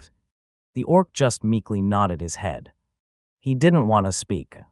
"Good, I can feel it. We are getting ahead of those cowards. It will only be a matter of time until the Reborn Company is on our side. And when that happens, I will finally agree to a meeting with the Orcupine chieftain, just to see the look on his face when he realizes he lost against me." After reporting to the chieftain, the orc returned to his home. What? Then 2 days later, the chieftain asked for his services again to deliver the sacred cacao beans. Of course, the orc accepted it and went to the forest. He made a slight detour into the familiar metal fence and chanced upon the Orcupine orc, already watching the warm-ups of the baseball players. The two shared an almost imperceptible nod of acknowledgement. There was a silent understanding between each other to just watch and enjoy the baseball game rather than trouble themselves with their tribe's rivalry. As the days passed, the orcs continued their secret enjoyment of the baseball games. They chanced upon each other so many times that they were no longer wary of each other's company. They just silently enjoyed the baseball games not as orcupine orcs or orcanine orcs, but simply as fans of the game. They likened themselves to the crowds on the other side of the fence. There were both humans and demi-humans cheering with each other, with no sort of discrimination or prejudice against each other. It even became their wish to someday become a part of those crowds, experiencing the game in front of their very eyes and enjoying it with thousands of other like-minded people. It made them crave that kind of culture. "It's that young lady again," said the orcupine orc to himself, but loud enough for the orcanine to hear it as well. "She's good. Maybe she's what we need to finally win a game," the orcanine orc thought to himself, but said it loud enough that even a deaf bird could hear it. In all the games that they had watched, the Montgomerys always lost against the Rebornians. Only a young lady called Una was the one who could stand a chance against them. But even then, she could not fully carry her team to victory. Those Dragonborns were far too oppressive, especially the sharpshooter lady called Shayna. She was their pitcher, and she would always pitch a complete strikeout without even letting her opponent touch the ball. Not only that, but her dark blue-colored brother was a very annoying opponent to deal with as well. His quickness would always allow him to steal the bases before their opponent could even react. Case in point, once the game started, the two Dragonborns once again dominated the game. They led the game up by 5 points by the third inning. They shouldn't let Jakku score bases so easily, the Orcanine analyzed. I agree, they should also have the players move up the field so that they could catch more stray balls, the Orcupine answered. In these past few games, the two orcs learned more and more about the game and were knowledgeable enough to point out the mistakes of the Montgomery players. It became quite frustrating for them, as they felt that if they were in their position, they could have done things better. Perhaps they could have also won against the Dragonborns at this point. "Oh, Tliaske." They both expressed their distress upon seeing their favorite team get absolutely decimated by the Dragonborns. Those siblings were far too strong. However, they still held out hope. Thankfully, the young lady Una still showed off her accurate hits as she sent balls out to the field, with the Rebornians unable to catch them before they landed on the ground. "Yeah, go Una." Both orcs wanted to celebrate and shout to the top of their lungs, but were afraid that the Rebornians would catch them peeking around the fences. After all, one of the balls landed very close to their location, with one of the demi-humans looking in their general direction for a few seconds, before deeming it as nothing more than a little rodent. Once the coast was clear, the two orcs returned to the fences and watched with expectant faces as slowly but surely the Montgomerys started to crawl back up the scoreboard. And surprisingly, the game reached the top of the 9th inning with the score in a very close 7-7. As long as the Montgomerys successfully defended this last play and outed the last Rebornian player, they could end the inning and give their team a chance to score and finally win a game. Come on. Team, you can do it." The two orcs resisted the urge to perform their rituals in an attempt to tip the balance of favor against the Rebornians. One up at bat right now was the unpredictable Zion, who showed moments of brilliance and unprecedented batting power, but was largely inconsistent, leading to some missed opportunities. Zion's brothers and sisters tried to talk to him and warn him not to get too overexcited at hitting the ball, but it seemed that the boy was barely listening to them. Finally, he was up at bat. And at the very first pitch, the young Dragonborn swung hard and made contact with the ball. Before the ball even left the baseball bat, a very fast Jakku tried to run to home plate and score a point against the Montgomerys. But unfortunately for them, the ball ended up fouling out. "Please defend against Jakku, he's going to score. Don't let him have a lead." And miraculously, it seemed that their prayers were heard. The players all moved up the field and prepared themselves to catch the flying ball the next time it came in their direction. A very excited Zion quickly repositioned and asked for the pitcher to give him a fastball. The pitcher delivered on the request and sent a curveball, which Zion happily hit with his bat. The ball flew up in the air before quickly descending into the ground. Fortunately, because they changed their positioning earlier, one of the demi-humans was just in the perfect place to make a catch. He raised his glove and let the ball land on his hand, with the referee counting it as out. Montgomery celebrated, while Zion complained to his siblings about how it wasn't fair that he couldn't use his real strength in the game. With the last and final inning, this was their last chance to win. They just needed 1 point, and they would finally beat the Rebornians for once. And luckily, it looked like it was time for Una to be up at bat. She wasn't like the others and swung her bat on the first pitch, making clean contact with the ball, and sending it flying in the air. As expected, it was a home run. Everybody celebrated, even the Rebornians. After practicing for a while, the Montgomerys finally won a game.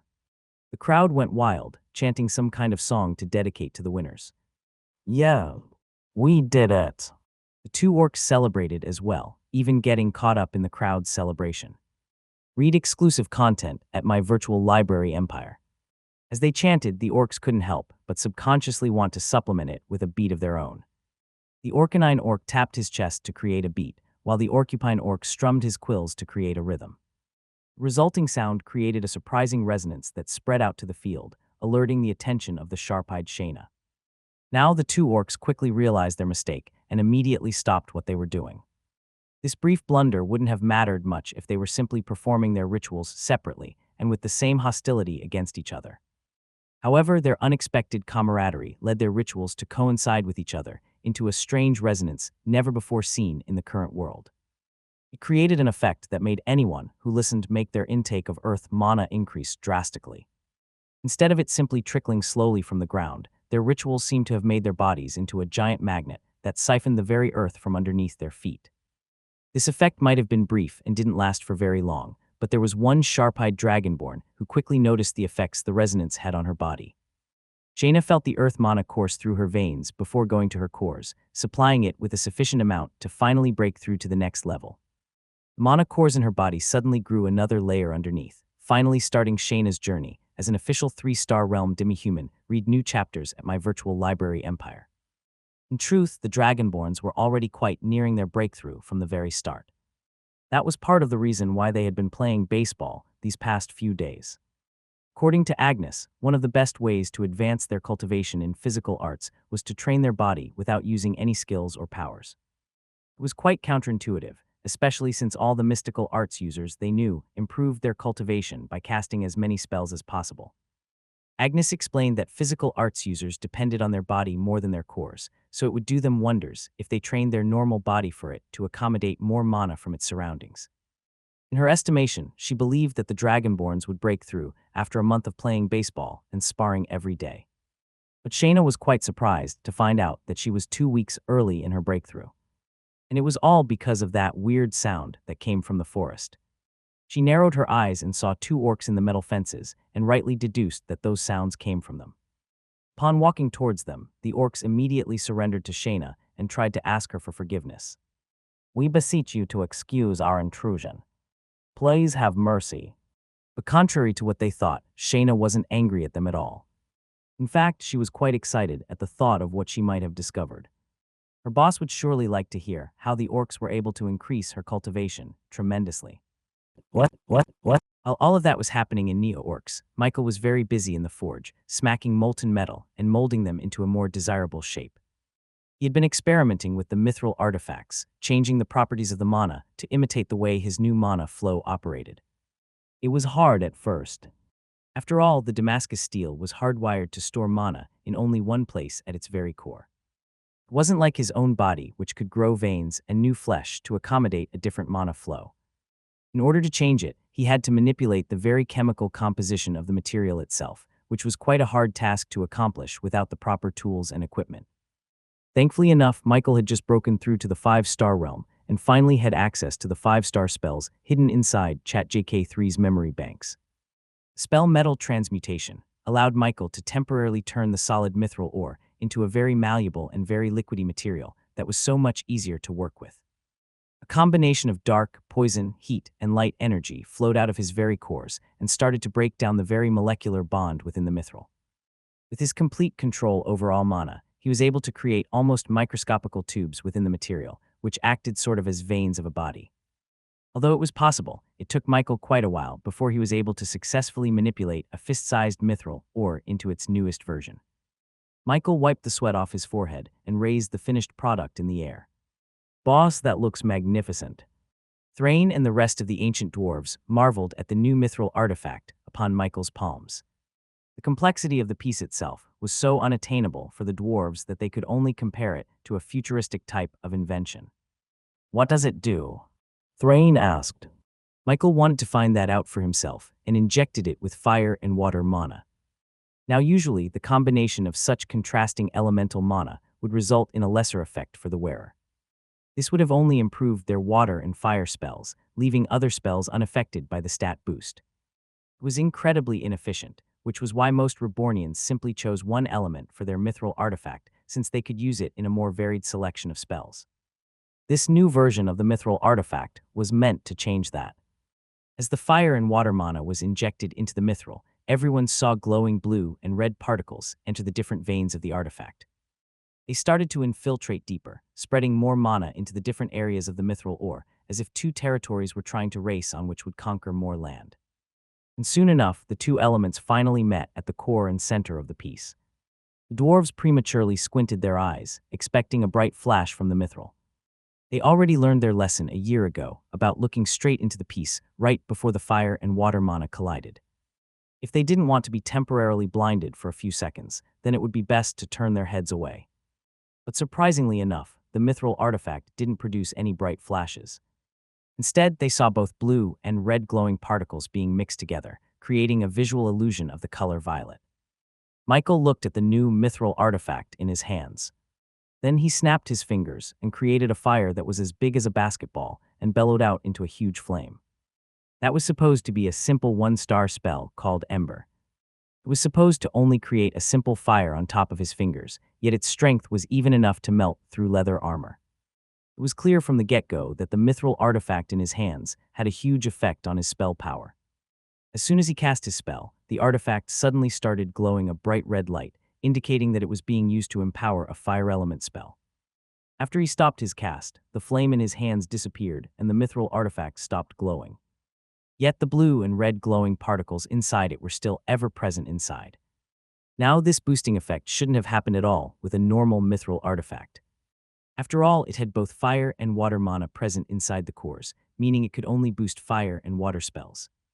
But this new version of mithril could compartmentalize itself and use only the necessary element being cast. Michael tried this out with a water ball spell and found it to be much bigger than he expected. It was too big, in fact, that it almost extinguished one of the forges beside it. Amazing, boss. The applications of such a discovery are endless. Boss Michael, you have to teach us how to do that, Thrain asked with his excitement bubbling over the top. Unfortunately for them, Michael was only able to change the very structure of mithril through the 5-star metal transmutation spell. Although the ancient dwarves were quite talented and were fast approaching their breakthrough, they were still far away from reaching the 5-star realm. Sorry, but it looks like I'm the only one who can make it for now, Michael explained to them. They were dismayed upon hearing this, but Thrain quickly picked up their morale by giving them a motivating pep talk to work harder in the future. Michael would wait for that eventual day as well. After all, he didn't want to be the only one who could make this new and better version of mithril. It took him far too much time to create a single fist-sized piece. He reckoned that it would take him more time if he were to make them into full armor for him and the Dragonborn siblings. As he was about to start hammering more mithril artifacts to experiment, he suddenly saw Fudge jumping out of his shadow and landing on his shoulders. Master Sis Shayna wants to talk to you, Fudge reported. Shayna?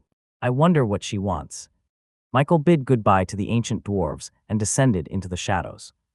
He arrived back in Neo-Orcus immediately and saw Shayna looking over 2 orcs who were kneeling on the ground. What's going on? Find adventures on my virtual library empire. Shayna bowed to Michael. It has come to my attention that they have been secretly watching the baseball games in the bushes. Michael looked at the 2 orcs and was surprised that they were from the 2 rival tribes, one Orcanine and one Orcupine. He also recognized their faces as the ones who had been delivering the cacao beans right into the gates of Neo-Orcus. But the weirdest thing he noticed was that the orcs didn't try to shout or fight against each other in any way. And if he was seeing it correctly, it seemed that there wasn't any hostility from both of them at all. Usually they would have at least sent dirty looks to each other by now. But there was nary a glare nor a scoff exchanged between them. Care to explain? He asked them directly. The 2 orcs kneeled to Michael and tried to beg for his forgiveness. Please forgive us, oh merciful human, we were just trying to enjoy the baseball game. It's true we mean no harm against Neo-Orcus, and we're simply following our want to witness a game. The 2 orcs spilled the beans about the circumstances that led them to discover the baseball field, as well as how they started to fall in love with the game of baseball. It was quite clear to Michael that the orcs were passionate about the game, just like the Rebornians were when he first introduced the game. If that's so, then there's no problem if you want to watch baseball, he said, picking the two up from their kneeling position. Next time, you should just approach the field, and we can let you sit in the bleachers or play a game with them. The two orcs looked up at Michael with gratitude. They would like nothing more than to finally play a game of baseball with the Rebornians and the Montgomerys. Lord Michael, there's something more. Shayna approached Michael and whispered to him about her experiences with the strange resonance. A fire lit up in Michael's eyes. His curiosity was piqued. If what she said was true, then it was all the more reason for Michael to stop the civil war between the two tribes and unite them into a cohesive group. The unexpected resonance between the Orcanine and Orcupines was perhaps a glimpse at their true potential. There must have been a reason why those two tribes used to be part of one single group and how they were able to coexist during the ancient times. Can you try to repeat it? Michael asked the orcs, but it seemed that they were clueless as to what Michael was talking about. Even they didn't know the kind of effect that their overlapping rituals would make, or if it even had one at all. They had always been fighting and shouting at each other for years on end now, yet the only kind of effect it harbored was a very annoying noise that reverberated through the forest. It definitely wasn't the kind of effect that Shayna was describing. Still, the orcs obeyed Michael's instructions and started their rituals. The Orcanine orc slapped his biceps, while the Orcupine orc shivered his quills. The resulting sound was a very pleasant rhythm that resulted in an unexpected notification from Chat JK3. Your Earth mana cultivation speed has increased by 100%. Michael looked at the notification in his eyes and was expectantly delighted. It made him believe that it was truly better for everyone that the two rival tribes settle their differences and work together under one banner. If they kept on doing their rituals and competitively shouting at each other, it would only result in a very annoying sound that would deprive anyone of sleep in a 1-kilometer radius. But if they started working with each other and treating each other as brothers rather than rivals, then they could end up becoming a lot stronger than even they thought. After all, increasing the intake of mana directly impacted their overall strength individually, as well as overall. Right now, the resonance between the two orcs only resulted in the increase of Earth mana. Michael guessed that the reason for this was because their species as a whole were naturally talented with it, and was probably brought about by their passionate devotion to the Earth goddess that they had been worshipping. Now, this was already a great boon for the orcs as well as the Rebornians. But if they were to join Michael and become part of the nation, then they would have the chance to evolve their bloodlines and increase their mastery over the elements, becoming proficient in all of them. Michael guessed that this would result in the orcs' resonance, increasing the cultivation rate of not only the earth mana, but all of it as well. Of course, this was just pure conjecture, a hopeful guess, if you will. But still, it was enough of a motivation for Michael to become a lot more aggressive in his plans to unite the two tribes. Do you guys not see the result of your friendship? Michael asked the orcs. The two of them reacted a bit awkwardly as Michael pointed it out, but they didn't necessarily reject it outright. Enjoy new adventures at my virtual library empire. It was through their mutual interest in baseball that they realized that all the stories and rumors about their rival orcs were nothing more than lies told to them by their parents, friends, and even their chieftain. The Orcanines weren't just foolish meatheads who only knew how to use brute force. They could be quite smart and introspective, evidenced by the Orcanine orc quickly learning the rules of baseball through pure observation only. He even figured out the best plays and strategies to win the game. Conversely, the Orcupines weren't the witless cowards that they were painted to be. It was told that they were orcs who couldn't be trusted because they would abandon their friends to survive, but this Orcupine orc disproved that. When they were caught by Shayna, the Orcupine orc offered himself to become the scapegoat, letting his new friend leave the place undetected. No coward could do that. It was clear from this alone that Orcupines were as brave as the Orcanines. I was wrong about your tribe, the Orcanine admitted. I must admit my mistake as well. I was prejudiced against you as well as your kind. But it's clear that we have more in common than we think. The Orcupine offered his hand to the Orcanine. The two shook hands, symbolizing the first true truce between the two tribes since the downfall of the Golden Road.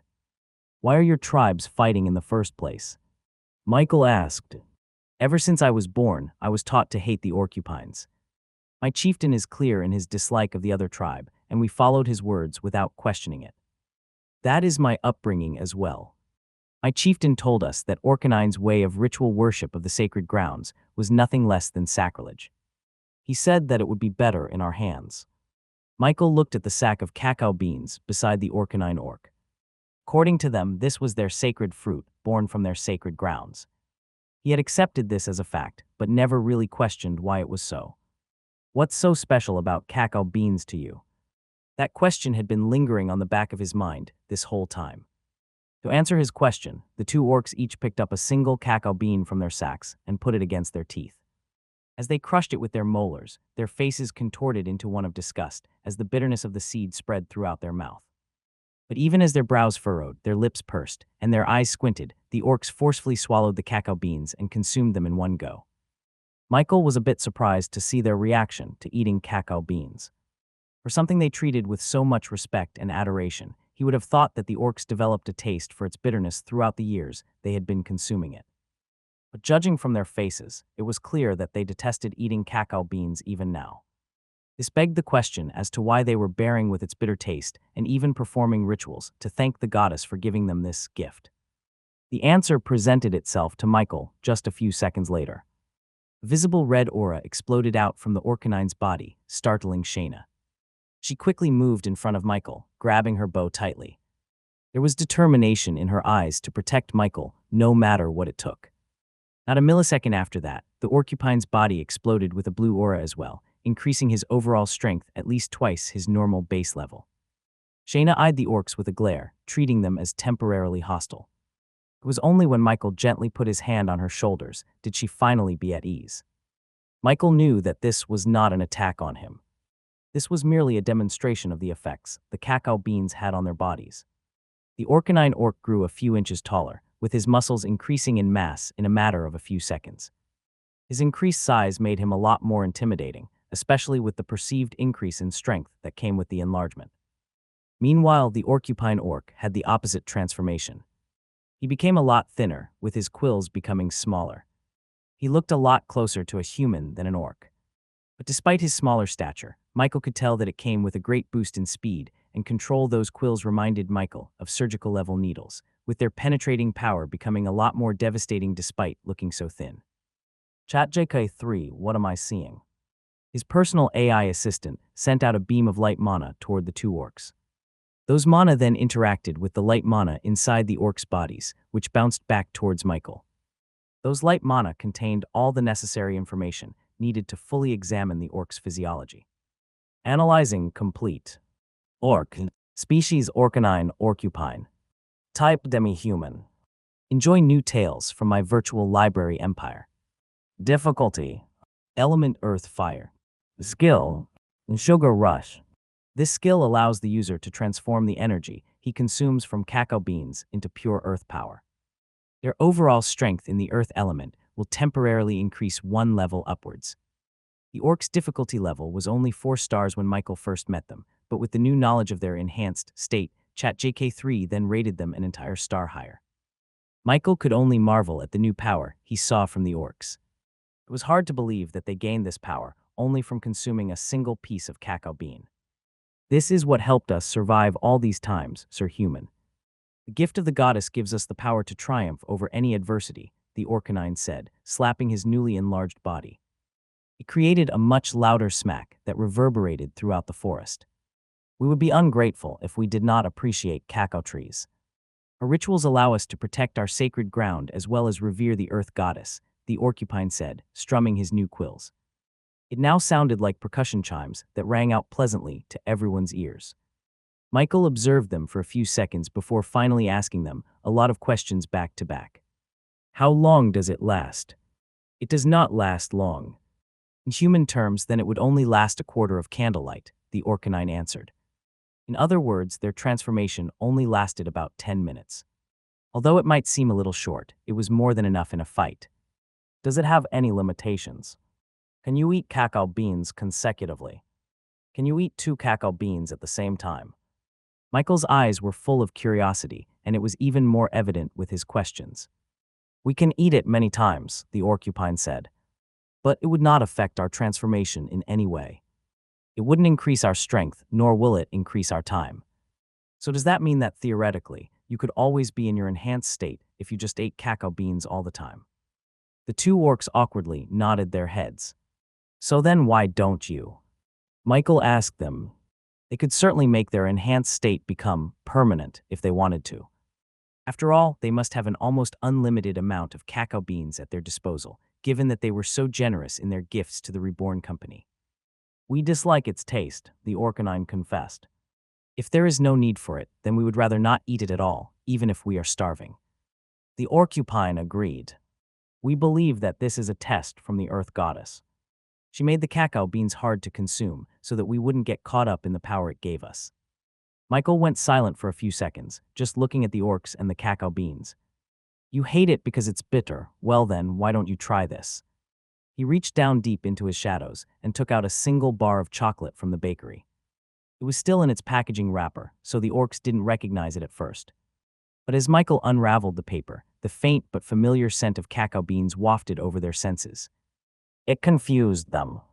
That thing looked nothing like the cacao beans they had known their whole life, yet they knew instinctively that it contained a lot of cacao beans. Sir Human, why does that smell like our sacred fruit? That's because it is, Michael replied. Try it out. He broke off the bar evenly and gave it to the orcs, who eyed it with confused looks. They felt it with their hands and smelled it with their nose. It was clear that the influence of the Earth Goddess was strong, evidence that it was indeed as Michael said it was. They took a bite with their bodies already clenched as they anticipated the bitterness of the cacao beans. But as the chocolate melted in their mouths, a new sensation filled their senses. What? It was sweet. It was pleasant. It was something that they wouldn't mind eating for their whole lives. The original taste of the cacao beans was still there, but the bitterness was almost gone. Somehow, chocolate was able to turn that bitterness into something extremely satisfying for the orcs. What is this? This is delicious. The orcs couldn't help themselves as they devoured the chocolate in a matter of a few seconds.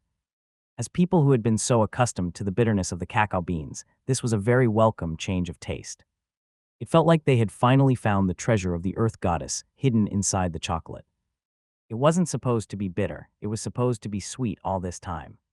Michael was glad that they were enjoying their snack.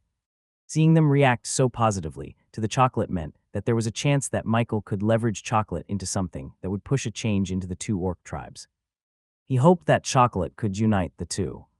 Of course, Michael wasn't doing this without any ulterior motives. If he was going to be honest with himself, then he would admit that he wanted to assimilate their sugar rush skill for his own.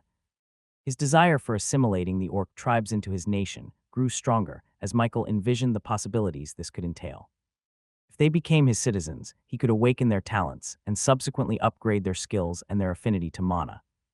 Right now, their sugar rush skill only increased the strength of their earth element spells, but if he were to get his hands on it, then Michael was sure that he could upgrade that into a greater version of it where it could boost all elements. If he were to couple this with their resonance ritual, then the orcs could turn out to become an incredibly reliable source of security. How did you like the chocolate? Michael asked, though he didn't need to hear them say it to know their answer. Their delighted faces and longing for more chocolate were more than enough for Michael to know they were hooked. As it turned out, the orcs were quite sweet-toothed. Chocolate was something that would have made them addicted, regardless if it was made out of their sacred cacao beans or not. It was just a very fortunate coincidence that, as it turned out, their favorite food could also activate the hidden strength within their bodies.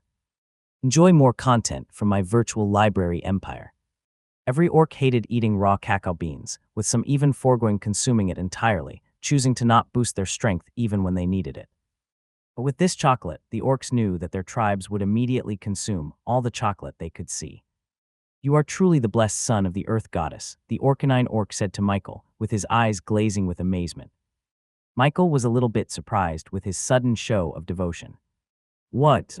Our chieftain said that the owner of Reborn is a blessed son of the earth, her disciple said so. The shadow underneath Michael's feet flinched upon hearing this. Of course, Michael caught wind of this and immediately guessed that this was one of Fudge's shenanigans. Anyway, if you want to eat chocolate and play baseball, then I have just one favor to ask of you.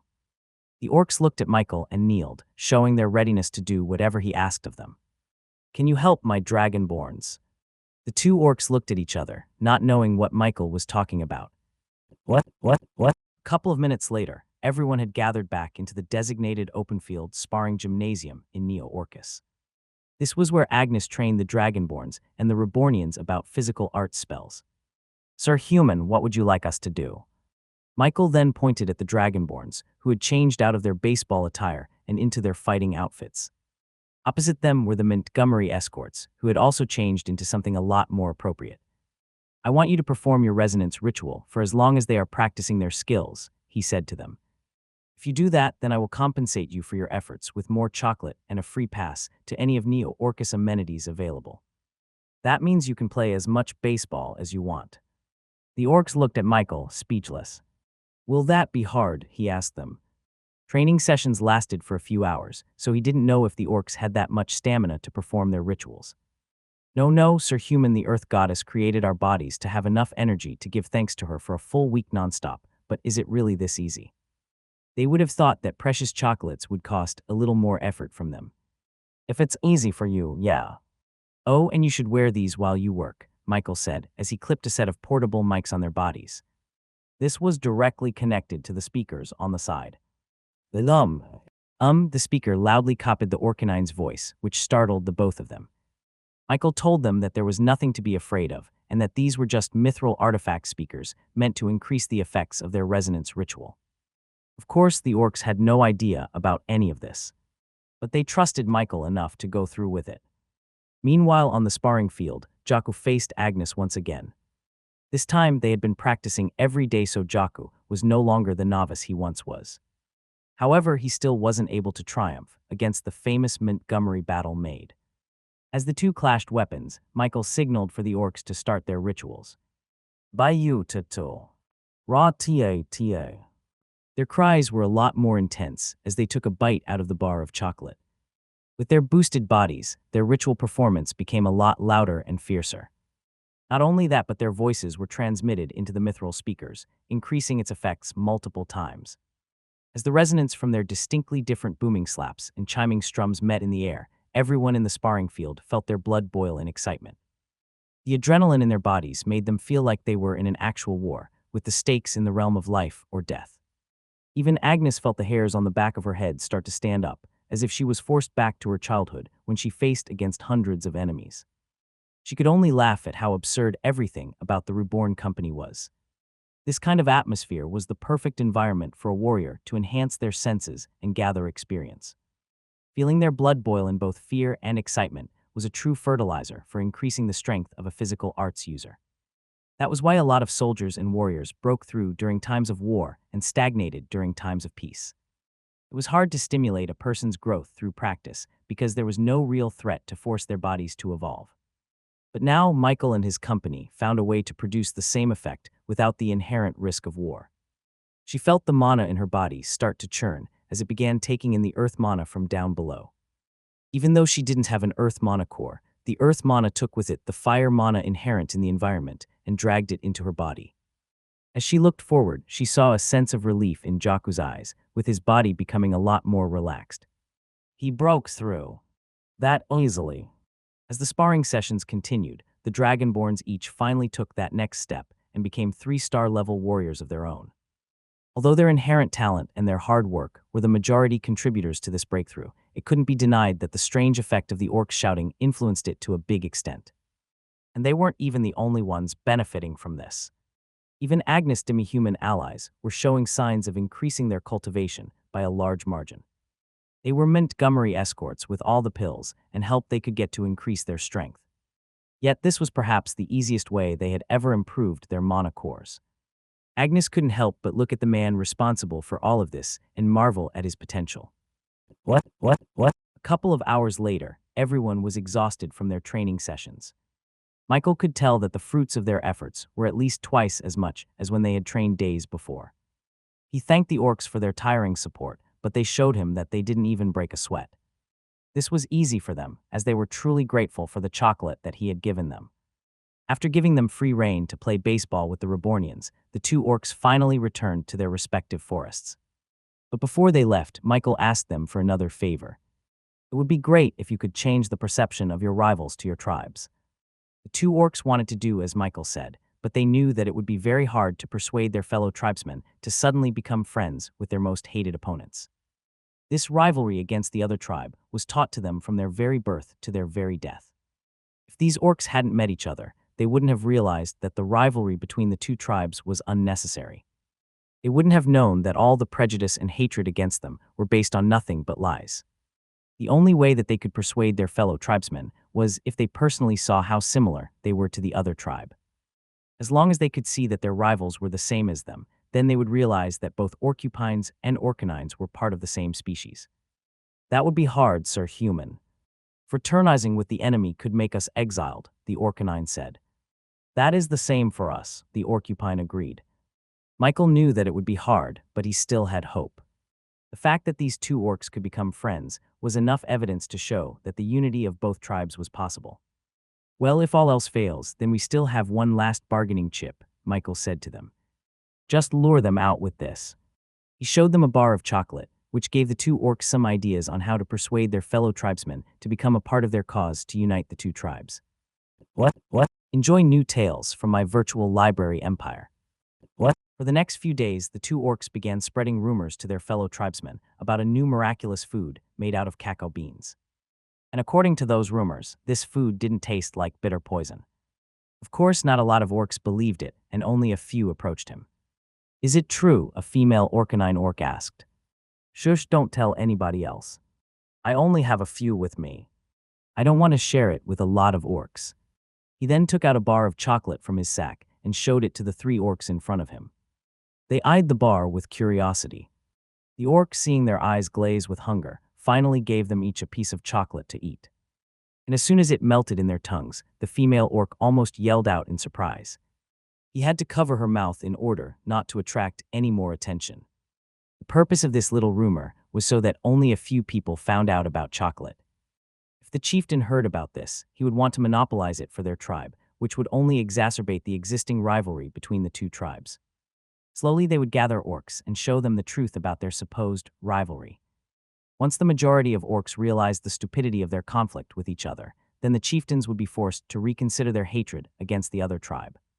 Where did you get this? The orcanines asked him. Join me tomorrow. I'll show you where I got it from.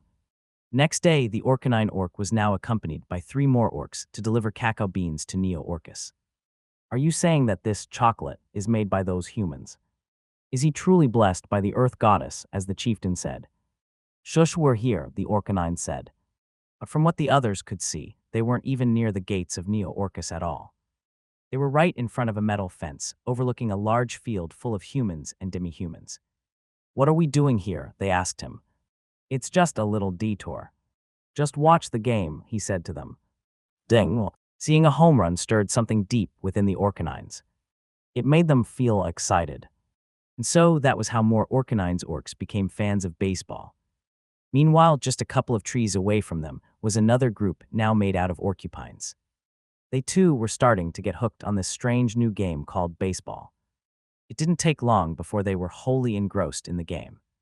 The 2 orcs who orchestrated this whole thing made eye contact and imperceptibly nodded to each other. The next stage of their plan was set. What?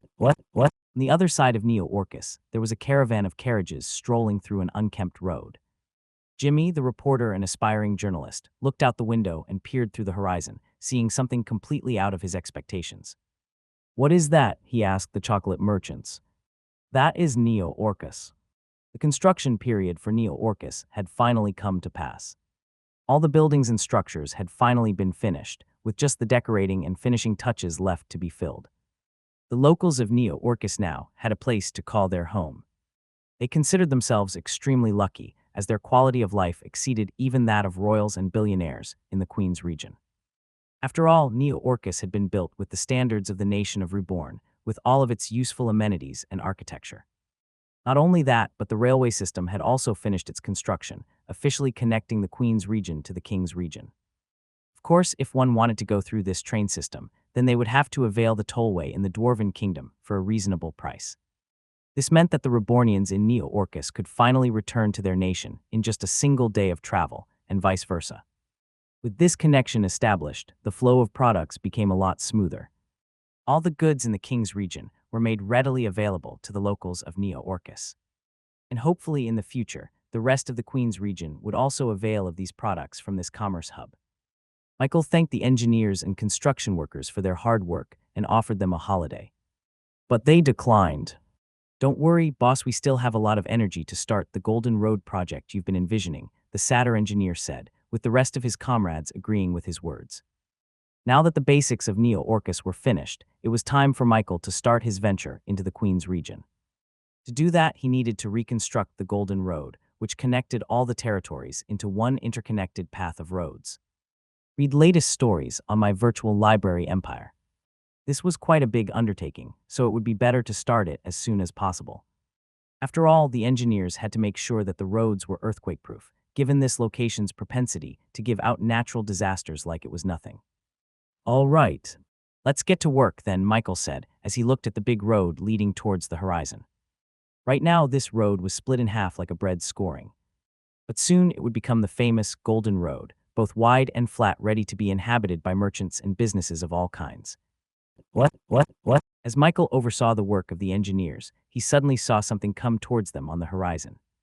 With his enhanced eyesight, Michael saw a huge caravan of horse carriages, about 10 of them in total. And if he were to focus on the light element signatures on their bodies, then he recognized a few of them to be the peddlers who had gone off to sell chocolates to the Queen's region. It seemed that business went well, seeing that they had come back so early to restock. Not only that, but they also had a few other guests with them. He could even see a few of them marvel at the newly constructed buildings of Neo Orcus, with surprise completely visible on their faces. That was the face of someone who was proven wrong, meaning they had probably disregarded the chocolate merchant's words as nothing more than hyperbole. But seeing the refurbished Neo Orcus for themselves was an eye-opener. Michael waited by the entrance of the under-construction Golden Road until the caravan of merchants reached the gates. "Sir Michael, it's good to see you again." The veteran peddler came out of the carriage and greeted Michael fondly. How could they not? Their coffers were filled to the brim with gold coins, all because of Michael's products. "Resupplying your stock, I hope." Yes. "We also have a few friends of ours who want to become chocolate merchants of their own." The other merchants greeted Michael with a curt bow, with their eyes clearly in disbelief as they looked at Michael's youth. One by one, they introduced themselves and asked for his permission to become chocolate merchants. "Let's talk inside," he said as he invited them to Neo Orcus. The whole caravan of merchants followed Michael inside. The veteran peddler caught up to Michael and pointed back at a youthful man in their midst. "Oh, Sir Michael, I hope you don't mind, but we have also brought with us a journalist from Angora City." Michael looked back at the young man and noticed the gleam in his eyes. He held a small notebook and a pencil, ready to write down everything he was seeing as soon as his shock and awe subsided. He approached the journalist. Hi, the journalist said impulsively. "Greetings, my name is Jimmy, and I am an aspiring journalist who yearns to write papers that are read all around the world." Michael offered his hand, which Jimmy shook awkwardly. The veteran peddler explained to him how they met Jimmy. "You're a journalist. Interesting. What would a journalist want to learn about our reborn company?" Jimmy snapped out of his flusteredness and looked at Michael with all seriousness. Of course, it's to find out the truth. Hearing such stories about the reborn company was too exaggerated to believe. Michael chuckled. "So you believed all the rumors?" Jimmy looked around Neo Orcus and saw glimpses of its advanced technology. Just through this simple glance, he knew that he was on the right track. No other journalist would. "But I have a feeling that I am on to something big. So please let me see the reborn company with my own eyes," Jimmy said, bowing at a 90-degree angle towards Michael. "And what would you do with that information?" Jimmy stood straight. "I want to write about it, sir, without any publicity. Your company will not be able to spread its influence wide enough in the Queen's region. But if I can write about all your exploits and accomplishments as a business, then I am pretty sure that you can someday join the prestigious Golden 500. Michael was intrigued by those last words. Golden 500. Elaborate. Jimmy went on to explain to Michael that there was a ranking between companies all over the world. This ranking was compiled only by respected journalists and newspapers throughout the globe and was based on the wealth and influence of a company. The current top one in the world is none other than the Vanderbilt business, sir, but I know that for most companies, it is an impossible dream to topple the number one spot. So just getting in the top 500 spot is already an amazing milestone as it is. Michael had never heard of this ranking before, probably because his mother and father didn't really talk to him much about the Vanderbilt business. They told him they were the wealthiest family in the world, and that was enough. Although Michael never explicitly stated this to anyone else, he did have some thoughts about someday surpassing his grandfather's business. And with the way his company was growing, he thought that there was already a big chance of that happening in the future. Jimmy, what's our ranking?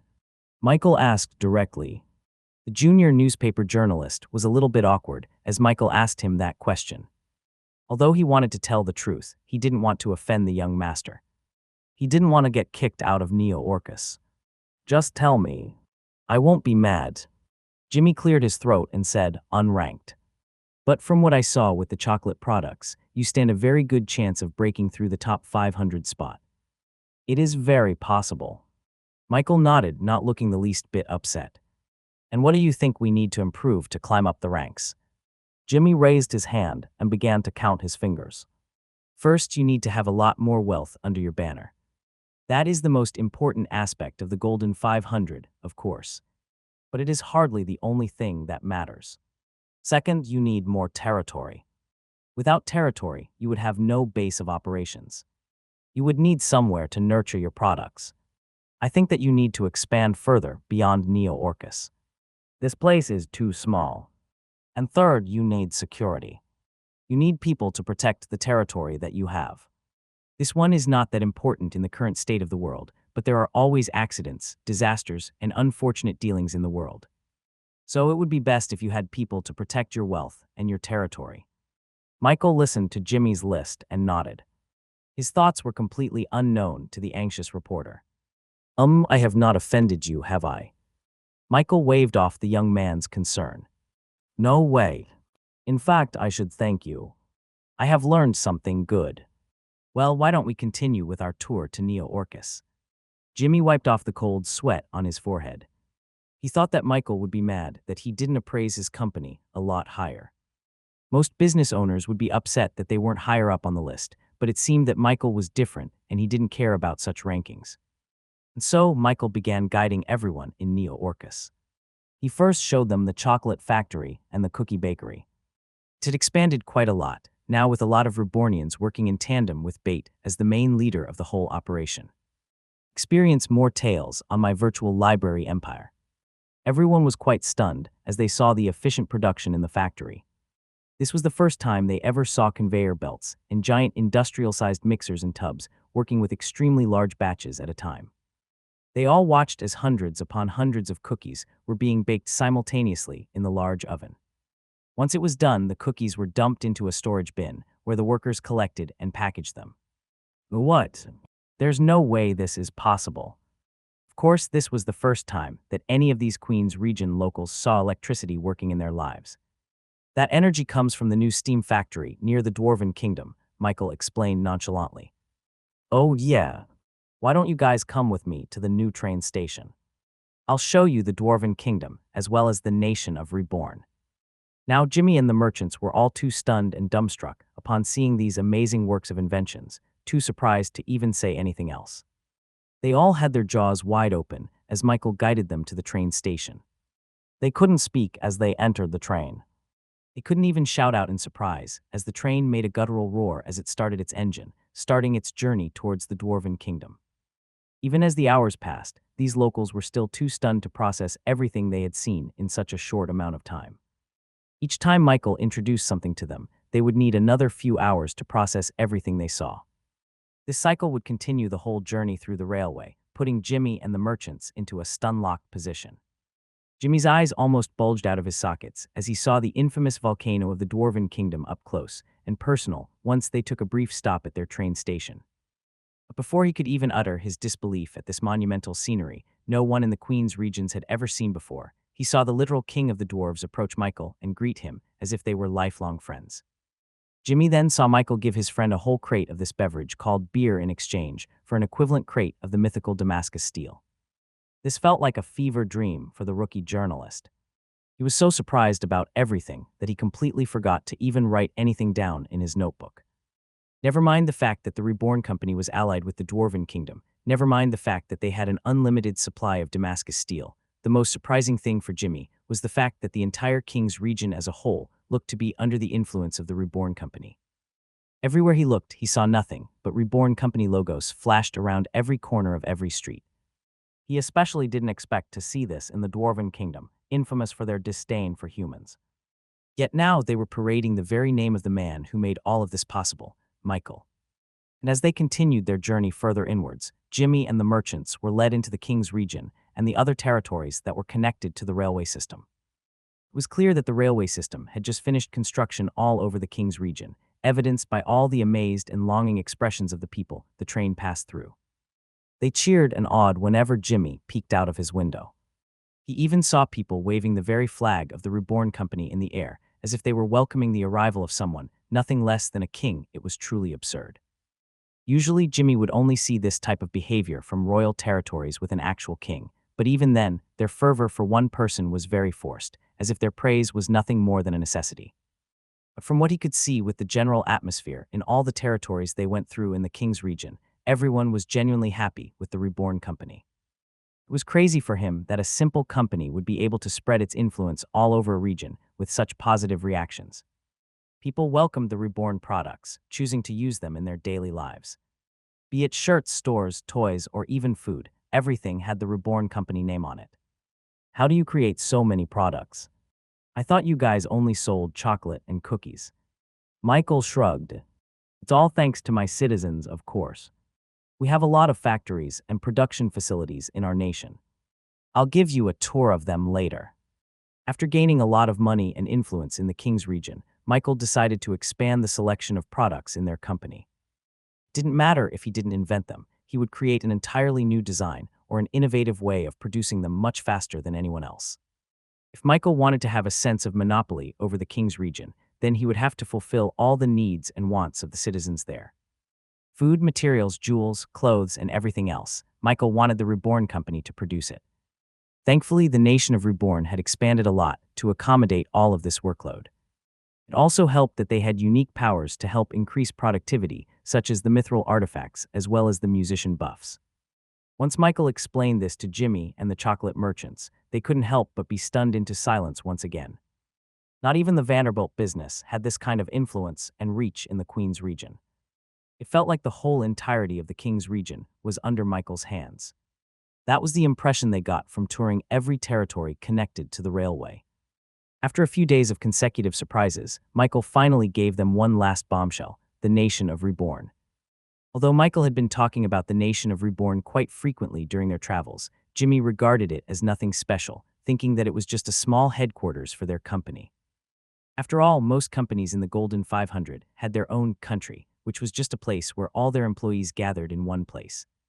But once they reached the so-called land of paradise, they couldn't help but stop and marvel at the enormity of their nation.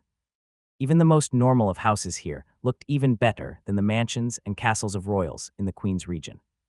Not only that, but the level of advancement in this place was something only seen in fantasy books. Automobiles were a lot more widespread, with the roads being filled to the brim, with cars moving from one location to the next at relatively fast speeds. And even though Michael explained to them about electricity, they still couldn't figure out how it was able to power a mini sun in each and every home in the nation, or how a metal box was able to produce winter cold air out of nowhere. After touring the commercial area of the nation, Michael led them to their production center, located further out into the desert. Jimmy and the merchants saw large rectangular buildings lined up in the desert, reaching out into the very horizon. This is our factory where all of our products are being made. It ranges from food processing, metallurgy, or clothing, Michael explained. What are we looking at here? Jimmy asked, still unable to wrap his head around the immensity of operations in this place. Ladies and gentlemen, you are looking at the Industrial Revolution. Michael used the techniques and plans of the modern era from his previous life to make production as efficient as possible. Of course, it couldn't be helped that there would be some smoke leaking out into the skies.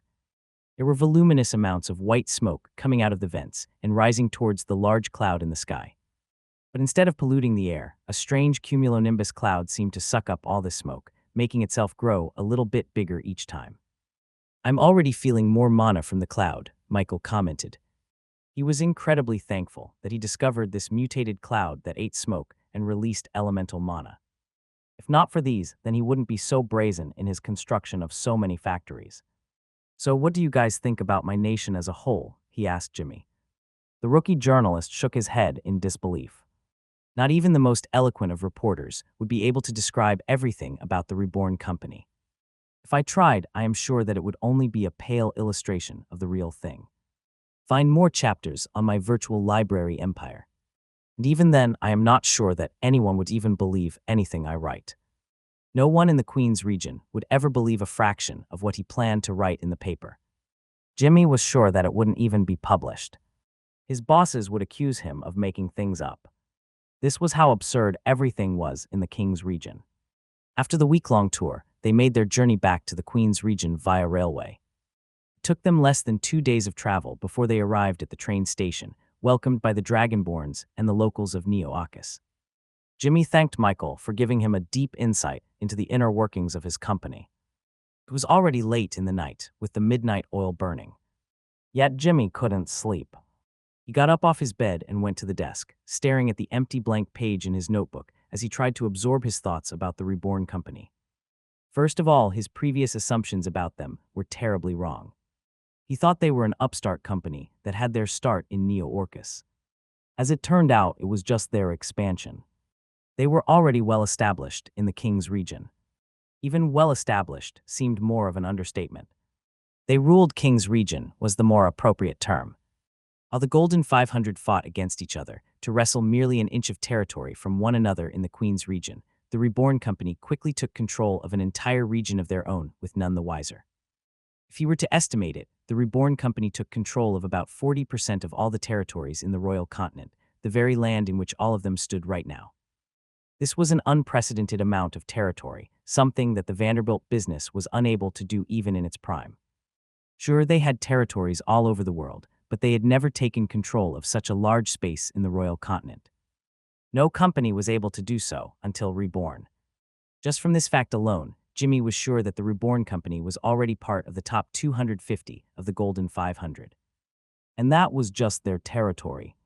Jimmy wasn't even factoring in their wealth and financial power. But seeing how prevalent the Reborn products were in Kingsbridge and about 99% of the territories in the King's region, he was sure that they were earning gold coins by the billions. Their rate of production was truly a scary fact to consider, but that wasn't Reborn's true strength. It was their quick dispatch and delivery. Enjoy new tales from my virtual library empire. There were a lot of companies in the Golden 500 that could produce a ton of products in a small amount of time. But they were all limited by the fact that they could only deliver their products through carriages or peddlers. It would take months before their entire product line was spread in the Queen's region. It would take years before they could spread their products outside the continent. But the Reborn Company, mere days or hours. Their concrete roads and automobiles were already a large improvement compared to the best carriages used by even the wealthiest of companies. But even cars were nothing compared to the trains and the railways. The amount of product they could ship out in one trip was truly astounding. For example, a traditional company handling heavy metals would take around 50 carriages spread out in 5 intervals to deliver a ton of iron from one place to another. All in all, it would take about 2 months of travel or more, depending on how far the location was. This meant that the metal company would have to hire an entire caravan escort to guide this shipment, which would take a large amount of money to hire. And if something were to go wrong, which often happens with shipments over the sea, then they would lose a lot of their money without gaining anything back. In comparison, the Reborn Company could do it in less than a day, at a fraction of the cost. This meant they could sell more products, while losing very little from expenses. Jimmy wrote down all of his musings in a notebook, analyzing all the strengths of the Reborn Company, and came to only one conclusion. The Reborn Company was already in the top 100 of the Golden 500. He was even being conservative in his estimations. If he were being honest, then they would be even higher up on the list. But for now, he was 1000% sure that the unofficial ranking of the Reborn Company was 100. Officially, though, they were unranked, just like all the up-and-coming companies in the Queen's region. They would have to prove little by little that they were deserving of that top 100 spot. There is just one last thing, Jimmy muttered to himself. On the matter of security. As a local from Angora City, he knew a lot about physical strength. After all, their city had both top-notch mages and fighters in their midst. It was all thanks to the Magic Tower and the nightly court in the city, nurturing amazing talent yearly. After their graduation, they would usually get recruited by companies and businesses in need of protection. The more talented a fighter was, the better offer they would get in terms of salaries and benefits. So only the wealthiest companies could afford the best knights. Some well-established companies nurture their own security, but for normal companies, recruiting knights and mages from the Order, the Guild of Arcana, was how most companies got their security. As for the Reborn company, Jimmy did see a glimpse of them nurturing their own form of security. And that was the Dragonborns. Jimmy had never seen their species before and was unsure of their natural talent. But by the looks of it, they were Michael's personal security detail. So he decided to find out exactly how powerful these Dragonborns were. Thankfully, it seemed that there were daily sparring sessions in Neo Orcus involving some Rebornians and the Dragonborns. Michael woke up early in the morning and flew directly to the sparring area just on the outskirts of Neo Orcus. There were early birds already working up a sweat as he touched down on the barracks, which were chock-filled with wooden training weapons. As expected, Shayna was part of the morning risers, with only 5 arrows left in her quiver and the rest sitting squarely in the bullseye. She never missed. Not a single one. Michael walked up next to her and picked up a bow and arrow of his own. He had very limited experience shooting with this weapon, but he did have the combined knowledge and expertise of all professional archers during the modern era. And it was all thanks to Chat JK3. Downloading directly to your brain. Activating critical eye skill. Suddenly his posture straightened, his grip on the bow tightened, and his eye aimed down just above the bullseye, which compensated for the wind and the distance of the shot. Thump, but the arrow pierced right into the bullseye. Shayna clapped for Michael and congratulated him on a wonderful shot. But she then proceeded to shoot 5 consecutive shots that pierced through Michael's arrow, splintering it into 1,000 ends. Shayna flashed a cheeky smile to Michael. I'm just trying to secure my job, Lord Michael. She knew that Michael could protect himself even without anyone's help. But it would be much safer if he had a deterrent like the Dragonborns by his side. Michael shrugged and gave up. He didn't have any desire to perfect his fighting skills, so he would leave that up to the professionals. As the time passed, more and more people joined the sparring session. Yuna did some light stances with her rapier, stunning everyone who looked in her direction. But like Michael, even though she was perfectly capable of protecting herself, she would rather leave that up to Agnes and her escorts. That way she could focus on her job as a diplomat. The other Dragonborns finally showed up, with the last one being Jaku, who was still yawning despite the sun already nearing its zenith. Michael, as always, just sat by the sidelines with Yuna and Fudge. They spent their time reminiscing about their previous life and how much they missed certain aspects of that world. "You still owe me an ice cream," Yuna said. "I'm trying to," he replied, trying to appease her. "I just haven't found any vanilla as of yet." "Say you wouldn't happen to know where I could buy it in the Queen's region, do you?" Yuna teasingly glared at him. "That's not our agreement, mister. I provide you with a way to progress your business. You provide me with ice cream. There's a boundary there that cannot be crossed." After a pause, Yuna faced Michael again. "Your journey continues with my virtual library empire. Speaking of which, you told me that you needed a place with a large collection of physical arts, right? After talking to Jimmy, I remembered that Angora City had a knightly court. I know a few high-ranking knights there that could give you access to their scrolls." Michael was ecstatic to learn this. He wasn't familiar with the Order of the Heavenly Knights, so he would have had trouble navigating a friendly conversation with them that could lead to them opening up their gates for him. But thankfully, he had a diplomat friend. "I have some connections with the Magic Tower there as well. Would you need my help?" Michael shook his head. "Cerberus already introduced me to their tower master." "Must be nice being a prodigy of the mystic arts," Yuna commented. "You're one to speak, Miss Heavenly Knight Apprentice." Yuna flashed him a tongue before leaving to practice with Agnes. Michael was going to continue laying around in the sun when a large shadow cast over his eyes and blocked his view. He looked up and saw the orcs approach him with a meek expression. "Us are human. We would also like to participate in the fight no matter what you are preparing for. We are dedicated to protecting you." In front of him were about 16 orcs, which were evenly distributed between the Orcupine and the Orcanine tribe. After Michael convinced the first two rebels to convince more of their friends and families to let go of their grudge against the other tribe, the number for the revolution grew bigger. What revolution, you ask? It was none other than the undercurrent movement that aimed to convince the orcs to disobey their chieftain and their tribe itself to achieve unity between the two tribes. Their numbers had grown steadily over the days. Of course, Michael wasn't denying the fact that the benefits of becoming an honorary Rebornian weren't a factor in their decision at all. But it was clear that the orcs were much more willing to work together with a chocolate bar in their hands. You want to join our sparring session? It seemed that the orcs were under the wrong impression. They thought that Michael was going to war or something, especially because of the current sparring session all over Neo-Orcus. But in truth, Michael just wanted the Dragonborns to do something throughout their days. They get quite depressed seeing their fellow Rebornians hard at work while they were doing nothing because their skills weren't suited for construction. Well, I'm not going to stop you if you want to join the sparring. The orcs slapped their thighs and strummed their quills in appreciation for Michael's decision. They quickly ran over to Agnes, who was instructing the Dragonborns on their current training regimen for today. Michael watched the orcs approach Agnes, who paused for a second as she assessed their current level of strength. She nodded in satisfaction before giving them their respective sparring partners. He was quite interested in how the orcs fought, especially with the difference in fighting style between the two tribes. And surprisingly, the orcs were paired up against one of the elite members of the Montgomery escorts. It was then that Michael remembered that the orcs were originally a race proud of their dominance on the battlefield, not just their weird ritual customs. He had always been under the impression that the orcs' greatest strength was their unique ritual resonance that was quite loud, but mostly harmless. It almost made him forget that orcs were quite formidable fighters of their own league.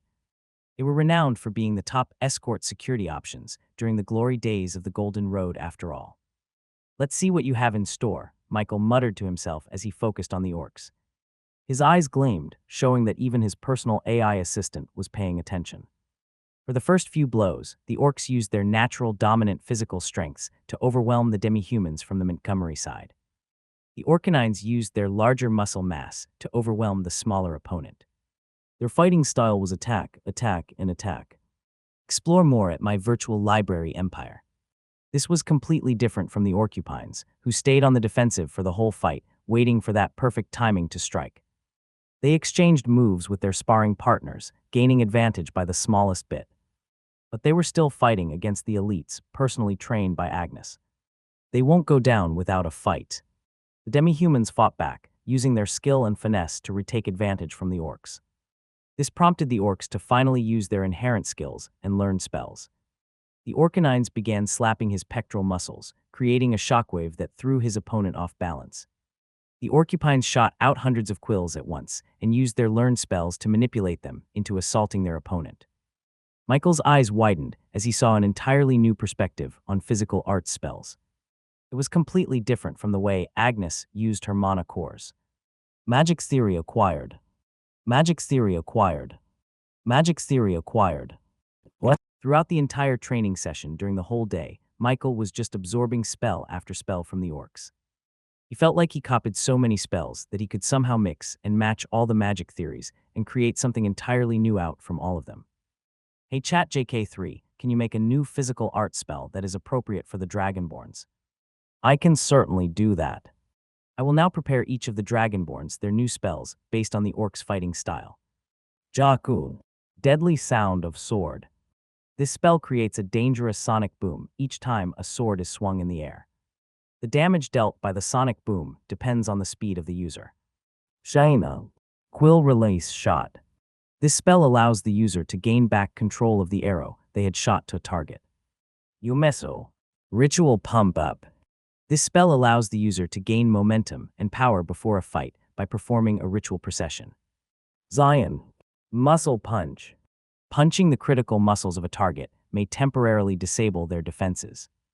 Although those spells weren't all that diverse, it was enough to improve the power of the Dragonborns by a significant margin. The next day, he quickly gathered the Dragonborns and taught them the new spells ChatJK3 created.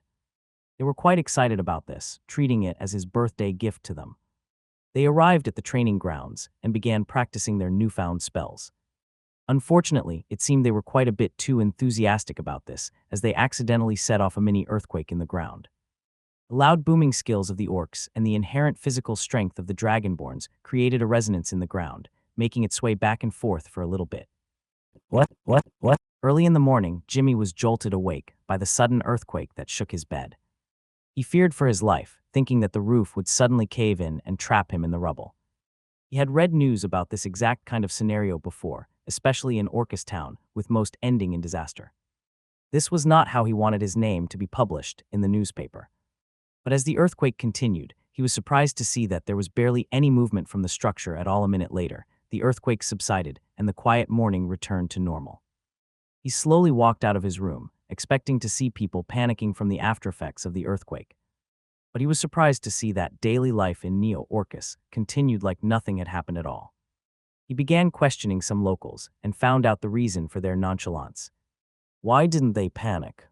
It was all thanks to a little ninja slime who had clones posted on each and every citizen's shadow. So no matter where they were, Michael could easily inform his citizens about any news that occurred in real time. But this still didn't explain why none of them were worried for their safety. He would have thought that the locals who had experienced such tragedy and heartbreak from previous earthquakes would have reacted a little bit more emotionally once another one occurred. It was as if they no longer treated earthquakes as something dangerous. This confused the rookie journalist. Even with the incredible structure in Neo Orcus, there was still a chance that an accidental cave-in could happen and trap them under the rubble. Yet the locals weren't worried about this possibility at all. Jimmy looked around the place and saw no signs of magic circles to protect its citizens. So there should have been no reason for them to act as if they were invulnerable to a ton of rock and rubble burying them underneath. Right. Jimmy wanted to ask Michael himself about this, but was worried about the probable sensitivity of such a topic. After all, this could be a matter of their security as a whole. As a talented reporter, he knew how to obfuscate his real questions with a couple of mundane ones to gauge Michael's current mood about the subject. Oh, are you asking why none of us are worried about the earthquake? Yes, Jimmy said enthusiastically. But if you don't want to tell me, I will be totally fine with that. Well, the answer is simple. They are invulnerable to that. The absolute unity defense, even if it was the lesser one obtained by each Rebornian, was enough defense to survive against at least a ton of rubble collapsing towards them. Since the weight of such force was only equal to a 1-star spell boulder throw, as long as the Rebornians were 2-star or higher, then they wouldn't need to worry about such a disaster befalling onto them.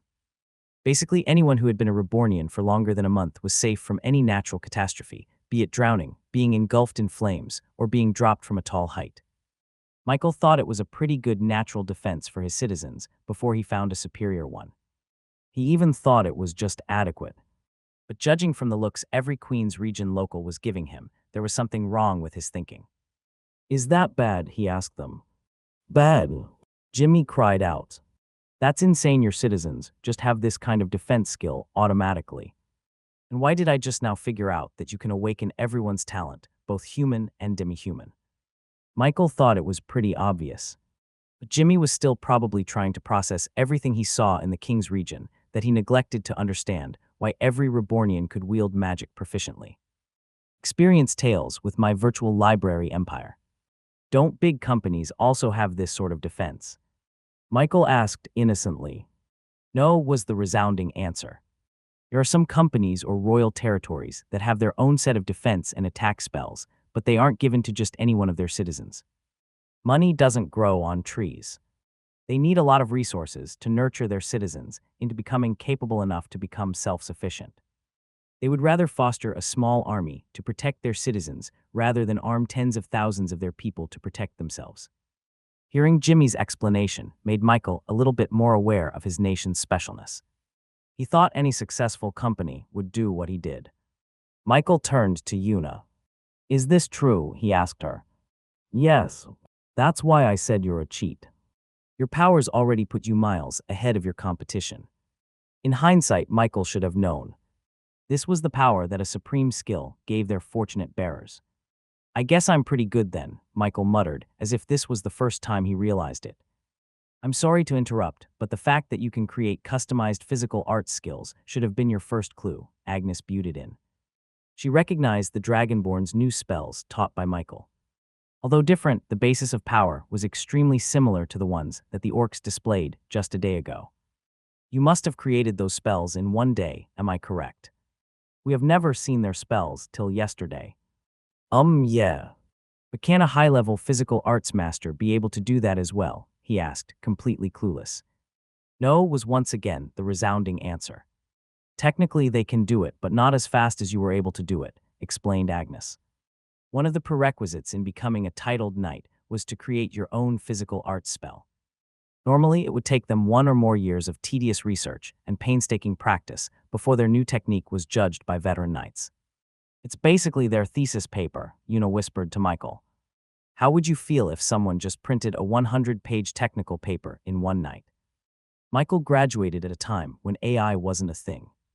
So he understood clearly how hard it was to write a thesis in a month, much less a day. With the territory conquered by the nation of Reborn, with the wealth you accumulated and will accumulate in the future, and with the foolproof defense of every single one of your citizens, I can only say that your company has the best chance at entering the top 10 of the rankings. Jimmy had to sit down on the ground as he realized the magnitude of what he had just discovered. I don't know if I'm lucky or unlucky that I'm the first journalist to have a chance at publishing this story.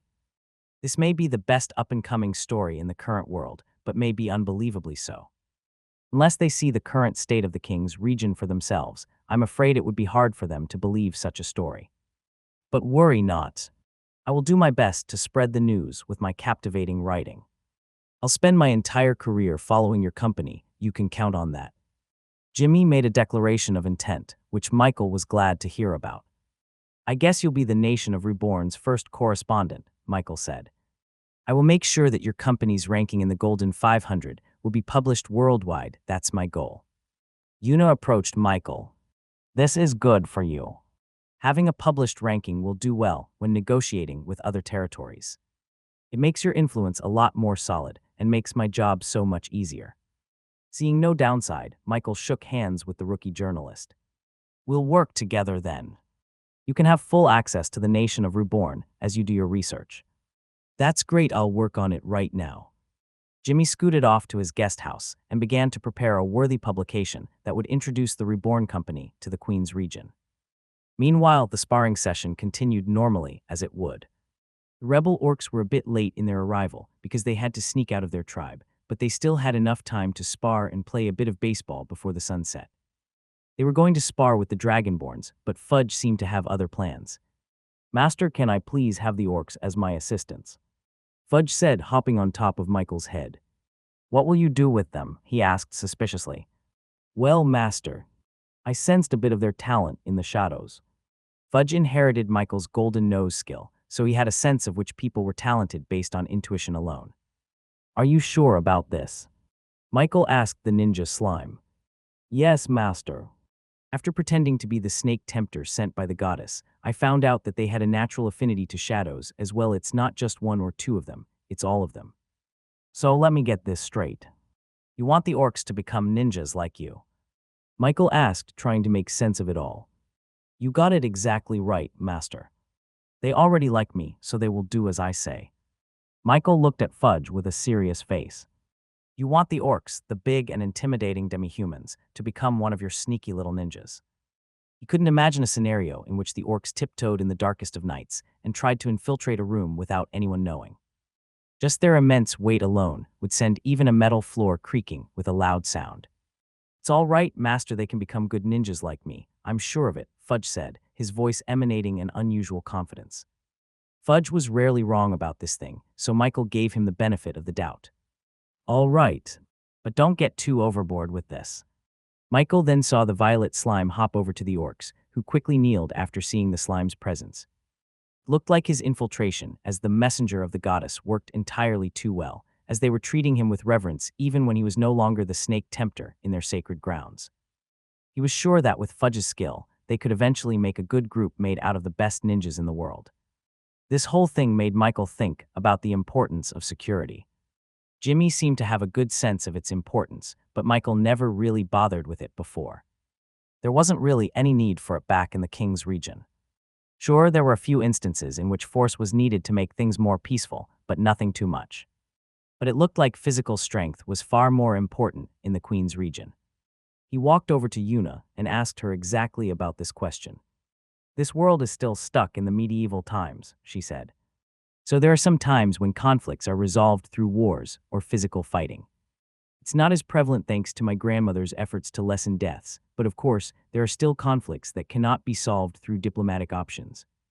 So do you think that we will face a lot of conflicts in the Queen's region? He asked her. Enjoy more content from my virtual library empire. If you want to expand your company, then you will have to get your hands dirty. Michael's eyebrow raised. He didn't think he would have to do that. Seeing his curious expression, Yuna went into further detail about her words. You don't know about this, but the lands in the Queen's region are a lot more magical and mysterious in nature. There are always discoveries being unearthed in different territories, most of which are up for grabs by anyone. Sometimes they find gold and a few other important minerals, which, don't get me wrong, still warrants a war between companies on who would be able to lay claim on the discovery.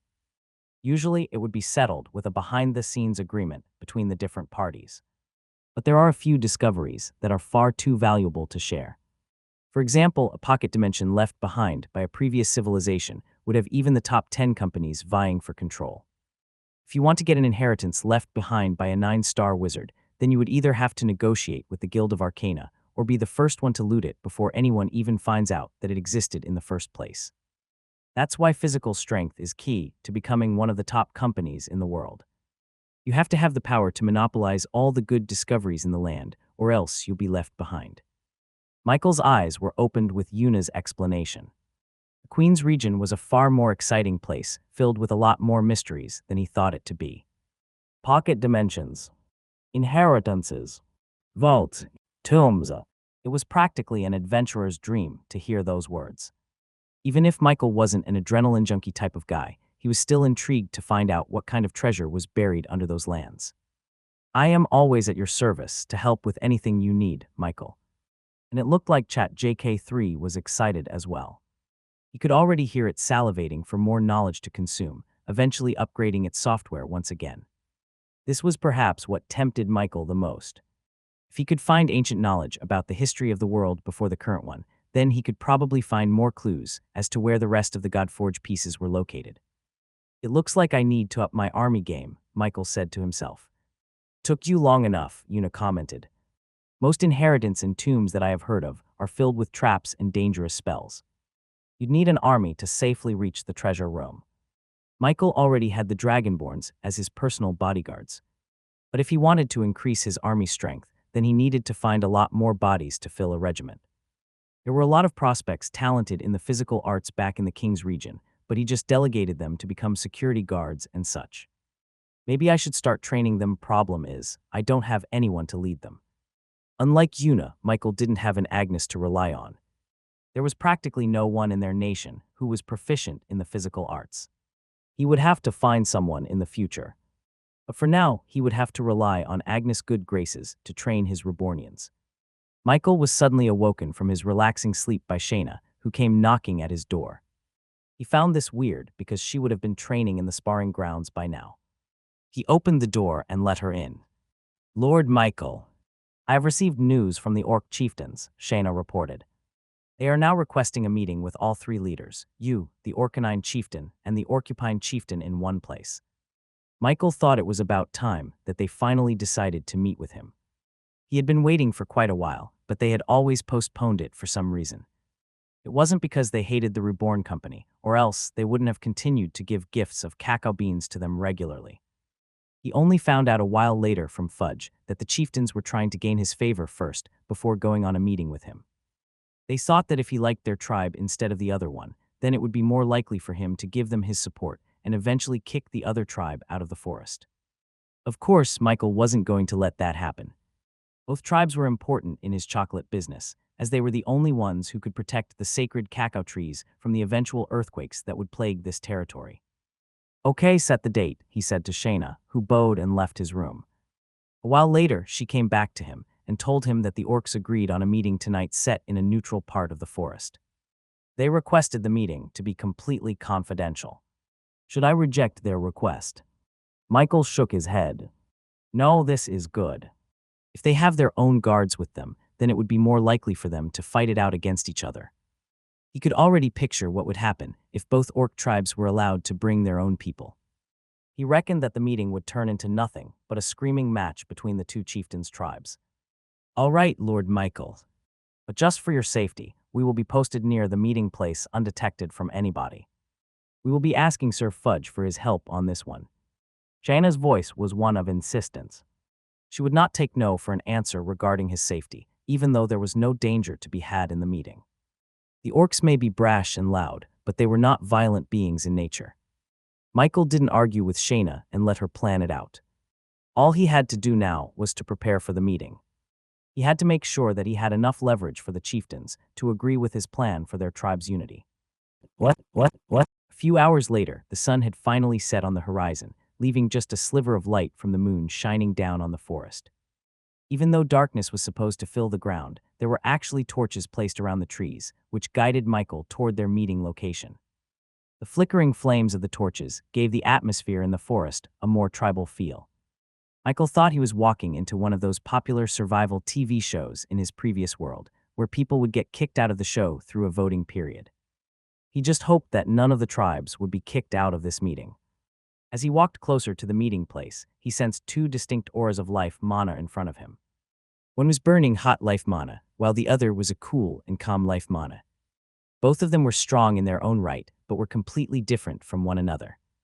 As he stepped into the open meeting place with a huge bonfire in the middle, the two orc chieftains finally took notice of Michael, and Michael took notice of them. The Orcupine chieftain looked just like the other orcs in his tribe, but his quills and spines looked a lot sharper and a lot more solid than the rest of them. Michael could tell that those could puncture through solid metal without much problem. The Orcanine chieftain, on the other hand, was a lot bigger and buffer than normal Orcanines. The mane around his neck was a lot bushier too, with his wolf ears completely decorated in golden paraphernalia. It was clear from their stature alone that they were the strongest orcs in their tribe. The two chieftains looked just about ready to shout to one another before Michael arrived. And once he did, they turned to him and showed him the best smile they could ever physically do. "Welcomes, human. No, I welcome you." A thunderous lightning flashed between the two orcs' eyes as they glared at each other. I requested this meeting between you chieftains so that you could settle your differences, not reignite them," Michael declared. "Settle my differences with this coward," the Orcanine chieftain sneered. "There is no such world in which I would ever do that. See how arrogant he is, human." "It would be better if you align with our tribe instead of them," the Orcupine chieftain retorted. As Michael feared, the two chieftains were so caught up in their rivalries that the meeting couldn't even last for a minute before it escalated into a screaming match. Read new chapters at my virtual library empire. Should I throw in my secret weapon? Michael thought to himself. He was about to throw a bar of chocolate in their feet when all of a sudden, Michael heard a whisper from the shadows. "PSSSD Master." Michael looked at the tree nearest him and saw a peculiar violet snake wrapped around one of its branches. "Fudge, what are you doing here?" "Master, I was able to find something interesting in their tribes. They hid it quite well, but I think I know the answer as to why the two chieftains hate each other so much." He leaned in closer to the snake, intrigued at this game-changing information. They used to be blood brothers who swore to protect a relic from the ancient times that was said to hold untold power. They said that their ancestors received this as a gift from the dwarves until they lost it, Master. They used to own Mithril.